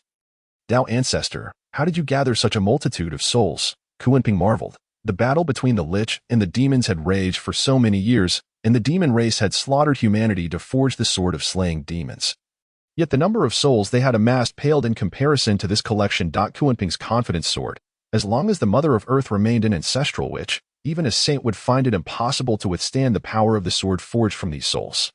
On the Isle of the Northern Sea, the three from Xiankong had just arrived, and the individuals below immediately rose, radiating with a spectrum of colors as they cautiously regarded the newcomers. Upon recognizing them, a young man hurriedly bowed to Ye Tian. I pay my respects to Saint Ye Tian. As Ye Tian descended, he smiled and nodded. Friend Kong Xian. With the radiant colors retreating, Kong Xian inquired, has Saint Ye Tian come to seek my assistance in some matter? At this juncture, Kong Xian could hardly contain his excitement. Based on longevity calculations, he was among the earliest of the Phoenix lineage. The mother of the first Phoenix had bestowed the Nirvana sacred fire upon the first 100 Phoenixes, who would later be known as the 100 birds seeking the Phoenix. All the birds regarded the first Phoenix as their mother and referred to themselves as the Phoenix clan. Kong Xian was the sole survivor of this lineage, boasting a lifespan at least 100,000 years longer than Ye Tian's. However, the order of enlightenment matters. The worthy are prioritized. Why Ye Tian was a saint, even surpassing that. He had shattered the purple cloud divine thunder, faced the calamity sword, repelled the Dao ancestor, and traversed the realm of absolute desolation. Each feat attested to Ye Tian's formidable prowess. In the presence of Ye Tian, Kong Xian's five-color divine light felt utterly insignificant. Kong Xian's excitement stemmed from the immense benefits Ye Tian could bestow. Tong Dian, the Mother of Earth, and Yu Yuan had all abandoned the Hongming purple qi in just half a year, achieving their saintly fruits. Yu Yuan had even attained his sainthood after severing the source of spiritual energy in the realm of absolute desolation. With Ye Tian seeking him out, Kong Xian believed that if he could be of any use, the rewards would surely be substantial. Ye Tian smiled. I have come to hope that you can attain the status of a saint for the Phoenix clan. A simple statement, delivered in an unassuming tone. Yet, Kong Xian's jaw dropped in astonishment. Had he misheard? Was he truly being offered the chance to become a saint? When had such a thing become so simple? Was it merely lying around for the taking? Kong Xian swallowed hard, his heart still in turmoil. Saint Ye Tian, is that truly the case? Ye Tian chuckled. What? Do you doubt me? I would not dare. Kong Xian quickly replied that it's just that I fear. You have already reached the pinnacle of quasi-saint. Even before the Lich, it was so. These millions of years could be described as a squandered passage of time. Originally, Kong Xian had contemplated binding his fate with that of the human race, hoping to leverage the fortune and virtue of humanity to possibly achieve a breakthrough. However, he was met with the cataclysmic calamity of the Fengshen, which led to the downfall of the Shang Dynasty. Not only would he fail to gain any fortune or merit, but he would also suffer a backlash. With the emergence of Ye Tian, the savior, the Shang Dynasty was not only spared from destruction but also reinstated its position as a unified dynasty. Yet, simultaneously, Ye Tian shattered the path of fortune and merit, severing the connection between Kong Xian and humanity. He would not benefit from the Shang Dynasty's prosperity, nor would he receive any enhancement from it. Just when he thought time would continue to be wasted in this manner, Ye Tian arrived. The first words he uttered were an invitation for Kong Xian to attain sainthood. Any being that had endeavored for 1,000,000 years would find it hard to believe such a proposition. Wouldn't they? If the visitor were not Ye Tian, Kong Xian might have even thought he was being mocked. Chapter 68. No break, no establishment. Awakening the undying volcano. Ye Tian smiled and said, it all depends on whether you are willing to forsake. Forsake? Kong Xian inquired, puzzled. Are you suggesting that once I relinquish it, I can attain sainthood? Precisely so. Please, Ye Tian, instruct me. Kong Xian hastily cupped his fists. Attaining sainthood was the ultimate pursuit of all beings in the primordial wilderness. In the face of such an aspiration, what could possibly be deemed irreplaceable? Even if there were merely a 1 in 10,000 chance, Kong Xian would still attempt it. Moreover, observing Ye Tian's demeanor, he sensed the latter was quite confident about this matter. After declaring his loyalty, Kong Xian asked, what must I forsake? Ye Tian, my innate divine ability. The 5-color divine light. Kong Xian exclaimed in astonishment. This was akin to asking Yuanshi to discard the 7 treasures Miao Tree or asking Jie to abandon the Jie banner. His current level of cultivation and combat prowess was entirely reliant on the 5-color divine light. Confronting did not possess any particularly formidable spiritual treasures because he had no need for them. Any object of the 5 elements could be subdued by the 5-color divine light, effortlessly brushed aside. Without it, what would he be? Ye Tian smiled. What is this? Are you unwilling, Confronting? Please guide me. Ye Tian. I am willing, Confronting quickly replied. He came to a realization. The 5-color divine light was indeed powerful, but this innate divine ability, which he had possessed since birth, had not enabled him to attain sainthood over the course of millions of years. Since Ye Tian had other insights to offer, Confronting would follow them. Ye Tian nodded, smiling. The 5-color divine light is indeed an unparalleled divine ability, capable of overcoming all 5 elements. Yet your inability to attain sainthood lies here. How could the harmonious flow of the 5 elements become a hindrance? Yuanshi inquired, voicing Confronting's inner doubt. Ye Tian replied with a smile. Indeed, the flow of life is perpetual. However, once it reaches perfection, it naturally leaves no room for further advancement. Perfection. Now it made sense. Thank you for clarifying. Ye Tian, Confronting bowed. Then, what should I do? In an instant, Confronting understood. The 5-color divine light and the 5-element techniques had become too perfect. All the power refined from it would be absorbed by the 5-color divine light, which would then cycle through the 5-element laws, resulting in nothing. You must break it. Break it? Confronting was taken aback. This is tantamount to risking my life. The disruption of the 5 elements, my physical form, as a peacock and member of the Phoenix clan, is already far superior to most chi refiners. Yet, I am not renowned for my physical strength. If the 5 elements become chaotic, I fear my body will disintegrate before I even attain sainthood. Ye Tian nodded. Exactly, and your concerns are valid. In that case, your physical form will likely be destroyed. Confronting licked his dry lips, momentarily at a loss for words. Was this truly the path to sainthood? Ye Tian chuckled. No break, no establishment. If I am not mistaken, at that moment, the Nirvana's sacred fire within you will fully awaken. I will assist you in transforming the power of the 5 elements entirely into the laws of fire. If we can then harmonize with the undying volcano, the likelihood of you achieving sainthood will be at least 80%. 80%? Yuanshi exclaimed. That seems exceedingly high. Isn't that nearly 100% success rate? But hasn't the undying volcano been extinguished? Now it is merely an ordinary mountain, Confronting murmured. Ye Tian smiled. The demise of the ancestor Feng merely caused the undying volcano to fall into dormancy. It can be awakened again. Awakened. Was it truly that simple? Confronting had attempted this before and had found it utterly unresponsive. He was well aware of the value of the undying volcano. It was a treasure from the primordial era, akin to the lair of the ancestral dragon. However, after the ancestor Feng's demise and the extinguishing of the undying volcano, it had become nothing more than a stubborn rock, hard and devoid of any remarkable qualities. Thus, even after millions of years, no one had dared to disturb the undying volcano. Yet, the way Ye Tian spoke made it seem as though a mere word could revive the undying volcano. Even if the ancestor Feng were still alive, it would not be so simple. Confronting quickly shook his head. Who was Ye Tian? He was a great sage capable of transcending realms, naturally more powerful than the ancestor Feng. I shall heed your every command. Ye Tian. Confronting bowed to Ye Tian. Ye Tian smiled. In that case, let us set forth. A gray light enveloped the 4, and soon they descended upon the undying volcano.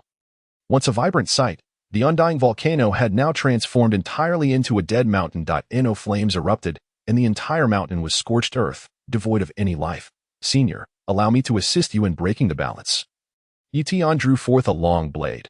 Confronting took a deep breath, seated himself cross-legged, and after circulating his magical energy through several cycles, he addressed Ye Tian. I am in your debt. Senior. Ye Tian swung the long blade with incredible speed, so swift that even Yuanshi could not perceive it. However, Confronting immediately experienced excruciating pain. Although Ye Tian's long blade had been retracted, a blade had abruptly manifested within Confronting's body. This blade had embedded itself within the 5-element laws, causing the previously harmonious flow of the 5 elements to encounter an obstruction. The obstructed laws began to clash with the subsequent laws, transforming the originally harmonious 5-element laws into conflicting forces. After a quarter of an hour, Confronting let out a pained roar, and an infinite radiance of 5 colors erupted from his body. shooting straight into the heavens. By the time Yuanshi and Yunxiao diverted their gazes back, they found that Kongxian had already vanished without a trace, not even leaving a single remnant. Senior brother, the Lady of Clouds, expressed her concern regarding her senior brother's excessive expenditure of magical energy, while the Saint of Progenitors stood in stunned silence, gazing at the unfolding scene before him. Their thoughts diverged, each anxiously awaiting the outcome that in the blink of an eye. 3 hours had elapsed. Beneath the cold, luminous moonlight, the flames extinguished, and the immortal volcano vanished. The oppressive heat dissipated. The Lady of Clouds shook her head, reflecting on the preceding moments as if they had been but a fleeting dream. That instant, an exhilarating sound of a clear cry echoed. Immediately thereafter, a colossal phoenix, towering 1,000 zhong, soared into the heavens, enveloped in a resplendent golden radiance. Indeed, it was noble, not merely fiery. The mighty beings of the primordial realm ascended from their disparate corners, seeking the source that stirred their hearts and souls. Some may not have heard the clarion call, nor perceived the magnificent golden glow. Yet, the manifestation of a saint and the ripples of law resonated with all. Before they could trace the source of the disturbance, tranquility returned. The mighty beings were left pondering, was it merely an illusion?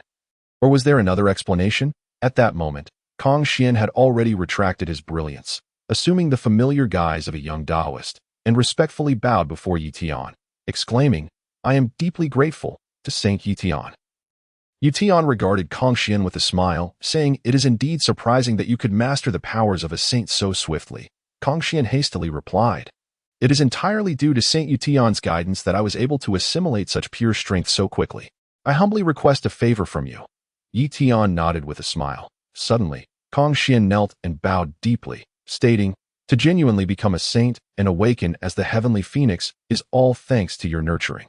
Saint Ye Tian, I implore you to accept me as your disciple." Just as he was about to prostrate himself, Ye Tian waved his hand, causing Kongxian to stand upright. "That am my disciple." Ye Tian chuckled. "You should know that I have no fondness for such bowing customs. Since you genuinely wish to be my disciple, I shall accept you on behalf of my master. Consider yourself the foremost disciple of the outer sect of the Jie Sect." "Shall we?" "I shall abide by the master's decree." Kongxian responded eagerly, and then bowed to the Lady of Clouds, saying, "Greetings, senior sister." The Lady of Clouds smiled warmly, saying, "There is no need for such formality. Kongxian, from now on, you shall be one of us in the outer sect. With 5 of us in the inner sect and 5 in the outer sect, both the senior brother and you are saints. Should the senior brother bully our outer sect disciples, I expect you to stand up for us." Kongxian awkwardly smiled and bowed to the Lady of Clouds. Such remarks were beyond his courage to respond to. "Master, what should the disciple do next?" Kongxian inquired. "Nothing at all. Simply return and oversee the Biyou Palace," Ye Tian replied. Kongxian looked at Ye Tian in astonishment. To become a saint and receive no ulterior motives. He had anticipated dangerous tasks awaiting him after attaining sainthood, fully preparing for any eventuality. After all, he was now a saint, equally formidable with the fire attribute laws, unafraid of anyone. Yet, he had received a saintly position without any strings attached. "Rest assured, there will come a day when you will be of use," Ye Tian reassured him with a smile. Kongxian respectfully bowed, declaring, "You may be at ease, master. I shall diligently guard the Biyou Palace." Ye Tian waved his hand dismissively. In an instant, Kongxian transformed into a streak of fire, vanishing from sight. "Senior brother, do we truly not require Kongxian?" the Lady of Clouds asked. Ye Tian shook his head with a smile. Achieving sainthood served to bolster their strength and disrupt certain avenues of the Dao ancestor. There was, in truth, little that needed to be done. The most pressing matter at hand was the Lady of Earth locating the remains of the majority of the ancestral witches from long ago. Those remains might now be mere particles or even soil. This process would undoubtedly consume a great deal of time. During this interval, it would be a game of strategy between Ye Tian and the Dao ancestor. Once the ethereal image of Pangu was summoned, Ye Tian would merge with it, fully activating the Pangu essence within him and simultaneously awakening the will of Pangu, severing the connection between the Dao ancestor and the heavenly path, leading to ultimate victory. Everything else was inconsequential. While Ye Tian contemplated these matters, Yuanshi and the Lady of Clouds waited quietly beside him. Suddenly, a flash of light appeared, and the creature known as Ye Tian materialized.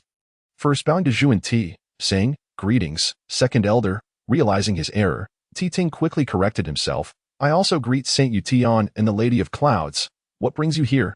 Yuanshi huffed. How dare he greet him first?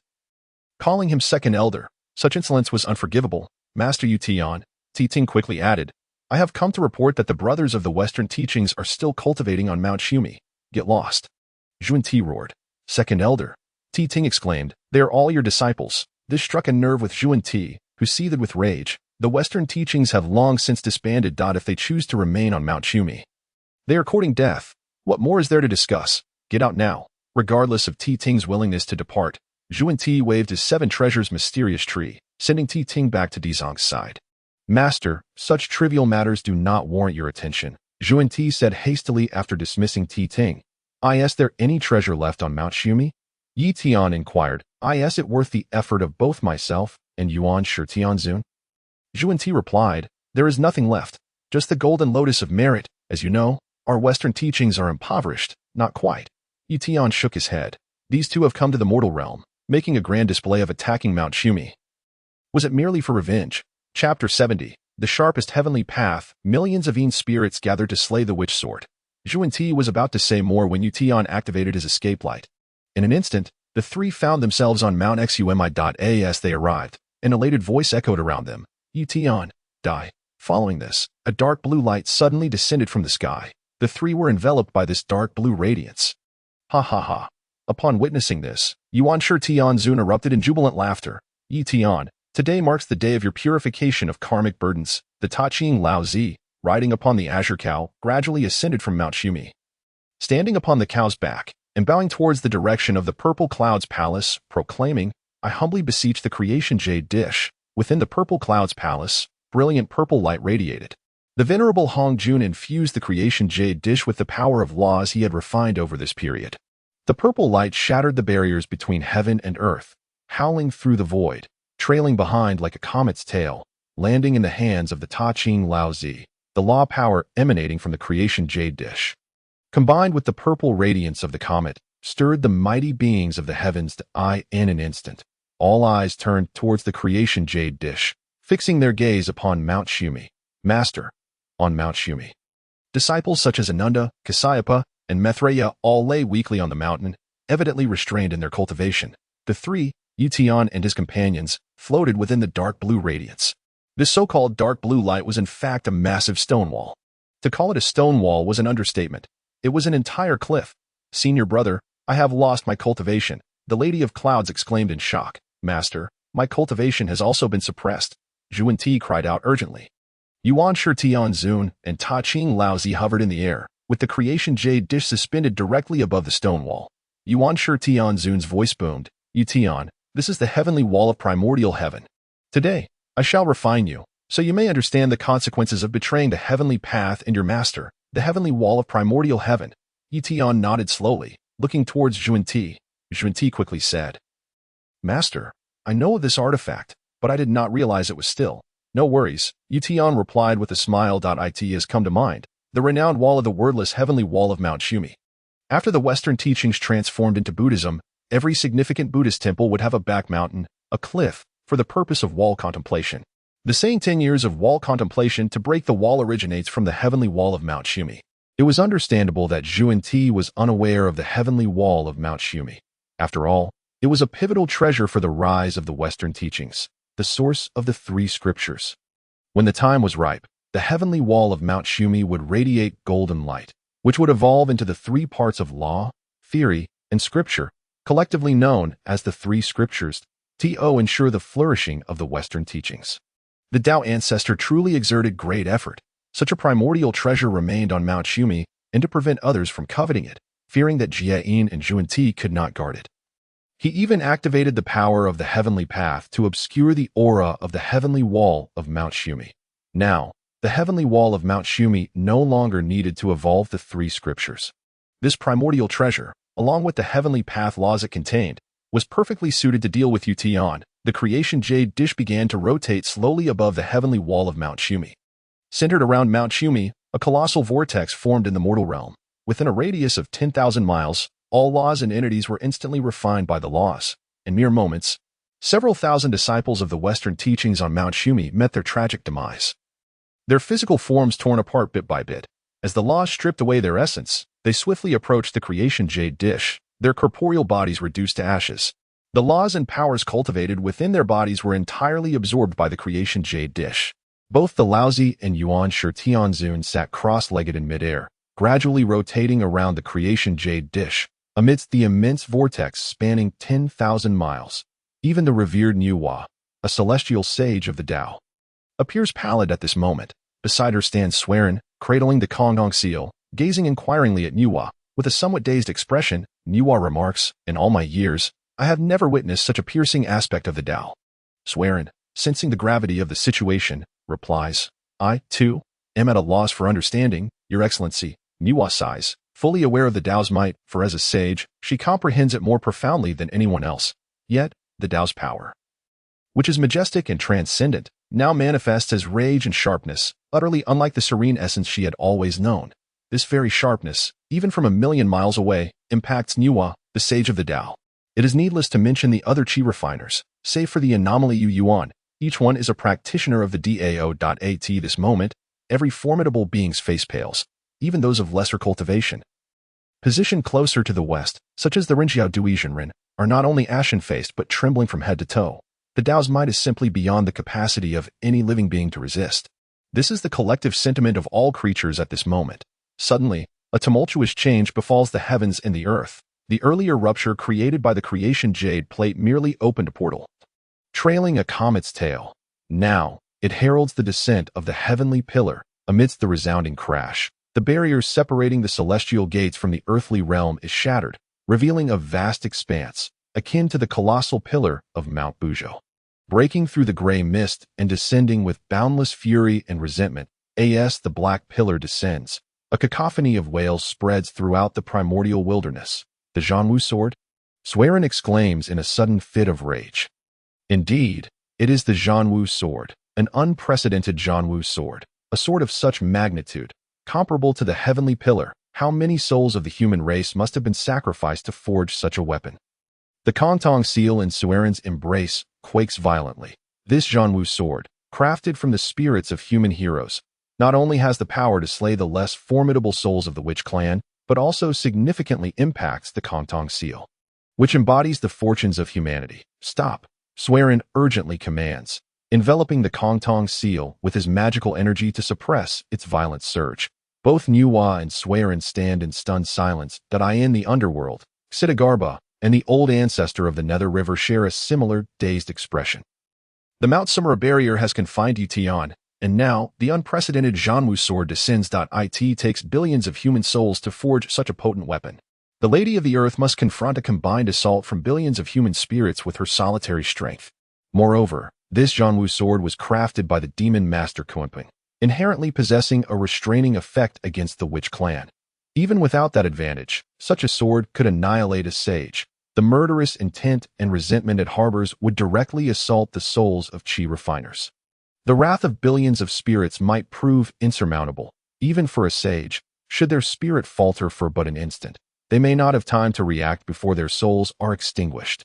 This is the true terror of the Zhanwu sword, capable of disregarding spatial distance. Once targeted, any disturbance in one's spirit can lead to instantaneous assault. Chapter 71. And yet, you wish for mutual destruction? The Zhanwu sword, spanning 10,000 zhang in length, finally emerges fully from the chasm between the celestial gates and the earthly realm. Behind the sword soars a colossal bird, the size of tens of thousands of li. In the northern sea resides a fish known as Kuan, whose vastness is unfathomable. Transformed into a bird, it is called Peng, whose wingspan is equally immeasurable. The gigantic Peng grasps the Zhanwu sword, which is 10,000 zhang thick and a mile high. With its massive talons, casting a shadow over the land, the combined resentment of billions of spirits envelopes every being in the primordial wilderness, rendering them icy with terror, as if specters were whispering at their necks. The Peng emits a piercing cry, resonating through the firmament. Below lies the true form of the Lady of the Earth. When enemies meet, their eyes are filled with enmity. The Peng screeches, "Hutu, today marks your day of demise." With an ecstatic shriek, the Peng suddenly flaps its wings, emanating a silvery gray radiance. Both the Peng and the Zhanwu sword vanish in an instant, only to reappear directly above the Lady of the Earth. Kuanping, the Lady of the Earth, roars in fury, harnessing the power of the earthly realm to transform into a towering mountain, launching an assault against the descending Zhanwu sword. Kuanping wields not only the Zhanwu sword forged by humans, but also the Zhanxian flying dagger crafted by the Witch Clan.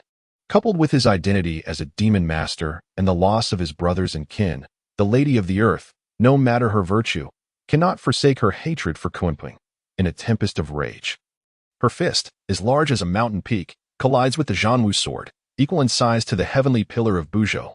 Boom! The primordial world shudders in response. Following this, the Zhanwu sword erupts with black light. The cries of countless spirits reverberating throughout the vast expanse. Swearing glances anxiously at Yuwa, who too appears pale, devoid of the will to speak. In that moment of collision, her spirit trembles uncontrollably, as though yearning to escape her corporeal form. As a primordial being, Yuwa is neither of the human nor demon clans, by current classifications. She barely fits within the demon category. Regardless of her nature, Yuwa was born from the pure essence of heaven and earth.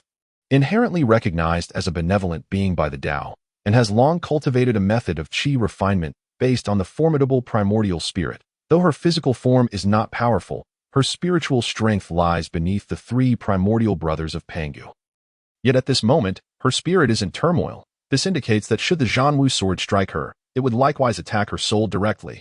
She lacks the time to summon her magical prowess, and it seems her only fate is to perish. If she is to fall, how could the Lady of the Earth hope to survive? In the underworld, the old ancestor of the Nether River licks his lips and sighs. The Lady of the Earth is likely. Xidigarbo presses his palms together, softly chanting incantations. In the Kunlun Mountains, the Queen Mother of the West and Xinyuanzi stand side by side, both equally pale. At Biyou Palace, Kongxian hovers above, utilizing saintly flames of unparalleled might to incinerate the encroaching spirit's resentment. Yet even now, Kongxian's countenance is ashened. At this juncture, every formidable being in the realm doubts the Lady of the Earth's chances of survival. The Zhanwu sword is simply too powerful. Furthermore, it counters the essence of the Lady of the Earth. How could she possibly escape unscathed? Guangchengzi, Yuding Junren, and other surviving golden immortals of the Jie Sect gather outside Guangchengzi's cave. Their expressions complex and uncertain. They are at a loss, unsure whether to root for their master and the Dao ancestor's victory or for Ye Tian's success. However, it is evident that in this confrontation, the Dao ancestor has triumphed. Ye Tian has suffered the loss of the Lady of the Earth. Should the cycle of reincarnation descend into chaos, Ye Tian's path to victory will become exceedingly arduous. The earthly realm shall transform into a hellish battleground. The Dao ancestors' schemes remain formidable and invincible. Their master and the great master do not need to eliminate Ye Tian. Simply stalling him suffices. Clearly, the Dao ancestor has succeeded in his machinations, as Ye Tian has yet to escape from the barrier of Mount Sumeru. Mount Sumeru. As the waves of resentment from the spirits crash against Mount Sumeru, Yuanshi Tianzun bursts into laughter, declaring, Ye Tian, this is the fate that befalls those who betray their master. The calamity that befalls the primordial realm today is entirely of your own making. Why not take your own life to atone? The eldest disciple, Yunxiao Nyang, cries out in desperation. Her cultivation has been suppressed by the barrier of Mount Sumeru, leaving her unable to sense the external atmosphere. Yet the wails of the spirits and the encroaching black mist send shivers down her spine. Yuanshi Tianzun's words leave her questioning. Is it possible that the Lady of the Earth has truly perished? Suddenly, an uproarious laughter echoes through the primordial expanse. The laughter, resonating from a sage-level being, reverberates across the wilderness. Is it Kuanping's laughter? This is the immediate reaction of all powerful entities. Soon after, the source of the laughter, still brimming with excitement, exclaims, You wretched dog, Kuanping. Just as my elder brother predicted, I shall take your life today. The elder brother, the great powers of the primordial realm are once again rendered speechless. Who is this elder brother? Who is the one laughing? This enigma is swiftly unveiled. A dazzling array of sword light cascades down, dispersing all lingering resentment of the spirits. It is none other than Yu Yuan, standing upon the Zhanxian sword array.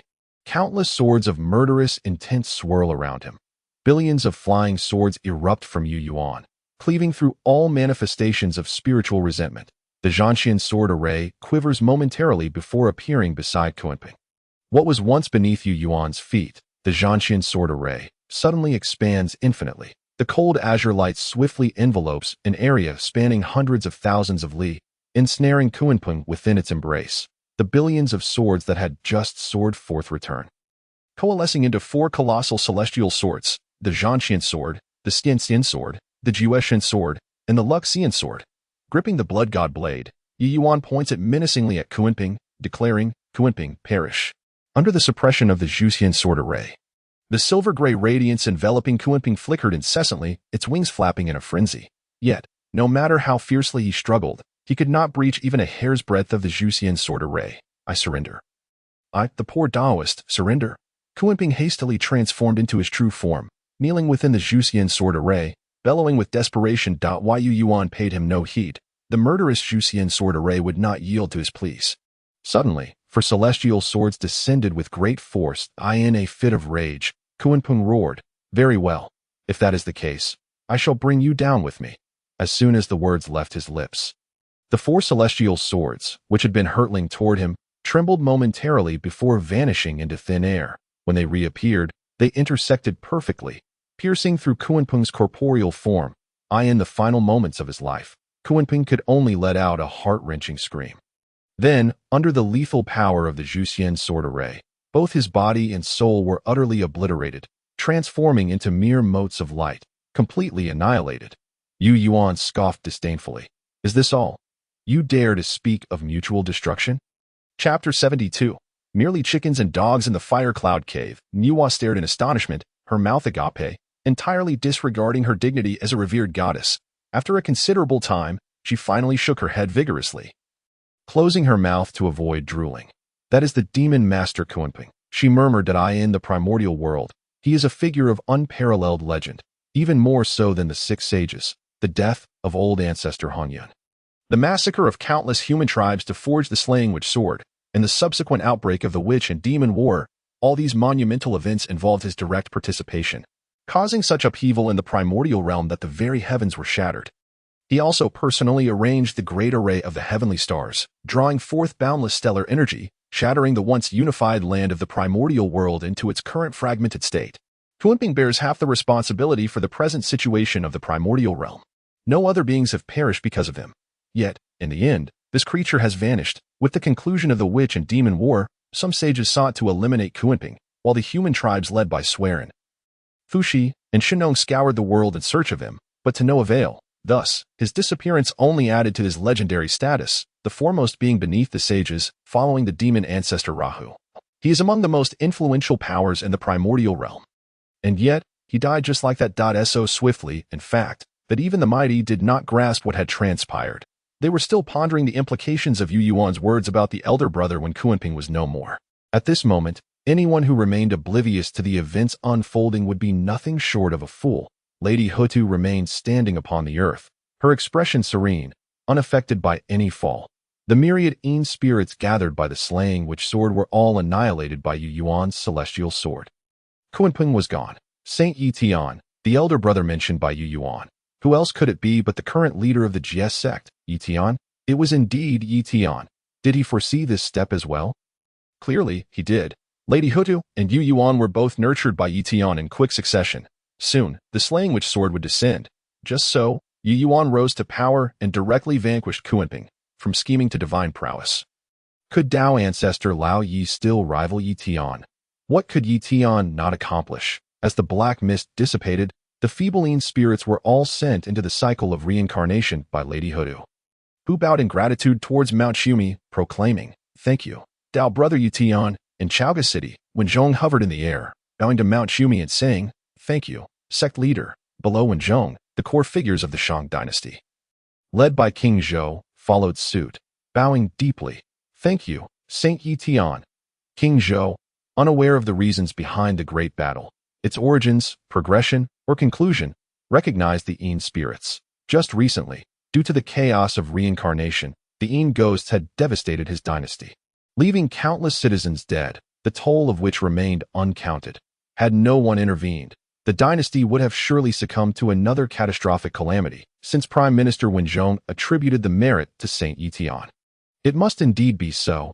All the citizens of Chaoga City knelt in reverence towards Ye Tian, proclaiming, "Thank you, Saint Ye Tian." When Zhong, still hovering in the air, bellowed, "Stand up." However, this time, no one heeded his command.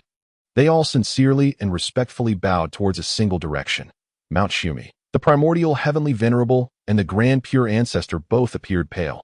How could this happen? The original scheme was for the two of them to restrain Ye Tian and then slay Lady Hutu. In the chaos of reincarnation, with the earth devoid of stellar energy, it would have transformed into a sea of blood, an even more polluted realm, leading to the extinction of all living beings. Achieving this would have allowed the Dao ancestor to await victory. If they could refine Ye Tian, that would be even better. If not, it would still count as a significant accomplishment for the two. Yet, how had it developed into this? The boundless Yin spirits collected by the Master, and the slaying witch sword forged by the demon master Kuanping in the Purple Cloud Palace, had not even managed to lay a finger on Lady Hutu. With the slaying witch sword gone, Kuanping was also lost. Refining Ye Tian was evidently out of the question. The celestial wall of Mount Shumi was created using the foundational rules of the heavenly Dao after the Dao ancestor proclaimed that the Western sect would surely rise. Nearly 1,000,000 years had passed since that proclamation. The celestial wall of Mount Shumi continuously absorbed the power of the heavenly Dao, awaiting the day of awakening. It could be said to be the most potent embodiment of the heavenly Dao's power and rules in the current earthly realm. Coupled with the creation jade plate bestowed by the Master, half of the heavenly Dao's power had been used to refine Ye Tian. In contrast, Ye Tian, how did you escape? The primordial heavenly venerable suddenly exclaimed.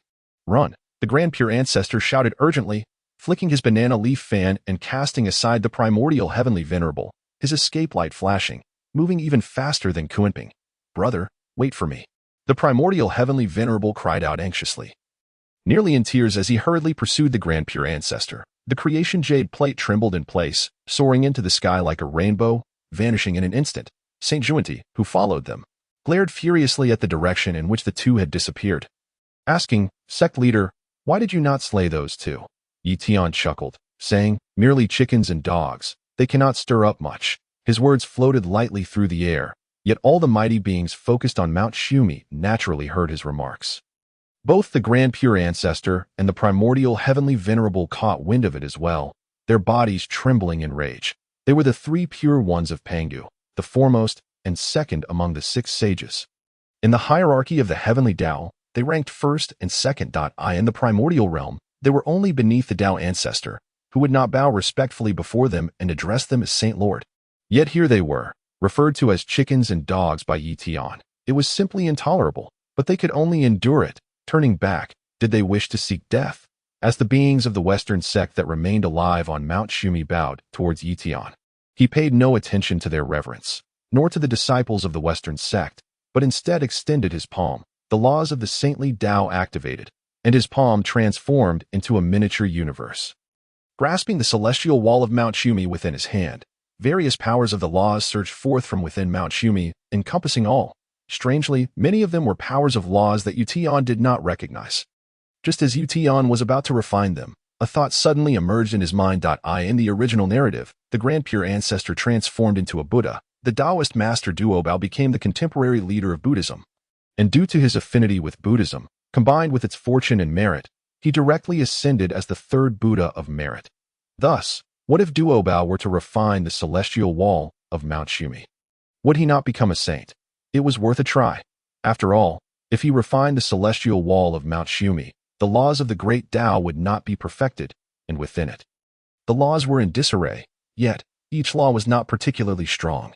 Chapter 73. Daoist Duobao, beheading to offer to heaven. As for Ye Tian's reluctance to slay the primordial heavenly venerable and the grand pure ancestor, it was merely out of respect for the Pangu great deity and the master. The great deity had opened the heavens, and the primordial heavenly venerable and the grand pure ancestor were both the master's elder brothers. Granting them a small favor was nothing out of the ordinary. Of course, the most significant reason was that, in Ye Tian's eyes, the grand pure ancestor and the primordial heavenly venerable were truly akin to chickens and dogs. They could not raise any significant waves. Otherwise, for the sake of ultimate victory, this small favor would not be dismissed lightly. On the contrary, it would be of considerable significance. However, the grand pure ancestor and the primordial heavenly venerable had exhausted all their efforts themselves. If Ye Tian truly intervened, he would show no mercy. Now, since the two could not stir up any trouble, Ye Tian allowed them to live. So, this is how it ends. The primordial heavenly venerable, who had previously boasted so arrogantly, had borrowed the master's creation jade plate and employed the celestial wall of Mount Shumi that had slumbered for 1,000,000 years. They showcased unprecedented, unparalleled powers of the heavenly Dao. And what was the result? Not even a sound was heard. Just then, Ye Tian drew the long blade from his back and casually waved it. The gray light cleaved through the void, striking the creation jade plate. Instantly, a brilliant radiance erupted, illuminating the entire primordial realm as if it were a grand fireworks display. All beings of the primordial realm lifted their heads, entranced by the endless dazzling light emitted from the creation jade plate. Even the mighty were no exception. The mighty quickly regained their composure and turned their gazes towards Mount Shumi. However, Ye Tian, Zhuanti, and Yunxiao had long since vanished without a trace. Maitreya observed everything with clarity. The Saint of Leaf Tian wielded his blade with a casual flourish, retracting it before effortlessly summoning his escape light, vanishing into thin air without casting a single glance at the creation jade disc. This epitomizes the stature befitting a true powerhouse. What is the creation jade disc to him? The Saint of Leaf Tian regarded it with utter disdain. To strike you down with a single blow is merely a courtesy. Had he truly desired to attack, it would have been shattered by now. The great beings of the primordial era stood in stunned silence. The Dao ancestor's magnificent presence reverberated throughout the entire expanse of the primordial world. Initially, there was a belief that even if Leaf Tian could not be slain, the meticulous planning would at least bring him some form of distress. After all, in the span of merely 6 months, the Saint of Leaf Tian had facilitated the ascension of both Empress Hutu and Yu Yuan to sainthood. Meanwhile, the Dao ancestor had merely commanded Kuanping to forge a slaying sword, which ultimately failed to vanquish the ancestral witch, Empress Hutu, and instead cost him dearly. Continuing down this path, with the emergence of saints on Leaf Tian's side and the constant demise of formidable warriors on the Dao ancestor's. What purpose remains in this conflict? All along, the Dao ancestor had not shown himself. Regardless of the reasons, they all attest to Leaf Tian's might. The Dao ancestor, reduced to scheming from the shadows, dares not confront him directly. At Biyou Palace, the disciples reverently welcomed their master back to the palace. Alongside Congjun, they formed a perfect group of 8, leading the myriad immortals of the Jie Sect from the ground to the sky, each displaying a radiant smile of exhilaration as they bowed respectfully to Leaf Tian. Leaf Tian inquired with a smile, "Was this your suggestion?" Congjun hurriedly replied, "It was all the idea of senior brother Duobao." The Daoist Duobao chuckled, scratching his plump head. "It was Timi, but rather sister Biyou." Old Master Zhao, with a melancholic expression, lamented, "Let everyone disperse. The rest of you, come in with me." With a wave of his hand, Leaf Tian enveloped the 7 attending immortals and inner disciples in escape light, leaving only the irate Zhao Gongming outside, bellowing, "Why aren't you dispersing?" Once Zhao Gongming entered, he was greeted by the sight of everyone's faces beaming with uncontainable excitement. He quickly sat beside Xiongxiao and asked, "Third sister, what is happening?" Biyou interjected eagerly, "Senior brother has a way to help Duobao become a saint." "Really?" Zhao Gongming nearly leaped with joy. "Empress Hutu, Yu Yuan, and Congjun have all ascended to sainthood, and everyone is genuinely pleased. Empress Hutu established reincarnation, granting the beings of the primordial world a path of return, freeing them from the torment of being suppressed in the depths of the seas awaiting obliteration. From this perspective, although Empress Hutu does not belong to the Jie Sect, the vitality she has created for living beings surpasses the Jie Sect's act of seizing vitality for them, which is entirely reasonable." Yu Yuan, a disciple of the Jie Sect, though often reckless and not particularly liked, was recognized by the senior brother for his potential, being his own junior, so there are no issues there. Congjun ascended by merging with the eternal volcano. The Jie Sect does not adhere to the Western teachings of destiny. It is only natural for someone who merges with the eternal volcano, which is Congjun's, to achieve sainthood, especially since he has joined the Jie Sect. There are no grievances against Leaf Tian. However, a tinge of disappointment undeniably lingers. The senior brother has facilitated the ascension of 3. Yet among his 9 direct disciples, aside from the senior brother himself, not a single saint has emerged. Now, with Duobao on the verge of attaining sainthood, from top to bottom, Jinling Holy Mother, Wudang Holy Mother, Guiling Holy Mother, Zhao Gongming, and the sisters Yunxiao, Qiongxiao, Bixiao, along with the 7 attending immortals, all exuded heartfelt excitement. "Senior brother, what should I do next?" Duobao inquired. "Think for yourself. Do you expect me to directly make you a saint?" "The senior brother can achieve that," Bixiao exclaimed in excitement. "Then let me become a saint too. Disperse." Leaf Tian waved his hand dismissively, instantly sending everyone out of the cave residence. Chapter 74. the path of seizing heaven. Seizing the power of the heavenly Dao Ye Tian. A furious roar erupted from the Dao ancestor in the purple cloud palace. The Dao ancestor trembled violently, standing beside the gathering clouds of the heavens. Wishing fervently to descend and confront Ye Tian in battle, he was even prepared to annihilate the entire primordial world if necessary. The continuous roar of rage signified that the fire of wrath within the Dao ancestor's heart had not extinguished, but rather intensified. The prestige and dignity he had built over countless epochs crumbled in an instant. It was not merely a gradual decline, but a cataclysmic fall from grace. Even as the Dao ancestor, it was impossible for him to remain tranquil in this moment. After a prolonged fit of rage, the Dao ancestor gasped heavily. As his breath gradually steadied, he waved his sleeve and moved to another side of the purple cloud palace. Master. Both he and the primordial heavenly sovereign hurriedly bowed to the venerable Hongjun ancestor, not daring to raise their eyes to meet his gaze. Even at this moment, they remained deeply unsettled, haunted by the illusion that Ye Tian was pursuing them. The two were utterly terrified. Ye Tian was far too powerful. A level of strength that transcended what the primordial heavenly sovereign and the grand supreme elder could comprehend. Thankfully, he had not turned his attention to them. Had he done so, they would not have returned alive. The Jade Emperor of Heaven and the Golden Mother of the Yao Pool also hastily stood and bowed to the Hongjun ancestor. However, they did not align themselves with the Grand Supreme Elder and the Primordial Heavenly Sovereign. As they were unwilling to, they had witnessed the events that transpired in the lower realms and now regretted deeply siding with the Dao ancestor.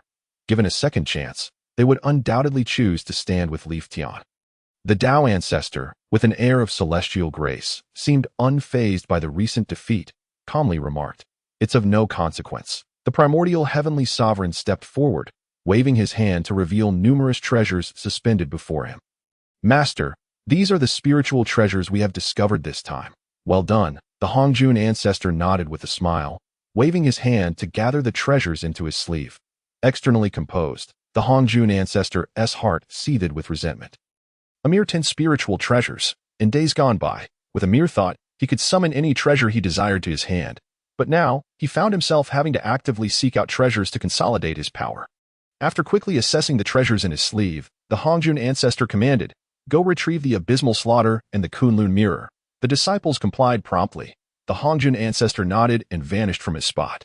The Grand Supreme Elder and the Primordial Heavenly Sovereign exchanged glances, both exhaling deeply. They left the purple cloud palace, but did not immediately return to the earthly realm. Instead, they cautiously surveyed the surroundings before finally entering the earthly domain. The abysmal slaughter, the weapon of the Lord of the River of the Underworld, is the only weapon capable of severing the threads of causality beneath the realm of saints in the primordial world. The source of severing causality is undoubtedly the power of the heavenly Dao. The Kunlun mirror, on the other hand, is a treasure of the Queen Mother of the West, possessing a fragment of the laws of time and space.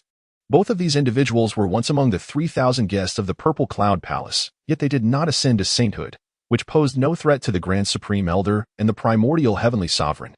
No matter how formidable the treasures, they were still mere trifles before transcendental saints like them.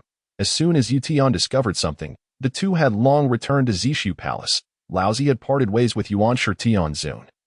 The former ventured into the Blood Sea to seek the ancestor of the Nether River, while the latter went to the western Kunlun to find the Queen Mother of the West. In the Biyou Palace, all the disciples had left, leaving only the Daoist Duobao, who sat cross-legged in meditation before Ye Tian. Ye Tian observed Duobao with tranquility. In the original timeline, Duobao was the most formidable disciple among the three teachings. After transforming from a demon to a Buddha, he attained enlightenment and became a sage in an instant, indicating that Duobao was merely a step away from achieving sainthood. In Shumi Mountain, the Dao ancestor had utilized the innate treasures hidden within the foundational rules of the heavenly Dao to bolster the Western teachings, which coincidentally resonated with Duobao. After Duobao's ascension to sainthood, he would be equivalent to a heavenly Dao saint. With proper cultivation, he could eventually inherit the Dao ancestor's legacy, just as Ye Tian pondered this. A sudden outburst of golden light surged from Duobao, soaring into the heavens. Outside the cave, the disciples of the Jie Sect awaited with a mixture of tension and excitement. Ye Tian too revealed a joyful smile. Was Duobao on the verge of success?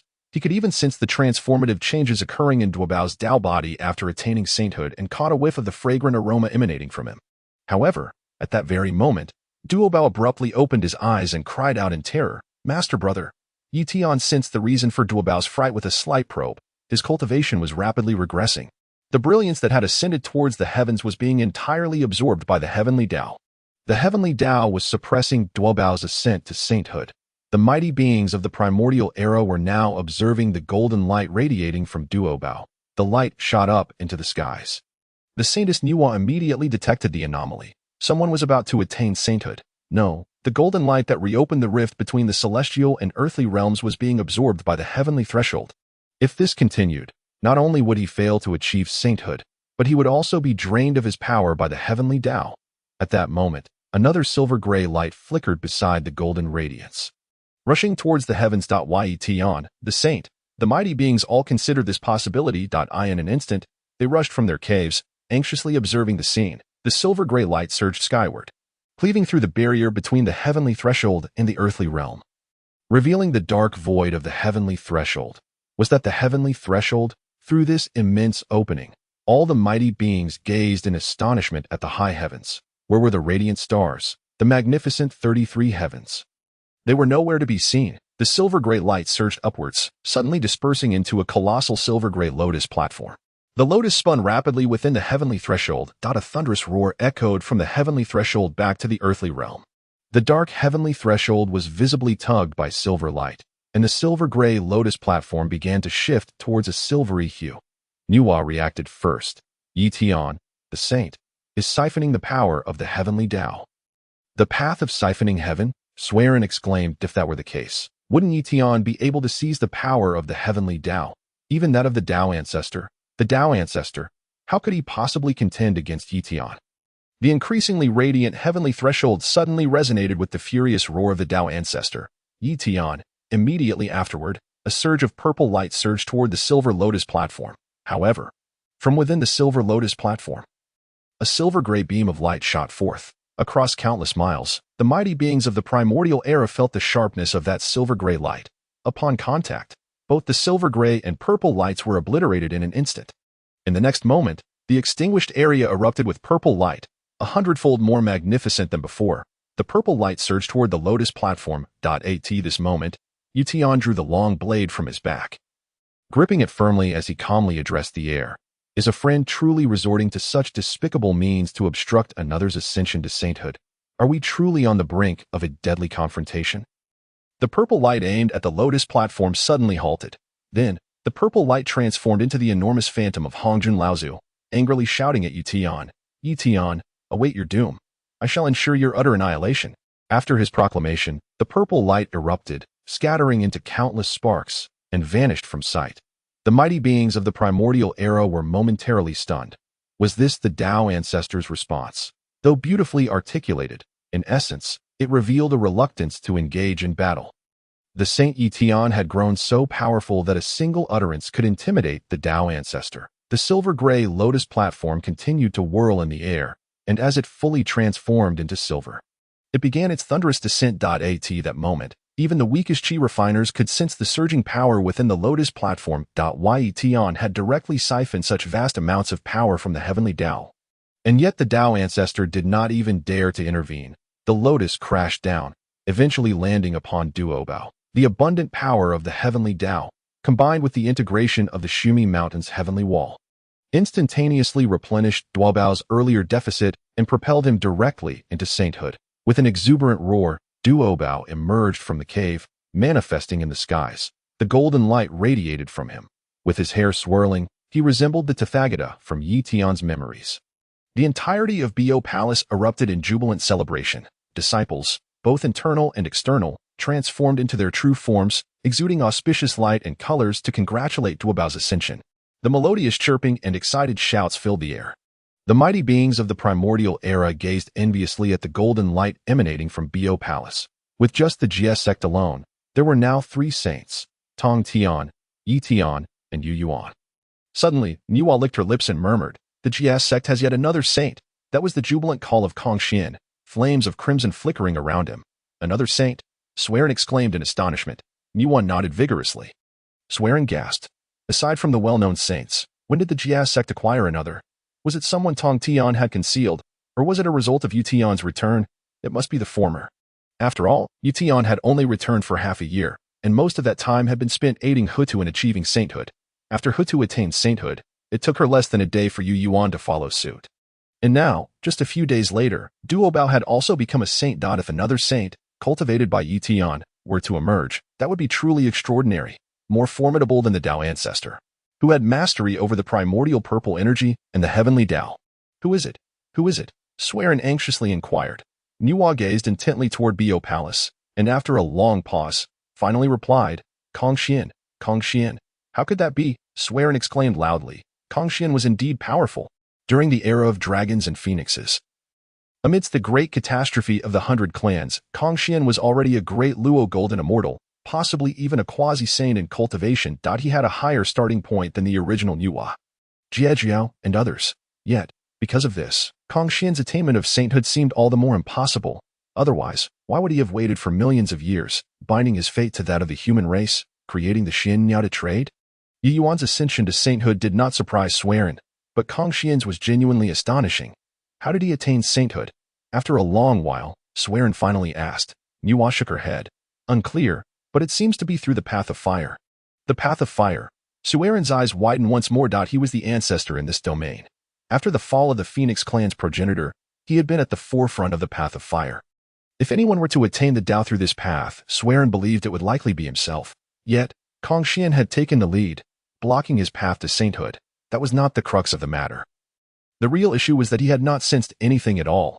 What sort of means does Saint Ye Tian possess? The mighty beings envied the prosperity of Biyou Palace, after the excited roars of the Jie Sect's myriad immortals. They all bowed to Ye Tian, saying, Thank you, Master. Ye Tian smiled and waved his hand. With another saint added to his ranks, one not accounted for in his calculations, it was a delightful surprise. Duobao suddenly leaned closer to Ye Tian, whispering, Master brother, I sense the auras of Laozi and Yuanshi Tian Ziyun. Ye Tian cast a surprised glance at Duobao. You could detect that? Earlier, while employing the Jiejiao techniques passed down by his master to siphon the power of the heavenly Dao, he had sensed the presence of Laozi and Yuanshi Tian Zun. The two had concealed themselves very thoroughly. By rights, Duobao, a newly ascended heavenly Dao saint, should not have been able to detect them. Duobao looked at Ye Tian in confusion. Master brother, shouldn't I have known? Ye Tian chuckled and waved his hand. I understand now. It is not your concern. Go celebrate with the junior disciples. Duobao hurriedly replied. It is because of you, Master brother, that I could achieve sainthood. Otherwise, Ye Tian playfully kicked Duobao's chubby backside. Still not going to celebrate? The disciples of the burst into hearty laughter. The Daoist, typically unpretentious, joined in the mirthful revelry alongside his fellow disciples, guiding them in a grand celebration. Ye Tian hovered in the air, attuned to the whereabouts of Laozi and the primordial heavenly venerable. Chuckling as he shook his head, the primordial heavenly venerable, suspended in the sky, wore an expression of fury. How could such lowly beings, born of the damp and unrefined, attain sanctity? This was a blasphemy against the saints and the heavenly Dao. Once his master had gathered sufficient laws, he would personally eradicate the saints nurtured by Ye Tian, leaving not a single one alive. The primordial heavenly venerable concealed his presence, stealthily making his way towards Kunlun. At Kunlun, the Queen Mother of the West and Xuanzi stood together, just retracting their gazes from the Biyou Palace. Their minds were tumultuous, unable to find peace. The transformations occurring in the Biyou Palace mirrored the upheaval of the primordial world. Had they not witnessed it firsthand, they would never have believed their own eyes. In less than 6 months, Ye Tian had cultivated 3 saints, completely severing the ties of all primordial beings from the oppression and control of the heavenly Dao. Their confidence in Ye Tian grew stronger as they awaited the day he would truly conquer the Dao ancestor. What would the primordial world look like then? At that moment, a sudden disturbance echoed from the cosmos. The Queen Mother of the West quickly retreated a few steps, the Kunlun mirror appearing above her head as she warily observed the source of the anomaly. Chapter 76. The Biyou Palace welcomes new arrivals. The primordial heavenly venerable emerged, his cold gaze fixated on the Queen Mother of the West and the great immortal Xuanzi. The Queen Mother was momentarily taken aback and clasped her fists in greeting, addressing him as senior brother.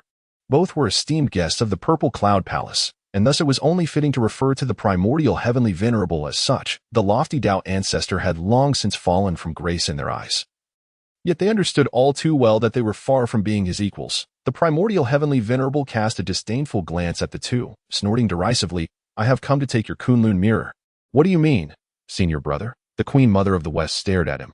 What do I mean? The Primordial Heavenly Venerable scoffed. The Dao ancestor requires the Kunlun mirror. Do you intend to refuse? The Queen Mother of the West fixed her gaze upon him. Senior brother should know that the Kunlun mirror is my companion treasure, the embodiment of my enlightenment. Her mastery of the temporal and spatial Dao had granted her the cultivation of a great Luo golden immortal. If the Kunlun mirror were to be lost, her Dao realm would swiftly regress, and in the long term, her very existence in the primordial world would be in jeopardy. And what of that? The Primordial Heavenly Venerable replied impatiently, or do you mean to defy the Dao ancestor and me? The aura of a saint began to radiate from him, as the cosmos was sealed with an overwhelming and inviolable might. The Queen Mother of the West, enraged, retorted, the Chan sect preaches purity and fortune, establishing the heavenly Dao. It is due to this that you have attained sainthood, yet you seek to seize my Kunlun mirror. Does this align with the teachings of the Chan sect? Is this the law of the heavenly Dao? Mentioning the Chan sect ignited the fury within the Primordial Heavenly Venerable as he gazed upon the now desolate Kunlun Mountain, devoid of vitality. And he bellowed in anger, dare you disrespect the Dao ancestor and me? Die. With a surge of saintly power, a massive hand descended, enveloping the Queen Mother of the West and Yuanshi, their magical powers rendered impotent. Even their souls were sealed, unable to escape or seek reincarnation. In that moment, both knew their doom was sealed. The Queen Mother of the West cried out in fury, Primordial Heavenly Venerable, Hongjun Laozu, may you meet a wretched end. The Primordial Heavenly Venerable roared in greater rage as the colossal hand stirred up a tempest, the booming sound resonating as it was about to strike down upon the Queen Mother of the West and Yuanshi. Below the saint, all are but ants. This was an unbreakable truth in the primordial realm.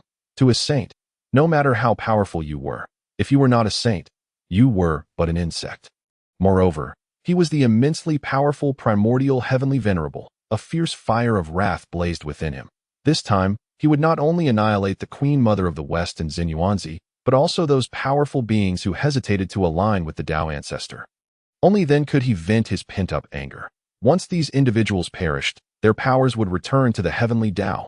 A boon for the Dao ancestor, as well. He would start with these two. Then move on to Nuwa, Swerin, and others. Not a single one would be spared. He yearned to witness these beings grovel at his feet before he extinguished their lives one by one. The Queen Mother of the West and Yuanshi turned pale. Their voices stifled, unable to utter a single word.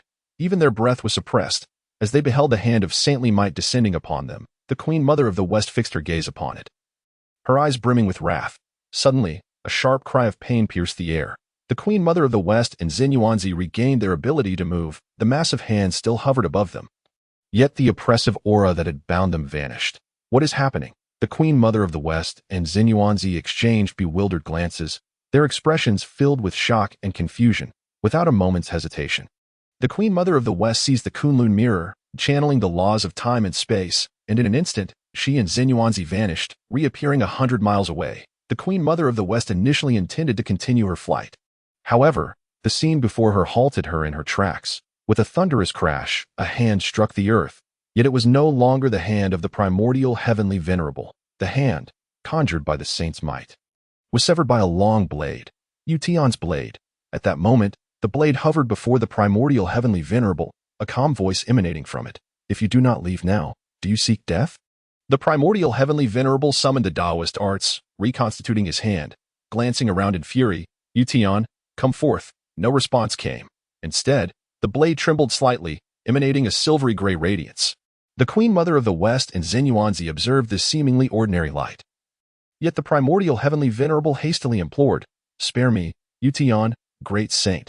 Leave at once. Yes, yes, I comply. The Primordial Heavenly Venerable bowed repeatedly, retreating as he did so. Once he had put some distance between them, he transformed into a streak of light, rushing toward the celestial gate, vanishing in an instant. The Queen Mother of the West and Yuanshi flew toward the blade, gazing at it with reverence. We thank you, great Saint Ye Tian. A voice emerged from the blade. It is merely my weapon. There is no need for such formality, my friends, just a weapon. The Queen Mother of the West and Yuanshi regarded the blade. They certainly recognized it as a mere weapon. Yet, it emanated an aura of authority that rivaled that of a saint. Moreover, even the Jade pure saint had fled in fear. Both the Queen Mother of the West and Yuanshi found this utterly absurd. Even a saint of the heavenly Dao could not manipulate their own spiritual treasure across infinite distances. Ye Tian was not a saint of the heavenly Dao. How could he achieve this? Or was it that this weapon had attained a level of power equivalent to that of a saint, capable of slaying saints without Ye Tian's direct control? Suppressing her bewilderment, the Queen Mother of the West hastily stated, "Great Saint Ye Tian, the primordial heavenly venerable came seeking my Kunlun mirror. I understand." The Queen Mother of the West paused before continuing, "Great Saint Ye Tian, may I go to Biyou Palace to cultivate? I am willing to join Biyou Palace." After a prolonged silence, Ye Tian's voice echoed from the blade, "Very well. I shall also go." Yuanshi, lacking a formidable treasure, felt a sense of urgency after nearly being targeted by the primordial heavenly venerable. He dared not linger any longer. The blade trembled a few times, as if nodding in agreement. Then, with a sudden quiver, it cleaved through the cosmos, swiftly entering its depths. The Queen Mother of the West and Yuanshi followed closely behind. In the blink of an eye, they found themselves in the Biyou Palace. Daoist stood nearby, smiling and clasping his fists in greetings, esteemed friends. The Queen Mother of the West and Yuanshi quickly returned the gesture, recognizing that he was also a saint. However, something felt amiss. Why were there two distinct saintly auras? As they bowed, both the Queen Mother of the West and Yuanshi shared the same question in their hearts. Chapter 77. Laozi reappears. Absolute severance of the heavenly Dao was not Yuan. Such powerful beings as the Queen Mother of the West and Yuanshi recognized the saintly presence emanating from Yuan. An unmistakable aura of slaughter. Hongjun, the Queen Mother of the West gasped, her head snapping up in surprise. Of course, she recognized Hongjun, a figure from her own era. After the conclusion of the 100 Clans War, he had vanished completely. Following the teachings at the Purple Cloud Palace in the Witch Demon War, she had heard no news of him. The matter of the Xian bird giving birth to merchants had reached her ears. Yet there had been no connection to Hongjun. A mysterious figure, the sole surviving being of the Feng clan, was unexpectedly present in the Biyou Palace. Hongjun smiled as he bowed to the two individuals, saying, "Since Master Brother, the sect leader, has issued a decree, you two fellow Daoists shall henceforth be members of the Jie Sect. Please, do come in." The Western Queen Mother fixed her gaze upon Hongjun and inquired, "Hongjun, have you also joined the Jie Sect?" "Surely not. How could such a person as you join the Jie Sect without even being granted the title of one of the 9 great disciples?" Hongjun replied with a smile, expressing his sentiments. "The attainment of sainthood for this humble one is entirely due to the assistance of Master Brother. Initially, I had intended to take Master Brother as my teacher. Yet since Master Brother is receiving disciples on behalf of his master, I have become a disciple of the Jie Sect." The Daoist duo laughed heartily, saying, "Isn't it fortuitous then? We have just managed to gather the 10 great disciples of the Jie Sect." "And do you have any grievances, Brother Hongjun?" "Not at all." Hongjun quickly responded with a smile. Brother Duobao is jesting. The accomplishments I have today are solely due to Master Brother's merit. To serve under Master Brother, how could I dare to feel discontent regarding titles? At that moment, the Immortal of Dark Clouds, leading the 7 Immortals, also came to welcome the Western Queen Mother and Yuanshi. Both Yuanshi and the Western Queen Mother mechanically responded, remaining in a state of shock until they entered the cave abode. In just a brief span of 6 months, the power of the Jie Sect had astonishingly developed to such an extent. The Jie Sect had certainly been formidable before, with the multitude of celestial beings paying homage, and the sect leader being one of the 3 pure ones. It was indeed impressive, however, without the Yuanshi Tianzun's endorsement. The mighty figures of the primordial world were well aware that the Jie Sect was a mixed bag. The reputation of the Jie Sect was grand, yet its weight in the hearts of the mighty was ultimately inferior to that of the human sect and the Chan sect. The mighty gauge a sect's merit by its doctrines, but more importantly, they consider the status of the ruling saint. Clearly, the position of the sect leader was not on par with that of Laozi or Yuanshi Tianzun. Yet now, apart from the sect leader, who roams the chaotic sea, the Jie Sect boasts sect leader Ye Tian, Daoist duo Bao, Hongjun, Yuan, and Zhuan, 5 saints in total. Even the Lady of the Earth, though somewhat lackadaisical, could be considered a member of the Jie Sect. Throughout the countless epochs of the primordial world, under the authority of the Dao ancestor, only 6 heavenly saints had emerged. Yet in just 6 months, Ye Tian had cultivated 4 saints and recruited Zhuan. The number of saints in the Jie Sect had suddenly surpassed the accumulation of countless epochs in the primordial world. What sort of anomaly was Ye Tian to quietly cultivate so many saints in such a brief period? As the Western Queen Mother and Yuanshi were astounded, they also harbored other desires. pondering if they too might have the opportunity to become saints. In the era when the Dao ancestor presided over the heavenly path, such thoughts would have been inconceivable. Were Luohu and the demon master Kuanping formidable? What was the ultimate outcome? The mighty held immense pride, yet comparing themselves to Luohu and Kuanping was a realization of their own limitations. Meanwhile, the Taiching saint roamed freely between heaven and earth when faced with Ye Tian. The Taiching saint felt trepidation and would not hesitate to flee. However, against others, even other saints, he would harbor little concern. It was simple. He was once the strongest saint. Moreover, this was merely dealing with a non-saint. A myriad. As for the possibility of being discovered by Ye Tian, Laozi smirked. How could that be? Even if the Dao ancestor were to be discovered, he himself would remain unnoticed. It was straightforward. Wu Wei.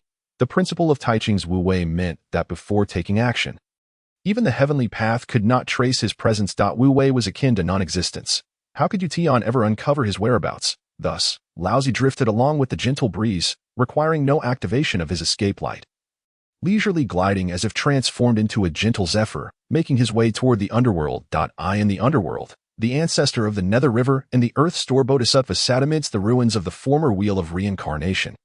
The Earth Store Bodhisattva, previously restricted by the heavenly path from leaving the underworld, would face heavenly retribution otherwise. However, now that Ye Tian had severed the connection to heaven, the Wheel of Reincarnation was entirely under the dominion of the Lady of the Earth.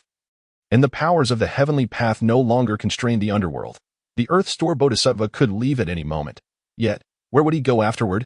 He did not know.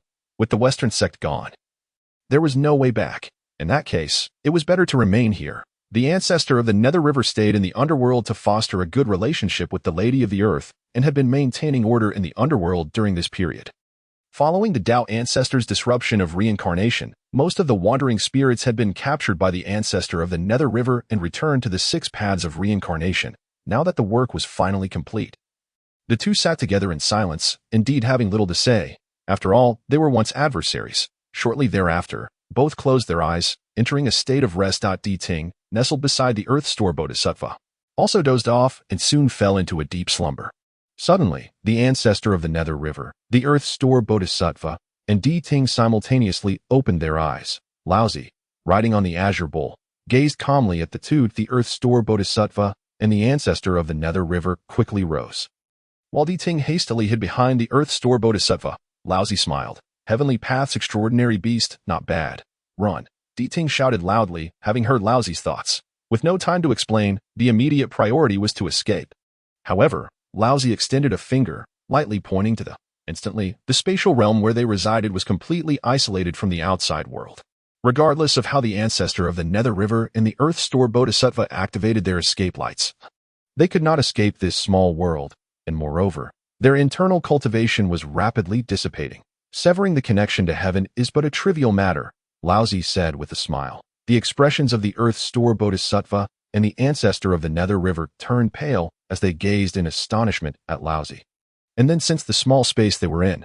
Ha ha ha. The ancestor of the Nether River burst into laughter. Laozi's face darkened in displeasure, but quickly returned to calm as he fixed his gaze on the ancestor of the Nether River, asking, "What are you laughing at?" "Laughing at your arrogance. Ha.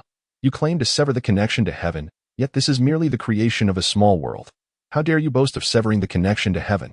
It's utterly laughable." The ancestor of the Nether River laughed heartily. Laozi glared at him in anger, snorting coldly, preparing to strike. "Come on," the ancestor of the Nether River shouted, gripping the Ubi and Yuan swords. And after his exclamation, he laughed once more. "You are but a pack of lost dogs. I may fall at your hands, but before long, you too shall perish at the hands of Ye Tian. And that will be your fate." Chapter 78, Refining Infinite Beings, Enhancing the Power of the Heavenly Path. The Earth Store Bodhisattva quickly joined his hands in prayer, saying, "What brings the Taiching saint here?" Although the majesty of the Hongjun ancestor and the former Heavenly Path saints had been brought low by Ye Tian, the Great Ones were still Great Ones. Merely pointing a finger was enough to render the Earth Store Bodhisattva and the ancestor of the Nether River unable to escape. There was no hope for battle. The key was that the Earth Store Bodhisattva could not comprehend why such a powerful being would target them. "You all come from the Heavenly Path, and it is time to return everything to the Heavenly Path," Laozi stated calmly, pointing a finger at the ancestor of the Nether River. The ancestor of the Nether River, wielding his twin swords, charged at Laozi, roaring, "You old fool, stop with your nonsense. I am also transformed from the Pangu great god, not a product of the heavenly path. I would rather expend all my blood sea power than let you merge me into the heavenly path."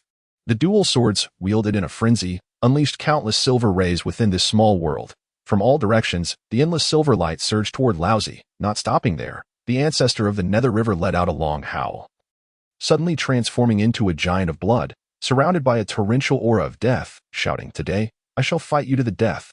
With a fierce roar, the ancestor of the Nether River prepared to self-destruct. Laozi disdainfully snorted, once again pointing a finger. Instantly, a beam of light disregarded the countless sword lights surrounding it, piercing through and entering the body of the ancestor of the Nether River. The cultivation of the ancestor of the Nether River was directly sealed. With a thud, he fell to the ground. Laozi cast a calm glance at the Earth Store Bodhisattva, who was sitting cross-legged in the air with his hands joined. Behind him loomed the immense golden form of the Earth Store Bodhisattva. Upon being discovered, the Earth Store Bodhisattva let out a furious shout, and his avatar surged forth, rumbling toward Laozi. Laozi remained unmoved, even his expression showing no change as he pointed a finger. The Tai Ching Wu Wei activated, and the avatar was swiftly transformed into tiny golden lights, rapidly dissipating into nothingness. The light entered the Earth Store Bodhisattva's body, causing him to fall to the ground simultaneously. Master.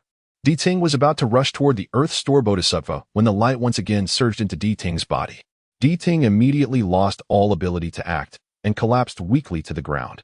Throughout the entire ordeal, Laozi remained seated on the azure bowl, calmly stating, "As long as the blood sea does not dry up, the Nether River will not cease to exist." With a dismissive smile, Laozi remarked, "If that is the case, then today I shall drain the blood sea and see how you will revive. You dare?" The ancestor of the Nether River bellowed in despair, "Laozi, within the blood sea is the essence of my Shura clan. Even if I perish, I will curse you to an ill fate." "A blood curse?" Laozi coldly laughed as he regarded the ancestor of the Nether River. With a mere glance, the ancestor's spirit seemed to be ensnared. The invocation of the spirit without employing magical power had been directly interrupted. The ancestor of the Nether River's final gambit had failed. "Ye Tian, Saint Ye Tian," the ancestor of the Nether River cried out in despair, "and there is also Saint Ye Tian. He will not spare you." At long last, Laozi was moved, glaring furiously at the Grandmaster of the River of the Underworld. Moments later, he erupted into hearty laughter. "Ye Tian, ha ha ha ha." The aged yet robust laughter echoed throughout this confined space, strikingly jarring to the ears. Dizong stared at Laozi with disdain, retorting, "A defeated foe mocking others. How shameless can the Ta Ching sage be? Ha ha ha ha." Laozi continued to laugh heartily. "What of a defeated foe? To share the same lifespan as the heavens is the true essence of a sage. Today, I shall annihilate you all, and thereafter, cleanse all living beings in blood, returning all power to the Daoist. Oh, you two believe that by then, Ye Tian will still stand a chance against Daozu Laoshi? Or do you think that a single Ye Tian can protect all living beings of the Hongwang?" Both the Grandmaster of the River of the Underworld and Dizong were rendered speechless. "Laozi, you are utterly devoid of conscience," the Grandmaster of the River of the Underworld roared in fury. Indeed, Laozi's words were so horrifying that they shocked both the Grandmaster and Dizong. If such a calamity were to occur, Ye Tian would surely stand no chance against Hongjun Laozu. From the battles displayed, Ye Tian had triumphed over Hongjun Laozu each time. Yet ultimately, Ye Tian had not been able to extinguish Hongjun Laozu. He had merely severed the connection between the heavens and the earth. It could be inferred that, at this very moment, Ye Tian did not possess the certainty of defeating Daozu Laoshi. With the ebb and flow of power, Daozu's strength would significantly increase. If all living beings were to perish, to what extent would that power grow? Dizong and the Grandmaster of the River of the Underworld could not fathom. Laozi sneered. "Devoid of conscience? Disrespecting the teachings of the Dao leads to such a fate. Today, I shall commence from the sea of blood, and you shall witness my unparalleled skill in severing the connection." Once more, Laozi pointed a finger. Instantly, this small realm began to stretch and expand rapidly. In no time, it reached the blood sea of the River of the Underworld. Dizong and the Grandmaster of the River of the Underworld gazed at the ever-extending small realm, their faces reflecting utter despair. Within this realm forged by Laozi, he was the absolute sovereign. With a mere thought, all beings within could be obliterated. The unyielding blood sea and the undying river of the underworld were on the verge of becoming mere history of the Hongwang. The crucial question was, who among all living beings could withstand Laozi's move? For the first time, The Grand Master of the River of the Underworld and Dizong bore witness to the supreme might of a sage. The severing of the connection was astonishingly similar to Ye Tian's methods, leaving them unable to discern each other's aura.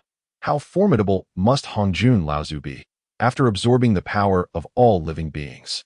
To what heights would he ascend? Seeing the expressions of despair and shock on the faces of the Grand Master of the River of the Underworld and Dizong, Laozi felt an immense sense of satisfaction. His earlier statements had contained an element of bravado. He had not previously possessed the skill of severing the connection. However, Ye Tian's ability to sever the connection relied primarily on the might of the Taiji diagram and the Pangu banner. After several iterations, Laozi had also managed to wield such a technique.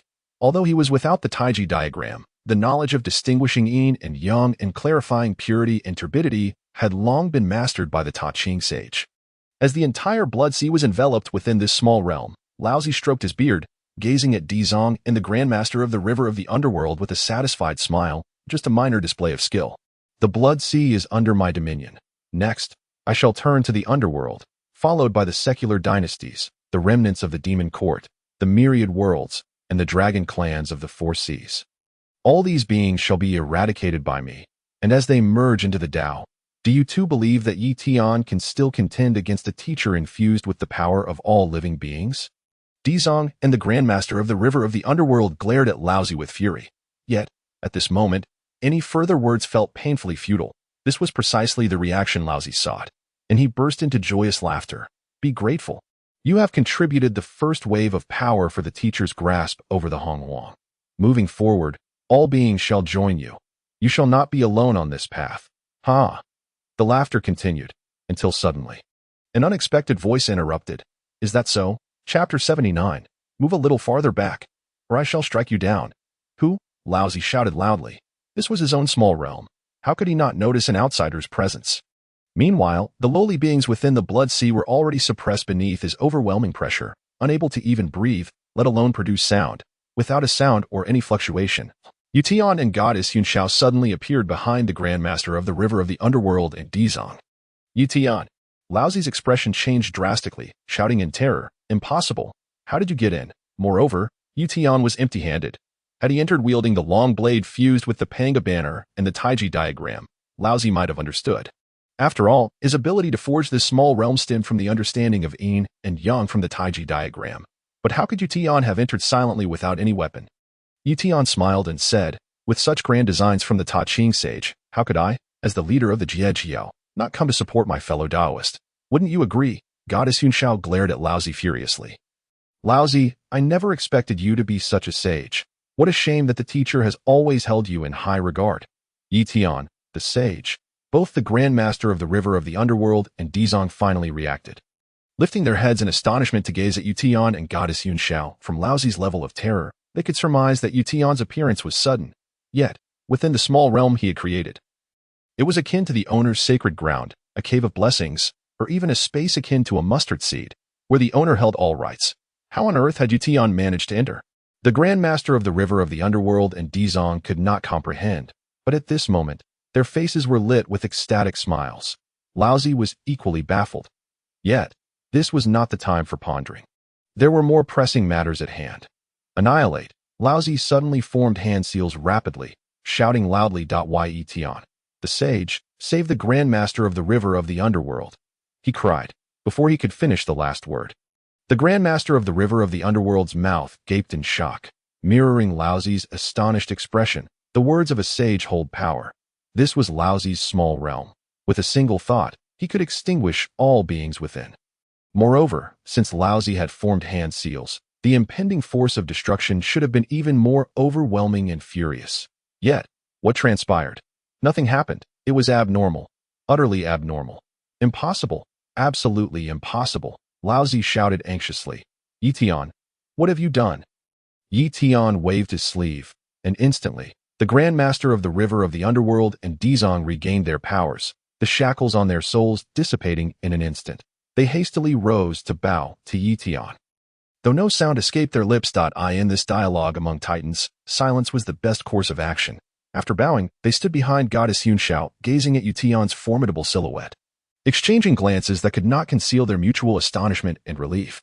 Ye Tian, without any intention of withholding, smiled and explained, "The techniques derived from me that Daoist friend attempted to obstruct. Let me be frank. I have taken over the territory you isolated. No. Impossible," Laozi shouted in agitation. Riding his azure ox, attempting to flee, however, he crashed heavily against the barrier of light he had created, nearly plummeting to the ground.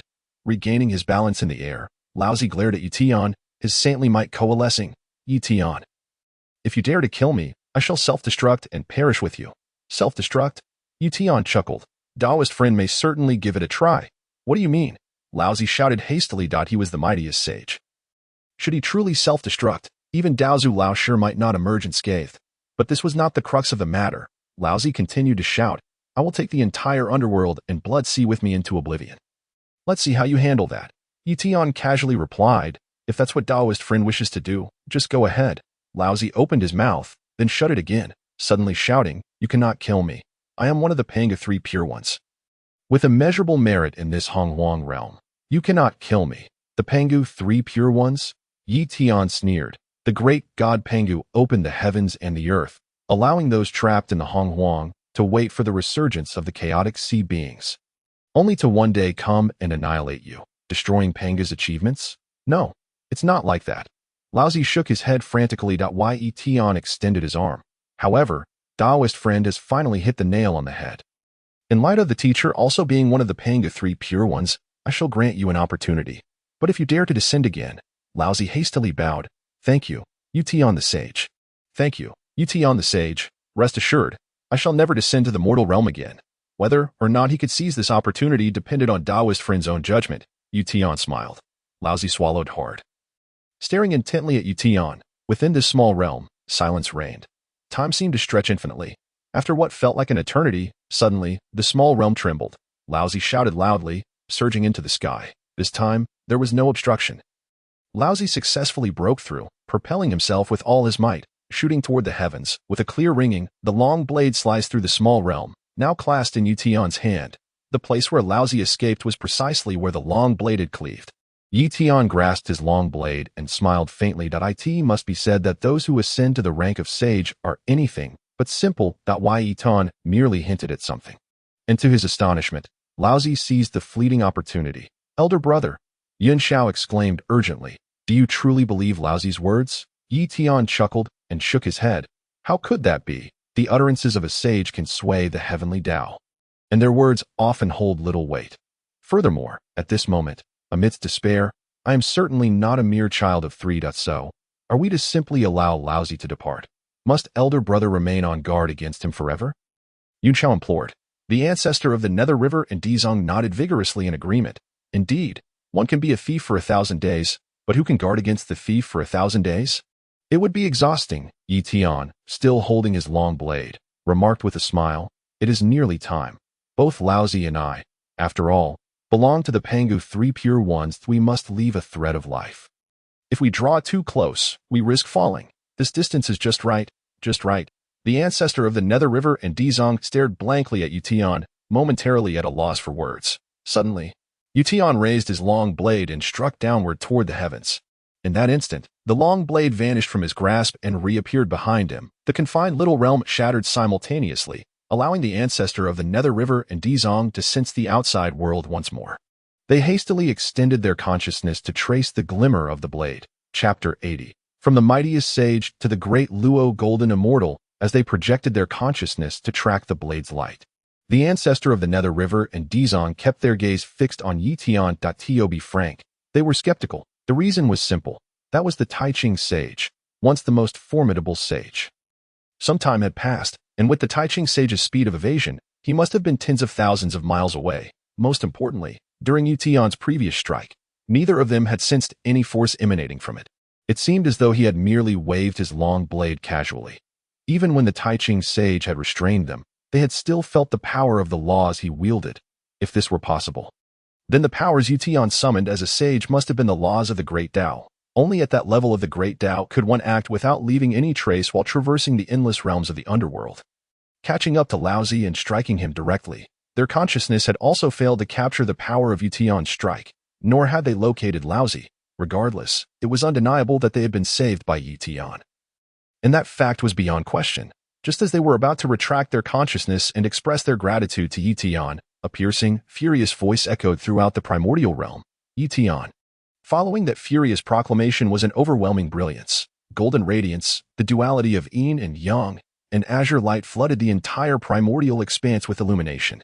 Within that brilliance lay boundless laws, supreme spiritual energy, and meritorious deeds. In the current realm, where spiritual energy was gradually dissipating, the emergence of such a massive wave of spiritual energy immediately alerted all the great powers of the primordial world.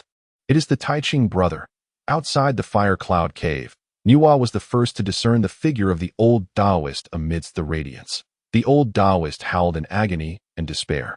Yet, no matter how he screamed, the light that had departed from him, accompanied by a grayish glow, flickered in place and vanished entirely. The old Daoist roared in anguish as he hovered in the air. His voice filled with unending sorrow and fury as he glared below at Ye Tian. Unconcerned, smiled and grasped Yunxiao's shoulder. In an instant, they vanished from their location and hovered in the air. Ye Tian crossed his arms, lifted his gaze, and calmly regarded Laozi. Laozi suddenly felt a chill run down his spine. Shivering uncontrollably, his anger dissipated, replaced by an overwhelming fear that he dared not even cast another glance at Ye Tian, and hastily activated his escape light. Soaring toward the heavenly threshold. This time, the once tranquil and seemingly non-existent Taiching sage was fully exposed to the gaze of the primordial powers, the eyes of Nuwa and others. His evasion speed appeared sluggish, akin to that of a tortoise. The ancestor of the Nether River and Dizong arrived near Ye Tian after a considerable time and likewise witnessed the final moment of the Taiching sage as he vanished into the heavenly threshold. In that instant, the ancestor of the Nether River and Dizong exchanged glances, both licking their lips in disbelief. The Taiching sage was no longer a sage. Moreover, he had plummeted from the rank of the mightiest sage to the level of a great Luo golden immortal. He was even inferior to the ancestor of the Nether River now. The cultivation of Dizong was roughly on par with his, the disciples of the Chan teaching and the Western sect. All were great Luo golden immortals. From the Taiching sage's evasion speed, one could perceive the true extent of Laozi's cultivation. What exactly had transpired? No one knew. All that could be heard was Laozi's furious shout of Ye Tian, followed by an explosion of light, as Laozi transformed from the mightiest sage into a great Luo golden immortal. What did this indicate? It signified that Ye Tian was capable of silently shattering the realm of the mightiest sage.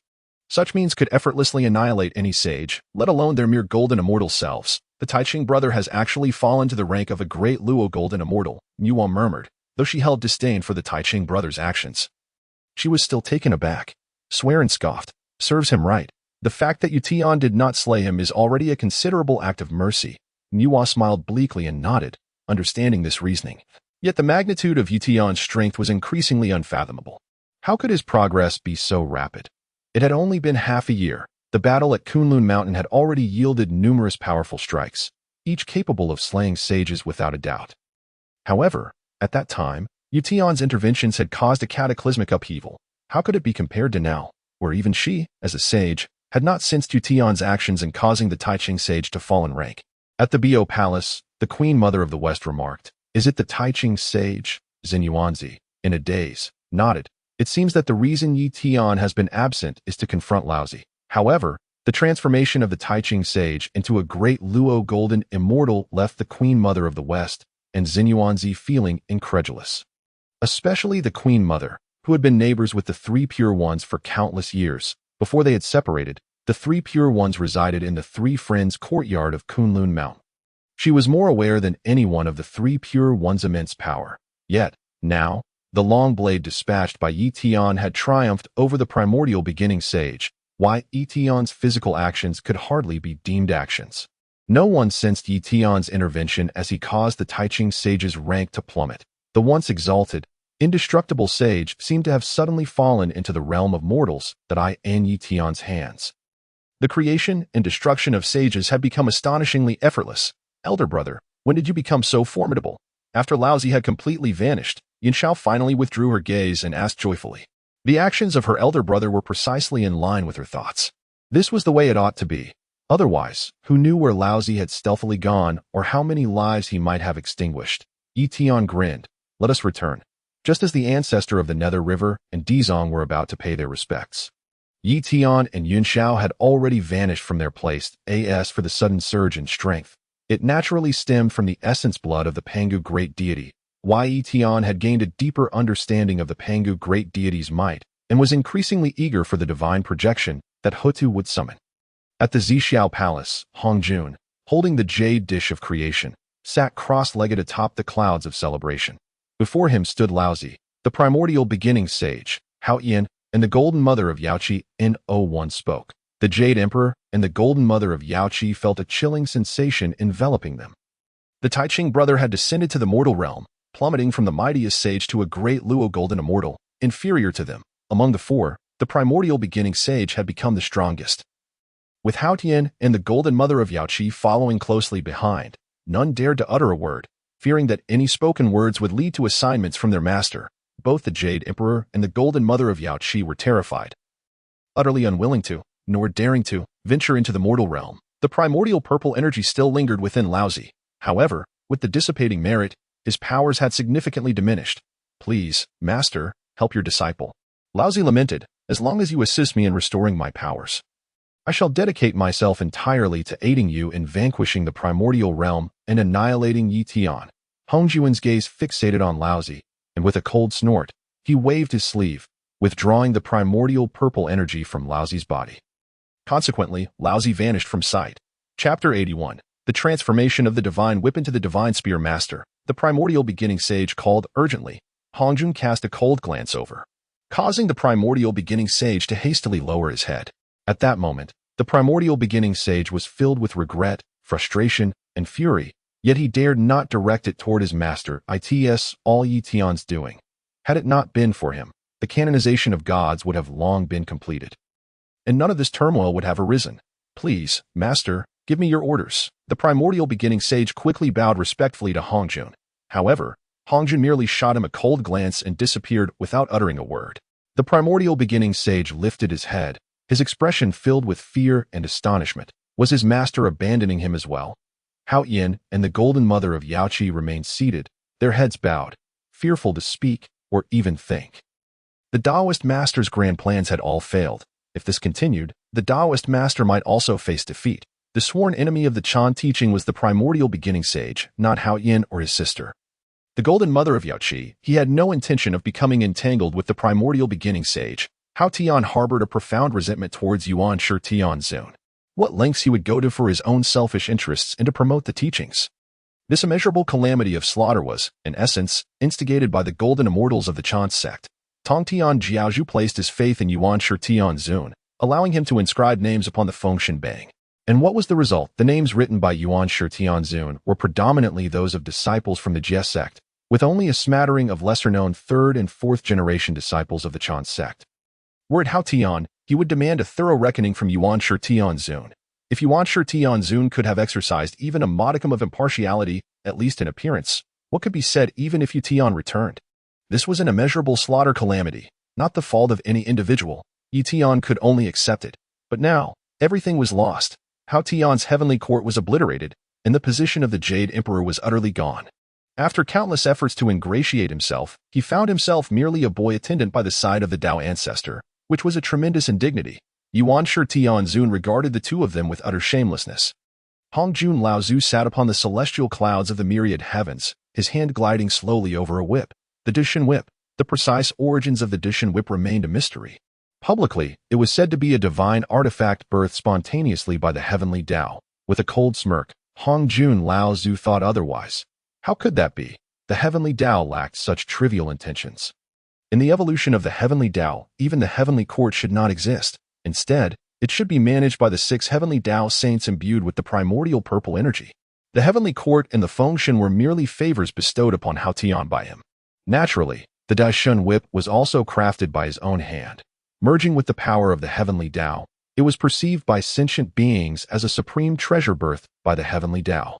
In truth, however, the Dishan whip had another illustrious origin, the Lucian spear. Indeed, it was the Lucian spear of Luo Hu. After a fierce battle with Luo Hu, he successfully unified the Dao, seizing all treasures from the conflict. The Qiankuan Laozu's Qiankuan map and Qiankuan cauldron, the Yin-Yang Laozu's Taiji diagram, and the Imozu Luo Hu's extermination sword array. How could he have overlooked the mightiest weapon of slaughter? The Lucian Spear. After it shattered into fragments, the Dao ancestor took several millennia to merge it with the power of the heavenly Dao, transforming it into the Daishin whip this time. He sought to retrieve the Ubi and Yuan-Tu swords from the ancestor of the underworld river, extracting their essence of slaughter and the laws of causation to fully restore the Lucian Spear. Who would have known? Not only did he fail, but he also plummeted in rank. Yet, these matters did not concern Hongjun Laozu. What truly angered him was that all of his powers had been squandered in the earthly realm. Unable to transform into his strength. It was utterly detestable, the mightiest of the 6 saints. Had he known it would come to this, he would have preferred to strike Laozi down with a single whip. At least then, Laozi's power would return to the heavenly Dao, effectively becoming his own. With a snort, Hongjun Laozu flicked the Daishin whip. Instantly, it transformed into a long spear, taking the form of the Lucian Spear. Subsequently, Hongjun Laozu's corporeal form dissolved into ethereal essence, gradually vanishing from sight. When he reappeared, it was in a realm of boundless radiance, a place of the utmost brilliance. This was the light of the Great Dao. As well as the 3,000 laws, here lay the pinnacle of the heavenly Dao, which could also be considered its deepest layer, besides Hongjun Laozu and the beings permitted to be there. No others could ever reach this place. Upon his arrival, the pure light of the 3,000 laws, which constituted the will of the heavenly Dao, swiftly coalesced around Hongjun Laozu, with the affinity of the laws. A smile finally graced the corners of Hongjun Laozu's mouth.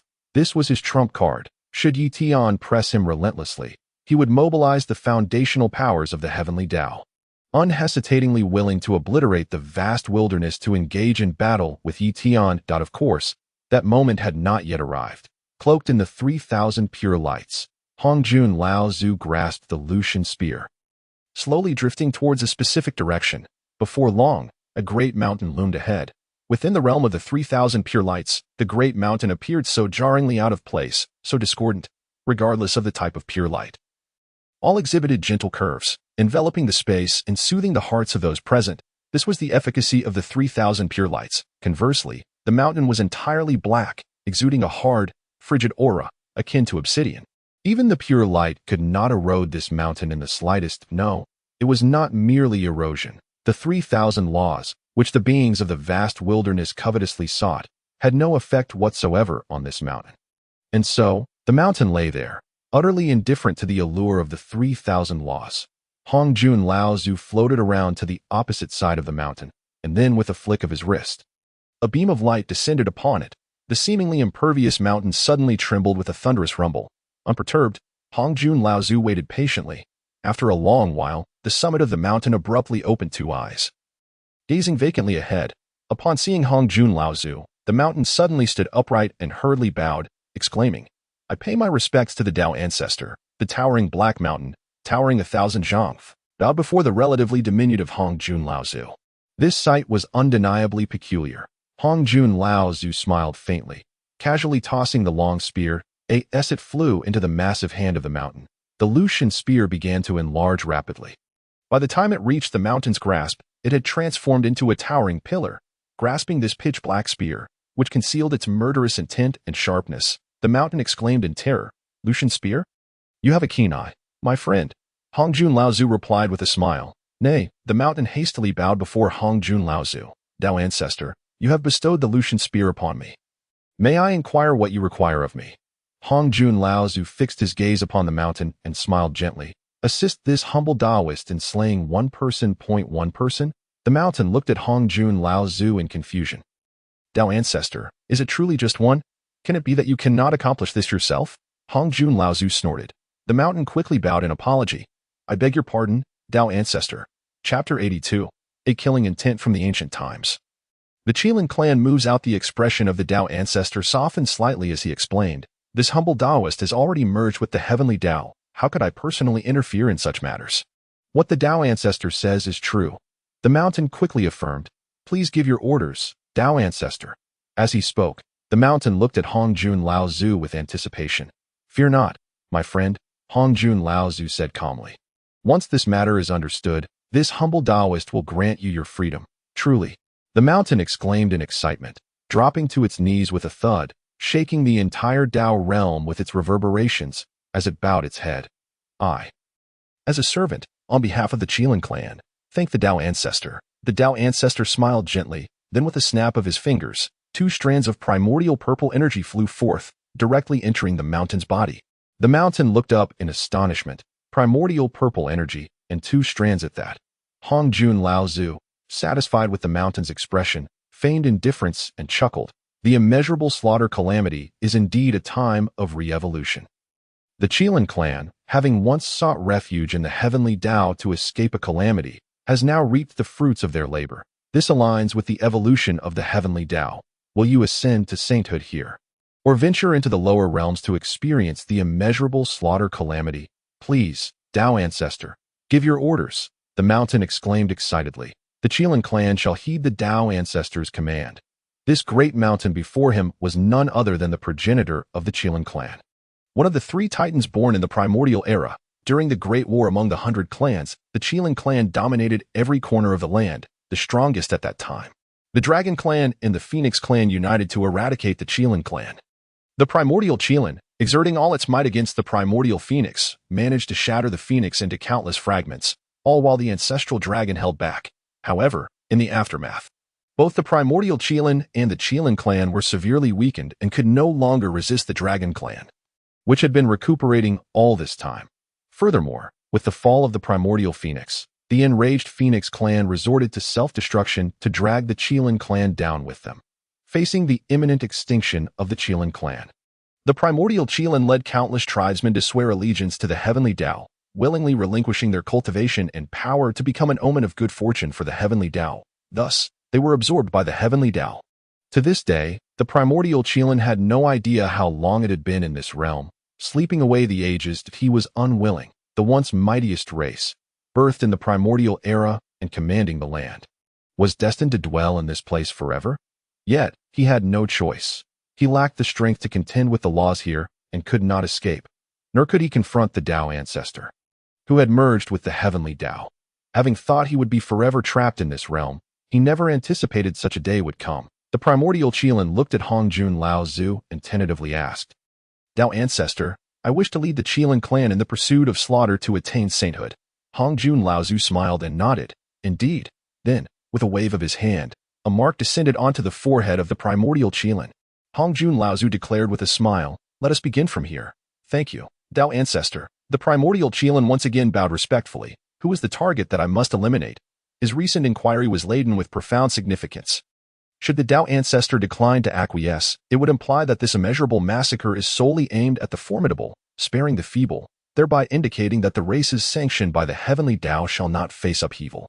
Yet, if the Dao ancestor grants his permission, it suggests that the existence of the current race has become redundant. This scenario is reminiscent of the great battles among the myriad clans and the conflicts with the liches. During the two previous immeasurable massacres, both the myriad clans and the liches suffered devastating defeats. Presently, the identity of the race holds no interest for Chilin. In his eyes, they are merely the usurpers of the Chilin territory. And that suffices. Hongjun Laozu conjured a luminous orb containing Ye Tian's information. Then, with a smile directed at Chilin, he activated the purifying light and vanished from the spot. After Hongjun Laozu's departure, Chilin, wielding the god-slaying spear, let out an exhilarating roar. Chilin embodies the Dao of strength, and now, with the god-slaying spear in hand, his divine might reverberated, causing the 3,000 Dao laws to tremble. The slumbering Chilin clan, awakened by Chilin's jubilant laughter, approached to pay their respects. Father, greetings, ancestor. The number of Chilin before Chilin swelled to several tens of thousands, all core members of the Chilin clan from years past. The weakest among them being at the Deluo Golden Immortal level. Chilin's numerous offspring are all formidable figures of quasi-saint caliber. Moreover, the Chilin clan practices solely the Dao of strength. Individually, any cultivator of the same level would hardly stand a chance against the Chilin clan. They could be annihilated before even unleashing their treasures. The current situation has shifted from being besieged to becoming the aggressors. Who, aside from a saint, could possibly challenge them? With the god-slaying spear in hand, even a saint would be unable to withstand the lethal intent emanating from it. Furthermore, Chilin is no fool. Why would he seek out Ye Tian personally? With the god-slaying spear, a single thrust could obliterate all life within 1,000 miles, slaying millions to absorb their murderous aura. With the primordial purple energy as a catalyst, he could swiftly ascend to sainthood through the power of slaughter. He could always seek out Ye Tian later. The triviality of the Biyou Palace, where myriad immortals gather, is laughable when the Chilin clan, having slumbered in the forest of Dao laws for countless epochs, heard Chilin's words, they erupted in a frenzy, roaring in excitement. Kill, kill, kill. The resounding cries of thousands of Chilin intermingled, creating an overwhelming aura of slaughter that even repelled the purifying light of the Dao laws in the vicinity. Chilin, a mountain of satisfaction, gazed upon this scene, then slowly raised the god-slaying spear, proclaiming loudly, "Kill." In response to the unified roar of the Chilin clan, Chilin suddenly brandished his spear, channeling the primordial purple energy. Instantly, an endless, resplendent pathway materialized before him. "Kill." Chilin bellowed in exhilaration, leading the charge into the passage. "Kill." The remaining Chilin followed suit, roaring in unison behind Chilin. In the vast primordial world, a tranquil silence prevailed. After more than half a year had elapsed, the beings finally adapted to the absence of the heavenly Dao's constraints and the Dao ancestors' control over fate. They even dared to speak louder, some becoming quite audacious in times past. Discussions regarding saints, the heavenly Dao, and the Dao ancestor were fraught with trepidation. Beings were cautious, for a mere thought from a saint could reveal their identities, potentially landing them on a blacklist or ensnaring them within the heavenly Dao's web. Now, even though the dire straits had been dissolved, beings felt a greater sense of freedom and relished it. Only the mighty remained in seclusion, observing. Chapter 83. Slaughter leads to sainthood, myriad Chilin descend. Only 6 months had passed. For mortal beings, half a year is ample time to witness dynastic changes and adapt to new regimes. Yet for the mighty, 6 months is but a fleeting moment. Many among the powerful believed that Ye Tian would ultimately triumph. Yet they chose to remain observers for now. The authority of the Dao ancestor had loomed over them for millions of years, and the belief that the Dao ancestor is invincible is a stubborn notion ingrained in each mighty being since they embarked on their path of cultivation. Such a belief could not be wholly overturned in merely half a year. As for Ye Tian, he had no intention of changing. He simply continued to cultivate quietly within his cave in Biyou Palace. With Hongjun overseeing the mortal realm, the mighty refrained from disturbing the lives of ordinary beings, and Ye Tian was disinclined to take action against those individuals, such as Guangqingzi and others. Biyou sat opposite Ye Tian, resting her chin in her palm as she dozed. When Ye Tian opened his eyes and smiled, he remarked, "While everyone is diligently cultivating, you alone are being lazy during this time." Duobao and Kongxian had recounted their respective journeys to sainthood, offering invaluable insights for the mighty to learn from. That a single phrase from one individual could illuminate the path for another mighty being. To cultivate to the level of Deluo Golden Immortal or even Quasi-Saint, one must advance beyond merely accumulating power. It involves refining the state of mind and comprehending the Dao heart.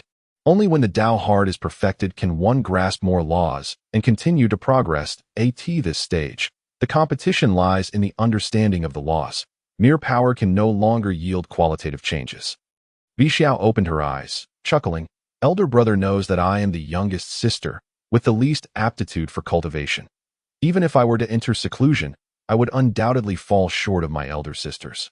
Thus, it is better to keep you company. Perhaps one day, if you are pleased, you might grant me the title of saint. Wouldn't you agree?" "Impertinent," Ye Tian retorted. "Do you truly believe that becoming a saint is so easy? Have you listened to the teachings of the master, Duobao, and your brother Kongxian in vain? They had already perfected their Dao hearts before obtaining their fortunes, fully prepared for their ascension to sainthood. Unlike your current state." Biyou pouted, murmuring, "But didn't Yuan become a saint as well? Doesn't that mean his Dao heart was perfected?" "Of course," Ye Tian replied with a smile. "Impossible." Biyou's eyes widened in disbelief. "That fellow spends all his time researching various killing techniques. If not for the master's intervention, he would have even learned Lu's poison pill techniques to harm others. Can such a person be considered perfected? How else could he have achieved sainthood? Is it truly perfected?" Biyou asked, her eyes wide with curiosity. "Elder brother, you aren't deceiving me, are you?" Ye Tian shook his head with a smile. "A perfected Dao heart does not equate to a pristine heart. Yuan's Dao heart pursues the exhilarating thrill of power and slaughter. Thus, his attainment of sainthood aligns with his Dao heart, rendering it naturally perfected. That so?" Biyou replied, somewhat dazed at why Ye Tian chuckled, reaching out to ruffle her hair. After he finished, Biyou quickly shielded her head, glaring at Ye Tian. "Elder brother, I've grown up. You know." "Indeed, you've grown," Ye Tian laughed. "When you first came to be my disciple, you were barely this tall, weren't you?" He gestured to indicate her height as a little girl, causing Biyou to blush as she prepared to respond. Suddenly, a powerful aura emanated from Ye Tian, fleeting yet palpable. "Elder brother, what happened?" Biyou inquired anxiously. At that moment, Zhuanti, Duobao, and Kongxian appeared in the cave, their expressions tense as they regarded Ye Tian. "Nothing," Ye Tian replied with a smile. "I need to pay a visit to the Western Sect with Zhuanti." "Elder brother," Kongxian quickly clasped his fists. "If I'm not mistaken, the Chilin clan has come. They were responsible for the death of my mother, and I wish to certainly." Ye Tian nodded, gesturing casually. And the three vanished from the spot. Biyou stared blankly at Duobao, and after a while, she asked, "Duobao, what exactly is happening?" "Isn't the Chilin clan?" Duobao snorted. "In the past, the Chilin clan sought refuge under the heavenly Dao, forever being its auspicious sign, and refrained from intervening in worldly matters. Little did they expect that Hongjun Laozu would release these beings who revel in slaughter." Biyou immediately felt a wave of trepidation. When the Chilin clan once reigned supreme over the land, she had already taken her form. At that time, the three sisters lived a precarious existence alongside their elder brother Zhao Gongming. Had they not encountered their master, it was uncertain whether they would have survived to this day. Duobao harbored similar fears, yet recalling Ye Tian's powers, he said with a smile, "Rest assured, sister, they are merely a defeated clan from the past." "How could a mere Chilin clan possibly challenge elder brother?" "Exactly." Biyou felt a surge of confidence. "Even the Dao ancestor is no match for elder brother.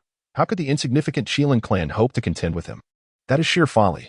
Let us go and see." Duobao smiled, enveloping Biyou in his light.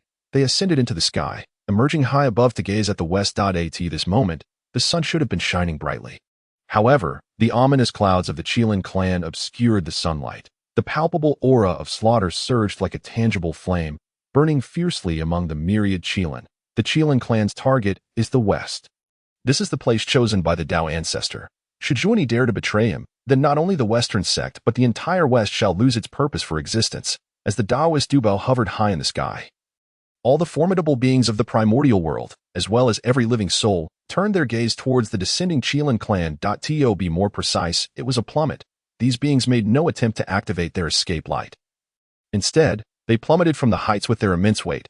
Anyone who beheld the Chilin clan, sensing the overwhelming aura of slaughter emanating from them, felt an icy chill seize their entire being. The ancestor of the Chilin clan, Mingi, gripped the two swords, Abi and Yuan too, tightly, speaking in a daze. Beside Dizong, the creature known as Diding began to tremble uncontrollably. At Biyou Palace, Daoist Dubao stood at the forefront. However, disciples such as Zhao Gongming and the Holy Mother of Golden Spirit sensed the immense pressure surrounding them.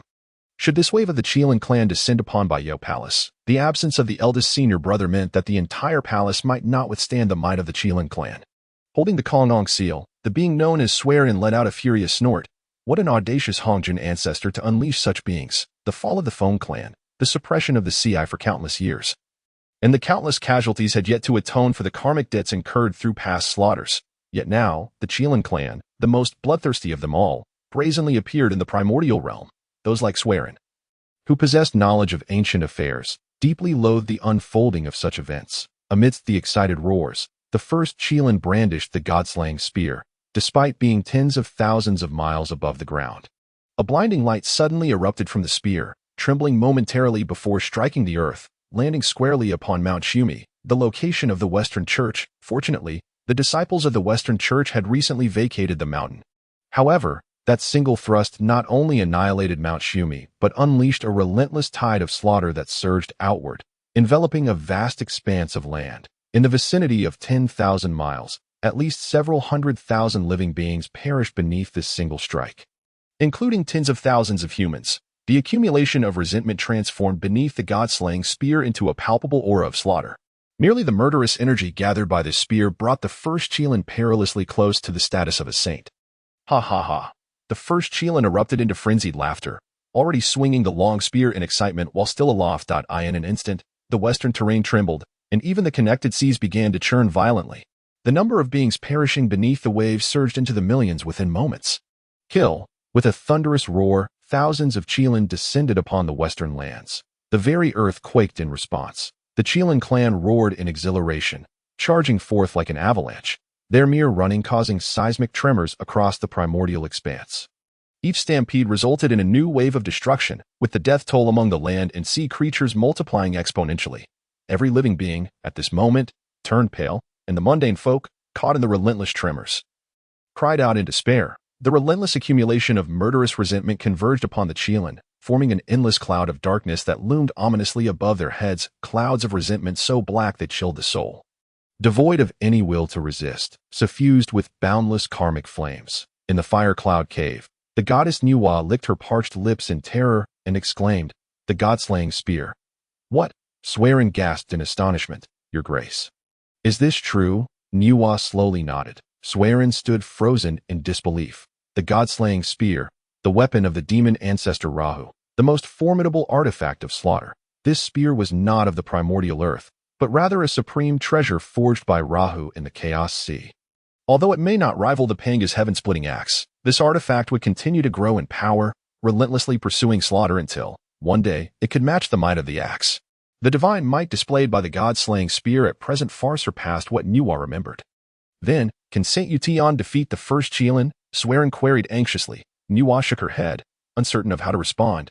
The Ye Tian should be able to contend with the first Chilin, but with so many Chilin gathered, and their energies intertwining beneath the god-slaying spear, even a saint rushing in would be scorched by the collective karmic flames above. How many could the saint truly eliminate, even if the first Chilin were ultimately vanquished? Should a sufficient number of Chilin survive, they could reclaim the god-slaying spear and continue to grow in strength. They would become ever more formidable. Unless they were utterly annihilated, it would be exceedingly difficult. This was precisely how the Dao ancestor had acted before. He had allied with the great immortal Yangmei and the ancestors of Qianquan and Yin Yang, forcing the Sea clan, which had secured victory in the great battle of the 100 clans, to act as vanguard. The ancestral dragon had perished in the process, transforming into the Yellow River, severing the connection between Rahu and the other demon clans. Only then, at the cost of the lives of Yangmei, Qianquan, and Yin Yang, had they managed to defeat the lone Rao. Now, with the Chilin clan united, the prospect of severing their connection seemed utterly daunting for Nuwa, who shook her head, overwhelmed in the underworld. Dizong also cast a tense glance at the ancestor of Mingi. The ancestor of Mingi, his palms slick with sweat from gripping his swords, forced a bitter smile and shook his head. Too powerful. He had once believed that his Abi and Yuanshi swords were the most formidable treasures beneath the slaying immortal sword formation. Yet before the god-slaying spear, his weapons were no more than toothpicks. In the eastern sea, the tumultuous waves even affected the distant waters hundreds of thousands of miles away. The crystal palace of the East Sea trembled incessantly, with countless casualties among the Sea clan and Dragon clan beneath the collapsing palace. However, the old dragon King Ao Guang had no time to regard such matters, and instead flew determinately in a single direction to pay homage to the ancestor. Ao Guang bowed before an ethereal figure. Upon seeing the apparition intact, the old dragon king finally breathed a sigh of relief. The figure before him was Yinglong, the spirit of the ancestral dragon. The ancestral dragon had perished, transforming into the Yellow River, with its spirit returning to the Sea clan, which had cared for it. Unfortunately, the Sea clan was not recognized by the heavenly Dao, and thus their offerings bore no merit. Later, when the Dragon clan ascended, the Four Seas finally accrued some merit from the heavenly Dao, which helped stabilize Yinglong's spirit. The floating apparition transformed into Yinglong, wearing an expression of fury, ready to take action. Old ancestor, Ao Guang hurriedly bowed. "Please take care. You are the backbone of our Dragon clan." Yinglong regarded Ao Guang with a sigh, speaking calmly. "With the Chilin clan's descent, is there still a place for our Dragon clan to survive? Since the Dao ancestor has acted thus, we, too, must make a choice. What does the ancestor mean?" Ao Guang inquired. "To ally with Ye Tian," Yinglong declared. "Understood," replied Ao Guang, affirmatively.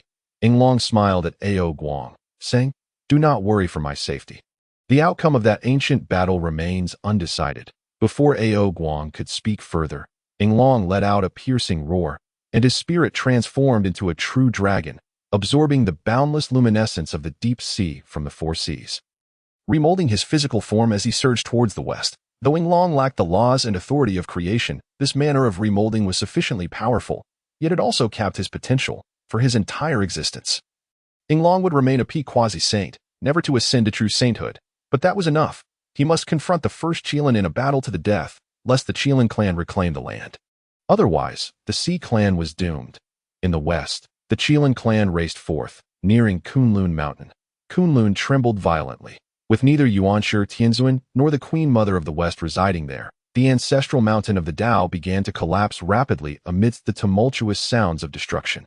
Beyond Kunlun Mountain lay the eastern lands, the heartland of the human race, the place teeming with life, the first Chilin and the multitude of Chilin since the boundless throngs of living beings. Roaring in excitement, eager to descend upon the eastern lands and annihilate the countless humans, thereby directly attaining sainthood, in that moment, they envisioned slaying Ye Tian and fulfilling the Dao ancestors' command, establishing the Chilin clan as the sovereigns of this primordial realm. As the tumultuous Kunlun mountains began to crumble, the myriad Chilin reached the western Kunlun, poised to charge towards the former Biyou Palace. Just then, a booming voice rang out from ahead. Halt! The first Chilin did not pause. Instead, he merely glanced upward and laughed heartily. Thieving disciples of the Chan religion, seeking death, it was none other than the South Pole Immortal and Guang Qingzi leading the Chan sect's Golden Immortals. Although they disapproved of their master's allegiance to the Western Church, they still held deep affection for the Chan sect and Biyou Palace. Regardless, their master, the Saint of the Jade Purity, had allied with the Dao ancestor, and the Chilin clan was dispatched by him. Surely, some respect was warranted towards the ancestral ground of the Chan sect. Yet, to their dismay, the first Chilin dismissed them entirely. With a fierce shout, he swung the god-slaying spear. "Senior brother, retreat now!" cried the real person Yuding, summoning the Jade Cauldron. The small cauldron instantly expanded to a size of several tens of thousands of zhong. Simultaneously, the first Chilin let out a booming laugh as the god-slaying spear struck down upon the Jade Cauldron. The laws of the innate supreme treasure began to shatter rapidly.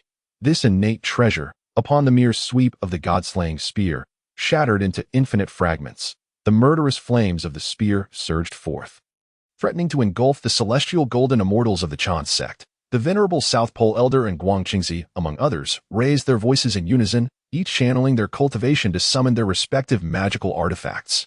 Ha ha ha! The primordial Chilin laughed heartily once more, brandishing the god-slaying spear. As it ran, it swung the spear with fervor.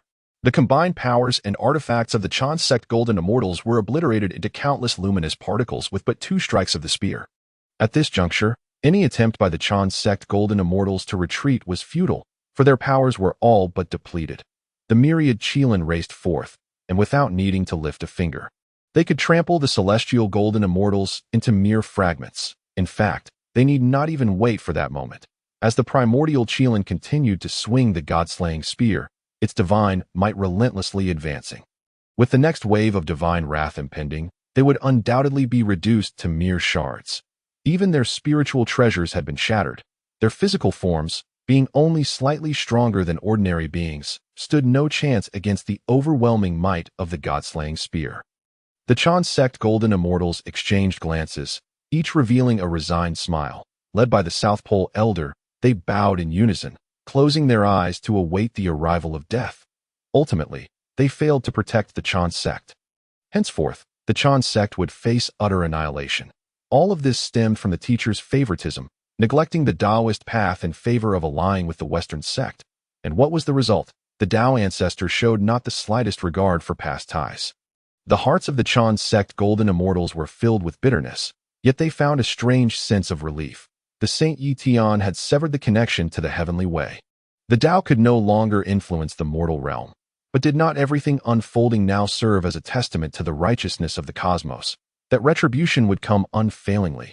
After a lengthy pause, the South Pole Elder was the first to open his eyes. In the face of imminent death, thoughts raced with extraordinary speed, rendering that fleeting moment of demise seemingly interminable.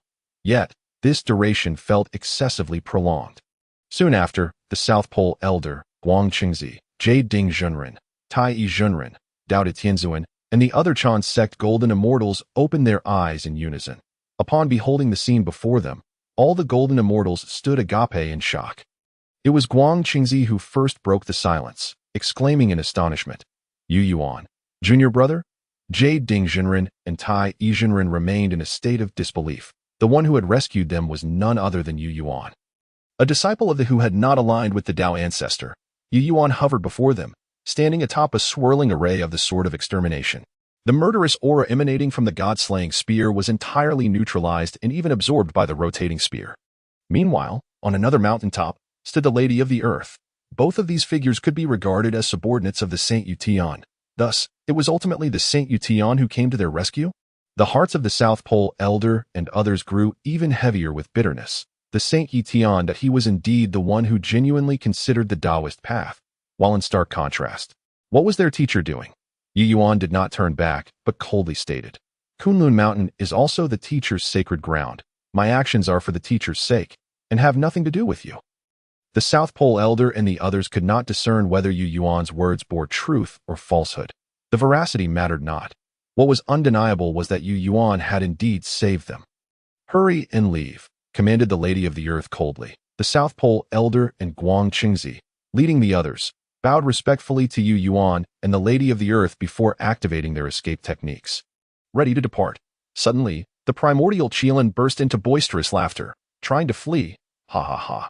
That laughter reverberated through the cosmos. At that moment, the Jie Sect golden immortals, their powers nearly depleted, found their magical energies disrupted by the laughter, rendering them incapable of escape. Sword of Extermination. The primordial Chilin, gazing at the rotating array of swords beneath Yu Yuan, laughed heartily.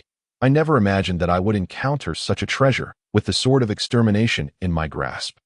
I shall instantly become a saint. Kill. At the command of the primordial Chilin, the god-slaying spear was swung, and it charged forth. Yu Yuan seized the blood-refining divine blade, roaring in defiance, the great blade clashing against the god-slaying spear. The blood-refining divine blade, forged from blood and imbued with boundless malevolence, met the overwhelming pressure of the god-slaying spear. In an instant, Yu Yuan's blood-refining divine blade was obliterated. Yet, Yu Yuan remained composed.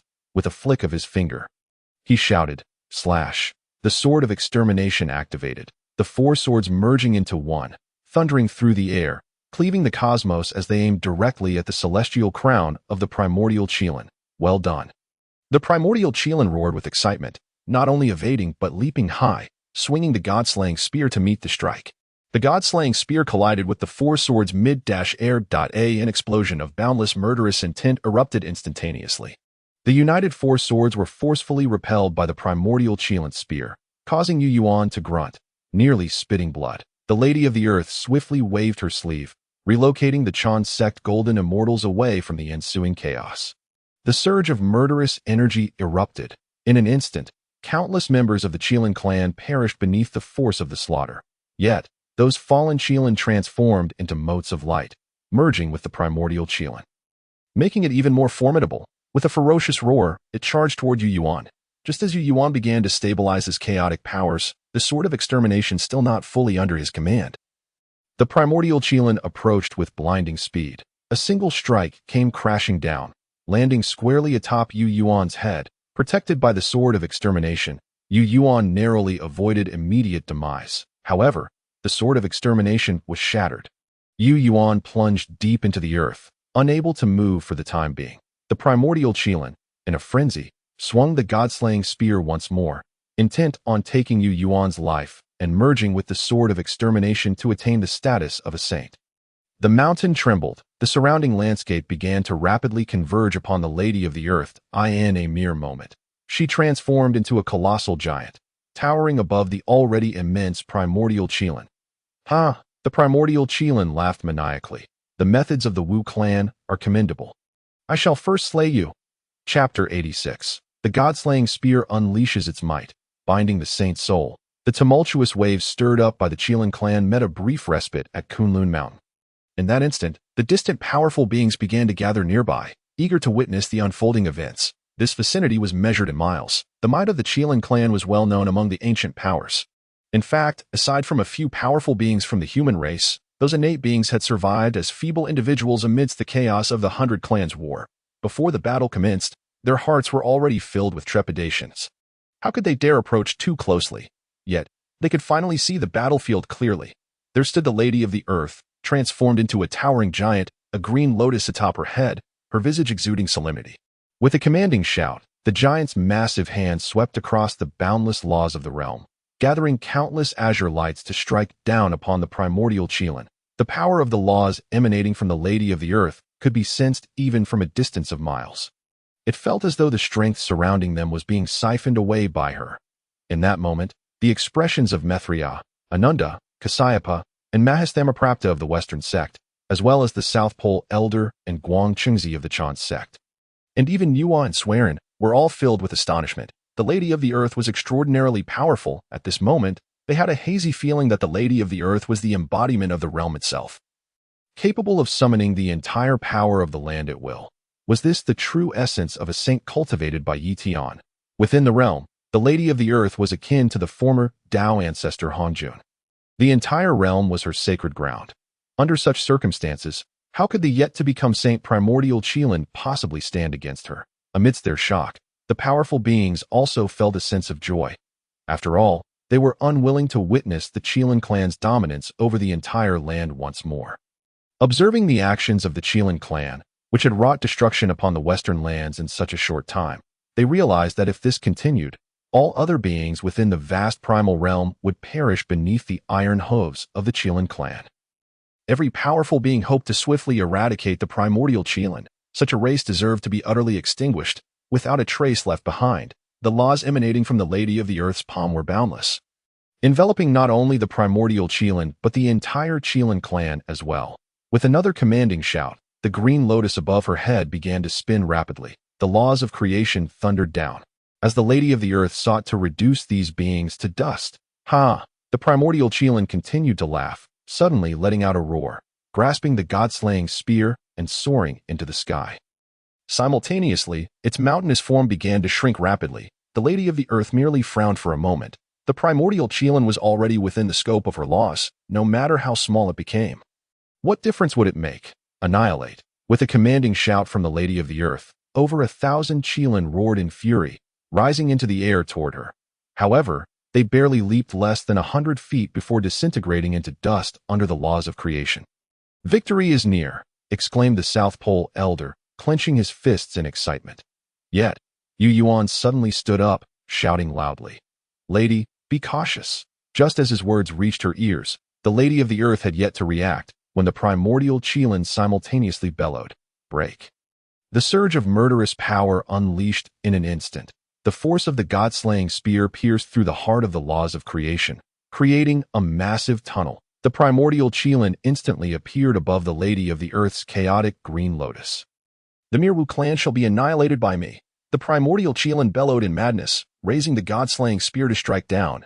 All the powerful beings felt an overwhelming chill. The primordial Chilin merely stood in the heavens. Yet there was no radiant divine light or imposing aura to be seen. The black radiance emanating from the spear was, when compared to the chaotic azure lotus atop the head of the Earth Mother, akin to the disparity between a mustard seed and Mount Meru. However, at this very moment, no one dared to disregard that mustard seed, as if it truly possessed the capability to pierce through Mount Meru. Then, amidst the roar of the primordial Chilin, the god-slaying spear descended. The god-slaying spear from the Chaos Sea collided with the chaotic azure lotus, culminating in an explosive clash. Instantly, boundless brilliance illuminated the entire primordial land, relentlessly impacting the high skies, while the layer of gray mist shrouding the realm quaked violently. The azure lotus shattered, transforming into countless rays of light, dispersing across the 9 provinces and 8 wastelands. The lethal force of the god-slaying spear continued its descent, crashing down upon the Earth Mother with a thunderous sound. The Earth Mother's towering form disintegrated into dust, cascading rapidly amongst the dust. She appeared pale, blood staining her lips, trembling uncontrollably. The god-slaying spear was far too powerful, judged purely by the laws and magical prowess. The primordial Chilin was by no means a match for the Earth Mother. Her mistake lay in engaging in close proximity with the primordial Chilin. The Witch Clan's divine souls were inherently weak. When the god-slaying spear struck the chaotic azure lotus, the malevolent aura it harbored pierced through, affecting her divine soul directly. Thus, she could not maintain control over the laws and magical forces, leading to the shattering of the chaotic azure lotus by the god-slaying spear. The primordial Chilin laughed maniacally, charging down towards the Earth Mother's true form. Before reaching her, the Earth Mother's divine soul once again felt the icy chill, beginning to tremble uncontrollably yet again. She still possessed magical power. Yet her divine soul felt as if it had been frozen, rendering her incapable of exerting her saintly caliber. There was one last resort. Observing the approaching god-slaying spear and sensing the increasingly hardened cold deep within her soul, the Earth Mother suddenly recalled her final option. Indeed, the last resort, self-detonation. Channeling all her cultivation power, she cried out, raising her head high, arms spread wide, bracing herself for self-destruction. Mother! Ye Yuan urgently shouted, mobilizing all his cultivation to teleport beside the Earth Mother. The extermination sword array enveloped the Earth Mother. Mother, have you forgotten the Elder Brother's command? Ye Yuan called out loudly. Elder Brother? The Earth Mother was momentarily stunned. Right. She had yet to fulfill the task entrusted by Saint Ye Tian. How could she choose to perish at this moment? Just as this thought crossed her mind, the god-slaying spear arrived. With a thunderous roar, the god-slaying spear collided once more with the extermination sword array. Resplendent brilliance re-emerged, countless sword lights severing even the swirling dust that floated in the air. As the sword lights quickly faded, the powerful beings beheld the primordial Chilin, Ye Yuan, and the Earth Mother. The primordial Chilin was engulfed in a raging black flame, pressing towards the saints. Even the saintly figure of Nuwa did not dare to gaze long at that ball of flame. Meanwhile, both Ye Yuan and the Earth Mother collapsed onto the ground.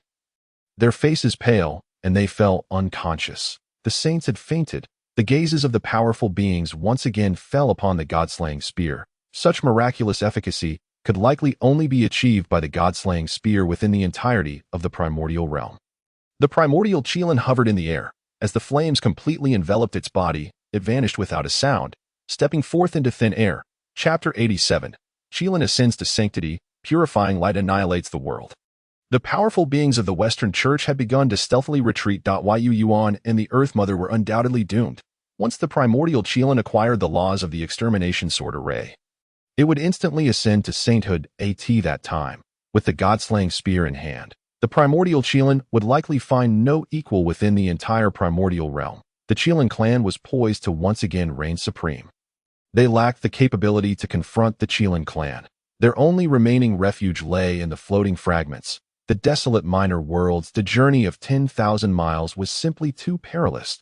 If they did not hasten their departure, they might entirely lose their chance to escape. Just as the powerful beings of the Western Church began to retreat, the primordial Chilin had just vanished from sight.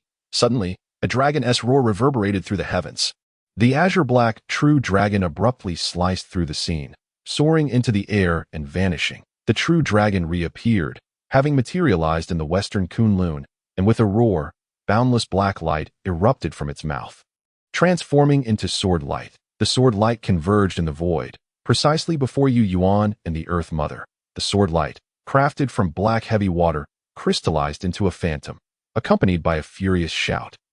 The ice crystals enveloping the phantom shattered instantly, revealing the form of the primordial Chilin. The primordial Chilin glanced down at Ye Yuan and the Earth Mother, then turned to face the black dragon. Chuckling with delight, Long, the black true dragon flickered with light, transforming into a young man with sword-like brows and starry eyes. Long looked calmly at the primordial Chilin, uttering not a word. The primordial Chilin erupted into laughter. During the Great War of the 100 Clans, your dragon clan merely sat back and watched while we of the Chilin clan were ambushed. Who would have thought you would dare to present yourself here? Today, I shall utterly eradicate you. Long snorted coldly, suddenly stepping forward. Instantly, boundless dragon roars emanated from his body. The sound resonated first, followed by the heavy water detaching from him, transforming into roaring true dragons. Long fixed his gaze upon the primordial Chilin and declared, "These dragons are all souls suppressed by the abyssal eye. Today, I shall seek justice for them." In the Great War of the 100 Clans, countless lives were lost, with no reincarnation to be found, their souls trapped beneath the abyssal eye. With the eruption of the abyssal eye, the dragon clan had suffered immeasurable casualties. They died well. The primordial Chilin shouted, "Those who die shall not perish. Today, I shall completely annihilate them." Arrogant. Long roared, and in an instant, countless true dragons surged forth, all charging towards the primordial Chilin. In but a moment, these true dragons engulfed the primordial Chilin, wrapping it entirely. Long hovered in the air, a flicker of reluctance crossing his eyes. Within the depths of the heavy water lay boundless dragon souls, all having lost their wits over countless ages. Yet, they were still dragon souls. This reluctance soon dissipated, replaced by resoluteness. Long bellowed, "Explode!" The scene was akin to the sun rising over Mount Kunlun. The black sphere transformed into a dazzling sun as the brilliance ascended. The laughter of the primordial Chilin echoed from within. Ha ha, the primordial Chilin proclaimed. Long, after all these years, you still only resort to such methods. Mere self-detonation of your divine soul merely serves to bolster my power.